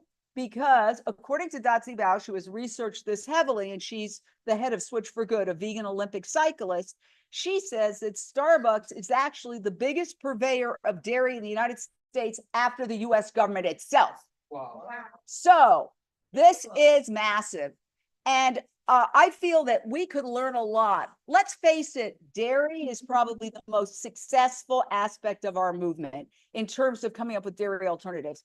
I'm sure you all see it. You go to the supermarket and more of that dairy aisle is filled up with the soy milks and the oat milks and the almond milks and the rice milks and the hemp milks and the macadamia nut milks, and it goes on and on and on. So what is it that factor, that sector is doing right that we can replicate with other sectors? And I like to say everybody's bemoaning, oh, vegan restaurants closed down. Well, new vegan restaurants open. So let's not lose too much sleep over that. I will say that vegan restaurants, just like women, we have to be better than men in whatever job we're doing. Vegan restaurants have to be better than non-vegan restaurants. Now, an incredible restaurant near where I live, this is in Culver City, called Hey Sunshine, just won a Yelp award. The top 100 vegan restaurants, of the top 100 restaurants, period, in LA, it was voted the top, right? It was the top restaurant. Now, why is that? Because it's one of the most spectacular restaurants. It's in a little place in a shopping center. The food is gourmet. The prices are fast food prices. The service is incredible. The energy is positive. I walk in there, it's, hi, how are you? No, it's not just because it's me. I know that's what you're thinking, but they do it to everybody. They really do it to everybody. So when we see, oh, these vegan restaurants, they're struggling, you can do better. And the other thing I want to say is we need to support these vegan restaurants. Every single time you have a birthday, have it at a struggling vegan restaurant. Every single time you want to get together with friends, go to one of those struggling vegan restaurants. You create meetups. Vegan restaurants that are successful not only have all the top quality service and the top food and the great prices, but they also turn their restaurants into event centers. They have karaoke night. They have all these reasons why people can meet at their restaurant. So we need to work it, and we need to support those vegan restaurants. I want to say a couple of other things. I want to talk a little bit. So we talked about how dairy alternatives, and you don't like, Paige doesn't like the word alternatives, and I agree with you. Plant-based milks have become culturally accepted. That is really what we want for all vegan products, cultural acceptance, so that people don't feel weird if they're grabbing something that is vegan. And I want to say we have kind of overlooked the frozen food section, which I believe is really thriving. And it's because a lot of these vegan products have been bought by big conglomerates. So I see when I go in the supermarket aisle, the frozen fruit section, there's a lot of vegan products. And a lot of them have been bought up by some of these major brands. So it's interesting, isn't it? When a major conglomerate buys a vegan brand, suddenly they're not attacked anymore. Have you noticed? And they are growing, and I don't care. Honestly, I wouldn't even say I'm against fast food restaurants. They're just boxes. We could put whatever we want in those boxes, okay? A McDonald's, imagine it, let's fantasize. You fantasized about a vegan world by 2026. I'm going to fantasize about a McDonald's that is completely vegan and has a raw bar for Renee King Sonnen, right? And has very healthy vegan desserts for me, right? And French fries. yeah, vegan French fries, because they're not even vegan, because they have beef fat. Last time I checked, maybe they have changed. So I think that it's very important to realize that there are very successful sectors of the vegan market. And don't buy into, oh, it's all bad. I mean, look at Gardein, look at Follow Your Heart, look at VioLife, look at all of these products that are going gangbusters in the supermarket shelf, or even corn, right? I'm not a corn person, but corn is massive. All right, let's talk a little bit about what I see as some things we really have to work on. Chicken, okay? If we got people off of chicken, we could literally reduce the number of animals killed by more than 90%. Correct me if I'm wrong. Let me say it again, if we got people off of chicken, we could literally reduce the amount of animals killed by more than 90%. They are overwhelmingly vastly the species that is killed. Why? Well, there's probably a lot of reasons, but I think, as people were quote unquote getting healthier, a lot of people decided, oh, chicken is a vegetable. No, chickens are not a vegetable. And we have to really brainstorm how we can have a breakthrough when it comes to chickens. Again, Unchained TV, we have a documentary. I met a woman at the last AVA Summit, Animal Vegan Advocacy Summit, and she said to me she has a vegan sanctuary, a chicken sanctuary. I said, I'm going to send you some equipment, and can you do a documentary? She said yes. She put together a fabulous half-hour documentary called Meet the Chickens, where she talks all about the personalities of the chickens who live at her sanctuary. And we need more of that. I asked her, I said, you need to do another documentary because it was really so well done. So what we need to do is make people realize that chickens are just like your dogs and cats. People say, okay, pigs and cows, yeah, but chickens, yes, chickens too. And we need to also come up with a chicken alternative that, look, I don't know what chicken tastes like. I think when I was 7, I remember once on vacation with my parents, we might have eaten a piece of chicken, but I grew up in a primarily pescatarian household. We thought we were vegetarians, but what did we know? We ate fish and we ate cheese and we ate eggs, but I was at least on the road. We didn't have meat in the house. And so I'm not the expert on what chicken tastes like, but I can tell you that what we need to do is come up with a product where people say, this is chicken. And you say, no, it's not chicken. Okay, now that is happening right now with cheese.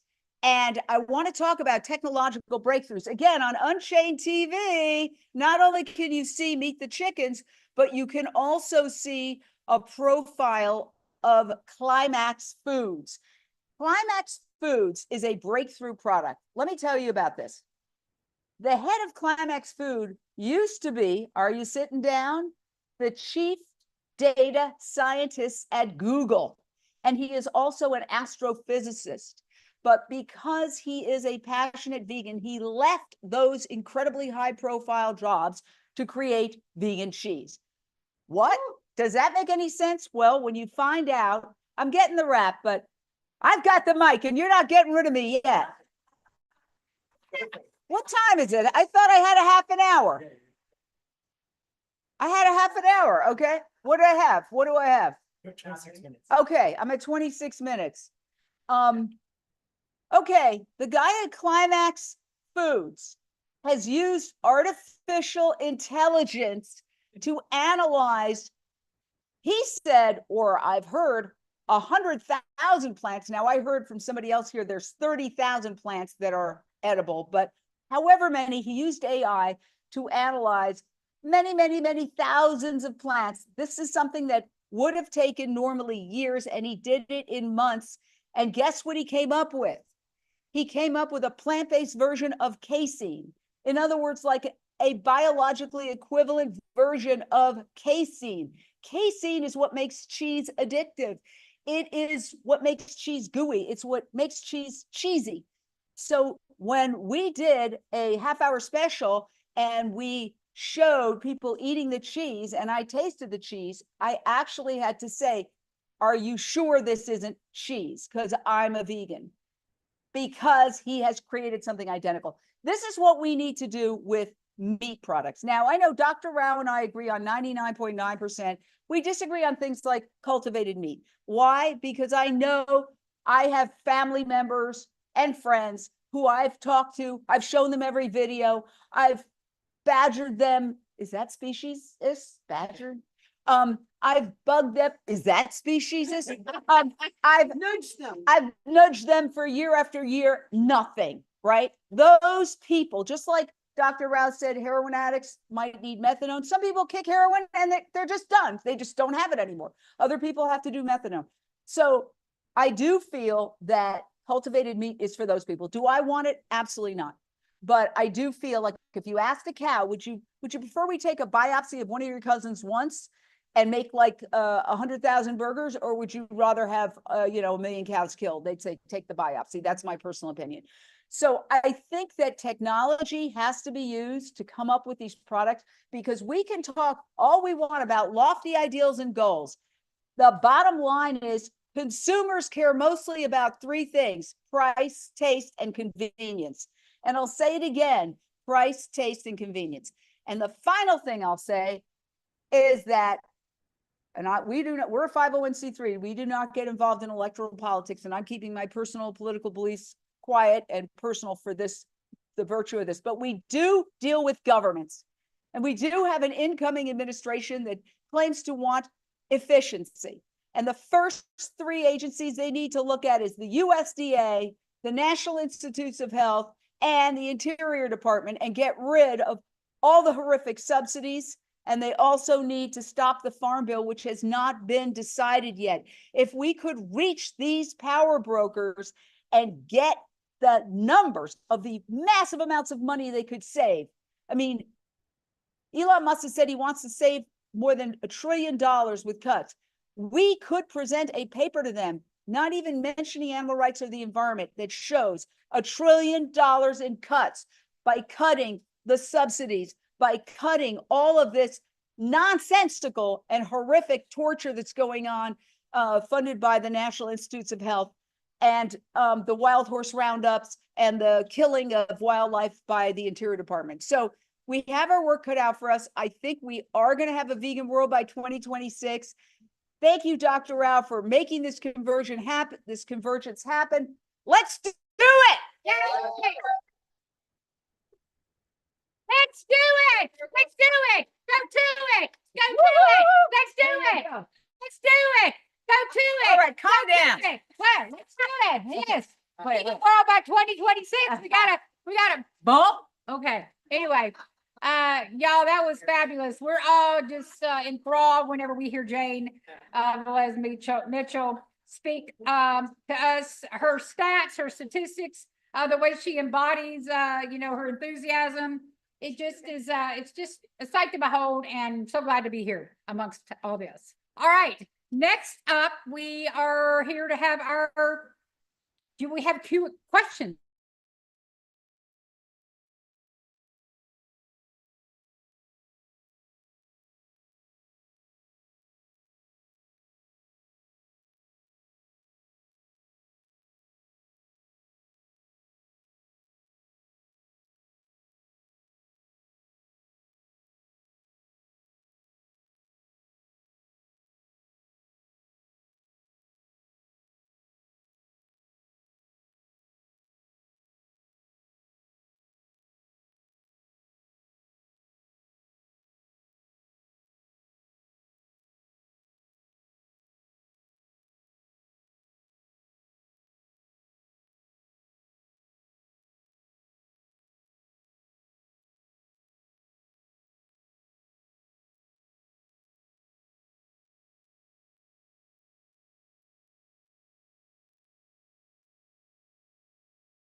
Good.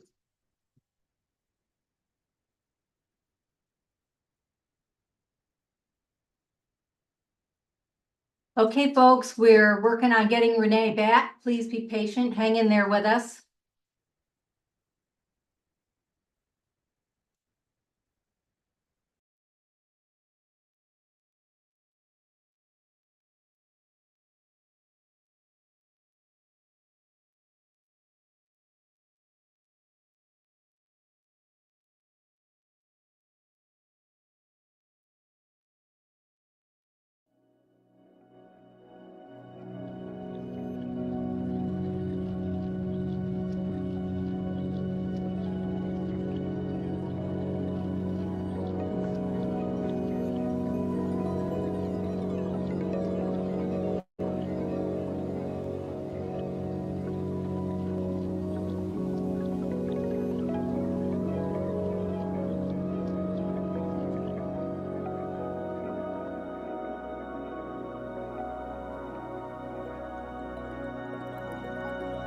You can share dominion.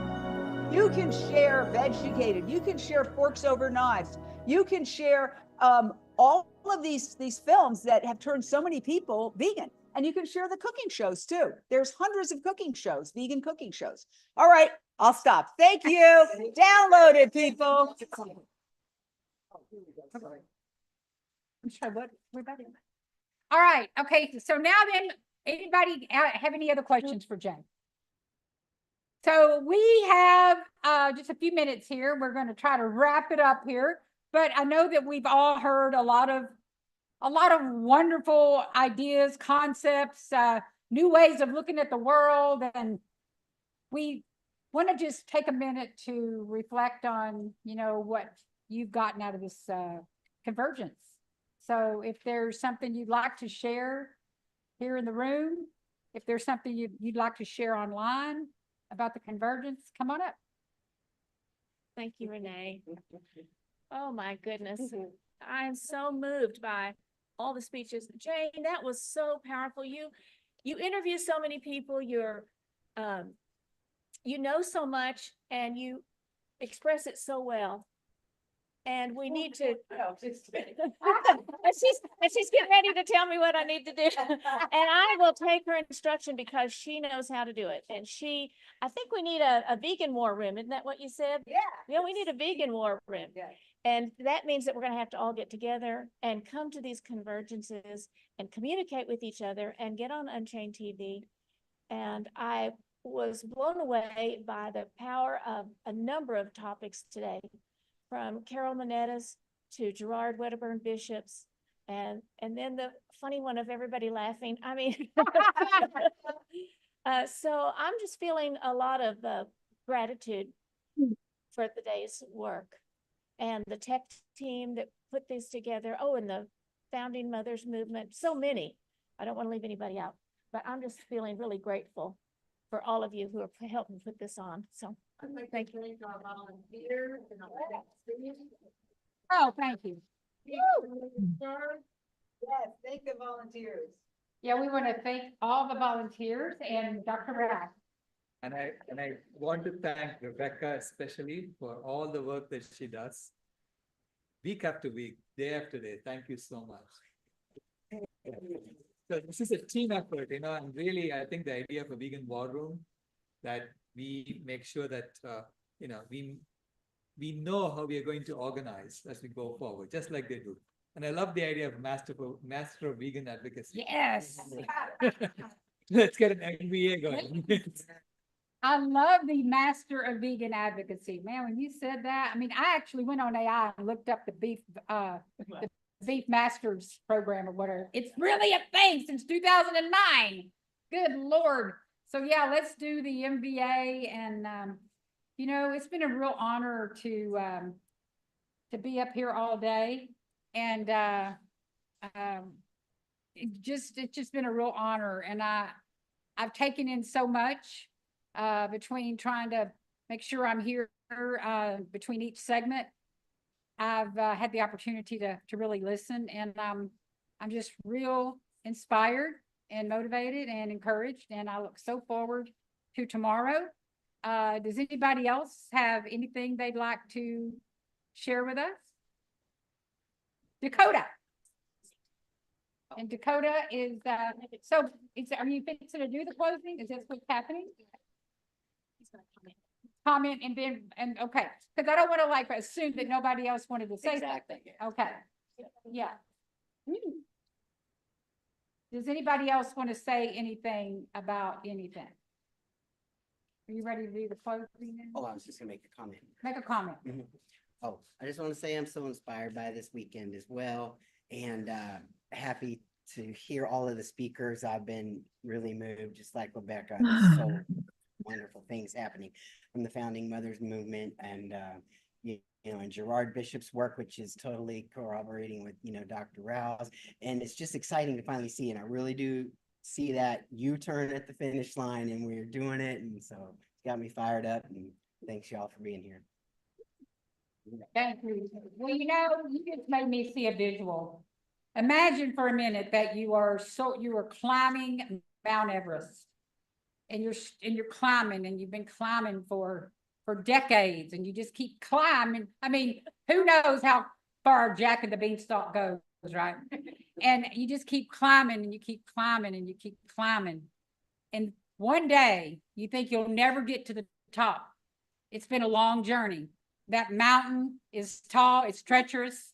It's you never know what you're going to encounter. You get beat up a lot, you get whipped, you get stranded, you get lost along the way. And then all of a sudden, you're at the top. Vegan World 2026 is like that. Once we are at the top, it's all downhill, y'all. We are then soaring. We are going to be the ones that are in this room, the ones that are out there watching, all of our friends. We are going to be the ones that held this ship together. So y'all stay the course, never give up. This conference inspires me so much. And Dr. Rao, I just can't thank you enough for continuing to persevere in the face of so much adversity. Thank you. Thank you. May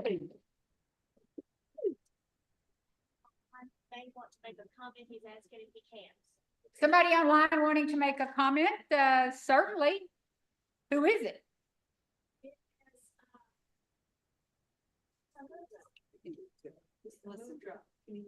Who is it? So what do they want to say? Yeah, you're going to have to give it to me. This is from Donna.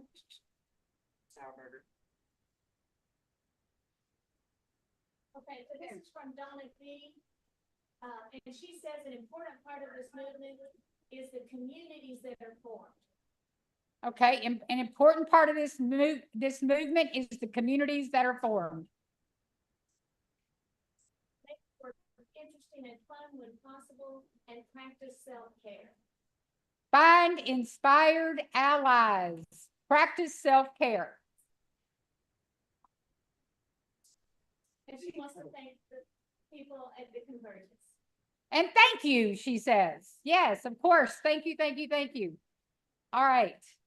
Is there anything else? Good. All right. So y'all, this has been a wonderful day. I feel like we've been at a telethon, and it feels good. It feels really good. I feel like we are at the top of that mountain. We're real close, y'all. I know we are. I know we are. We just got to keep holding it together. And as we move towards the end of this convergence today, we want to bring Dakota up, and Dakota's going to do our closing for us. So let's have a moment of reverence and peace to you, my friend. Get close so you can be. Thank you. Okay. Hi, everybody. I'm doing this tonight on behalf of the Interfaith Vegan Coalition, and I just have a reading and a prayer. The reading is really it's something from a 12-step group, but I was thinking about Vegan World 2026 when I was reading this, and I just adapted it a little bit for us. Anyway, I like it. It's basically, and also a nod to the Pinky Promise and the 12 Steps Dr. Rao wrote in that book, which is wonderful. But this is the promises, which some people are, but anyway, obviously the Vegan World 2026 promises, and just see them in that lens. If we willingly surrender ourselves to the spiritual discipline of ahimsa, our lives will be transformed. We will become mature, responsible individuals with a great capacity for joy, fulfillment, and wonder. B, though we may never be perfect, continued spiritual progress will reveal to us our enormous potential. We will discover that we are worthy of love and loving. C, we will love others without losing ourselves and will learn to accept love in return. E, our sight, once clouded and confused, will clear, and we will be able to perceive reality and recognize truth.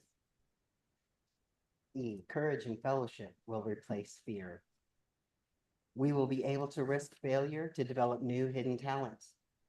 Our lives, no matter how battered and degraded, will yield faith to share with others. We will begin to feel and will come to know the vastness of our emotions, but we will not be slaves to them. Our secrets will no longer bind us in shame. As we gain the ability to forgive ourselves, our families, and the world, our choices will expand. With dignity, we will stand for ourselves, but not against our fellows. Serenity and peace will have meaning for us as we allow our lives and the lives of those we love to flow day by day with God's ease, balance, and grace. No longer terrified, we will discover we are free to delight in life's joys, mysteries, and awe. We will laugh more. Fear will be replaced by faith, and gratitude will come naturally as we realize that our higher power is doing for us what we cannot do for ourselves. And as we create Vegan World 2026. Thank you. Thank you, Dakota. Okay, lastly, the prayer. Oh, I'm sorry. Lastly, the prayer. The prayer. If we want to stand in a circle would be great. And if y'all don't mind, we could hold hands. If anybody knows it, feel free to say it with me, but I will just say it anyway. And I feel like this about all y'all. Everybody online, everybody, our hearts beat as one as we share our love with the planet, and all life shares the planet with us. As Hanuman Das said earlier, the world is one family. Vasudeva Pata, something like that. Okay. I put my hand in yours, and together we can do what we could never do alone. No longer is there a sense of hopelessness. No longer must we each depend upon our own unsteady willpower. We are all together now, reaching out our hands for power and strength greater than ours. And as we join hands, we find love and understanding beyond our wildest dreams. Keep coming back. Let's do it. We can do it. See y'all tomorrow. Be sure to tune in tomorrow. We'll be back here at 9 a.m. Eastern, right? Yes. See you then. Mountain Standard Time, Mountain Standard Time. 11 a.m. Eastern, 9 a.m. Mountain. Oh, Lordy mercy. We'll see y'all tomorrow. ClimateHealers.org. Go to their website to join. Come on, Pacific time. 8 a.m. Yeah, we'll have to figure that out. Yes, exactly. I know, but I didn't say Central either. You what? I didn't say Central. Yes. Are there four? Yeah. Okay. I was like, the one,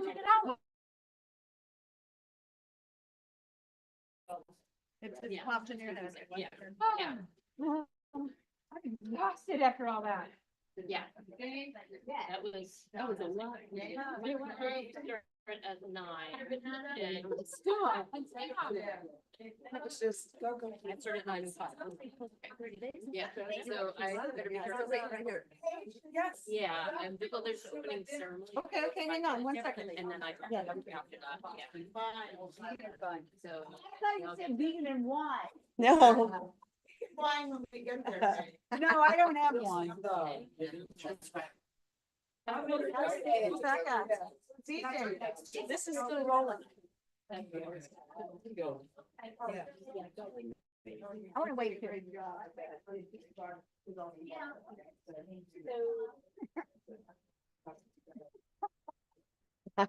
I'm not sure if it's volume, I don't know, but thanks, everybody. Thank you. Yes, all over the world. Yay, come back. Thanks for everything, everybody. Is the volume on? I don't know. Yep, we hear you. Oh, the volume's on. Okay. So that camera's not so. Bye, y'all. Right. See y'all. Thank See you you. tomorrow. Okay, see you tomorrow. See you tomorrow. Can you hear me? Yeah? Ray, okay, can I close this down here? Yes. Uh-huh. Okay. Stop recording. Bye then. Yeah, we stopped recording. Love y'all. Love you too. See you too. See you tomorrow. Go home and get a good night's rest. Did somebody save the chat? I am. Okay. It just takes a while, that's all. Okay, I'm leaving the meeting. Okay, me too. See y'all tomorrow. Thanks so much. Okay. All right. Bye for now. Bye for now. Thanks everybody for sticking around so long, Marco. Well, Marco, you were wonderful. Ray, thank you, thank Thanks you. so much. If you can come tomorrow, we'd sure love it. Okay, bye-bye.